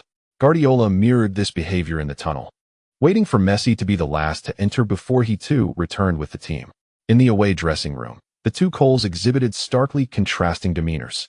Joe Cole sat with his head bowed, sensing that irrespective of the match's outcome, he might be marginalized by Chelsea. In contrast, Ashley Cole, buoyed by the lead, eagerly opened the champagne placed by the steward, reveling in the celebratory atmosphere. Since Huang Kaiwen's arrival at Chelsea, it was the first time Ashley Cole had indulged in such an early celebration, and he had grown fond of this exhilarating sensation. Terry felt a twinge of concern, though he refrained from voicing it. When Mourinho and Abramovich entered the dressing room and beheld the champagne foam scattered across the floor, their expressions immediately shifted. Earlier at the hotel, divination had revealed the reversed Queen of Cups. This card symbolizes lethargy, a lack of ambition, disorganized habits, unresolved issues, an inability to see results, indulgence, a perilous environment, and familial disputes. Initially, Mourinho had presumed that the unresolved matter pertained to the referee. However, he now suspected it referred to Ashley Cole's lack of drive. He was not one to settle personal scores. Once they exited the dressing room, he would discuss acquiring a new fullback with Abramovich. "We have been targeted," he concluded. Mourinho stood at the center of the locker room and proclaimed, when Chelsea was successfully acquired, the entirety of England, Europe, and indeed the world speculated that we would end up like the former Lazio or other teams, buying recklessly only to see the owner flee without securing any honors, leaving the team utterly dismantled. However, over the past few years, we have garnered numerous championships, shattering Manchester United's formidable dominance. Our presence has rendered us impossible to overlook in England, yet we have consistently faltered in our quest for the Champions League. This is primarily due to the scarcity of opportunities for 11 players to face off against 11. Mourinho's words resonated deeply with the players, particularly with Terry, a product of Chelsea's youth academy, who had witnessed the transformation of the club from a mid-table disruptor to one that outperformed Manchester United, causing Ferguson to experience more defeats than victories. "I understand that you have received substantial salaries and secured several championships. Yet, you are merely Ashley Cole or Michael Ballack. You are exceptional players, but not truly great. I recall a magnificent name, revered by all as an extraterrestrial. Yet, throughout his career, he never clinched the Champions League title. Each time his greatness is debated, someone inevitably mentions that he is not a Champions League champion. Surely, you do not wish to confront such a reality, do you?" "No, we do not." Ballack's sudden interjection startled everyone. His yearning for the Champions League title had become an obsession. Given the choice between millions and the trophy, he would undoubtedly choose the latter. Just a month prior, he had criticized a teammate during an international match, only to be met with a slap from Podolski right across his face. He had grown weary of feeling disrespected. In a situation devoid of financial concerns, Ballack's longing for honor and respect intensified. Mourinho, equally taken aback, felt a sense of satisfaction with Ballack's fervor. Mourinho continued, raising his hand, "Thus, we must strive to win everything. There are only 2 matches left this season. Manchester United, with their treble, commands attention. Arsenal, having claimed the title unbeaten, stands as one of the strongest representatives of the Premier League. If we secure victory today and triumph in the upcoming FA Cup final, we will emerge as an invincible team, claiming 4 titles across 4 competitions, a feat that has never been accomplished in football history. Even Real Madrid, under Kevin's guidance, despite their numerous titles, could not achieve an unbeaten championship. When we return to the pitch, hold your ground and exhaust every means at your disposal. I do not care if you feign injury or mimic their theatrics. As long as we win and make history, I am indifferent to the methods employed. Let us return to the field, strive for victory, and together, we shall forge the greatest history." 1, 2, 3, Chelsea. Terry rose, raising his arms in exhilaration. "Champions, champions. We are champions." The room echoed with the fervent cries of men, players, coaching staff, medical team, and administrators alike. Even Abramovich was caught up in the fervor, hopping and shouting champions. He finally understood why he cherished football and relished being part of the coaching staff. Being in the company of these players and coaches always allows him to experience a fervor that is often absent in the commercial realm. A collective of the world's elite footballers momentarily set aside all distractions to battle for honor until the very end. Abu believes this encapsulates the most romantic aspect of football. Kevin Huang, with a smile, popped an energy bar into his mouth and chewed it thoughtfully. Mourinho's team is untroubled by concerns of morale. This coach, though obsessive, arrogant, and audacious, transforms these seemingly negative traits into accolades through his charismatic personality. Kevin, say something, Terry prompted the voraciously munching Huang. Hesitantly, Huang accepted the bottle of water Ramos offered and gulped down nearly half before sitting back on the bench. To be honest, I don't know what to say, since I have never lost, and today will be no exception. His light-hearted remarks imbued the entire locker room with a palpable sense of confidence. This confidence is distinct from Mourinho's flamboyant bravado. It carries a persuasive weight. After all, it is backed by achievements. Mourinho chuckled and shook his head. When he first joined Chelsea, he boldly declared, "I am a European champion. You are nothing." Were his career to shine as brilliantly as Kevin Huang's, he might have articulated an even more imposing statement. Mourinho pulled over the tactical board, scribbling and drawing before tapping it emphatically. To triumph over Barcelona, the key lies in our defense. Let me remind you, everyone must focus on defending. Leave the scoring to Kevin. Each of you must perform your role. This is the essence of a united team. After a 15-minute respite, the players from both sides re-emerged from the tunnel. Upon spotting Huang, Messi smiled briefly before composing himself. His teammates, however, were less magnanimous, often disparaging Huang in the locker room despite their own infractions. Huang nodded with a smile, following his teammates out of the tunnel. "We are the champions. We are the champions." The voices of over 70,000 drowned out the 30,000 Barcelona fans. Camp Nou and Bernabeu have always relied on sheer numbers, and Stamford Bridge is no fortress of demons. Today, the local Romans were particularly striking. One might mistakenly believe they were loyal Chelsea supporters passed down through generations. The players from both sides formed a circle, encouraging one another before returning to their positions to prepare for the kickoff. As the second half commenced, Barcelona continued to play backward passes. Huang and Huntelaar made a token effort to press, yet the Barcelona players remained cautious. They could not predict when Huang might suddenly unleash his full pressing intensity. Xavi, without even attempting to evade, executed a back pass. Touré directly laid the ball across to Peak. Huang immediately accelerated towards him. Peak, hesitating to pass, deftly nudged the ball with his right foot, anticipating Huang's approach. Huang maintained his steady jog, showing no sign of increasing his pace. As he closed in, Peak shifted to pass. At that moment, Huang suddenly surged towards Silvio, who, upon receiving the ball, found himself cornered by Huang along the sideline. Hunter immediately rushed to defend, denying the opponent any opportunity for a pass. Silvio, with a mind filled with curses directed at Peak, showed no intention of attempting to dribble past. Instead, he swung his right foot and kicked the ball towards Kevin Huang, who was too close to evade it. The ball struck his calf and ricocheted out of play. "Are you out of your mind?" Guardiola shouted at Peak. "I don't want to resort to insults, but what on earth are you doing? Is this how La Masia taught you to play? If you have no desire to participate, please let me know. I refuse to witness any defender daring to provoke opposing attackers with the ball. Do you understand me, Mr. Beckenbauer?" Peak hung his head, avoiding Guardiola's gaze.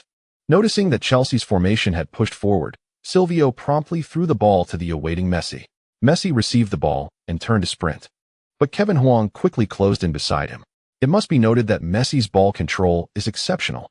The two raced along the flanks, with Huang persistently trying to find an opportunity to intercept. As they approached the penalty area, Huang decided to act, using his body to jostle Messi, causing the ball to slip from Messi's control. Huang then shielded the ball as it rolled a few meters forward before making a back pass. "You don't need to guard me personally, Kevin," Messi remarked with a wry smile. "Because they haven't realized your true prowess," Kevin replied. This season, Messi has experienced a remarkable resurgence, netting 37 goals and providing 17 assists. However, due to the presence of the esteemed Huang, Messi's aura has been somewhat diminished. Yet, Huang genuinely appreciates Messi's brilliance, especially after utilizing several experience cards featuring Argentine players. Although Messi has yet to reach his peak, Allowing him to approach the penalty area could lead to an instance where he dribbles past two defenders and scores. His close control is comparable to Huang's best form. Upon hearing Huang's words, a smile graced Messi's face. Recognition from Huang brought him more joy than mere praises from newspapers ever could. When he turned back, he found that Huang had already pivoted and was sprinting towards the midfield. Truly, Huang is remarkable. Just this attitude alone places him among the hardest workers in football. Check. Having noticed Huang's position, promptly launched a long kick. However, he miscalculated the power, and the ball began to descend before even crossing the halfway line. Barcelona's defense was positioned near the center line, with Pique standing right beside Huang. As the ball dropped and rebounded, Pique opted to leap, while Huang took a moment to observe before pivoting forward, making contact with Pique's body. Indeed, Pique failed to reach the ball. The ball landed before Huang, who turned and awaited its bounce before unleashing a powerful strike with his right foot. Bang! A shot soared like an arrow, capturing the attention of thousands. As the ball soared into the air, it headed straight for Barcelona's penalty area. Valdez, positioned just before the small box, anticipated the shot but did not immediately turn to retreat. Instead, he remained with his back to the goal, trying to gauge the ball's trajectory. However, the descent of the ball took longer than he expected. By the time he realized what was happening, the ball had already landed in front of the goal and, in the next instant, had ricocheted into the net. The crowd erupted. Goal, St. Kevin. Goal, St. Kevin. Goal, St. Kevin. Over 70,000 fans in attendance rejoiced. The city of Rome, with its 3 million residents and hundreds of thousands of visitors, echoed with cheers. An ecstatic Mourinho dashed to the sidelines, sliding on his knees in celebration, the atmosphere ablaze with fervor. Kevin, Kevin, goal. Another one of Kevin's signature midfield strikes. When faced with an opponent that crumbles at the slightest touch, when confronted with unjust officiating, when your adversary's actions are unchecked, and when everything seems to conspire against you, Kevin provides a tangible answer on how to alter the course of the game. All it takes is to receive the ball in midfield, turn, and take a shot to resolve everything. What does it matter that Barcelona has a numerical advantage? Football is fundamentally about passing the ball to Kevin. From there, victory is assured. I even suspect that Chelsea could secure the championship with just Ramos, check, and Kevin on the field. The regulations stipulate that a match consists of 11 players on each side, prohibiting any reduction in the starting lineup, serving as protection for Kevin's opponents. Otherwise, we would frequently witness Kevin transforming the pitch into a five-side game. Chelsea's players were overwhelmed with excitement, rushing from all directions towards the midfield. This was undoubtedly the fastest pace they had run this season. Yet, the championship still belonged to Ramos. After not surpassing Ballack in the last celebration, he remained vigilant. Upon seeing Kevin receive the ball, he surged forward to support, anticipating the celebration that would follow the goal. As for Kevin's midfield strike, Ramos found it entirely expected and unremarkable. Guardiola, however, held a different perspective. Standing at the sidelines, urging his players to defend, the young coach slowly sank to his knees, covering his face in disbelief. Understanding that Kevin could score from midfield was one thing, but witnessing it against his own team was another. Damn, last season, Kevin had already seemed formidable. Little did he know that the Kevin at Real Madrid was not the most terrifying version of him. He turned to glance at Chelsea's bench. Jose, you bastard. Didn't you say it was excessive to rely on Kevin? Today, every time a Chelsea player has the ball, they are passing it to Kevin. Even with defenders around him, they stubbornly refuse to pass to others who are unmarked. Is this what you meant by not excessively depending on him? Guardiola finally realized that he was still too young. Now, he contemplated sending a message to Laporta to inquire about the witch he had recruited. Not to mention, Kevin's level still seemed to be cursed. Covering his head, Guardiola's mind raced with thoughts. No wonder his predecessor Rijkaard had always placed his hopes on the witch. Perhaps there truly was no alternative. Guardiola rose from the sidelines and glanced back at the bench. His gaze flitted between Boyan and Pedro before finally settling on Pedro, instructing him to warm up. While Boyan possessed greater natural talent, the young lad's mental resilience left much to be desired. The newspapers often touted him as superior to Messi. Yet this incessant comparison adversely affected his performance. Guardiola resolved to exercise patience, opting not to field Boyan in such a critical moment, lest he face undue scrutiny for a lackluster display. In the stands, Shakira, adorned with a cap, observed the man surrounded by his teammates and felt a rush of warmth. Curiosity piqued, She wondered about the restroom facilities at the Stadio Olimpico. The towering Barca defender seemed to possess a developmental disadvantage, easily toyed with by his opponent. At that moment, Shakira found Kevin Huang irresistibly attractive. "Did you not see through his dribbling?" Silvio inquired. "That was merely a blunder. He won't get another chance." Pique retorted defiantly. Silvio scoffed, suggesting that with such defensive skills, Pique might one day find his wife taken from him without a clue. Barcelona, visibly anxious, resumed play. Trailing by 1 goal, let alone 2, was a vastly different predicament. They felt the championship slipping further from their grasp. In stark contrast, Chelsea, just a step away from glory, played with fervor. Huntelaar chased the ball into Barca's penalty area, and upon receiving it, Pique launched another long pass. Eschen, from a distance, surged forward, leaping high to head the ball towards Ballack, who bore a feverish flush on his face. Now, anyone who dared to impede him would face dire consequences. His mind was solely focused on the championship trophy. Xavi, discarding Huang, charged at Ballack, who, wary of a foul, evaded physical contact. With a deft left-footed touch, he maneuvered into the center, evading Xavi by a body length, and promptly delivered a penetrating pass. Huang accelerated, swiftly outpacing Puyol and advancing into the penalty area. Pique approached Huang, who executed 2 consecutive stepovers. As Pique lunged for the ball, Huang deftly nudged it forward and delivered a quick lateral pass. Huntelaar, poised at the goal, had his shot blocked by Silvio, the ball going out for a Chelsea corner. As the second half commenced, Chelsea maintained relentless pressure. Today, the young Pique had revealed his inexperience against Huang, being effortlessly outmaneuvered time and again. Ashley Cole prepared to take the corner, while Huang positioned himself within the penalty area to challenge Busquets. Busquets cleared the ball, igniting a rapid counterattack for Barca. The counter was swift, with the team pushing forward aggressively. The precision of their passing remained impeccable. Xavi, upon receiving the ball, faced Eschen's sliding tackle and quickly delivered a lateral pass. Iniesta, receiving the ball, skillfully evaded Mikel and sent forth a penetrating pass. As Eto'o made his forward run, Messi intentionally let the ball roll beneath him, creating space and inadvertently drawing Terry away. Eto'o, receiving the ball just outside the penalty area, swiftly turned and unleashed a shot. Carvalho managed to deflect the ball with his foot, altering its trajectory towards the left side of the goal, creating a perilous situation. Yet, despite the distance, Cech leapt with determination and successfully intercepted the ball. Filled with fury, he was ready to unleash a tirade, but his eyes widened in realization of a splendid opportunity. Cech quickly rose and tossed the ball into the air, striking it with his right foot. The ball soared towards the midfield, where Huang Kaiwen promptly pivoted and sprinted forward. Puyol found himself left behind in an instant. Seeing Huang Kaiwen positioned beside Pique, Puyol felt a slight sense of relief. Although Pique could be somewhat reckless, his aerial prowess was commendable, a testament to his time in the Premier League.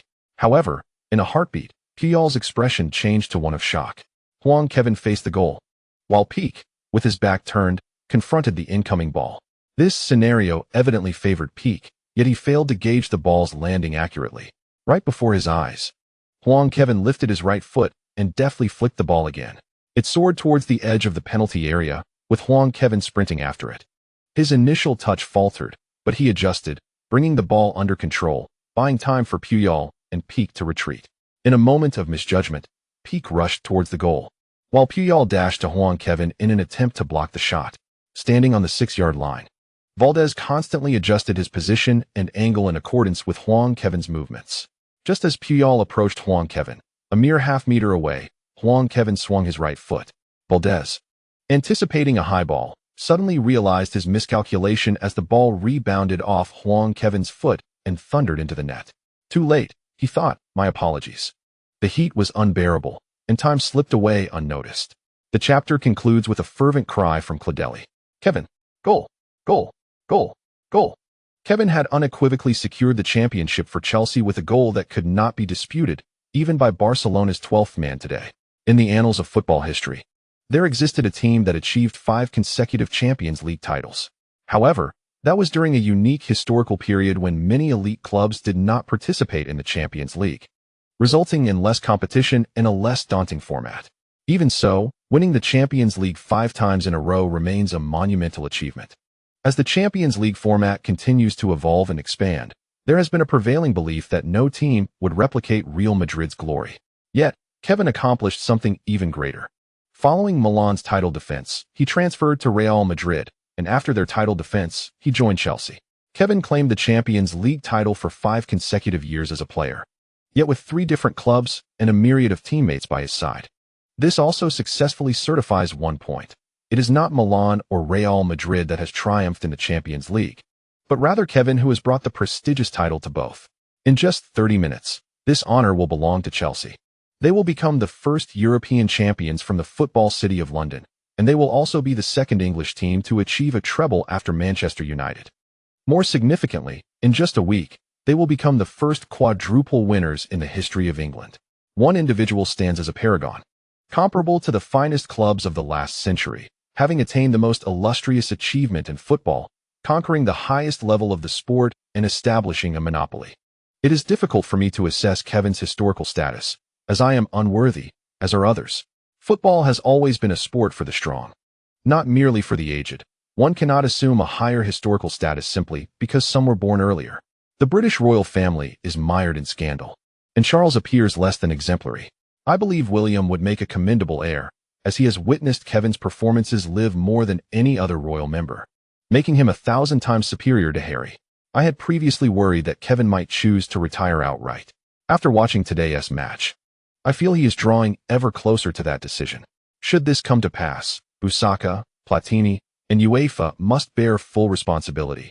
They sold out for mere silver coins, and each of them deserves to face the gallows.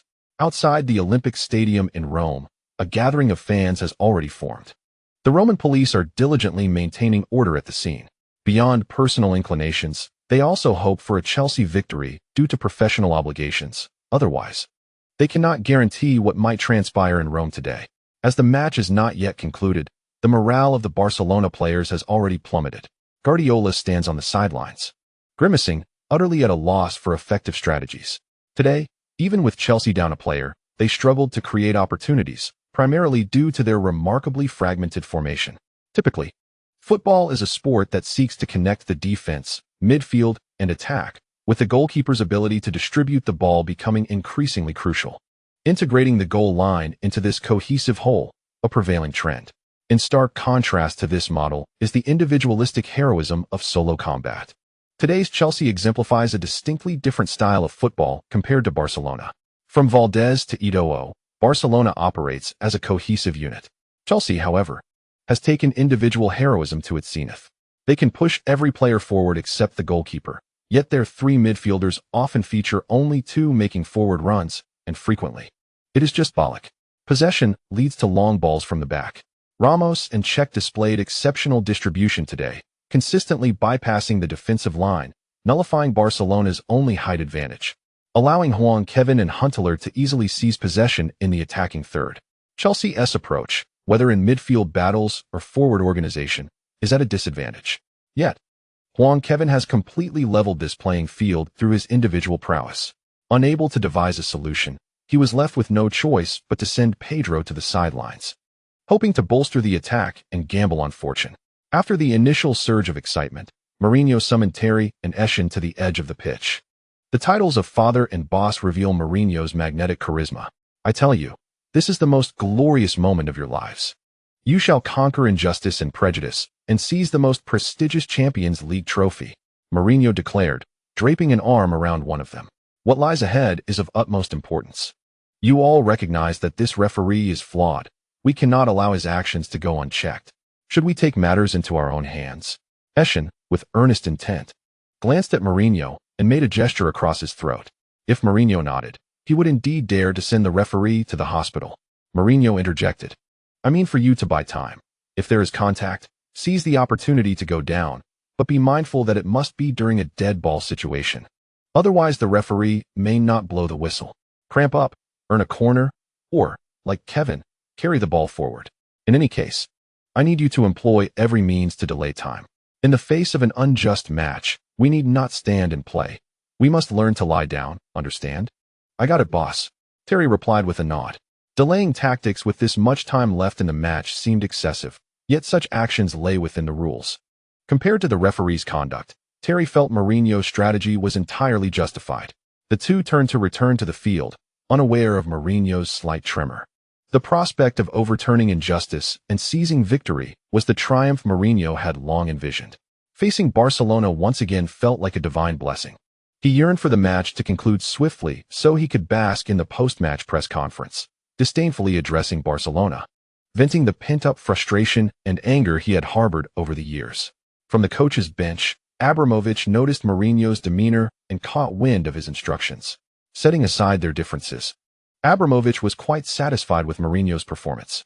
Naturally, a more resounding victory would have been even better. One could always wish for more. In a world where Real Madrid did not exist, every successful club could easily become one.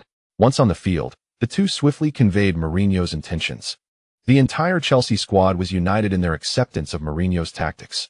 The current Chelsea was a team fighting valiantly for honor. Barcelona made a substitution, with Pedro replacing Henry. Mourinho, in turn, rallied all the substitutes. In such moments, the bench players harbored no complaints. Each was eager to warm up, prepared to enter the fray at a moment's notice. The reinitiated play saw Barcelona accelerating the tempo to a precarious level, while they still executed a back pass to restart. Their organizational speed had significantly improved compared to before.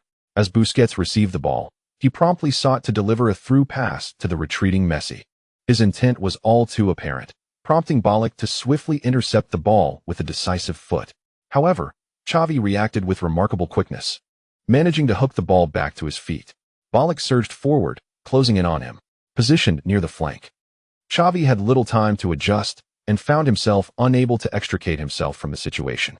While Xavi shielded the ball along the edge, Puyol attempted to provide support, but Huang Kaiwen dashed forward to obstruct Xavi's route for a back pass. Barcelona found themselves in a rather dire predicament. They needed to bolster their offensive efforts, which typically would entail bringing on Alves. Yet, Alves was suspended due to an accumulation of yellow cards, and Abidal had received a red card in the match against Manchester United. Indeed, Puyol was deployed as a fullback specifically to counter Huang Kaiwen, but now, in their quest to enhance their attack, viable options were scant.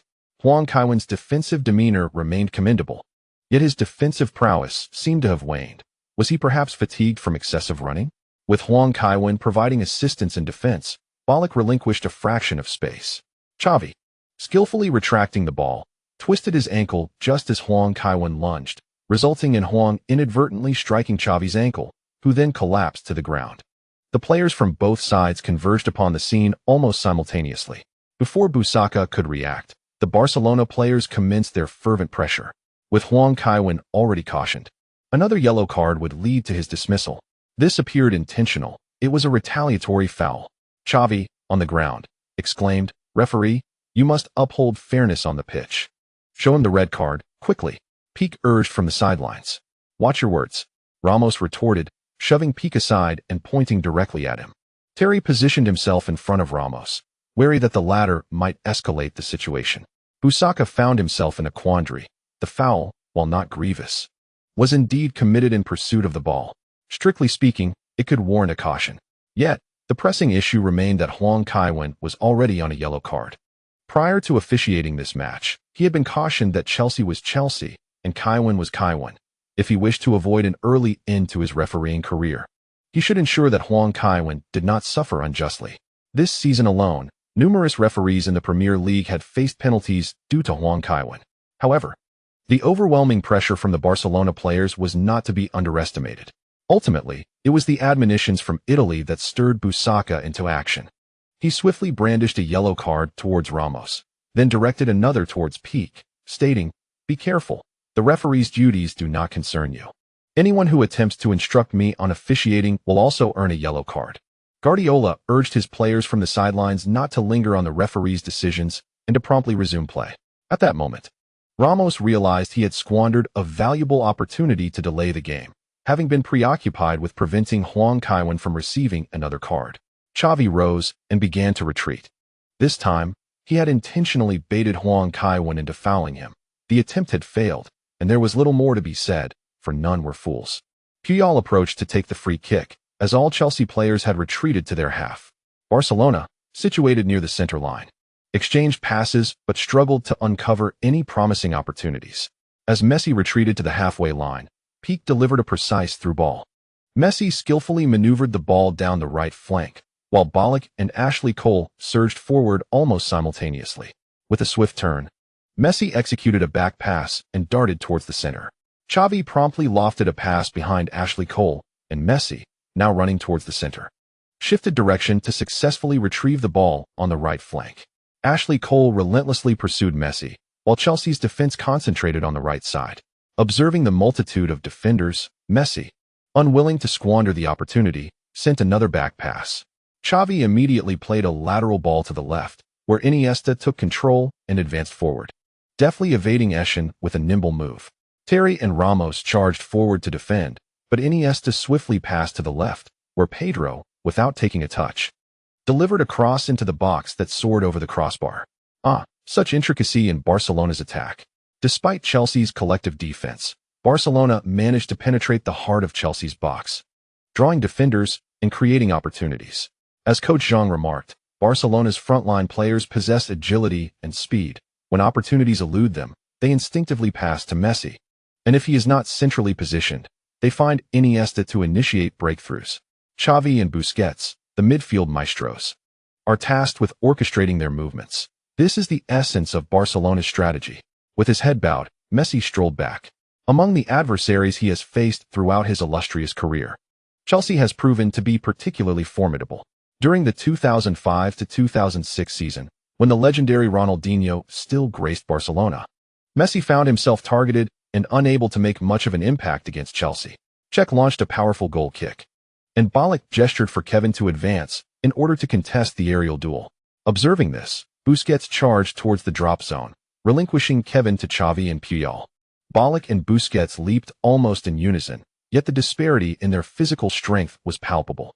In the physical contest, Ballack held a clear advantage, and although Busquets was slightly taller, both managed to make contact with the ball. Noticing the ball veering off course, Ballack exerted himself in midair and fell dramatically, hitting the ground with greater speed than Busquets. Clutching his ribcage and groaning softly, he rolled over onto the ground, curling up almost entirely. The Chelsea medical staff rushed to the sidelines. Meanwhile, Busquets sat on the ground, grimacing and rubbing his shoulder. The players from both teams could only await the outcome. Referee Busaka glanced at Busquets and cautioned him, "Be careful, another foul will see you sent off." During the halftime break, Busaka realized he had been duped by Busquets, naturally harboring no fondness for the player. Being easily fooled by a Barcelona player would reflect poorly on him.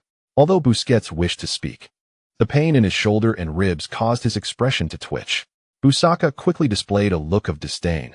This player seemed to have theatrics ingrained in his very being. On the sidelines, Ballack received treatment, but soon rose to his feet. Was this intentional?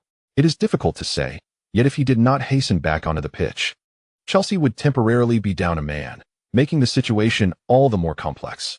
The discourse surrounding the Andy Carroll affair has been thoroughly articulated by Coach Jean, aligning closely with my perception of Huang Kaiwen, an insufferable teammate. Even if it were intentional, such actions cannot solely be attributed to Chelsea. Previously, AC Milan engaged in time-wasting tactics, yet there was no outcry against them. Is it permissible merely because one is esteemed? It is hardly surprising that Chelsea resorted to such tactics today. After all, Busquets had already taken down Joe Cole. Why shouldn't Chelsea adopt a similar approach? Nonetheless, I genuinely sensed Busquets was in pain. It is no wonder, considering the formidable physique of Ballack, akin to that of an ox. In truth, I find Barcelona to be quite formidable. Each time I watch their La Liga matches, I often find myself drowsy, only to be startled by their sudden goals. This is their distinctive style, which renders their matches less visually captivating than those of Arsenal. One could argue that Messi might thrive at Arsenal as well. Hilariously, Wenger once claimed he nearly signed Messi, as well as Ronaldo, Huang Kaiwen, and Ibrahimovic. Professor Wenger nearly assembled the finest attacking lineup in the world. Barcelona's offensive onslaught resumed. Yet Chelsea's entire squad was entrenched in their defensive zone, struggling to devise effective strategies. Torre's long-range shot soared over the bar. Mourinho hastened to warm up the substitutes, while Guardiola appeared increasingly anxious. He promptly summoned Boyan and Gudjohnsen to the sidelines, intent on intensifying the attack. Cech launched the ball forward with a powerful kick, and Huntelaar nodded it aside. Huang Kaiwen surged down the left flank with the ball at his feet. Torre, wary of him, bent low in caution. Huang Kaiwen exhibited his flair, deftly flicking the ball from left foot to right, then back, performing a series of impressive footwork right before Touré. The stands erupted in thunderous cheers. Puyol sprinted back, prompting Huang Kaiwen to deftly nudge the ball toward the goal line. He maneuvered towards the corner flag to waste time, only to be nudged out by Puyol, who was not penalized by the referee this time. As the physical confrontation was minimal and Huang Kaiwen had carried the ball out of bounds, resulting in a goal kick without dispute. Chelsea's intentions were transparently evident. They aimed to preserve their lead. Another substitution occurred, with Belletti replacing Huntelaar. Ramos was once again positioned as a defensive midfielder, leaving Huang Kaiwen solitary in the front line. Guardiola wasted no time in substituting Boyan and Gudjohnsen, while Xavi and Eto'o exited the pitch. As Xavi departed, he managed a faint smile in Guardiola's direction, while Eto'o ignored Guardiola's outstretched hand, heading straight for the bench. Their discord had long been apparent, and this moment laid it bare for all to see. Following the restart, Huang Kaiwen continued his relentless pressing in the attacking zone. Gudjohnsen received the ball and immediately passed it forward, prompting Huang Kaiwen to pivot and pursue once more. Iniesta, surrounded by defenders, realized he had no opportunity to pass to Messi and quickly opted for a backward pass. Peak, from the back, launched the ball forward once more. The powerful strike of the ball soared directly towards the edge of the penalty area. Boyan, who had just entered the field, leapt and made contact with the ball, driving it down the right flank and halting it at the baseline.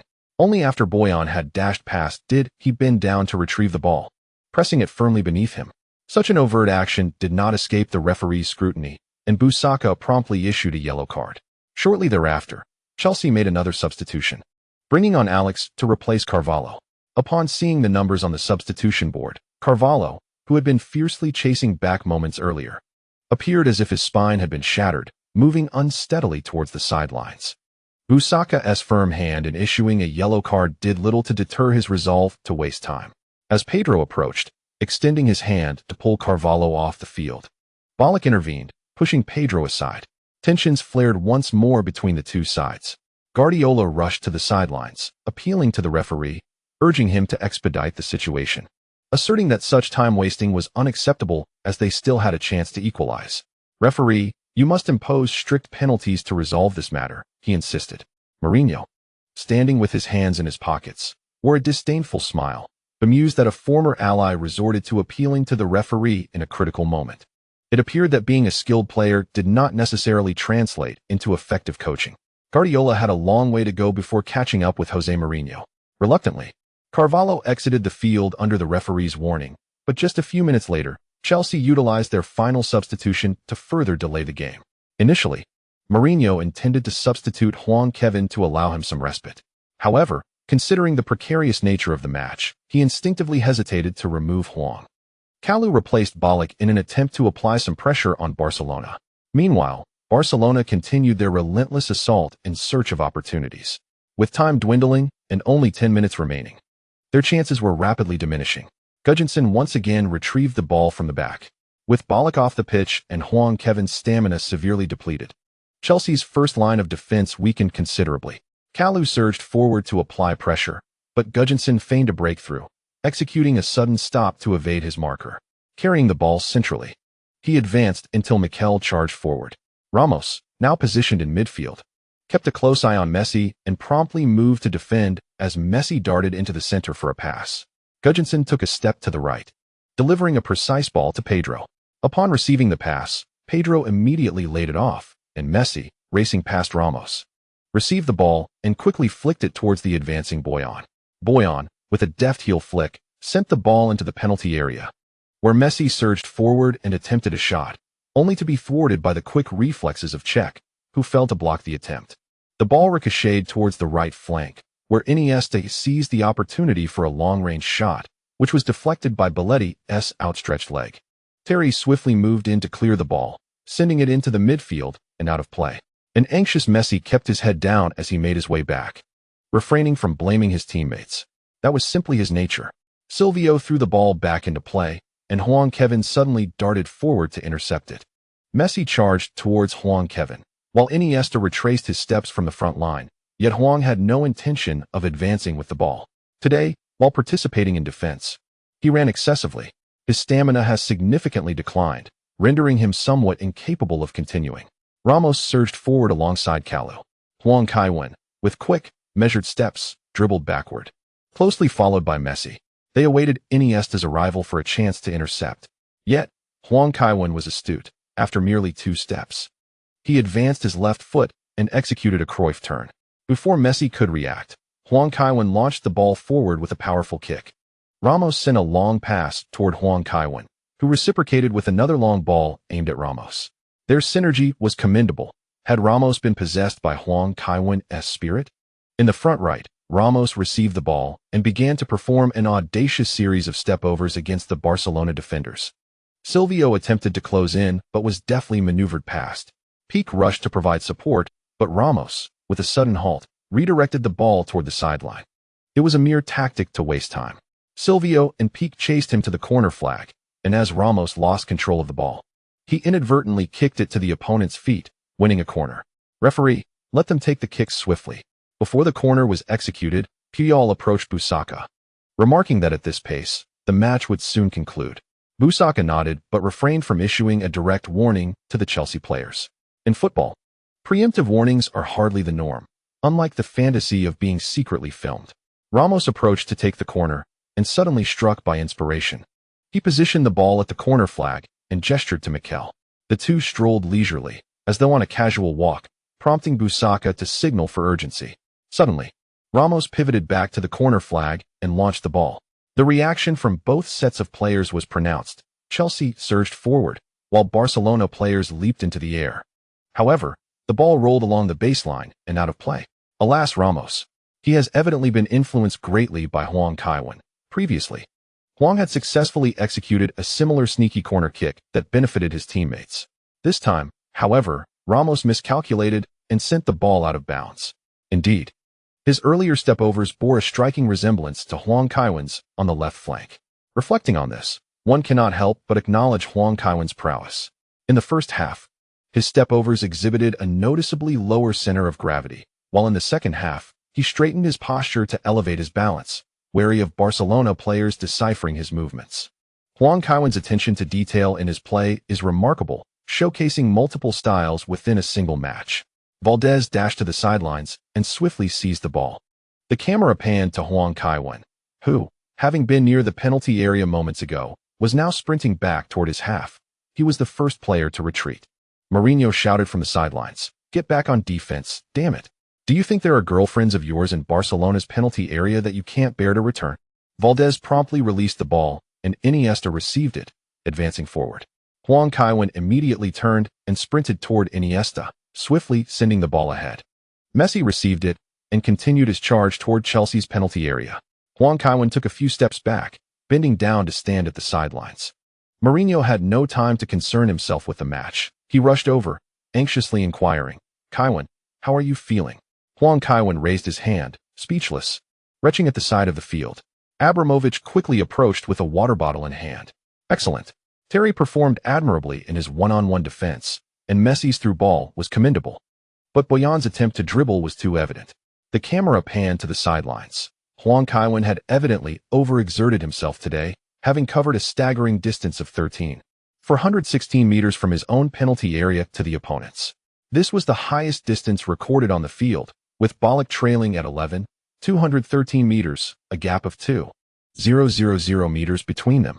Huang Kaiwen's condition was not optimal, yet Chelsea had exhausted their substitution options. Mourinho's expression shifted, and finally, he gritted his teeth and said, "Kaiwen, you should come off. The stoppage time is upon us." "It's fine, coach, I can still play," Huang Kaiwen replied with a smile, tossing the water bottle aside and sprinting back onto the pitch. In the absence of substitution opportunities due to injury, they were left to battle with reduced numbers. The applause resounded once more in the Olympic Stadium. Cruyff passionately declared in the broadcast, "The allure of competitive sports lies here. Sometimes, even at the brink of exhaustion, one must strive on, never yielding until the final moment." Perhaps the other players on the field were also outstanding, but before Huang Kaiwen, they appeared insignificant. Upon returning home, I planned to write to Jacques Rogge, for renaming the Olympics to the Kaiwen Games would be the greatest achievement of his tenure. Almost all the Chelsea players rushed to Huang Kaiwen to inquire about his condition. He waved them off, saying, "Hurry up. After extra time, I need a good night's sleep." Did you all hear that? In these final minutes, we must persevere. 1, 2, 3, Chelsea. Terry shouted. Champions, champions, champions. The fourth official had raised the extra time board. Only 4 minutes remained until the Champions League trophy's fate was sealed. Barcelona kicked off, charging forward with fervor. Huang Kaiwen, once more dragging his heavy feet, rushed towards Messi, who effortlessly sidestepped him. Ramos and Mikel surged towards Messi, who dribbled forward, suddenly passing the ball to the right to Boyan. Boyan received the ball and returned it, allowing Xavi to deliver a cross. At that moment, Messi dashed into the small box, leaping for a header, sending the ball into the left side of the net. After scoring, Messi ran into the goal, retrieving the ball and sprinting back. The fans in the stands were already chanting for Kaiwen, proclaiming him a champion. Thus, this goal did not evoke much excitement in him. The score of 4-2 almost certainly signaled another defeat in the finals. After placing the ball at midfield, Messi quietly returned to his own half, awaiting Chelsea's kickoff. Huang Kaiwen approached, handing the ball to Kalou, then immediately sprinted forward. Kalou faced a defender and passed back, allowing Ashley Cole to seize the ball and charge forward swiftly. As Huang Kaiwen continued to run, a tumultuous sensation surged within his stomach. His teammates were advancing in an offensive play, and he was reluctant to disrupt their performance. So he painstakingly made his way to the sidelines. The broadcast frequently focused on Huang Kaiwen, whose plight now garnered more attention than the match itself. Many emotional fans in front of their televisions covered their mouths in disbelief, while the cheers from the Olympic Stadium in Rome gradually faded away. Mourinho attempted to speak several times, but found his voice eluding him. Remaining on the field was Huang Kaiwen's own choice, and at this moment, no one had the right to judge him. Observing his teammates still in possession of the ball, Huang Kaiwen crouched at the sidelines for a few seconds before turning to sprint towards the penalty area. Even if he could not run at full capacity, he could still assume the role of a guiding compass. At that moment, Kalou was dispossessed, and Puyol sent a long ball soaring into the opposing half. The ball traversed from Barcelona's defense directly to Chelsea's, where Belletti extended his right foot to halt its trajectory and, without a moment's hesitation, passed it laterally to Huang Kaiwen. With a deft touch of his right foot, he lifted his gaze to assess the situation in Barcelona's half and unleashed a powerful strike. Referee Busaka, with his whistle poised between his lips, looked on attentively, as did the two coaches and the 105,000 fans in attendance. The entire world followed the ball's flight path with bated breath. It soared from Chelsea's defense into Barcelona's half, maintaining its momentum past the halfway line, ultimately descending into Barcelona's penalty area. With Barcelona's players pushing forward for a counterattack, only Pique accompanied Ramos. As Ramos stepped into the penalty area, he merely leapt slightly, and the ball struck his head, ricocheting over Valdez and cleanly finding the net. Beep, beep, beep, as the whistle signaled the end. Chelsea's coaching staff and substitutes erupted onto the field in jubilation. Mourinho, arms wide open, sprinted forward, roaring in exhilaration. He aimed to demonstrate to those who had once underestimated him, including the Barcelona contingent and Cruyff, that Jose Mourinho had triumphed over them to claim the European Championship. In a fit of rage over the loss, Valdez confronted Mourinho, yet the latter defiantly raised his hand in defiance. Ballack, too, excitedly rushed toward the camera. While other Chelsea players may not have shared their fervor, their emotions were scarcely less intense. It was precisely because the victory had been so hard-won that the subsequent joy was so profound. Huang Kaiwen had already been assisted to the bench by Mata and Ramos to recuperate. After delivering the final assist, he had collapsed to the ground, his legs rendered weak. Ashley Cole approached, eager to celebrate with Huang Kaiwen, only to be pushed aside by Ramos. The stands gradually appeared mottled, as Barcelona fans, much like their fallen players, felt an inexplicable void within. The emptiness of being a runner-up overshadowed everything else. Despite their efforts, they had ultimately achieved nothing. No one would ever remember the runners-up. This sense of emptiness, coupled with an insatiable desire for glory, would inspire the vanquished to continue their pursuit of honor in the days to come. The Chelsea fans and local supporters jubilantly celebrated together, singing the anthem, "We are the champions." After a brief moment, Kevin Huang rose and joined his teammates as they made their way onto the pitch. St. Kevin, St. Kevin, St. Kevin. The Stadio Olimpico erupted with a thunderous cheer. Although he passed by Messi, Kevin Huang refrained from greeting him. His situation in Catalonia had always been precarious, often criticized by the press following defeats. A greeting from him could add another burden to Messi's already heavy conscience. As Messi prepared to receive his award in the tunnel, he gazed at the dazzling figure of Kevin Huang on the field, flanked by his teammates. He let out a deep sigh. It was not the atmosphere of Real Madrid that was superior, but rather the camaraderie within Kevin's team. If given the chance, he too would wish to play in an environment so vibrant. Following his teammates onto the stage to accept their accolades, Messi quickly departed. With the weight of numerous failures behind him, he had experienced significant growth. Uncertain of what the future held, he remained steadfast in his belief that through hard work and perseverance, victory would eventually be his. Then it was the turn of the Chelsea players. Ballack was in tears, overwhelmed with emotion. A man may shed tears, but only when truly moved. From the Bayer Leverkusen prodigy to being slapped by a teammate just a month prior. 8 long years had passed.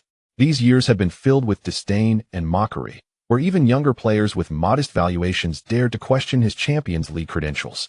For this moment, he felt as though he had waited an eternity. The scene felt surreal to him. He pondered that even paradise could not rival the magic of this night in Rome. If he were to perish here, he would leave this world with a smile. As he ascended the stage with his teammates, Ballack attempted to rein in his emotions, but tears flowed like a breached dam, wiping one away only for 2 more to follow. "Your performance today was exceptional," Platini remarked with a smile. Kevin Huang did not bow. He simply took the medal from Platini's hands and turned to leave. The king of Huang did not speak, but his silence did not imply a lack of temperament.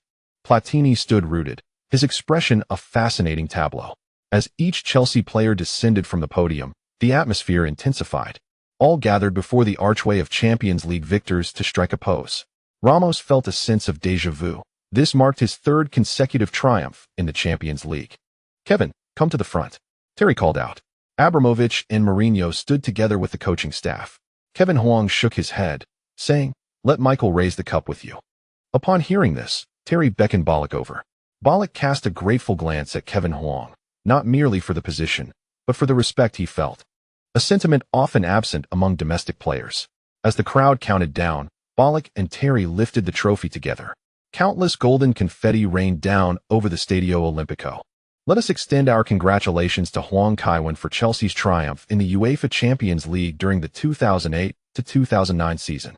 Huang Kaiwen has achieved the remarkable feat of winning the Champions League for 5 consecutive years, successfully mirroring the accomplishments of legends such as Di Stefano and Gento. It seems that Huang Kaiwen never misses a championship celebration. In the initial 5 years of his career, he has secured 5 Champions League titles. Some fans have suggested that UEFA should bestow upon Huang Kaiwen a permanent Champions League trophy, a notion I find quite appealing. This year's Champions League final was as thrilling as ever, with Barcelona showcasing their formidable ball control. However, it was Huang Kaiwen who ultimately determined the fate of the championship. Ramos posed for a photograph with Huang Kaiwen, who otherwise would have preferred to leave immediately. The presence of players' families added to the lively atmosphere in the stadium. Young George dashed into Huang Kaiwen's embrace, leaving some indifferent Chelsea supporters puzzled, mistakenly believing he was Huang Kaiwen's son. Steve Clark approached Huang Kaiwen. "Drug test?" Huang instinctively inquired. "Not this year," Steve Clark replied with a smile, "but you must choose between the press conference and the mixed zone. Otherwise, the media will be relentless." "I'll head to the mixed zone," Huang Kaiwen responded. "All right, I will inform Jose," Clark said as Huang shook his head, handing George over to Terry. As the core of the team, there were simply too many matters to attend to. When the Golden King signs his next contract, attending press conferences should indeed come with a fee. If players receive appearance fees for matches, why not for press conferences? In the mixed zone, the British journalists were quick off the mark, thrusting microphones forward to ask, "Kaiwen, what do you think of today's match?" There's not much to say. The referee's decisions were questionable. "We won, but the match was somewhat challenging," Huang Kaiwen replied candidly. The reporters perked up, pressing on. "Are you implying that you were treated unfairly? If you had watched the match, you wouldn't need to ask me that," Huang Kaiwen retorted tersely. "Aren't you concerned about UEFA repercussions for your comments? Many members of Chelsea's coaching staff have faced sanctions for criticizing referees." Huang Kaiwen chuckled. "If I were to be suspended, I might consider retiring to pursue tennis or snooker. Do you really think the Golden King fears such consequences?" Typically, Huang Kaiwen does not seek to threaten the FA or UEFA, but occasionally he feels the need to remind them that keeping sponsors happy is best achieved by not inciting his wrath. Really, Kevin, would you retire? I don't know. It depends on the circumstances, he replied. Can you share your thoughts on your opponents? Who? Barcelona? They are strong. There's not much more to say. Huang Kaiwen concluded before addressing a few more questions from domestic reporters and making his swift exit. The post-match press conference proved far more captivating than the mixed-zone interviews, with Mourinho being the undeniable focal point of attention as journalists clamored for insights from him. You constantly urged other players to defend and then pass the ball to Kevin. Isn't that an excessive reliance on him? Mourinho raised 3 fingers, gestured twice, and, with a displeased expression, remarked, Kevin has already clinched the Champions League title with his 3rd club. Over the past 4 years, he has suffered 88 injuries during one season at Chelsea. He was injured 7 times. Both Real Madrid and AC Milan boast excellent medical teams. So why is it that Kevin's injury count at Chelsea is significantly lower than in previous seasons? It is because my utilization of Kevin is more rational than that of other coaches, not only in terms of playing time, but also in his positioning on the pitch. My arrangements are more logical than those of others. Many can drive, but not everyone can unleash the full potential of a Ferrari. Moreover, Kevin has never captained in crucial matches, which distinguishes Chelsea from other clubs. We respect tradition. Even Kevin cannot assume the captaincy immediately upon joining the team. Mr. Mourinho, did your achievement of the treble hinge upon Kevin? Mourinho scoffed, replying, before Kevin arrived, I was already a European champion. With Kevin, I remain a European champion. My team in Porto did not include Kevin. That Champions League victory occurred without him on the pitch. Do you believe that had Kevin joined the sport a year earlier, I would have secured the title? This notion is laughable. He chuckled for over 10 seconds before continuing. I am aware of what you wish to hear. That I would claim even if Kevin had commenced his career earlier, I would still have won the championship. However, I refuse to utter such statements. For this question is utterly nonsensical. If that were the case, I could just as easily argue that had Kevin been born a few years earlier, Manchester United would not have achieved the treble, or if he had been born decades earlier, Real Madrid would not have secured 5 consecutive titles. Why am I the sole target of this speculation? Such hypotheticals bear no significance. Due to his team's victory today, Mourinho exhibited a hint of patience. Aside from the fact that the final was not held at Camp Nou, he was thoroughly satisfied with the events of the day. Meanwhile, in front of the television, Moyes watched Mourinho speak with eloquence, feeling a surge of fervor within. After witnessing the Champions League final, Moyes concluded that Chelsea was rather ordinary. In the recent high-stakes matches, excluding the earlier encounter with Arsenal, Chelsea had performed rather inadequately. Moreover, following Lampard's departure, they lacked the means to penetrate dense defenses. This bolstered Moyes' confidence immensely. Chelsea had yet to taste defeat this season. If he could lead Everton to win the FA Cup and vanquish that bothersome Portuguese manager, he would emerge as a hero in English football. Fleet Street would undoubtedly seize this opportunity, allowing him to dominate the summer headlines. Previously, his ambition had been to succeed Ferguson, but he now believed that if he could triumph over Mourinho, he could choose between Barcelona and Real Madrid at his leisure. Why would he even consider Manchester United? Even if he failed to defeat Chelsea, as long as his team did not appear inferior, he was confident that those European giants would recognize his exceptional coaching abilities. After all, Chelsea is the team with the highest wages in Europe. Considering the caliber of Everton's players, producing a commendable performance against Chelsea with such a squad is a remarkable feat. Moyes held confidence, believing that had he been in charge of Manchester United, he certainly would not have suffered continuous defeats against Chelsea as Ferguson did. Huang Kaiwen is indeed formidable. Yet what if he were compelled to leave the field? Even Zidane received a red card in the World Cup final. Could Huang Kaiwen be exempt from such a fate? Without Huang Kaiwen, Chelsea would merely resort to a defensive strategy, and it is plausible that Everton could dominate Chelsea in such a scenario. David Moyes would surely find amusement in this, his laughter radiant. It seems that all the esteemed coaches across European football, including his compatriot Sir Ferguson, pale in comparison. We extend our gratitude to Kunlun Wanwei for their generous support. This chapter concludes 0380, the disappointment of the master. The entire Chelsea squad returned to the hotel amidst a jubilant send-off from the city of Rome. From the moment of their victory to their return to the hotel, a span of 5 hours unfolded. The city was abuzz with ecstatic fans, the air thick with the remnants of fireworks. Visibility across Rome had diminished significantly. Italian fans are indeed fervent, Shakira mused while gazing out the window. After the final match, she was beckoned by the lady of the house and hazily returned to the hotel. Taking advantage of his shower, Huang Kaiwen checked the system and was astonished to find no alerts regarding interception. It was only later that he noticed the announcement of a system upgrade. Apparently, at the start of the season, one could opt to settle all accounts at the end, a detail he had overlooked, leading to a collective settlement at the conclusion. Damn it, he thought, why hadn't he intercepted Arsenal and Manchester United earlier? With this realization, he decided not to waste any more time in the bathroom. Outside, Italians, Colombians, and Americans awaited the king of football for the grand martial arts competition. The following day at noon, Huang Kaiwen awoke to find Lily and her companions still asleep, which brought him great satisfaction. See, this is the reward for hard work. His prowess had significantly increased from Real Madrid to Chelsea, and it was certainly not merely due to thoughts of pique. After freshening up in the restroom, he dampened his hair and stepped out. The series of matches had left him quite famished. Kevin, over here, Ramos called from the dining area.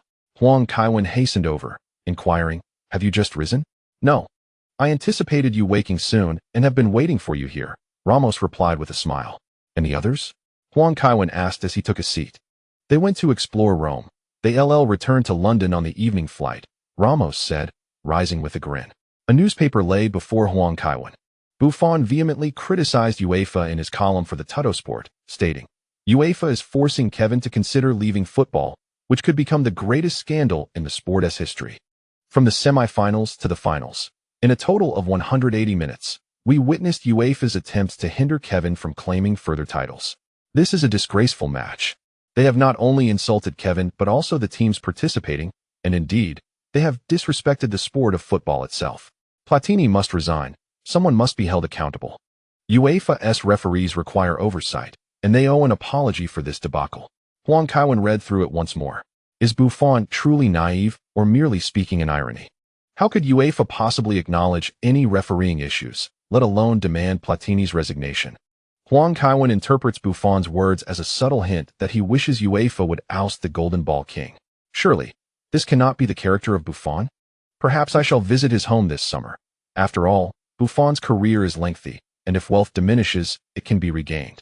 According to an interview with Maldini by La Gazzetta dello Sport, he remarked, I watched the final live and can only say that our elimination by Kevin was entirely expected. Ricardo has already displayed Ballon d'Or caliber, yet Kevin has surpassed even that level. Barcelona's tactic of employing possession as a defensive strategy is formidable. However, Kevin dismantled it with his extraordinary efficiency in organization and counterattacks. The possession statistics, 39-61, further illustrate this point. This may not have been a thrilling match, but it was undoubtedly a remarkable display of individual brilliance. I never imagined a team could secure the Champions League trophy with 7 players defending and only 2 attacking. As reported by Il Romanista, the city of Rome is in celebration. I cannot recall the last time Roma and Lazio fans celebrated together. Yet, Kevin has sent the entire city into a frenzy, with jubilant supporters everywhere. The bias of the referees made this victory even more exhilarating. Throughout Kevin's career, he has seldom benefited from officiating decisions, often deliberately missing penalty kicks he was awarded. His opponents, however, have never reciprocated, yet Kevin continues to achieve victory. Compared to Lineker, Kevin truly embodies the moniker of a football gentleman. The Times reports from London at 4 in the morning. According to neighbors near Kevin's residence, every day at this hour, beneath a starry sky and dim lights, with hardly any pedestrians on the street, they can hear the sounds of football emanating from his home. Following the rhythmic thuds of juggling, a glance out the window reveals Kevin skillfully maneuvering through obstacles on the field repeatedly. The dazzling dribbling techniques we witness are the fruits of his relentless perspiration. By 6 o'clock, after more than 2 hours of training, he stands at the entrance with 20 footballs, commencing additional free kick practice. Left foot followed by right, inside of the foot concluding with the outside. It is precisely this dedication that has led to his remarkable accuracy and goal-scoring rate from free kicks. We have reason to believe that Kevin's frequent injuries stem from excessive training, and we hope he might temper his training regimen. Huang Kaiwen nods. Albert's writing is commendable. This is what he conveyed to the old steward. Even the title was penned by the Golden Ball King himself. Since fans are unlikely to believe that the Golden Ball King trains infrequently, let us write what they are willing to accept. The Manchester Evening News brings good tidings. British teams have secured the Champions League title, and the Premier League's points will surpass La Liga's. Yet there is bad news. It seems that next season Manchester United will still struggle to overcome Chelsea. The Sun reports, last night, Barbara accompanied Lily Collins and Shakira to Kevin's room. The four of them may not find it possible to engage in Kevin's favorite game of capitalist, but we trust that his championship night will be far from dull. Damn it. Once again, the Golden Ball King is under scrutiny.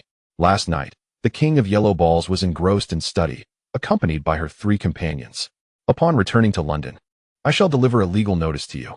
According to an exclusive interview with Beauty by the AS newspaper, the once prominent player, now relegated to the bench, expressed, Real Madrid will compete in the UEFA Cup next season, and I have no intention of leaving. I do not wish to don the jersey of any team other than Real Madrid.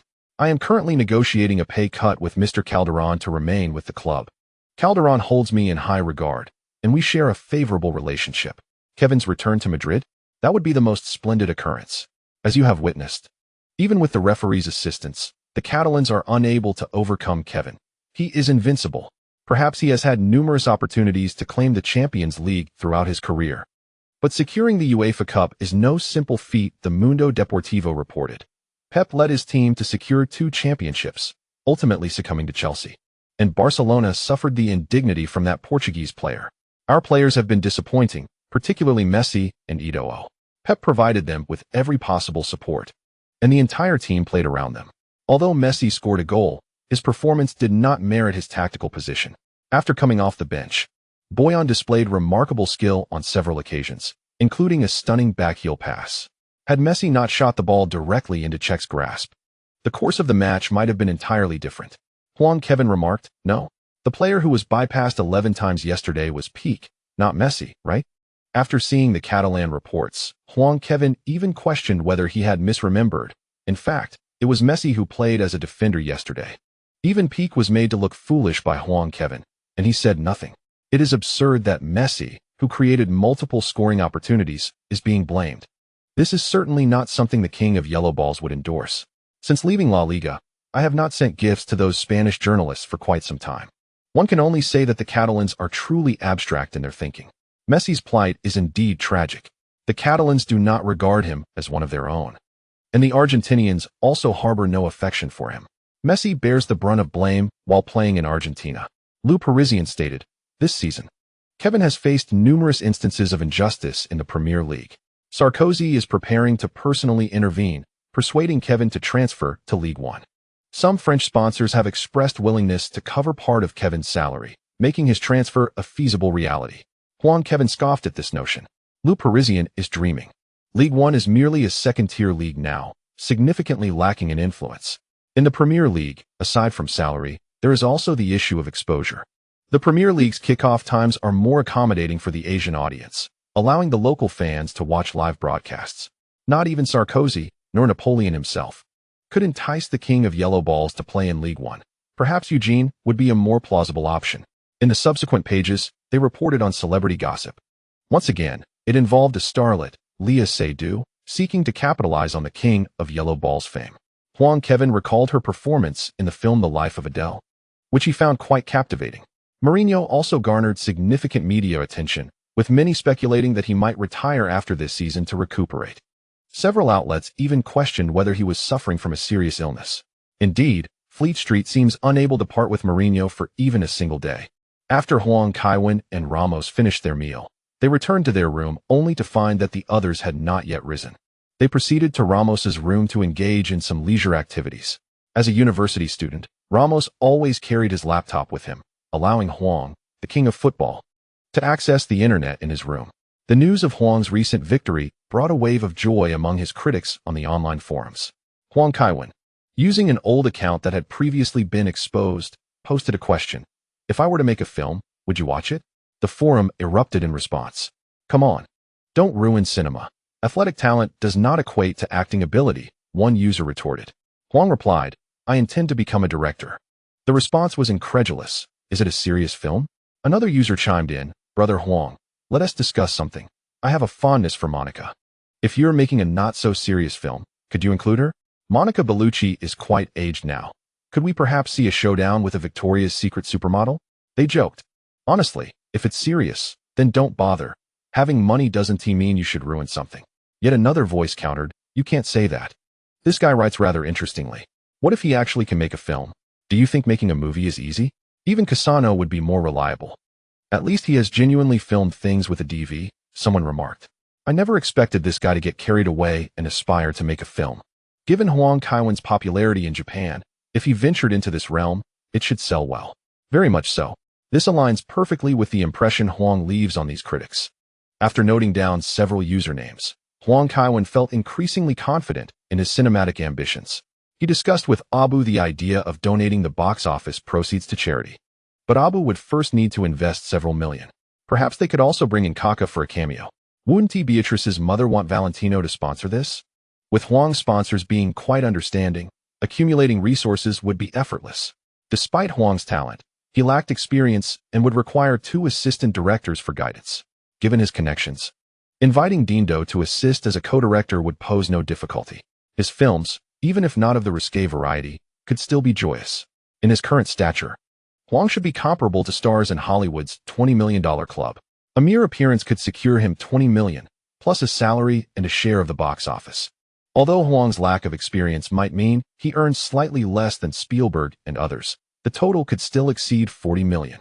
Eager to earn some money during the summer rather than solely relying on scholarships, the prospect grew more plausible with each passing thought. Those critics dared to belittle Huang Kaiwen at their own peril. As long as he desired it, winning an award might not be guaranteed. But being nominated for the Venice Film Festival would definitely be within reach. Even if Huang's debut film turned out poorly, the Italians would still assert it was a delicacy. The script, however, posed a challenge. Film festivals often favored the particularly bizarre. Perhaps they could invite Casillas and Puyol to star? A couple torn apart by their clubs being rivals could make for an intriguing narrative. It sounded reminiscent of a reimagining of Romeo and Juliet. Indeed, it was quite an amusing idea, though it could only remain a thought, as the involved parties would undoubtedly refuse. However, Huang Kaiwen ultimately resolved to pen a script featuring them as the protagonists. Perhaps, in a decade or two, this script could fetch a handsome price in Hollywood. Once the young lady regained consciousness, she promptly called Huang Kaiwen, who had no choice but to set aside his script titled Derby and return to his room. Upon his return, he found the young lady engaged in conversation with Shakira, while Lily was still fast asleep, sprawled out in a starfish position. It seemed she was truly exhausted, as she usually preferred to curl up when sleeping. "You're back?" the young lady inquired, looking up. "Yes, you haven't eaten yet, have you?" "Call for delivery," Huang Kaiwen suggested. "I've already made the call," she replied, gazing intently at him before finally saying, "Why do I feel like the more injured you are, the better you seem to feel? How can Huang Qiuwang explain that?" Huang Kaiwen mused. "Who knows, perhaps it is the case." Shakira shot him an annoyed glance and remarked, "You seem to enjoy watching me being bullied. Shouldn't you be asking Barbara instead?" Huang Kaiwen chuckled awkwardly. Fortunately, the restaurant delivery arrived just in time, allowing him to evade a potential awkward situation. After all, given the excitement from the previous day's match against Barcelona, his exhilaration was quite understandable. After finishing their meal, the teammates began to return. The entire Chelsea squad was preparing to head back to London, while the young lady and Shakira chose not to accompany Huang Kaiwen. However, Lily, once again skipping class, insisted on tagging along back to London with him. After a 2.5-hour flight, the Chelsea team landed at Heathrow Airport. The airport staff transformed into fervent fans, their gazes towards the Chelsea players filled with adoration. Not to mention the Chelsea supporters eagerly awaiting their arrival at the airport. Champions! Champions! Champions! With Ballack and Abramovich appearing alongside the championship trophy. The fans erupted into thunderous cheers, their noise even drowning out the sounds of landing aircraft. As Huang Kaiwen and Terry emerged from behind, the atmosphere reached a fever pitch. Kevin! Kevin! Kevin! Such scenes were familiar to Huang Kaiwen, having experienced them countless times before. Taking a small megaphone from Faria, he addressed the crowd. "Hello. The first European champions of London." The volume of the crowd surged tenfold. The Chelsea fans, primarily from the middle and upper classes, displayed a rare fervor. Standing beside Huang Kaiwen, Terry couldn't help but wipe the sweat from his brow, having never witnessed such enthusiasm from Chelsea supporters. I understand your excitement. We share in it as well. However, you must realize that this season is not yet over. We need to return, rest, and prepare for the final battle of the season. On June 4th, after we secure our 4th championship, we shall celebrate everything we have achieved this season. We are the quadruple champions. Quadruple champions. Quadruple champions. Though the fans were ecstatic, they made way for the team. Traffic in the vicinity had come to a standstill, and even Sky Television's broadcast van was present. Truly, the British fans were unmatched.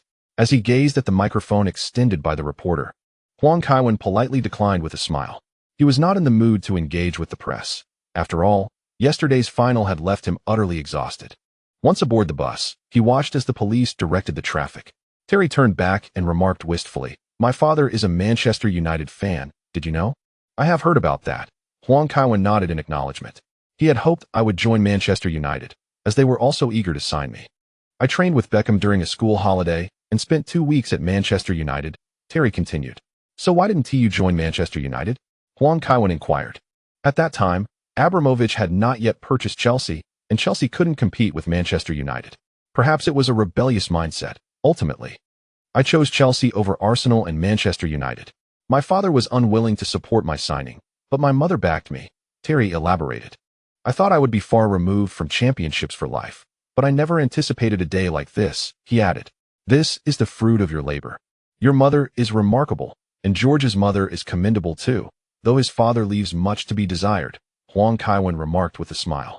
"You think poorly of your father and chose not to join the club he supports.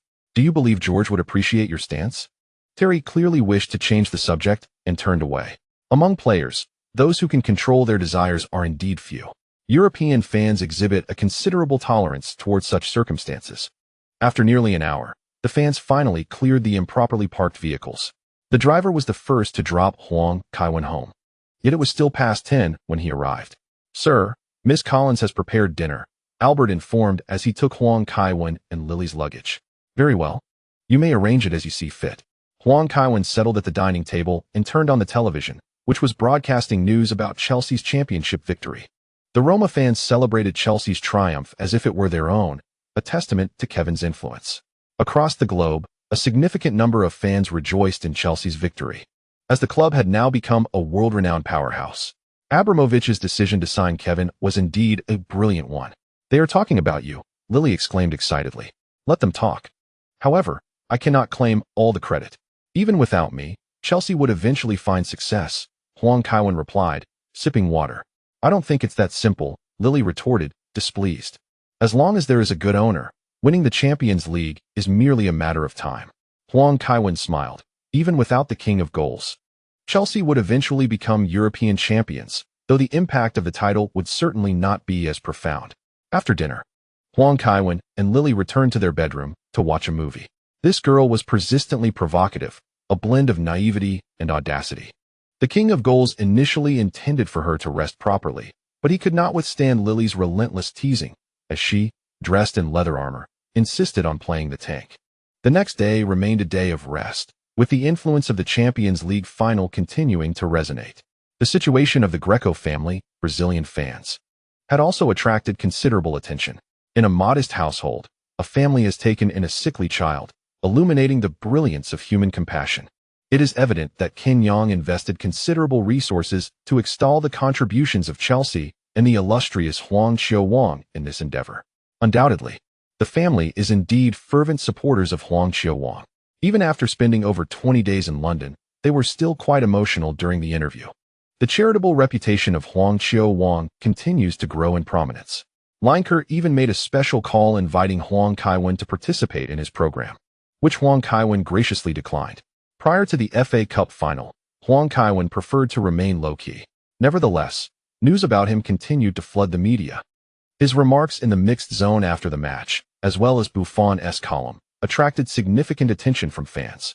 Sponsors of the Premier League, Chelsea, and the Champions League have all been closely monitoring the situation.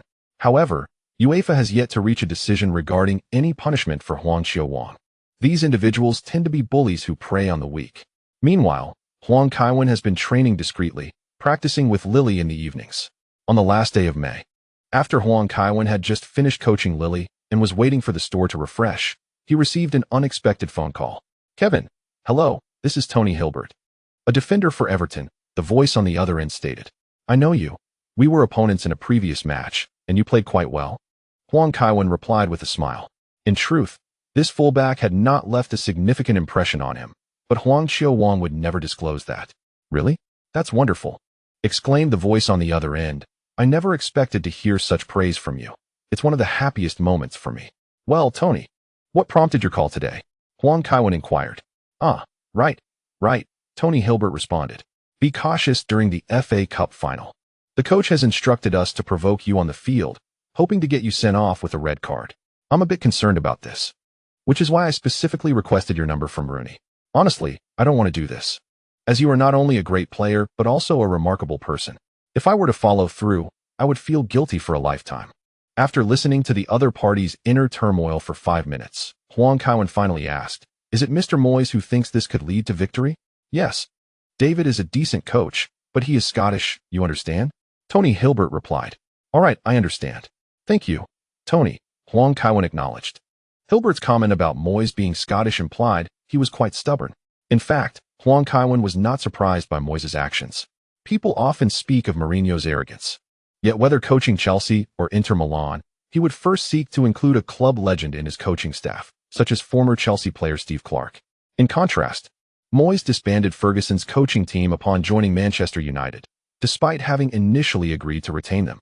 This clearly illustrates his level of hubris. But what makes him believe that Huang Qiuwang could not surpass Chelsea on the pitch?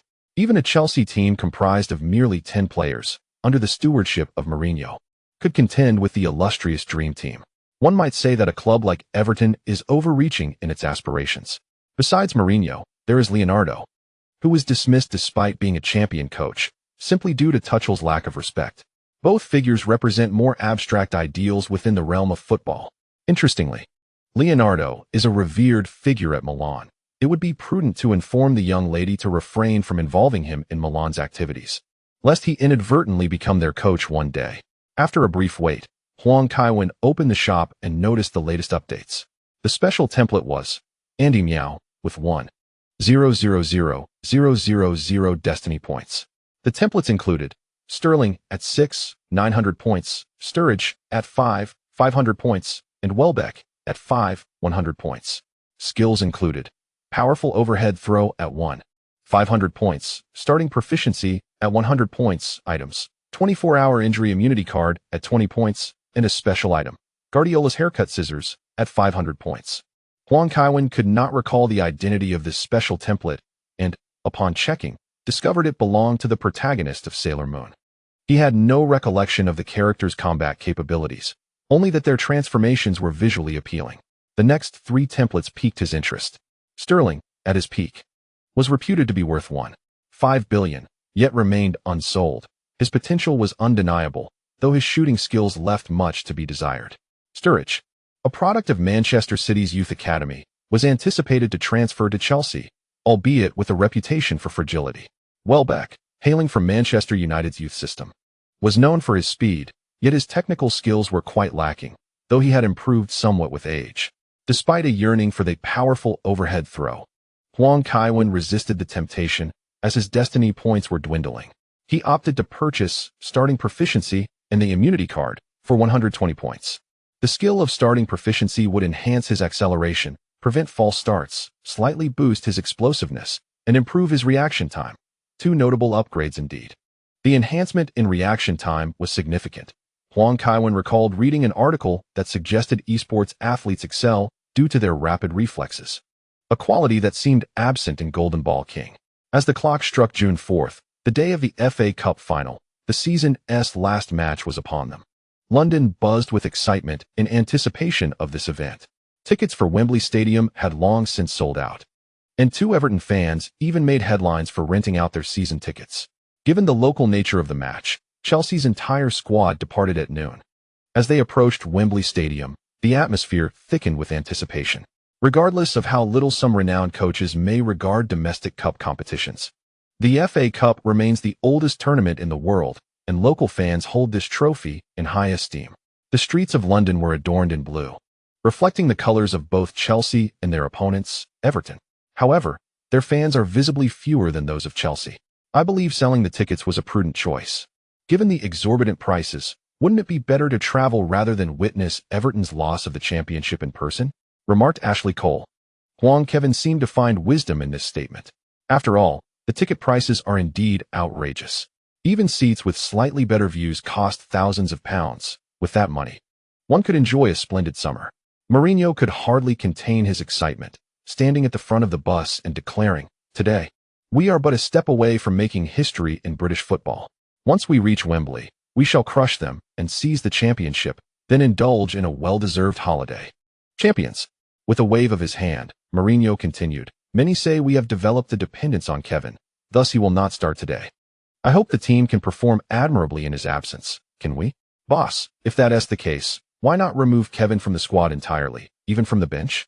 Ashley Cole inquired directly. The atmosphere suddenly grew tense. Ashley Cole's words held substantial merit. Yet Mourinho's gaze was already lethal.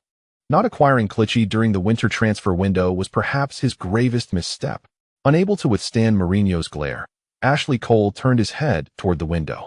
Mourinho returned to his seat in the front row, internally cursing Cole's entire family. Huang Kaiwen, feeling somewhat bored, realized he had forgotten to purchase cards today. Observing the anticipation meter reach 100, he opted for a lottery draw. Won a 24-hour experience card for the Premier League 1995-1996 season opener, Manchester United vs Wimbledon. Receiving Sun Jinfeng, offensive and defensive hub, quite satisfactory. In the early days, when entertainment options were limited, sporting events attracted a substantial audience.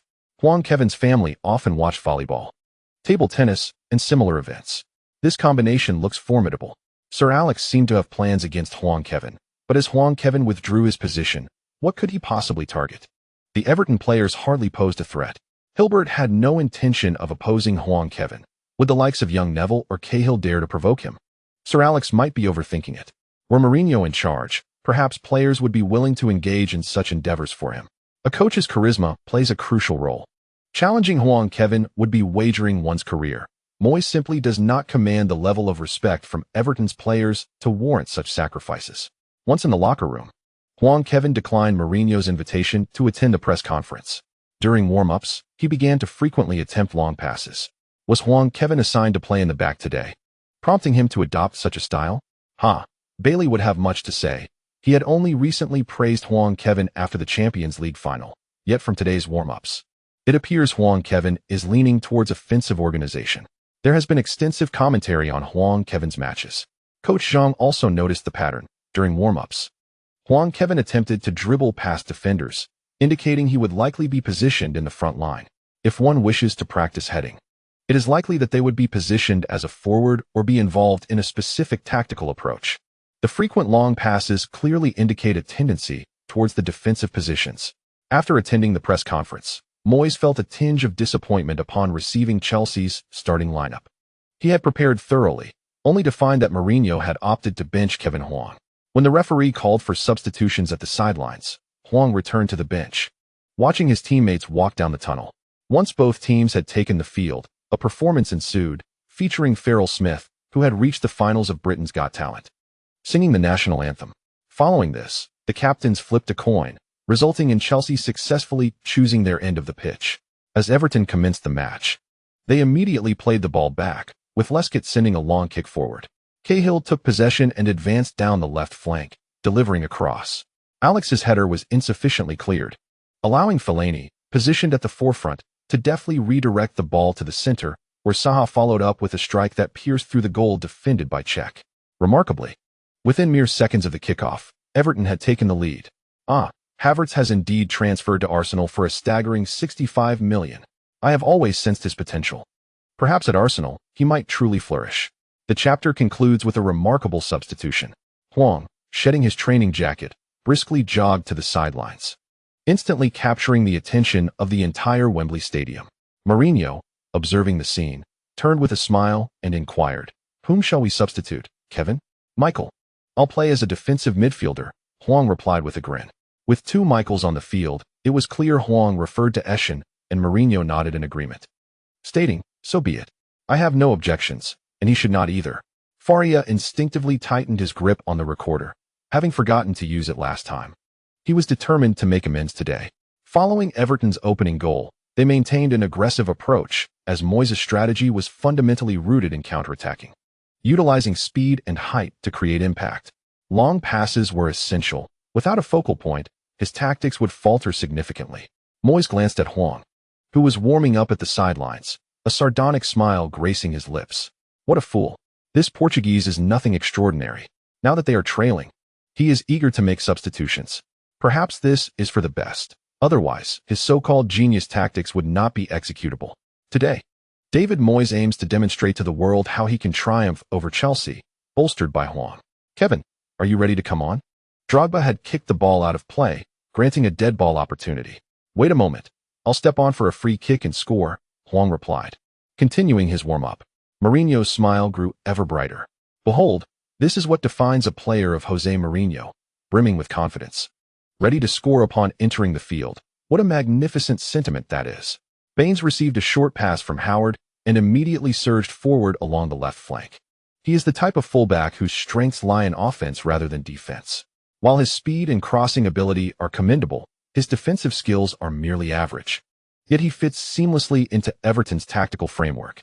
Ballack paid little heed to Baines, allowing the latter to accelerate past him successfully. Standing at only 1.7 meters, Baines possesses remarkable strength. As he traversed the halfway line, Everton's forward players advanced, while the defenders maintained a higher position, albeit without daring to push into the opponent's half, like Barcelona does. In the realm of football, Barcelona's style is truly singular. Before Eschen could press, Baines delivered a cross.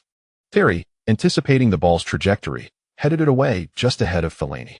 Ramos moved in to retrieve the ball, shoving Tim Cahill aside before executing a long pass. Huntelaar, positioned as a left winger, raced towards the landing spot, with Everton's captain, Phil Neville, also quick on his heels, albeit a step behind. As Huntelaar leapt, he skillfully cushioned the ball with his chest, only to be unceremoniously knocked down by young Neville from behind. The referee finally blew the whistle for a foul, but refrained from issuing a card. Upon witnessing Huang Kaiwen approach the sidelines, Faria swiftly pressed the play button on the recorder. Suddenly, a digital transformation theme from Digimon filled the air, creating a rather jarring atmosphere. Huang Kaiwen felt compelled to have a serious discussion with Faria, as this was indeed not China. Substitution. The applause resonated throughout Wembley Stadium as number 10, Huang Kaiwen, prepared to enter, replacing number 5, Eschen. Would he take the free kick immediately? That seemed likely. Eschen exited without objection, exchanging high-fives with Huang Kaiwen and sharing a few jovial words with Mourinho. Huang Kaiwen dashed onto the pitch. Ramos and Drogba, who had been stationed at the foul spot, promptly vacated their positions. Huang Kaiwen paused, retreating a few steps to stand just behind the left side of the ball. Having drawn Beckham, it would be a shame not to take a couple of signature curving free kicks.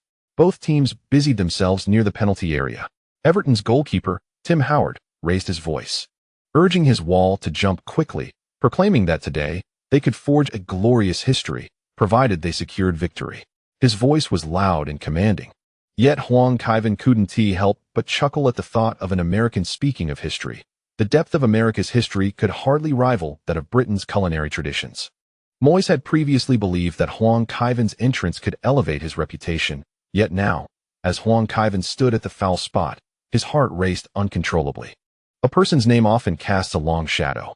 Huang Kaiwen's free kick efficiency surpassed that of Lions' captain by more than double. Little Juninho also outperformed other players significantly. In comparison, Huang Kaiwen's free kick prowess stood in stark contrast. Moyes considered offering some advice, but he hesitated, thinking it might convey a sense of fear if he overly cautioned the newly introduced player. As the referee lowered the whistle, Huang Kaiwen began his run-up. After 2 swift strides, Huang Kaiwen positioned his left foot beside the ball, swinging his right leg with force. Upon contact with the ball's instep, it soared past the wall of defenders, spinning fiercely. Tim Howard adjusted his footing but was unable to leap in time. The ball thundered into the net, nestling precisely at the junction of the left post and crossbar. In the aftermath of the goal, Huang Kaiwen rushed to the sidelines, expressing gratitude to the supporters. The Chelsea players erupted in exuberant celebration. While there remained ample time in the match, Huang Kaiwen's goal served as a significant milestone, securing their claim to the championship trophy. Huang Kaiwen, he scored. The crescent blade of the moon returns to the arena, and with its appearance, bloodshed ensues. In Gulong's crescent blade, the enchanted weapon bears an inscription. A small building listens to the spring rain all night. This serves as a reminder for the leader of the demonic sect to temper his murderous intent. Within mere seconds of entering the field, he breached Everton's defenses, an efficiency that even Ding Peng could scarcely rival. Indeed, Huang Kaiwen grants no opportunities to his adversaries. Just days prior, reports surfaced of him training at 4 a.m, a testament to his dedication. A minute on stage requires 10 years of hard work off stage. Everything Huang Kaiwen has achieved is a product of his relentless toil. With this goal, reminiscent of Beckham's style, one can only imagine the countless hours he has spent in practice. Joe Hart, one might exclaim, I sense trouble brewing, and it has indeed come to pass. It was only natural. Huang Kaiwen had been waiting to make his mark from a free kick. Let us not target him just yet. Instead, we should focus on this match, particularly as he has recently garnered attention in the Champions League. Oh, Everton, what a futile endeavor. Observing Moyes' pre-match confidence led me to believe they might secure a victory. But really, what grounds did he have to think that Ferguson's United could not triumph over Chelsea while Everton could? Such naivety. Moyes appeared overly assured, especially with Sir Alex also expressing optimism regarding his performance at Everton. Perhaps he had some strategies up his sleeve. What a joke. This player simply directs his teammates to cross the ball. Did you not see Fellaini pushed forward to play as a striker? The expressions on the faces of the Everton players visibly shifted. Today, the supporters at Wembley overwhelmingly backed Chelsea. Once the lead was equalized, they swiftly exhibited signs of psychological distress, particularly among the defenders. Though Moyes had offered them assurances, they were reluctant to provoke Huang Kaiwen. Just look at the Chelsea coaching staff, embroiled in chaos on the sidelines. If they truly angered Huang Kaiwen, they would surely face repercussions. Seeking trouble for no reason is rather foolish, don't you think? Tony Hilbert even winked at Huang Kaiwen, who responded with a smile. Today's events were fortuitously tipped off, or else, unprepared, they might have found themselves in dire straits. His early request for a substitution was intended to impart a lesson to Moyes, to make him aware of the chasm between fantasy and reality. Thus, after the celebration, Huang Kaiwen promptly gestured for his teammates to return to their positions, urging, increase the pressure. Let's secure the championship early. Everton resumed the match. Saha delivered a lateral pass to Fellaini, who was immediately challenged by Drogba. Fellaini, a player with evident strengths and weaknesses, was hindered by his height, which limited his agility. As Drogba made a sudden sprint, Fellaini, in a moment of panic, turned and executed a back pass. Huntelaar surged from the trajectory of the ball, successfully intercepting it. Upon gaining possession, Huntelaar swiftly returned the pass. Ballack, observing Huang Kaiwen advancing to receive the ball, positioned himself just behind Huang.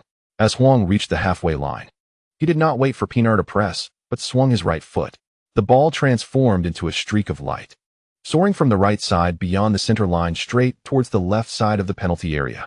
Despite Huntelaar's forward run, he could not keep pace with the ball's speed. By the time he entered the penalty area to assess the situation, the ball was already upon him. At that moment, he had no chance to turn around. He could only leap with his back to the goal and attempt a header, relying on his instinct for the goal's position.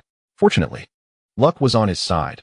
Howard was positioned too far forward, allowing Huntelaar's header to soar over him and into the net. Kaiwen, a magnificent assist. Kaiwen had been on the pitch for less than a minute, yet he had already facilitated Chelsea's successful turnaround. The precision of his long pass was a pinnacle of human football history, leaving Huntelaar with the simple task of running. Bolt had always aspired to play professional football. If he could indeed persuade Kaiwen, joining Chelsea might be an excellent choice. Although his skill level was not yet on par with championship players, playing alongside Kaiwen could easily see him score 30 goals in a season. If Chelsea were to acquire more players during the summer transfer window, their selection need not focus solely on talent, but rather on the rapport players had with Kaiwen. Regardless of who Kaiwen's teammates were, he had the ability to secure every championship. After scoring, Huntelaar immediately ran towards Huang Kaiwen, for the London media had consistently reported Chelsea's interest in Van Persie, instilling in him a strong sense of urgency. Huntelaar recognized that Van Persie's technical skills surpassed his own, making him more suited to play alongside Huang.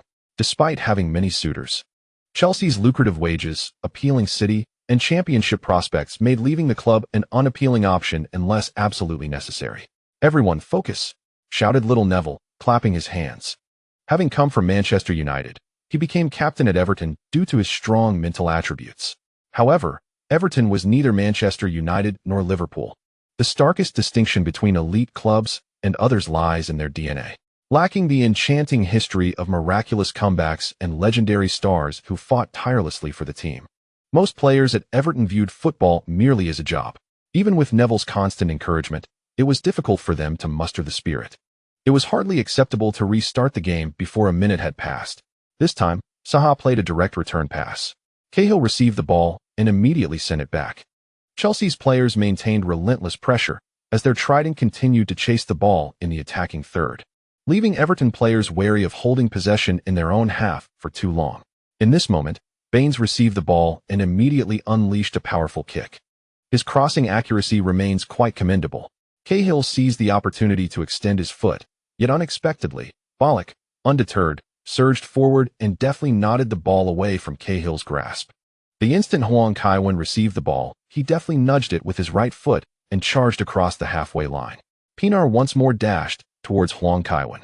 This time, without any hesitation, he lunged and executed a sliding tackle. Anticipating the move, Huang Kaiwen skillfully maneuvered his body, evading the opponent's outstretched leg. Osman, rushing in from behind, aimed to thwart Huang Kaiwen's advance without granting him a moment to adjust. Huang Kaiwen, with a flick of his right foot, propelled the ball past Osman. Little Neville sprinted towards the edge of the penalty area, frequently glancing back to monitor Huang Kaiwen's position. However, in the next moment, he sensed impending trouble as Huang Kaiwen wound up for a shot. Little Neville instinctively reached out, yet failed to make contact with the ball. It soared over his right leg, slipping through the gap between Lescott and Yobo, and hurtled towards the left side of the goal. Tim Howard, reacting swiftly, leaped to the side. He correctly judged both the position and height, even managing to graze the ball with his hands. However, the force of the shot exceeded his expectations, and the pain radiating from his wrist caused him to instinctively relax. The ball, slightly deflected, nestled into the left side of the net. Boom. Kevin. Kevin. Kevin. Wembley Stadium erupted in jubilation. Within just 3 minutes of Huang Kaiwen's entrance, Chelsea had scored 3 goals. Ecstatic, Huang Kaiwen dashed towards the corner flag, but before he could execute a celebratory backflip, he was enveloped by his teammates. Most astonishingly, Mourinho had surged from the coaching bench to join the players in celebration at the corner flag. Haha, Moyes certainly hasn't learned his lesson. Little Neville should call his brother. Gary Neville would surely advise him not to give Huang Kaiwen any shooting opportunities. Clearly, he had a chance for close marking, yet he retreated towards the penalty area. And look, a mishap ensued, haha. Indeed, today, Huang Kaiwen appeared more focused than usual. Previously, he would not have seized opportunities so tenaciously, allowing his teammates to make runs and engage in collective attacks. Today, however, Huang Kaiwen was quick to pass or shoot at the slightest opportunity, denying Everton any time to react, creating an impression that he was overly earnest. Perhaps he was provoked by Everton's goal, having conceded just 25 seconds into the match. Huang Kaiwen must have worried about Chelsea's potential loss.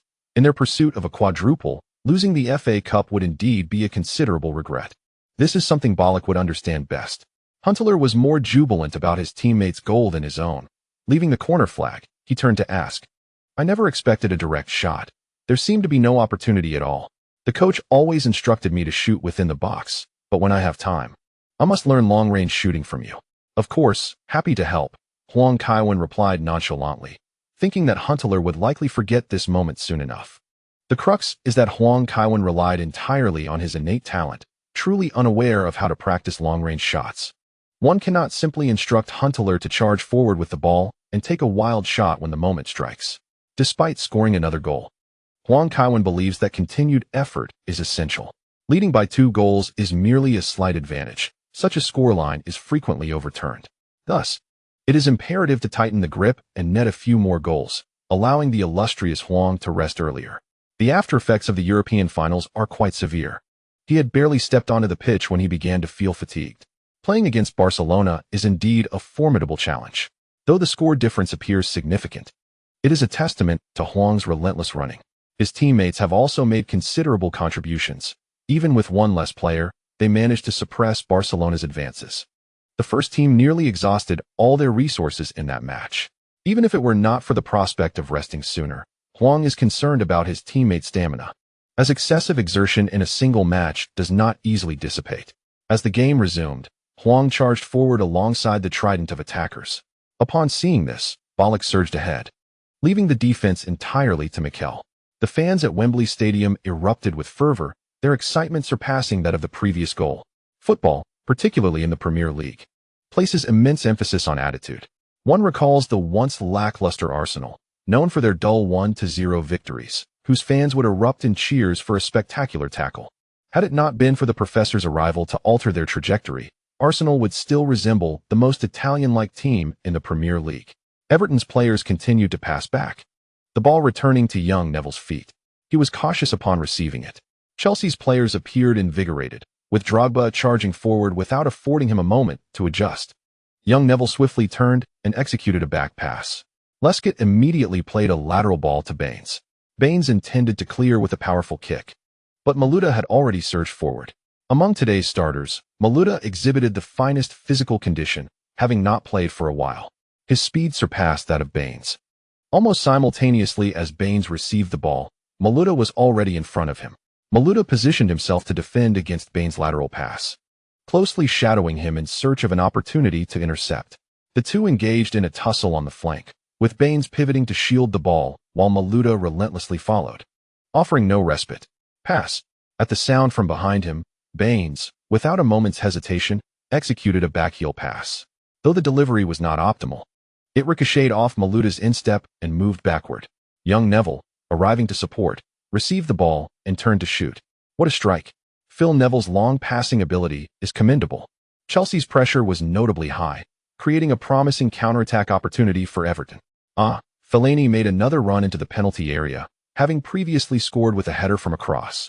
Cahill, unable to find a chance in the center, moved towards the right and delivered a cross.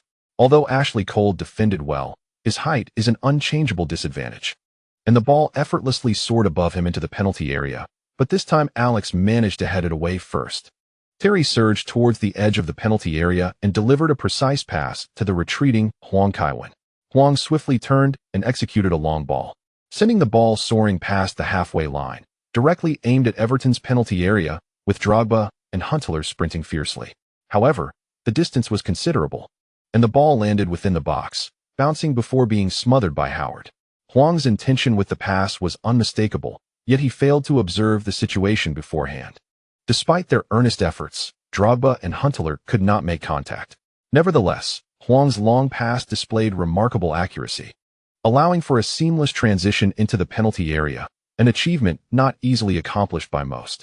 Huntelaar and Drogba applauded their teammate from their own half, signaling their approval of Huang's pass. Huang responded with a humble wave, though a hint of impatience lingered within him.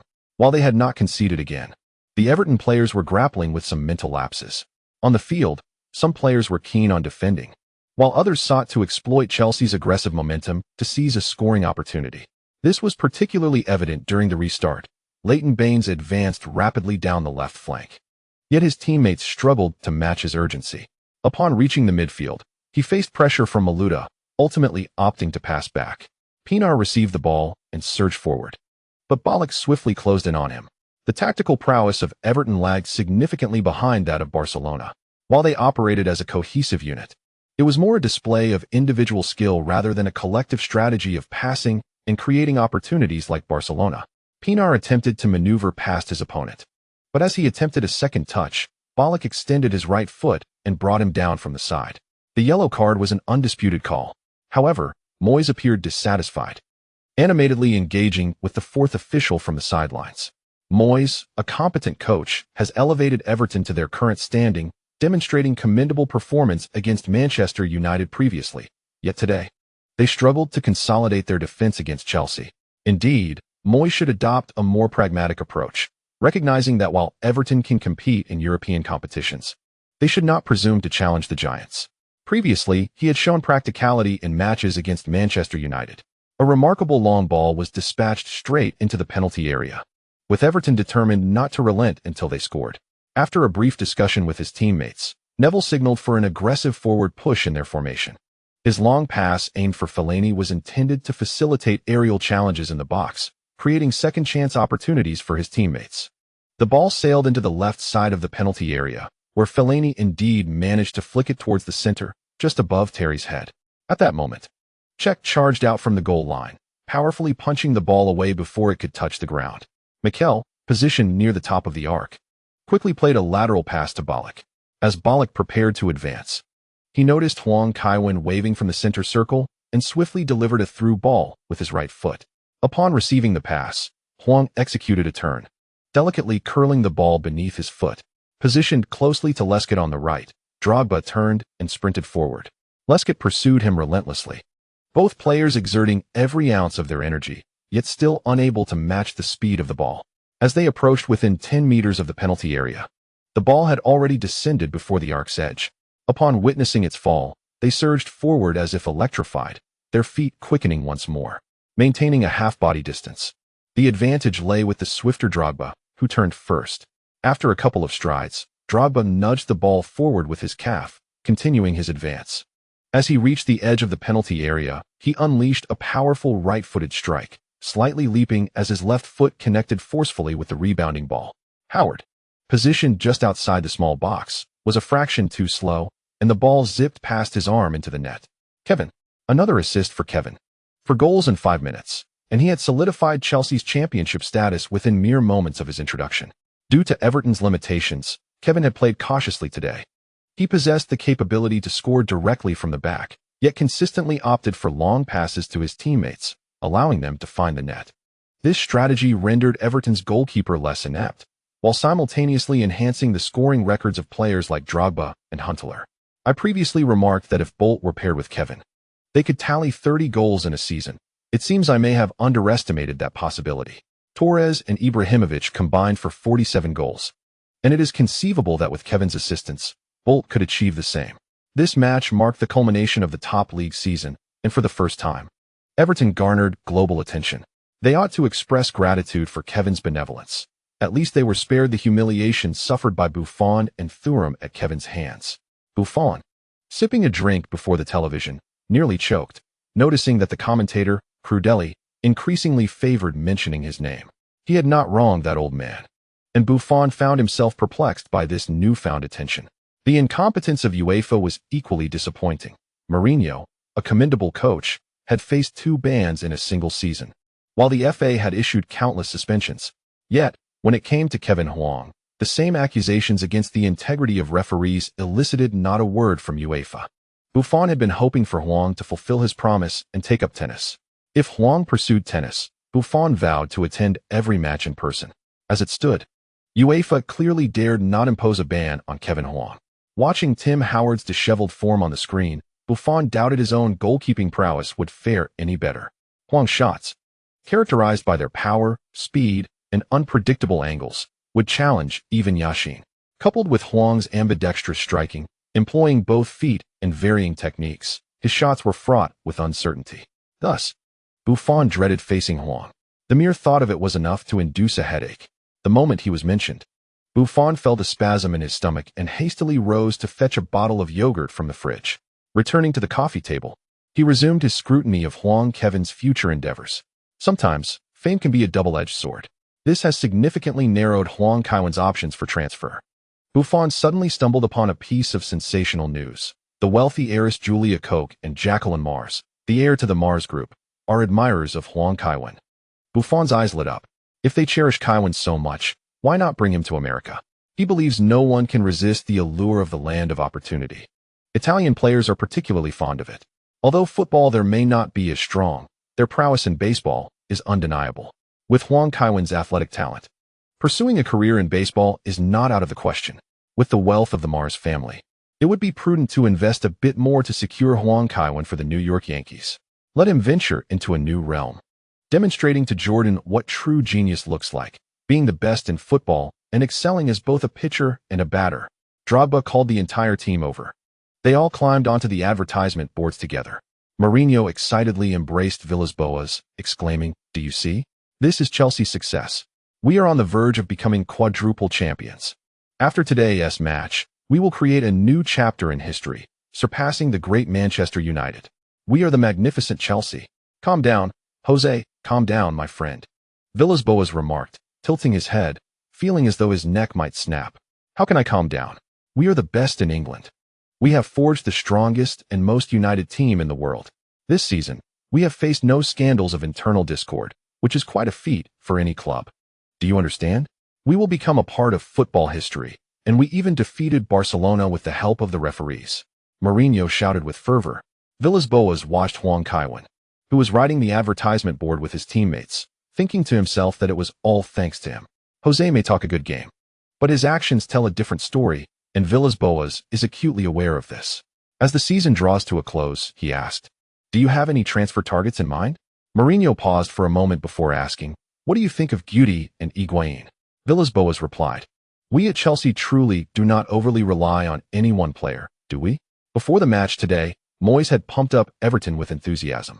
Coupled with a marching band and the national anthem, the support of over 20,000 Everton fans at the final venue spurred the entire team to strive for the championship. Moyes was right. Winning against Chelsea is akin to claiming the Champions League title. However, in reality, they must be able to secure that victory. Once Huang Kaiwen took the field, he created 4 goals, swiftly bringing Everton back to the harsh reality. They finally realized that Barcelona's defeat was not due to their weakness, but rather because Chelsea, with the number 10, was astonishingly strong. Several players who had been briefed by Moyes were now pondering one thing. Could they equalize now that Huang Kaiwen was on the pitch? Damn it, just like that.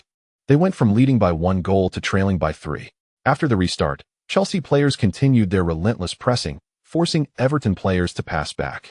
Cahill was momentarily unsettled when bumped by Drogba, but fortunately, he managed to divert the ball successfully just as he fell to the ground. On the Osman side, there were few defenders present. He skillfully dribbled past the halfway line and swiftly delivered a precise pass to Saha. As Saha received the ball and took a single step forward, he was met with a clean tackle from Mikel. Mikel promptly executed a quick lateral pass, allowing Ballack to deftly nudge the ball forward to Huang Kaiwen.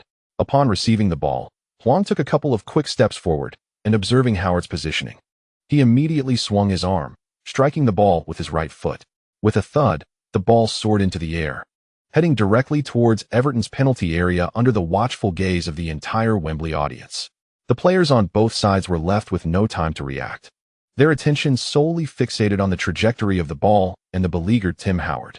With Howard's positioning slightly advanced, Huang Kaiwen seized the opportunity to launch a shot from midfield, the ball gracefully arcing into the big box before beginning its descent.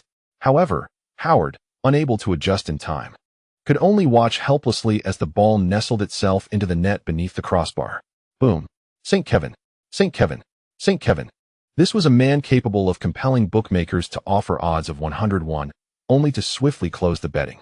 In just 7 minutes on the pitch, he had achieved a hat trick and assisted another goal, transforming the remaining 70 minutes of the final into mere garbage time. Kevin. Kevin. Goal. Goal. Goal. A quintessential Kevin-style goal. Although Kevin did not break his previous record of 5 goals in 7 minutes and 59 seconds, he nonetheless orchestrated 5 goals in a mere 7 minutes and 4 seconds today. He provided assists to 2 forwards, one via a free kick, one through a long-range shot, and one with a midfield lob. Kevin delivered a flawless performance, rendering Everton, a top-flight team, utterly defenseless in his presence. I even pondered whether, if Kevin unleashed his full potential, he could achieve basketball-like scores. Poor Howard, once again bested by Kevin's prowess. Yet from another perspective, not every goalkeeper is afforded the chance to retrieve the ball from their net 5 times at the hands of Kevin. Kevin signaled for a substitution from the sidelines. A rather astonishing act, though considering his history of scoring before exiting the pitch, it was not entirely surprising. Kevin likely aimed to secure victory for his teammates before taking a well-deserved rest, albeit today's resolution came rather swiftly. Deco hadn't even warmed up when Faria ushered him to the sidelines. Once hailed by the media as the unsung hero of the Dream Team 2, he had now fallen to such a state. Nevertheless, as Huang Kaiwen departed, Deco greeted him with a smile and a high five. It was only the first half, yet Chelsea had already utilized 2 of their substitution slots. Kevin, take a breather. We'll celebrate our quadruple triumph shortly, Mourinho said, draping his arm around Huang Kaiwen's shoulders, his gaze towards Kevin more affectionate than that of young Jose Mourinho. My girlfriend is watching the match from the box. I wish to see her. Let's celebrate after the game, Huang Kaiwen replied. That girl, Lily, had yet to return to Milan and naturally would not miss the FA Cup final. This box had initially been reserved by Abramovich, but after Huang Kaiwen requested tickets from Kenyan, Abramovich relinquished it, opting instead to watch from the stands. Today, Lily watched the match alone, and Huang Kaiwen feared that the girl might feel bored. It is only natural. Mourinho patted Huang Kaiwen on the shoulder and said, "You should hurry along and bring her down to celebrate together later." Nodding in agreement, Huang Kaiwen swiftly entered the tunnel. Upon reaching the box, Lily turned around and, upon seeing Huang Kaiwen, immediately exclaimed in delight. Before he could utter a word, Lily pushed him onto the sofa, transforming the battlefield of the Yellow King from the verdant pitch to the confines of the box. Happy Dragon Boat Festival, dear readers. This chapter concludes. As the match approached its climax, Huang Kaiwen chuckled and tapped Lily on the shoulder. She huffed softly, still reluctant to rise. "Stand up quickly. The championship ceremony is about to commence." "You carry me," Lily sweetly requested, extending her arms. Huang Kaiwen bent down and lifted her effortlessly. When they reached the first level of Wembley, she jumped down from his embrace, albeit a bit unsteady on her feet, reminiscent of a reveler outside a London nightclub at 4 a.m. As the referee blew the final whistle, the score solidified at 8-2. The Chelsea coaching staff and substitutes rushed onto the field, celebrating wildly as the crowd erupted in chants of champions. Champions! Huang Kaiwen took Lily's hand and led her into Wembley. "Kaiwen, Kaiwen, Kaiwen." He squeezed her small hand and waved towards the stands. At that moment, there were no awards yet. Lily was the sole family member present among 80,000 spectators. It was her first experience being led by Huang Kaiwen in front of such a massive audience. Her palms were sweaty, and her heart raced. Standing at the center of the field felt entirely different from being in the stands. "Let us go. It's time to receive the award," Terry called out. Huang Kaiwen gently patted Lily, instructing her to wait at the substitutes bench while he returned with his teammates to the tunnel. The defeated Everton team did not exit the field after the awards. Instead, they formed two lines to applaud the incoming Chelsea players. Their faces reflected less disappointment than those of the Manchester United and Barcelona players before them. This is a matter of self-awareness. Each player desired to win upon reaching the finals. Yet the Everton players understood that their presence in the team was largely due to their inability to serve at a grander club. David Moyes was not Otto Rehagel. Without lofty expectations, there was naturally less disappointment. In contrast, players from prestigious clubs entering the finals were driven by the desire for victory, often shedding tears on the green pitch. The Chelsea team had changed from their previous yellow jerseys to their home blue ones, directly heading toward the stands. Wembley Stadium was adorned with waving Chelsea flags. The entire team ascended the stands, shaking hands with FA officials. And Terry received the FA Cup trophy from the hands of the FA chairman. Huang Kaiwen joined Terry in lifting the trophy high. The atmosphere reached its zenith at that moment. Champions! Champions! Champions! Wembley Stadium resonated with the triumphant anthem "We are the champions."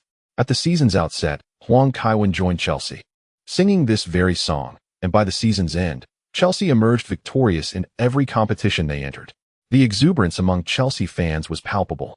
In a city teeming with football clubs, they not only became the first to claim the Champions League title, but also surpassed Manchester United, establishing themselves as the team with the most championships in a single season in the annals of English football.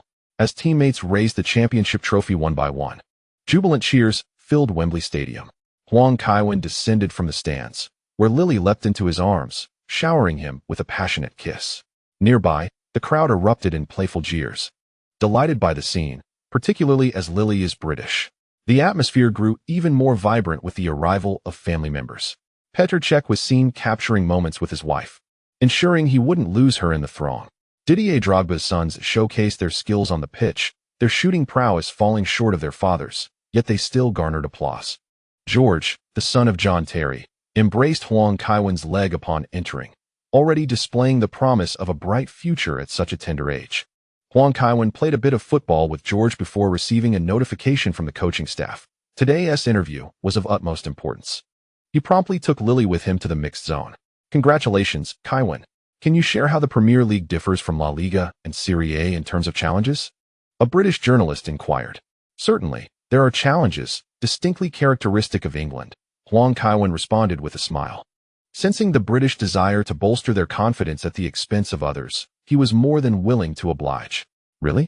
Do elaborate. The reporter pressed, microphone extended. Playing in the Premier League often presents an elusive grasp on the referee's standards. At times, goals are disallowed for inexplicable reasons, something I never encountered while playing in Italy. Huang Kaiwen stated candidly. The reporter's expression shifted slightly, but recognizing the opportunity for news, he quickly followed up. Do you believe the referees in the Premier League are problematic?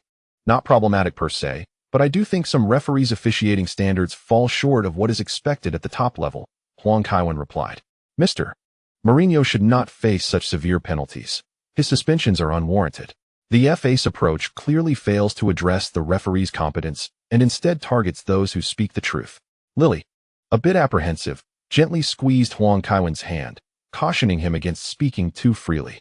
Unfazed, he playfully tickled her palm, hinting that further disobedience might lead to a demonstration of martial prowess later that night.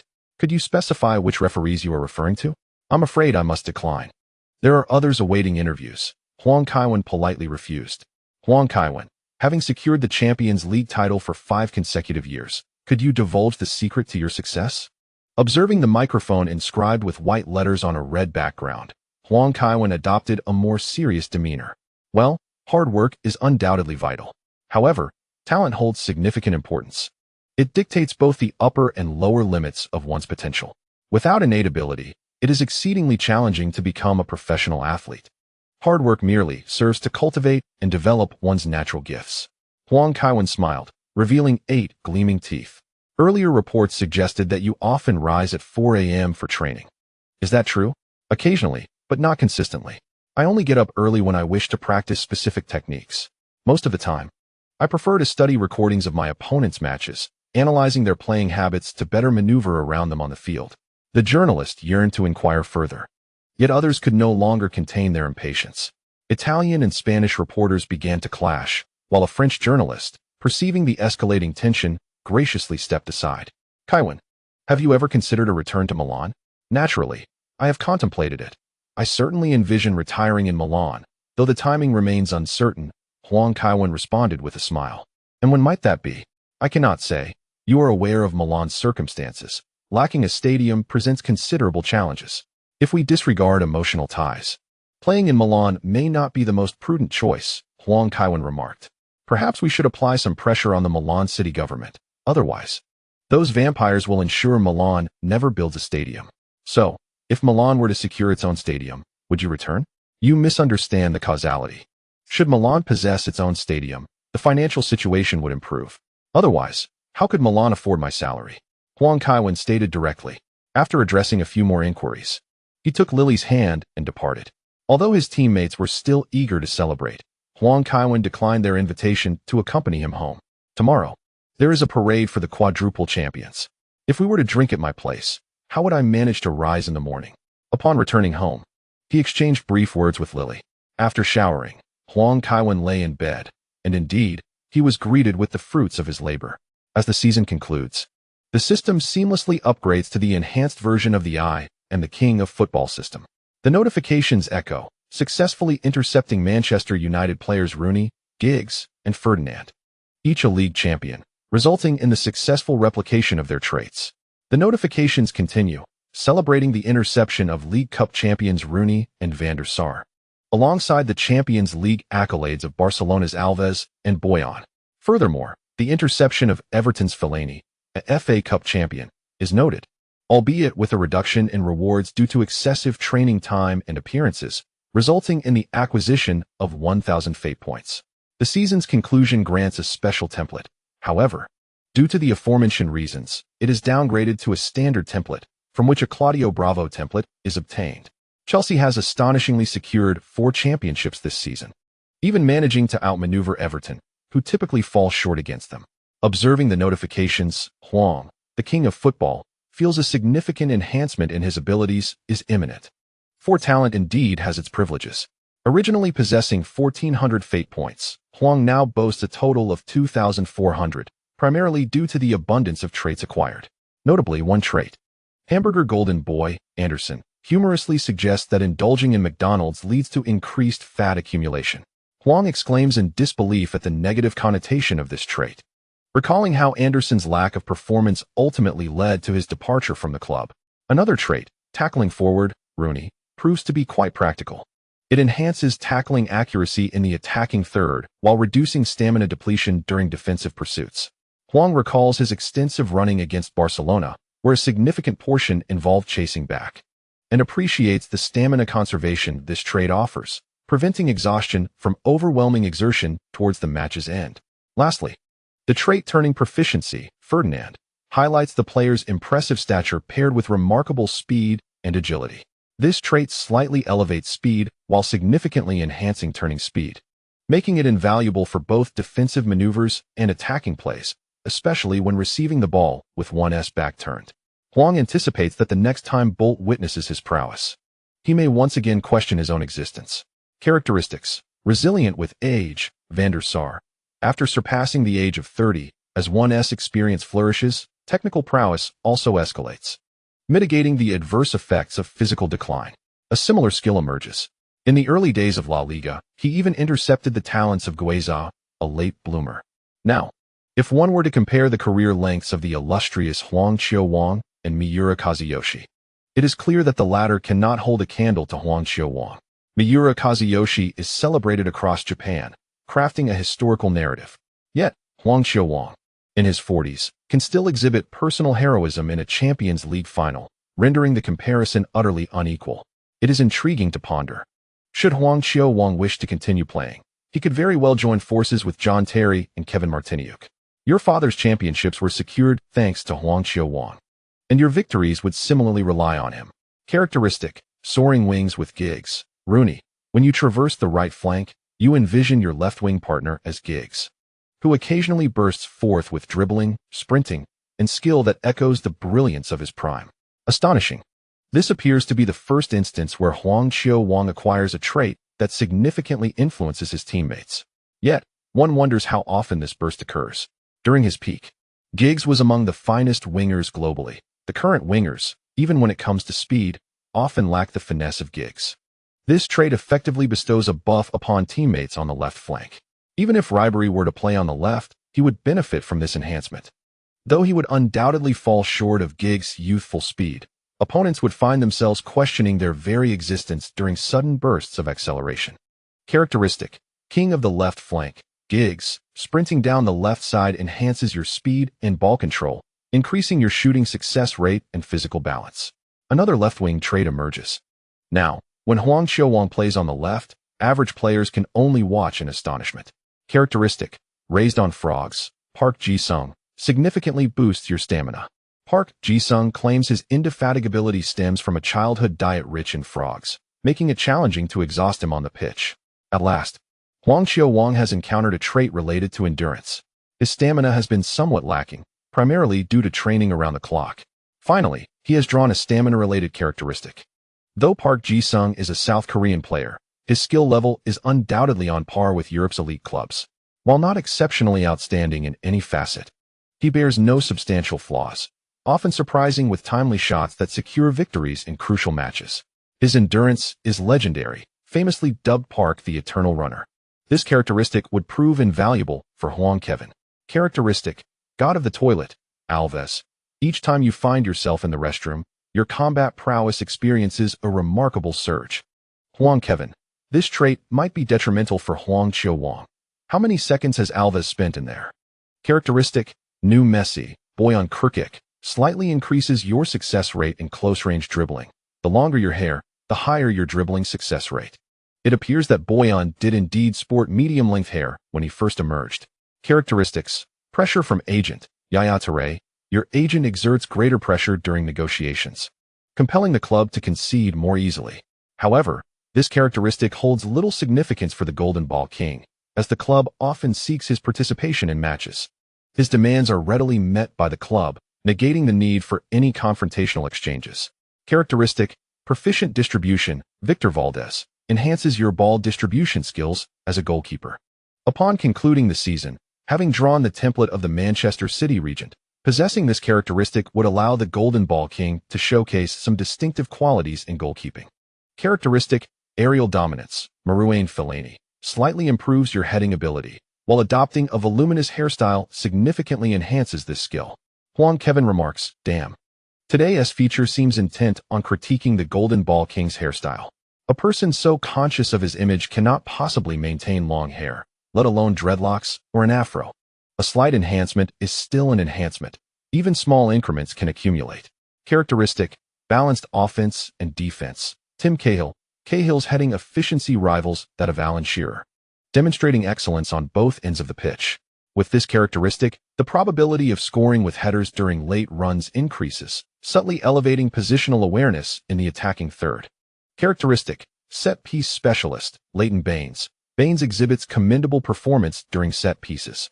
When executing throw-ins, accuracy and power are enhanced. During penalty kicks, the element of deception is improved, and the likelihood of hitting the target during free kicks is elevated.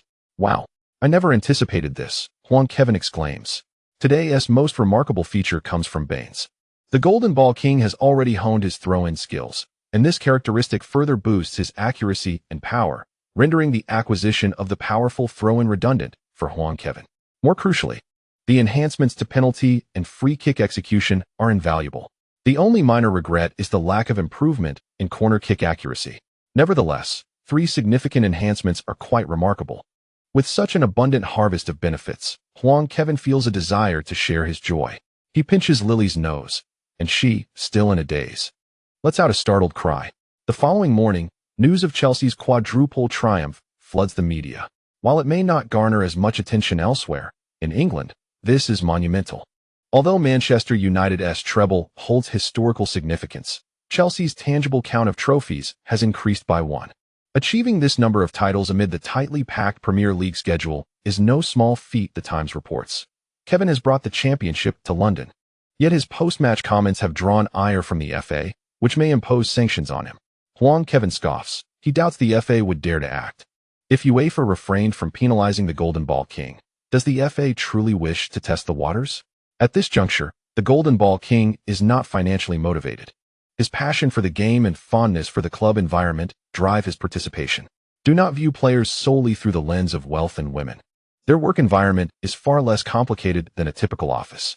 The intrigues are not as severe. Generally, if disagreements arise, they simply engage in a physical altercation, with behind-the-back scheming being quite rare. The golden boy of football, with an annual salary exceeding 100 million, seems rather indifferent to such matters.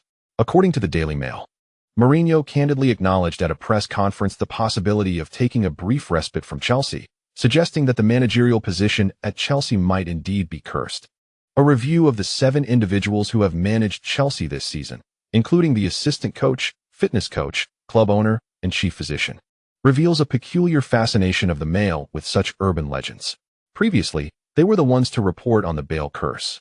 There are times when old Ray hesitates to field Bale, undoubtedly influenced by these narratives. Among European football managers, only those who are highly superstitious or slightly superstitious exist, while those who firmly believe in materialism are nearly non-existent. Coaches with mild superstitions maintain certain small rituals, while those with stronger beliefs, like Eriksson and Hoddle, engage with mystics. Ironically, both were former England managers. The British selection of coaches leaves much to be desired. Not only is Eriksson superstitious, but his intelligence is also questionable. He fell victim to a reporter's trap. However, even the likes of Ferguson and Wenger, at their pinnacle, would discard a particular away kit after a series of losses in that uniform, never allowing their players to wear it again. As for the domestic scene, it is not much better. The particularly superstitious forward Maynard, during an interview, even chuckled while recounting how he consulted a fortune teller before a match and donned green boots the following day. In this light, it appears that only the golden boy of football stands as a refreshing anomaly, a staunch atheist amidst the superstitions that pervade the sport. Such irony in the world can be quite striking, reminiscent of how news is often meticulously fabricated. The Sun reported on Cole's escapades following their championship victory yesterday. Both Coles and Deco indulged in revelry until the early hours, spending 80,000 and ultimately departing the nightclub with women. Kevin Huang was somewhat surprised that Terry did not join them in their merriment. The Manchester Evening News noted that Ferguson has set his sights on Benzema, who expressed reservations about joining the Premier League. According to a Lion player, Benzema has considered playing in the Premier League, but desires to join Chelsea specifically. Kevin Huang nodded in agreement, recognizing Benzema's discernment. Subsequent transfer news seemed rather fabricated, as the British media possesses an exceptional talent for concocting stories. Best taken as mere entertainment. After casually flipping through a few pages, Kevin Huang discarded the newspaper to indulge in gaming. Although he was lenient yesterday, Lily was still quite fatigued. It was best for her to rest. During lunchtime, Kevin ascended to awaken Lily. The girl, in her playful manner, insisted on being held while he fed her, her hands wandering mischievously. Alas, they had a championship parade to attend shortly. After their meal, Kevin took Lily to Stamford Bridge. Despite London boasting over 10 teams, today unequivocally belonged to Chelsea. The entire city of London seemed to be painted in shades of blue. The bus departed from Stamford Bridge, with Kevin Huang continuously waving at the fans. Bored, he turned his wrist and produced a deck of cards. "Ashley, shall I offer you a chance to win it back?" Kevin inquired with a smile. "Forget it. I'm not fond of such games," Ashley Cole replied, shaking his head. "Then why do you ask me if I'm going to Las Vegas for the holidays?" Terry interjected, bluntly exposing Ashley's pretense. "I simply wish to travel, you understand." Ashley retorted defiantly. Right, to tour the desert," Terry remarked, recalling that Las Vegas was originally a desert. "In any case, I'd rather not converse with you," Ashley Cole said, shifting to the front of the bus. "Want to play a few hands?" Terry asked. "Absolutely," Kevin Huang responded enthusiastically. Ramos retrieved a ledger from his waist pack and seated himself beside Kevin. Little did Kevin anticipate that he could earn a small profit during the victory parade. Relying solely on his intellect, he could assure himself a winning record against most players. Against an opponent like Terry, Kevin could even manage to lose just enough to ensure his good friend Ramos would win alongside him. "Kevin, rise and wave at the fans," Huntelaar called out. Regretfully, Kevin stood up. The bus parade route was too short. Otherwise, the King of Huang would undoubtedly have made Terry's championship bonus bear the Huang surname. After the parade concluded, the bus returned to Stamford Bridge. Due to the stadium's capacity constraints, tickets for today's championship celebration were being scalped. The facade of Stamford Bridge displayed banners proclaiming the championship belonged to the fans. Wealthy owner Abramovich had arranged everything with the town hall in advance, and various fireworks in imaginative shapes erupted over the Thames. Yet another year of championship celebration, indeed. Coach Zhang chuckled.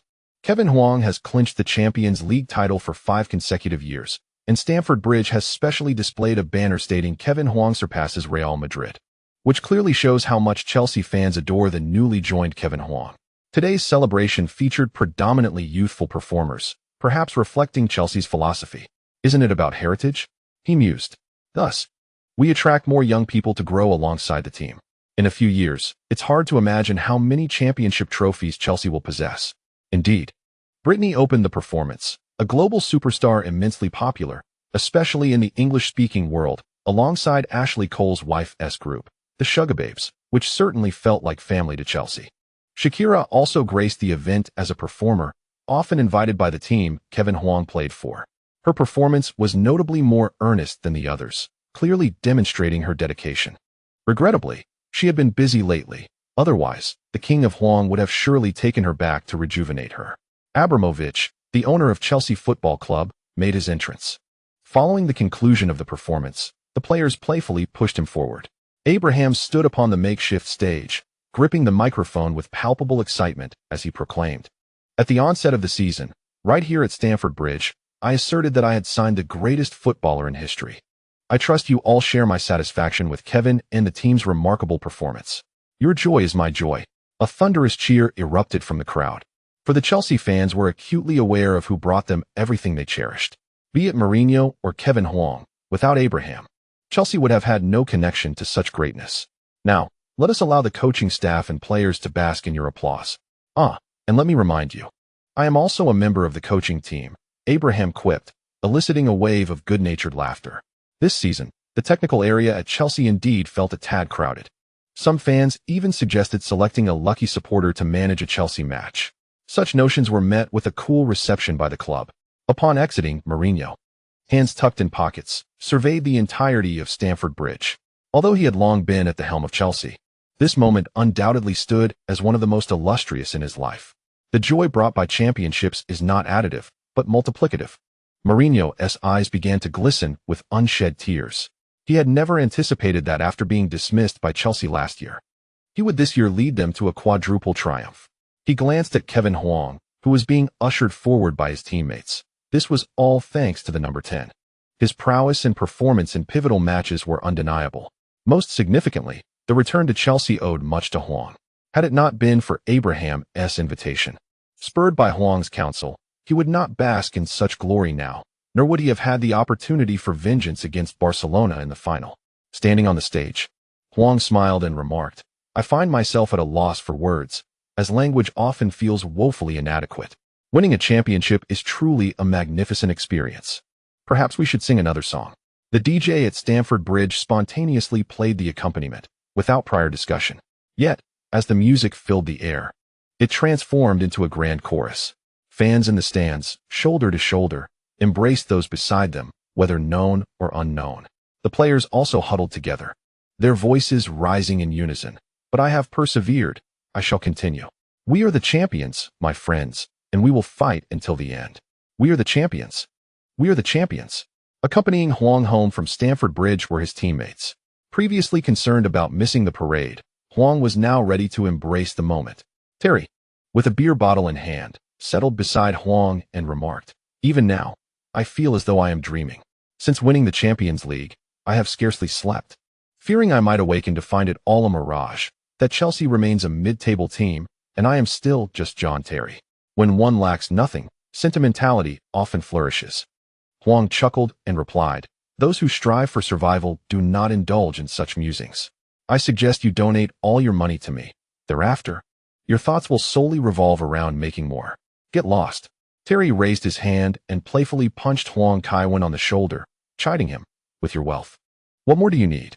"I suppose it's a fear of poverty," Huang Kaiwen sighed, responding, "when you've toiled for decades and still can't afford a place to live, and a single illness can render your family destitute, you wouldn't comprehend that feeling." "Well, I must admit, I don't quite understand." Terry shook his head. Although his family's circumstances were modest, the British had their own way of life. "Hey, Kevin, come over here," shouted Ashley Cole, as Huang Kaiwen approached. He saw Bollock drunkenly fooling around. Clearly inebriated, the man began to mimic an art student. Fortunately, no one was recording, otherwise it would have been a serious matter if it were to be leaked. "Michael, keep an eye on him," Huang Kaiwen said, waving to Eshin. "What's wrong? Isn't it amusing?" Eshin asked, scratching the back of his head. The political sensitivity of players is indeed lacking. "It seems only university students can handle such matters," Huang Kaiwen remarked. "Sergio, Kevin, did you call me?" he asked, motioning for them to check if anyone had recorded the incident, urging them to delete any footage and prevent any reckless behavior. Huang Kaiwen patted Ramos on the shoulder, saying, "As a university student, you should know the difference between what is appropriate and what is not." Feeling somewhat fatigued, Huang Kaiwen entered the house and turned on the television. A football program was airing, and the female host excitedly announced, "The FA has just released a disciplinary statement. Chelsea player Kevin has been fined 20,000 and suspended for 3 matches due to inappropriate remarks about the referee." The FA stated on their website that they hope every player and coach will respect the referees, as their officiating in the Premier League indicates their competence. "What do they think they are doing?" Terry, who had suddenly appeared behind Huang Kaiwen, exclaimed with wide eyes, "Don't they realize the consequences of their actions?" Huang Kaiwen shrugged. "The FA is impressive. It feels like they are the rulers of the world. UEFA hasn't penalized the Golden Boy, yet the FA has done so. Damn, those bastards. Those dictators. Rest assured, I'll call Kin Yong immediately to file an appeal," Terry said, agitated, pulling out his phone and striding outside. Having had a few drinks, Huang Kaiwen, in a moment of impulse, opened his computer and posted on social media. "Football is a beautiful journey, a wonderful sport. I am grateful to every teammate, coach, and team doctor, and to every fan who has supported me. Now it's time to say goodbye." With a status update, the social media servers were nearly overwhelmed. As the first fan discovered Huang Kaiwen's post, the number of reads and comments skyrocketed.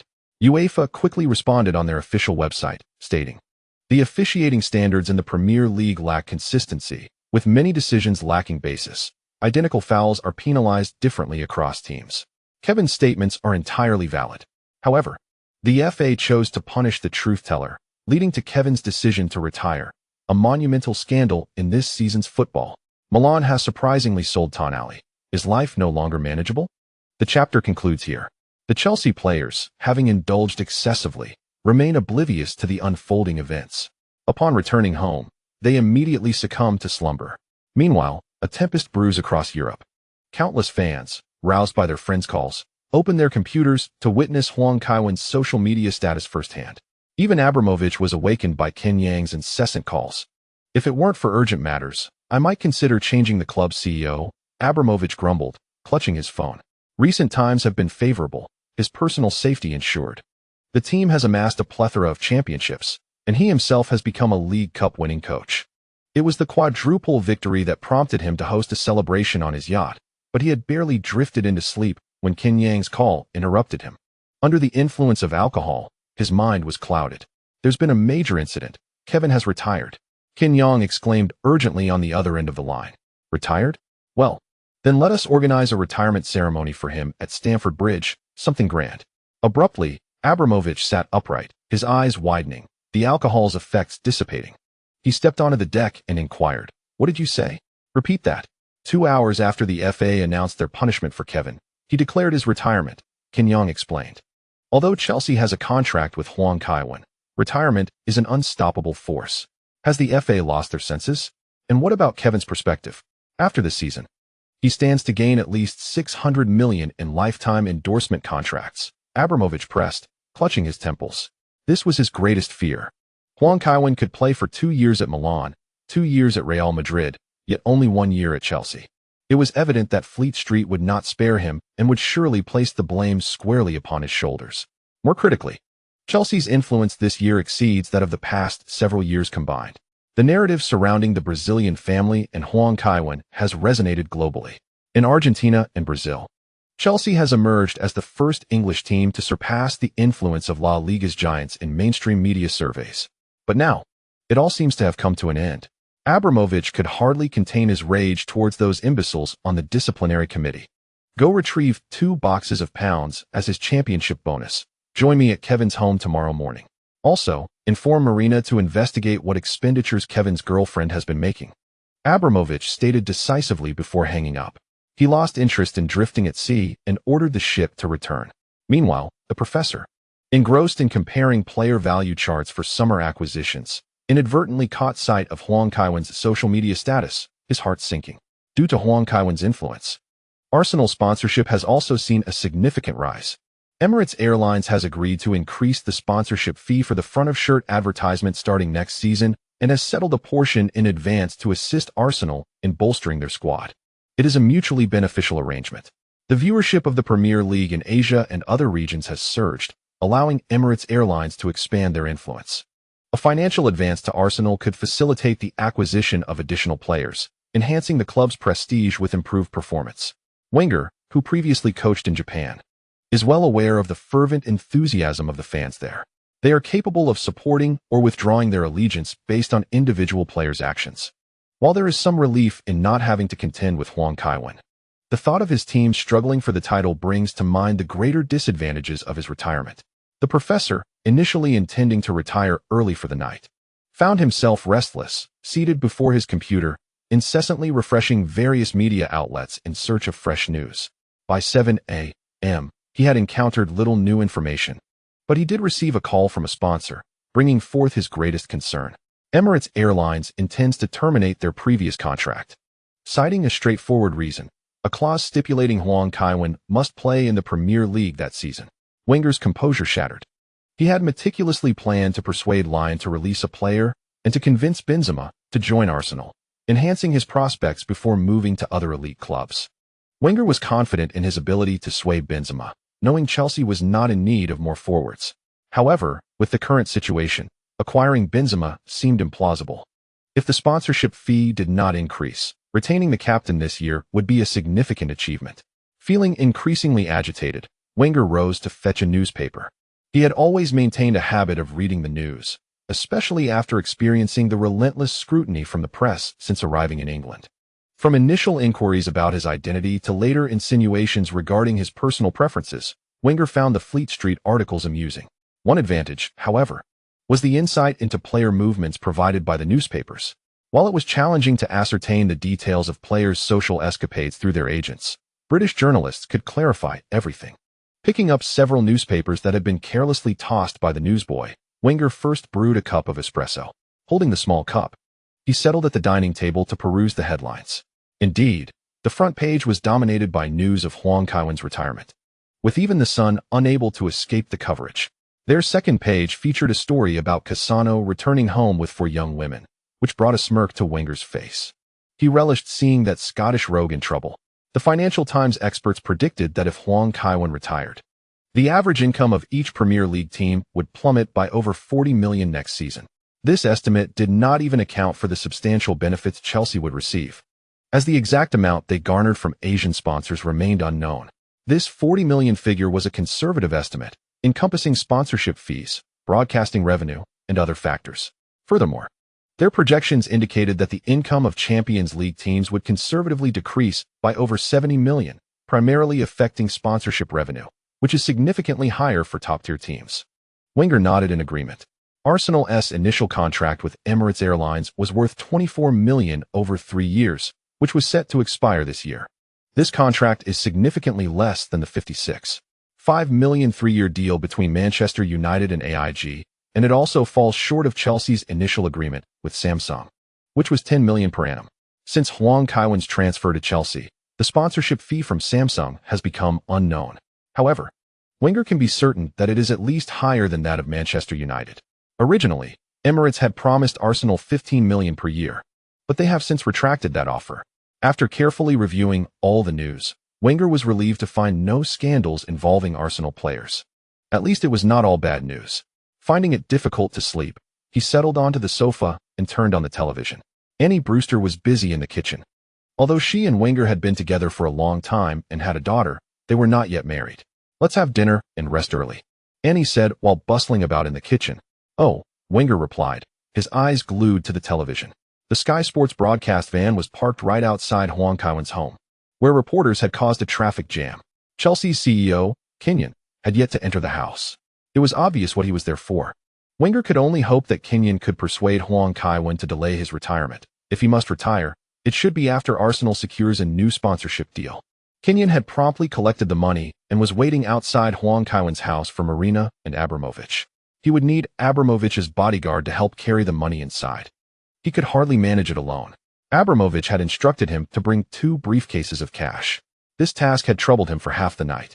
A smaller briefcase could carry about 600,000 to 800,000, while a larger one could accommodate 1.2 million to 1.5 million.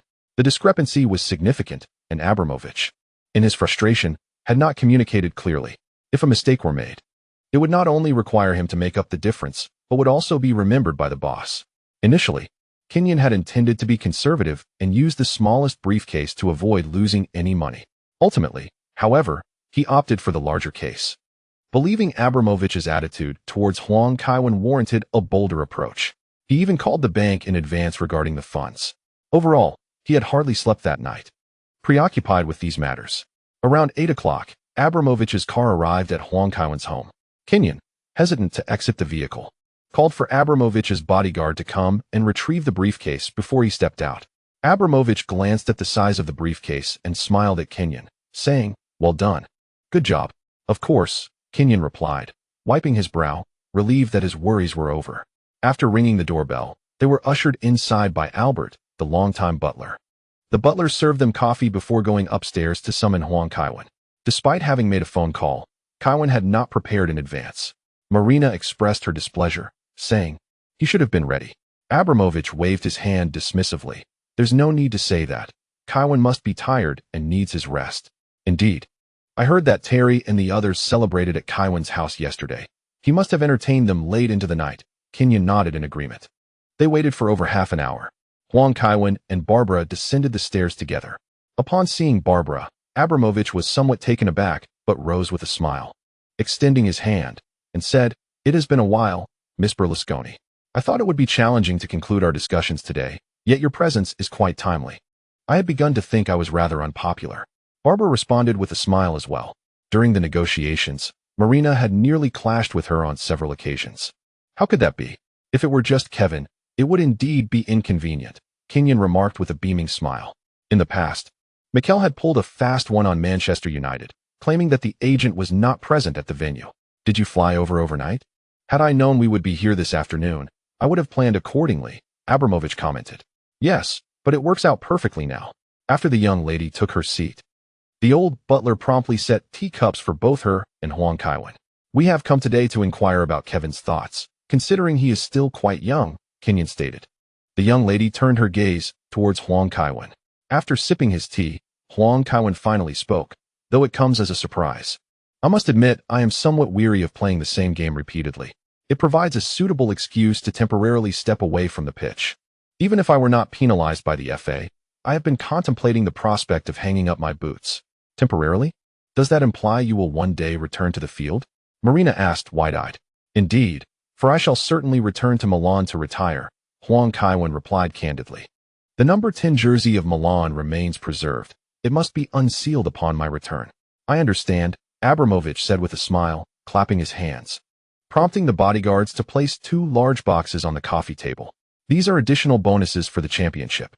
While Kevin consistently insists on no special treatment, I am well aware of who has made significant contributions to the team. We cannot allow our heroes to feel disheartened, Abramovich remarked cheerfully. Huang Kaiwen lifted the boxes and set them aside on the sofa.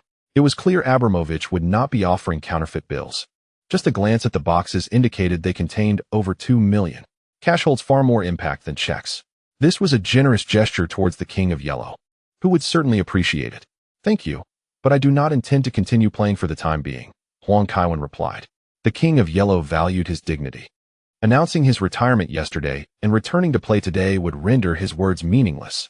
Marina attempted to speak, but was restrained by Abramovich. I understand. Kevin, how about this? Abramovich leaned forward slightly. You will continue your contract with Chelsea, which will grant you an indefinite leave of absence. Your salary will remain unchanged and will continue to be paid by Chelsea until you return to the field. This proposition took not only Huang Kaiwen and Barbara by surprise, but even Kenyon and Marina. With Huang's substantial annual salary, if he were to remain away from Chelsea, it would mean the club was essentially funding an individual whose salary was more than 3 times that of Terry's. How generous. In that case, I will not terminate my contract with the team, but I will not accept a salary until I return to play, Huang Kaiwen stated. Although he had an affinity for wealth, he believed that a gentleman should acquire it through honorable means, without exerting effort. The illustrious Huang Qiuwang would not receive such a salary. Indeed, our previous endorsement continues to be in effect and will remain so for a minimum of 30 years after this year, Abu stated. Shouldn't we strive to secure additional championships for Chelsea? Marina could not help but interject. It seemed to her that Abu's proposal was rather disadvantageous. The young lady retorted, Is it conceivable that Kevin's return to the pitch would result in missed championships? It would be prudent to maintain the team's competitiveness before Kevin's return. We mustn't wait until Chelsea is eliminated from cup competitions. Let my decision stand, Abu declared decisively. Marina could only sit beside Abu in frustrated silence. Huang Kaiwen sighed instead. Abu, what a formidable figure. In this world, there is no such thing as free money. If Huang is receiving such a substantial sum, he must certainly invest an equivalent amount of effort. He projected an unwavering faith in Huang Qiuwang, placing Huang in a challenging position. Well then, since an agreement has been reached, we shall take our leave. I trust the journalists outside are eagerly awaiting us, Abu announced as he rose, leading Marina and the others away. Kevin, what shall we do? The young lady inquired, leaning against Huang Kaiwen. What else can we do? We'll take a break and return to playing, Huang Kaiwen replied. The owner has granted you a paid leave. What more is there to discuss? Indeed, Huang Qiuwang was not merely a figurehead. Even at Burger King, he would diligently perform his duties, ready to step onto the field when called upon. The young lady found herself at a loss for words. Abu's actions were entirely justifiable and remarkably generous. Were it up to her, she would not have acted similarly.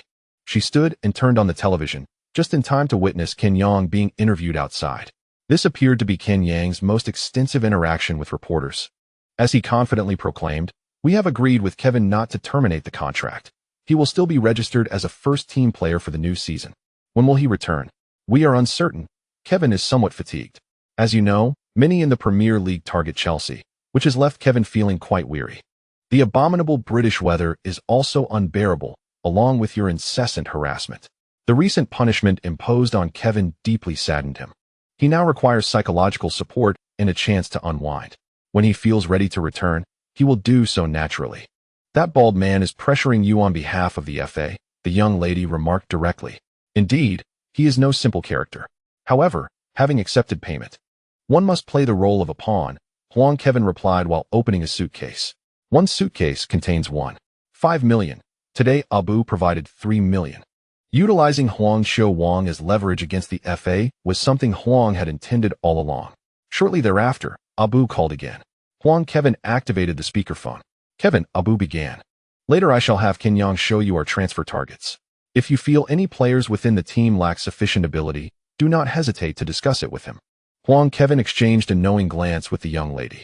The holiday of the illustrious Yellow Ball King seems to have vanished in less than a year. Remarkable. What are your plans for the near future? The young lady leaned against Huang Kaiwen's shoulder and inquired. Not much, just go collect the award first. After that, there will be a bonus. Then, perhaps I shall consider participating in a competition to unwind, Huang Kaiwen replied. Kenyang was not entirely mistaken. Although London is a bustling metropolis, the dreary weather undeniably dampens one's spirits. Unlike the properties in Madrid and Milan, which Huang Kaiwen left unsold upon his transfer, he is confident that the London real estate will appreciate to a significant extent in the future. He has no desire to visit this city unless duty calls. The two settled comfortably on the sofa, engrossed in a television program. After a while, a girl Huang Kaiwen did not recognize entered the room. Miriam Leone. She was recording a program at the television station yesterday. I saw your status and brought her along to London, the young lady said with a smile. Huang Kaiwen remarked. Are they truly trying to fool the Yellow Ball King right to his face? That status was posted after 11 p.m. yesterday, and it was already past midnight in Milan. With the laziness typical of Italians, how could she possibly be recording a show at that hour? However, the young lady's implication was clear, and Huang Kaiwen understood.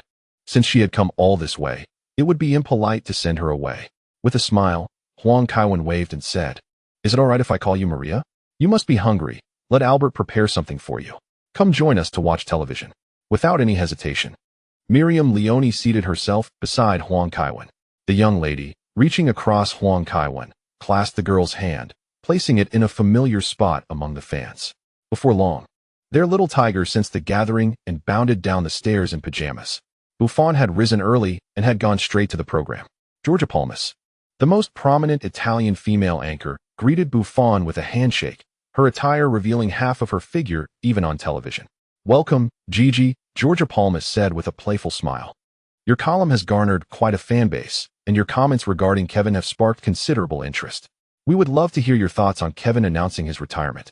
Buffon's expression darkened, and he declared, Kevin's retirement is akin to the outbreak of World War III. It is a loss for football, a loss for the entire world. I shall not let this matter rest. The arrogant English must be held accountable for forcing the world's greatest player into retirement. We can sense Buffon's fury through George's words. The fans are equally irate. Can you share your acquaintance with Kevin? Fans are quite curious about this aspect. Giorgia Palmas inquired. Buffon smiled and said, Kevin's skills are beyond description, and I cannot encapsulate his prowess. However, off the field, he is quite reserved. A wise leader whose persuasive nature commands respect. He is exceptionally magnanimous. You may ask Materazzi. I once offended Kevin.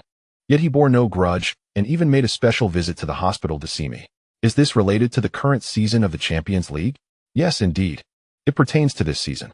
Our relationship has always been quite amicable, yet I must admit that I was rather muddled at that time and uttered some unkind words. Though Kevin bore no resentment, it is evident that you hold a favorable impression of Kevin, and now we have delightful news to share with you. Georgina Palmas said with a smile.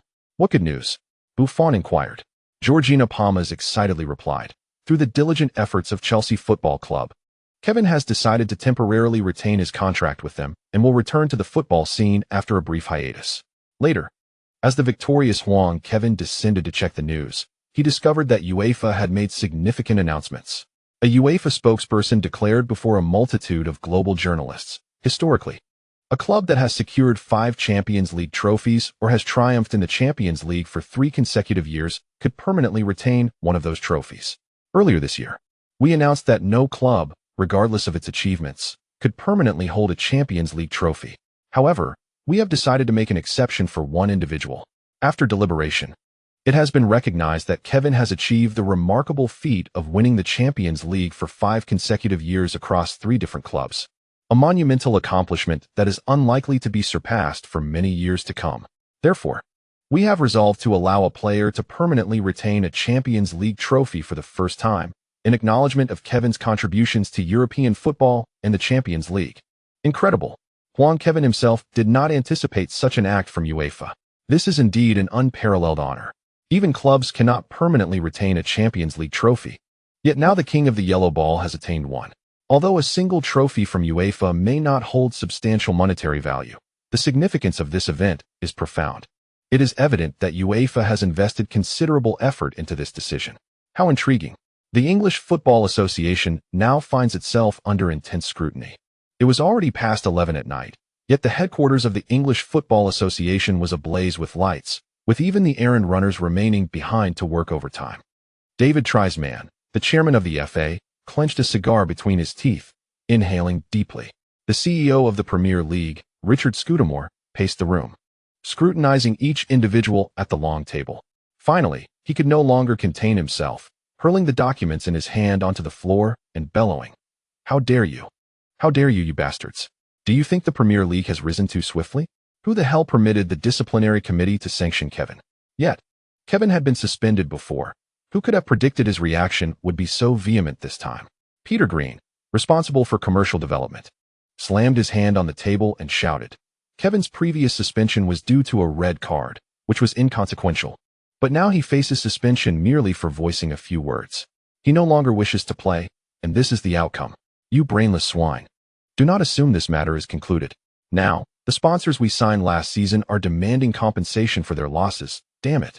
Richard Scudamore approached the window, drew back the curtains, and opened it, pointing outside. Even without his gesture, the others could hear the protests of the fans. The head of the Scottish Yard called to inform me that a bounty had been placed on your heads. Richard Scudamore pointed towards the window and remarked, since yesterday, a considerable number of individuals have been arriving in London by various means, including Scots, Italians, and quite a few South Americans on flights. Surely, you do not believe they have come to London merely for fish and chips? If this matter is not resolved properly, any one of us, myself included, might one day step out of our homes only to be accidentally struck by a drunk driver. What shall we do then? Hasn't Chelsea already persuaded him? Who knows when Kevin will return to the football scene? As long as he remains absent, our safety cannot be guaranteed. Therefore, it would be prudent for you to conduct a thorough review, examining every match he played. Should any erroneous decisions be discovered, the referee of that match must be penalized. And this information should be publicly announced on the official website, alongside the cancellation of any sanctions against Kevin, in hopes of quelling the fans' fury, David Treisman articulated, having previously aligned himself with the referees. However, the unfolding events had far exceeded his expectations, and it was now imperative for someone to take the blame. This would severely undermine the authority of the referees. We cannot simply capitulate, the head of the refereeing committee countered. At that moment, a bottle was thrown through the window. Upon shattering, the liquid within ignited, setting the windowsill ablaze. Bloody hell! David Treisman exclaimed. Do you wish for authority or for life? Quickly investigate. We must first penalize McDean. I recall there were some controversial decisions in his officiating during the Chelsea vs Spurs match. The beleaguered head of the refereeing committee stammered as he scrambled out of the room, visibly shaken by the makeshift incendiary device. Law enforcement in London had descended into chaos in recent days. Huang Kaiwen had not ventured outside either. Although the young lady swiftly returned to Milan, she had left Milan Leon behind. Lily was quite pleased with this arrangement, as, in her solitude, she might have felt somewhat isolated. Huang Kaiwen had been tirelessly engaging in numerous conversations, receiving calls from former teammates and acquaintances from the football world, including coaches, commentators, league officials, and magazine editors. Their inquiries were uniformly directed at one question. Why had he hung up his boots? Ramos, neglecting his own family obligations, even moved in with him. This fellow was somewhat agitated, wishing to retire and follow Huang Kaiwen's lead, which caused him considerable distress. After all, he was not from Sicily. What was he thinking? All he could do was offer some reassurances, urging Ramos to continue playing. The circumstances of his good friend Ramos were markedly different. Huang Kaiwen possessed extraordinary talent and could pursue other ventures outside of football. Conversely, Ramos, absent from the pitch, would have no choice but to engage in business. The prospect of business paled in comparison to the reliability of playing cards with Huang Kaiwen, who would at least ensure Ramos did not lose money. Kaka also reminded Huang Kaiwen about attending his wedding. Additionally, Federer and O'Sullivan called to invite him to switch careers. These individuals had grand ideas, envisioning Huang Kaiwen as their backdrop. Yet, even with his innate talent, he would need to accumulate experience over several years before daring to challenge them. Fortune smiled upon him as he triumphed over one of his rivals and secured the championship within 5 years, during which time he amassed wealth far surpassing his previous earnings. The illustrious Huang Qiuwang had indeed become an irresistible figure. Even the underdog women's volleyball team reached out to Huang Kaiwen, inviting him to assume the role of coach. Meanwhile, arrangements were made for Huang Kaiwen to engage in a kendo duel, pitting him against a certain Ishido Ryo, a teacher and supervising instructor of kendo at the Osaka Prefectural Police Technical Division. The very premise suggested a formidable opponent. However, assurances were given that Ishido would undoubtedly fall before Huang Qiuwang. It was a perfect opportunity to capitalize on his victory by releasing a retirement photo collection, thereby reaping substantial profits. Huang Kaiwen was momentarily taken aback. Was this not akin to collusion with the enemy? Nevertheless, given the publisher's earnestness, Huang Qiuwang felt reluctant to decline. Once the Laureus Awards concluded, he planned to impart some lessons to the kendo practitioner reminiscent of a character from Detective Conan. The English Football Association swiftly announced their decision on their official website. Firstly, they lifted the sanctions imposed on Huang Kaiwen, followed by a lengthy list of other penalties. They conceded defeat. "What a surprise!" exclaimed Lily, who had been resting on Huang Kaiwen's shoulder. He grasped her arm and inquired, "When are you returning to Milan? Shouldn't the exams be approaching?" "Yes, but it's no problem." Barbara said, "Even if I don't sit for the exams, I'll still receive a grade." Lily replied with a smile. Huang Kaiwen cautioned, "Just be careful not to have any issues when you pursue your master's degree." After a few days at home, on June 12th, Huang Kaiwen finally ventured out. Reporters and onlookers swarmed around him, but were forcibly pushed back by his bodyguards. Accompanied by Lily and Miriam, he boarded the connecting flight. The Laureus Awards were being held in Yanjing, providing a perfect opportunity to collect accolades and, concurrently, to profit from his endeavors. The long-haul flight was quite taxing, and Huang Qiuwang, along with the two young women, frequently visited the restroom. Upon their arrival in Yanjing, the trio slept soundly for an entire day at the hotel. On the 15th, Huang Kaiwen took them to the venue. Despite the numerous nominees present, his appearance commanded the spotlight. The Olympic delegation also received a nomination, resulting in a significant number of familiar Chinese faces, including Huang Kaiwen himself. After exchanging pleasantries with his compatriots, Usain Bolt approached him. "Kaiwen, another competition is on the horizon. Shall we have a race?" Bolt inquired. "No thanks. I can't keep up with you." Huang Kaiwen chuckled, waving him off. "Don't be so modest. I've watched your races. It's clear you've been secretly practicing sprints, which is why your speed has improved." Bolt grinned. "Are you keeping secrets from me? Do you plan to surprise me?" Huang Kaiwen retorted, "Come on. With my limited training time, I can't even think about sprinting." Yet, he found it challenging to explain this to Bolt. "Whether you like it or not, I'll be calling you out during interviews. If you don't show up, that's on you," Bolt stated. Huang Kaiwen, amused yet perplexed, replied, "So, you're essentially clinging to me?" "I am merely displeased at having lost to you," Bolt candidly remarked. "And it is widely anticipated that you will once again receive the Laureus Award today." "Indeed, it is quite possible," Huang Kaiwen replied directly, casting aside any pretense of modesty. From January 1st, 2008, to December 31st, 2008, Huang, the king of the yellow ball, undeniably emerged as the finest athlete globally. He triumphed in all significant championships within team events and secured both a gold and a silver medal at the Olympics. More importantly, he achieved this across 3 distinct disciplines. The degree of cross-disciplinary medal acquisition he accomplished draws far greater attention than the numerous swimming accolades amassed by Phelps. "So it's settled. We shall race again when time permits," Bolt declared, showcasing his signature celebration. Huang nodded in agreement, recognizing that refusal would not deter Bolt's persistence. Nadal approached promptly, inquiring, "Kevin, why did you not acquiesce to Federer?"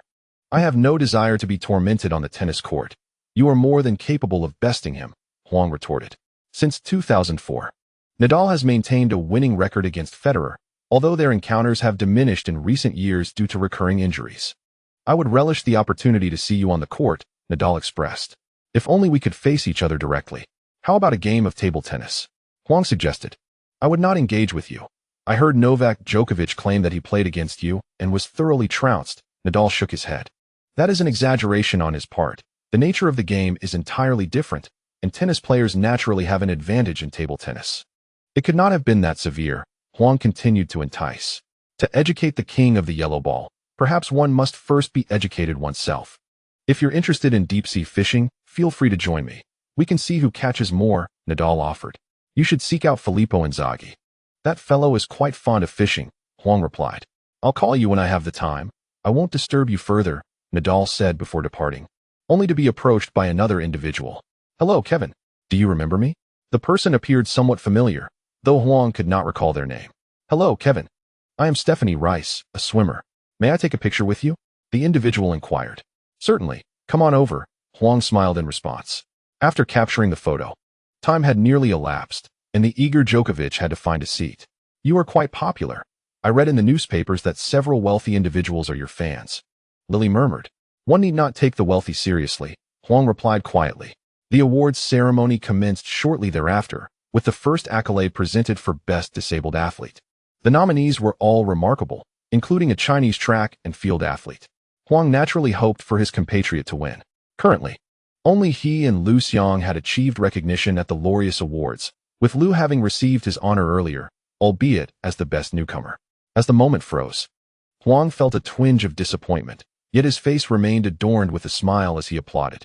The award was bestowed upon Brazilian swimmer Daniel Dias. Upon taking the stage, Daniel Dias fixed his gaze fervently upon Huang Kaiwen and expressed with palpable emotion. In Brazil, there is not a single child who does not adore football, and I am no exception. However, God has placed numerous obstacles in my path, preventing me from reveling in the joy of running freely on the green pitch. Yet, I have never relinquished my passion for watching the sport. There exists a remarkable individual who, despite enduring injuries and comebacks, continues to triumph on the field, collecting championship titles one after another. Such a narrative has inspired both me and my friends. Though our bodies may be imperfect, our spirits remain unblemished. It is truly a blessing to stand here today, and I extend my heartfelt gratitude to everyone who has supported me, especially my coach and my parents, who have sacrificed so much. Finally, I must express my gratitude to Kevin. You are my hero. It appears that Roma is the most formidable team at this juncture, having made the most significant moves, all on free transfers. The chapter concludes here. 0384 Manchester's sprinting king, Huang Kaiwen, applauded warmly from the audience. Although he did not share the same nationality as the award recipient, he recognized the swimmer's remarkable journey. Born with developmental challenges in his limbs, this athlete has nonetheless triumphed in every competition entered, presenting a narrative of inspiration that rivals even that of Michael Phelps. It is certainly worth mentioning during any future interviews. Subsequently, in the category for Best Newcomer, Djokovic faced defeat against British swimmer Rebecca Adlington. The disappointment was evident on his face, though he managed to maintain a semblance of a smile. Having turned professional in 2003, he is still only 22 years old, and it is not easy for a youthful spirit to mask its emotions. I recall him being your fan, Lily whispered. Indeed, he also supports Milan. I shall converse with him after the event, Huang Kaiwen replied. Last year, Djokovic triumphed over Federer, yet he was only nominated for Best Newcomer. His playing style and nationality did not contribute positively to his candidacy. Julien Absalon, a French cyclist, received the award for Best Extreme Sport Athlete. Following this, the performances for Best Team commenced. The nominees included the Chinese Olympic team, the Boston Celtics, the British Olympic cycling team, the Jamaican Olympic sprinting team, Real Madrid, and the Spanish national team. As the sole comprehensive team, the Chinese Olympic team featured prominently in the montage, with Huang Kaiwen's 2 medals being a significant highlight. The expression of the Korean attendees was notably somber, as they had endured a year of humiliation after Japanese footballers bested their national team. Compounded by previous events during Real Madrid's tour in Asia, Huang Kaiwen had become the least favored foreigner in Korea, often appearing on the petitions list at the Blue House. Will the Chinese team win any awards? Miriam inquired softly. I am uncertain, Huang Kaiwen replied, a hint of anxiety in his tone. As for the other teams, I cannot say. Real Madrid is certainly out of the running. For the same reasons as Milan before, Huang, the king of football, had an outstanding performance at Real Madrid last year, making it unlikely for them to secure the Best Team award.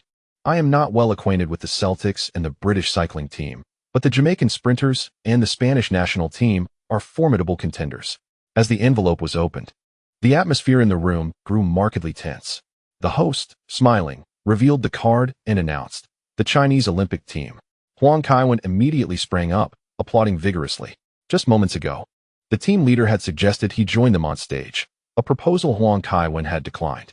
The Olympics, both summer and winter, are the result of collective effort. Every athlete has poured considerable sweat into their pursuits, rendering excessive focus on a single individual unnecessary. No gold medal is inherently more noble than another. Huang Kaiwen's achievements abroad do not elevate the value of his gold medals. Should he take the stage, it would undoubtedly divert attention from others.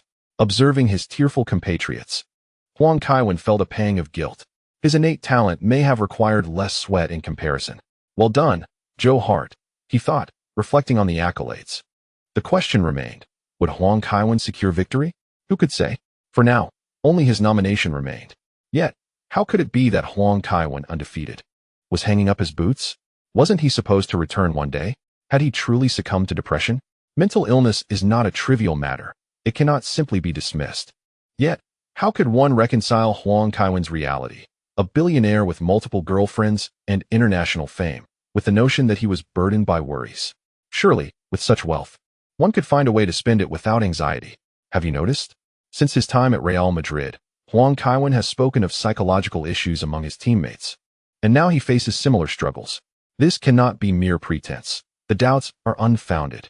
Next came the prestigious Laureus Awards, featuring 2 individual accolades. The swimmer Stephanie Rice, who had greeted Huang Kaiwen earlier, was among the nominees, alongside the likes of Yelena Isinbayeva and Venus Williams. Isinbayeva had been awarded the title of Best Female Athlete of the Year.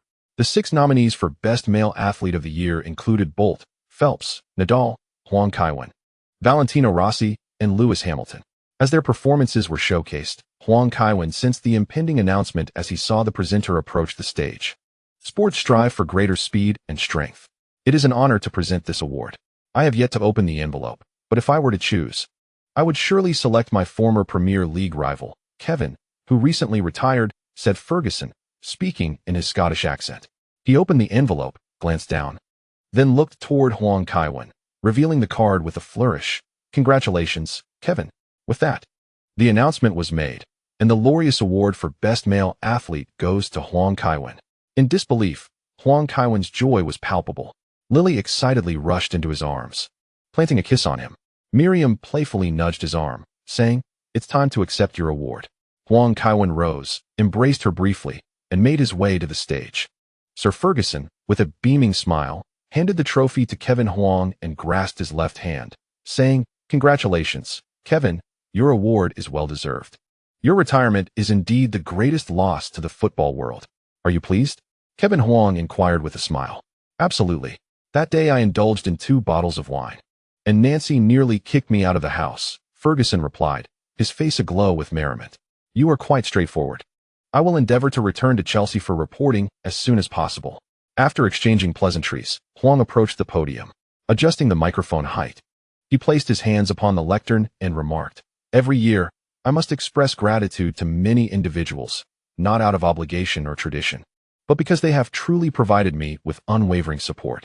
My girlfriends, my friends, my teammates, the club, the owners, the coaching staff, and the diligent club personnel all play vital roles in the operation of the football club.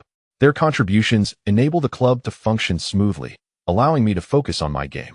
Of course, winning 2 medals at the Olympics last summer was pivotal in my standing here today. By the way, my dear friend Kaka is about to celebrate his wedding. I wish him a joyful marriage. Thank you. That is all." Amidst applause, Kevin Huang descended from the stage. Much like at the last Laureus Award ceremony, 2 young women rushed into his embrace, eliciting an even louder cheer from the crowd. The local athletes, however, were less enthusiastic in their clapping. as Kevin's demeanor struck them as somewhat inappropriate. Coach Zhang could only chuckle, recognizing the live broadcast audience. Following the ceremony, a banquet ensued. In terms of hospitality, the Chinese always strive for excellence. Kevin, do you have time this evening? Hello, who are you? I am Lindsay Vaughn, an alpine ski racer. A skier? Kevin, initially disinterested, raised an eyebrow with curiosity. Yes, a ski racer. That's wonderful. I absolutely love skiing, he replied. However, my girlfriend is still here. That is not a problem. The more, the merrier. In London, on Smith Street, one of the city's poorest neighborhoods, the streets are filled with the homeless and impoverished families. Those who manage to open establishments here are often backed by considerable force. The dilapidated bar hosts few patrons, its dim lights casting shadows on the bar counter, marred with dark stains resembling dried chewing gum. We've come to borrow your place for a while to conduct business, a middle-aged man in a suit, out of place in such surroundings, spoke with a southern Italian accent. We'll only stay a few days, and you won't lose a single penny. Once the job is done, we'll return to Sicily. Forget about the money, the man behind the bar, wiping the tables, replied without looking up. You know, we earn quite a bit in this line of work, but Kevin's retirement has severely impacted my business. I stand to lose a significant amount over a season. Having lost so much, I'm not concerned about this little bit. So what do you want? The suited man inquired. These individuals only believe in profit. They have no faith in altruism. It is not charity, after all. Even those affluent individuals engaged in philanthropy harbor ulterior motives. I am well aware of your intentions. The man polishing the table suddenly lifted his head, revealing a radiant smile as he spoke. Please convey my regards to them. No one can recklessly undermine another's business without facing repercussions, for that is the rule of commerce. The man in the suit seated at the bar raised his glass in a swift motion, downing its contents, and with a firm grip on the glass, declared, I shall make them aware of their mistakes. Otherwise, I shall cast them all in the role of the leading lady. After all the officials in the Football Association are men. Indeed, but even priests can take on the role of the leading lady. Why can't they? Awakening at noon, Kevin Huang felt a lingering soreness in his body. Athletes and young ladies possess entirely different levels of combat prowess. Furthermore, athletes, often exposed to the elements, typically have less than ideal skin. His agreement to meet the other party was primarily due to the fact that the king of football had a penchant for skiing. Noticing an influx of messages from the young lady, Kevin Huang hastily returned a call. My dear, did you enjoy yourself last night? Inquired the young lady on the other end of the line. How did you know? Kevin Huang responded. Who else could it be? The British are keeping an eye on you. Everything you do has become news. I heard the Sun has dispatched someone specifically to follow you, she revealed. Kevin Huang rubbed his temples and sighed. Well, there's nothing I can do about it. Let them be. I noticed you sent numerous messages. Is there something urgent? You truly didn't TC, the young lady replied. I sent you a phone number. The television station wishes for you to appear on a program. All right. I'll take a look. Please take care of yourself and eat well. Don't work too late, he said before hanging up. Immediately after, Kevin Huang began to sift through the messages one by one. Oh my. The central bank. Art life. The king of football is now an artist. Kevin Huang felt invigorated. Upon discovering that the recording was scheduled for the following day, he breathed a sigh of relief. Otherwise, he would have had no time to prepare. After a quick wash in the restroom, he suddenly remembered that he had intercepted Bolt. He promptly checked the system. Characteristic, child of dreams, Usain Bolt. As an ardent Manchester United supporter, Bolt's affection for the team is genuine. With this trait, your speed beyond 30 meters experiences a significant enhancement, the extent of which varies based on your location. The greatest boost occurs in Manchester, followed by the rest of the United Kingdom, then the English League, then Commonwealth nations, and finally English-speaking countries and regions. The enhancement in other countries is determined by their proximity to Manchester. A Manchester-centric advantage? In the future, who could possibly hinder the king of football in the Premier League? The speed of a football player beyond 30 meters is not easily matched.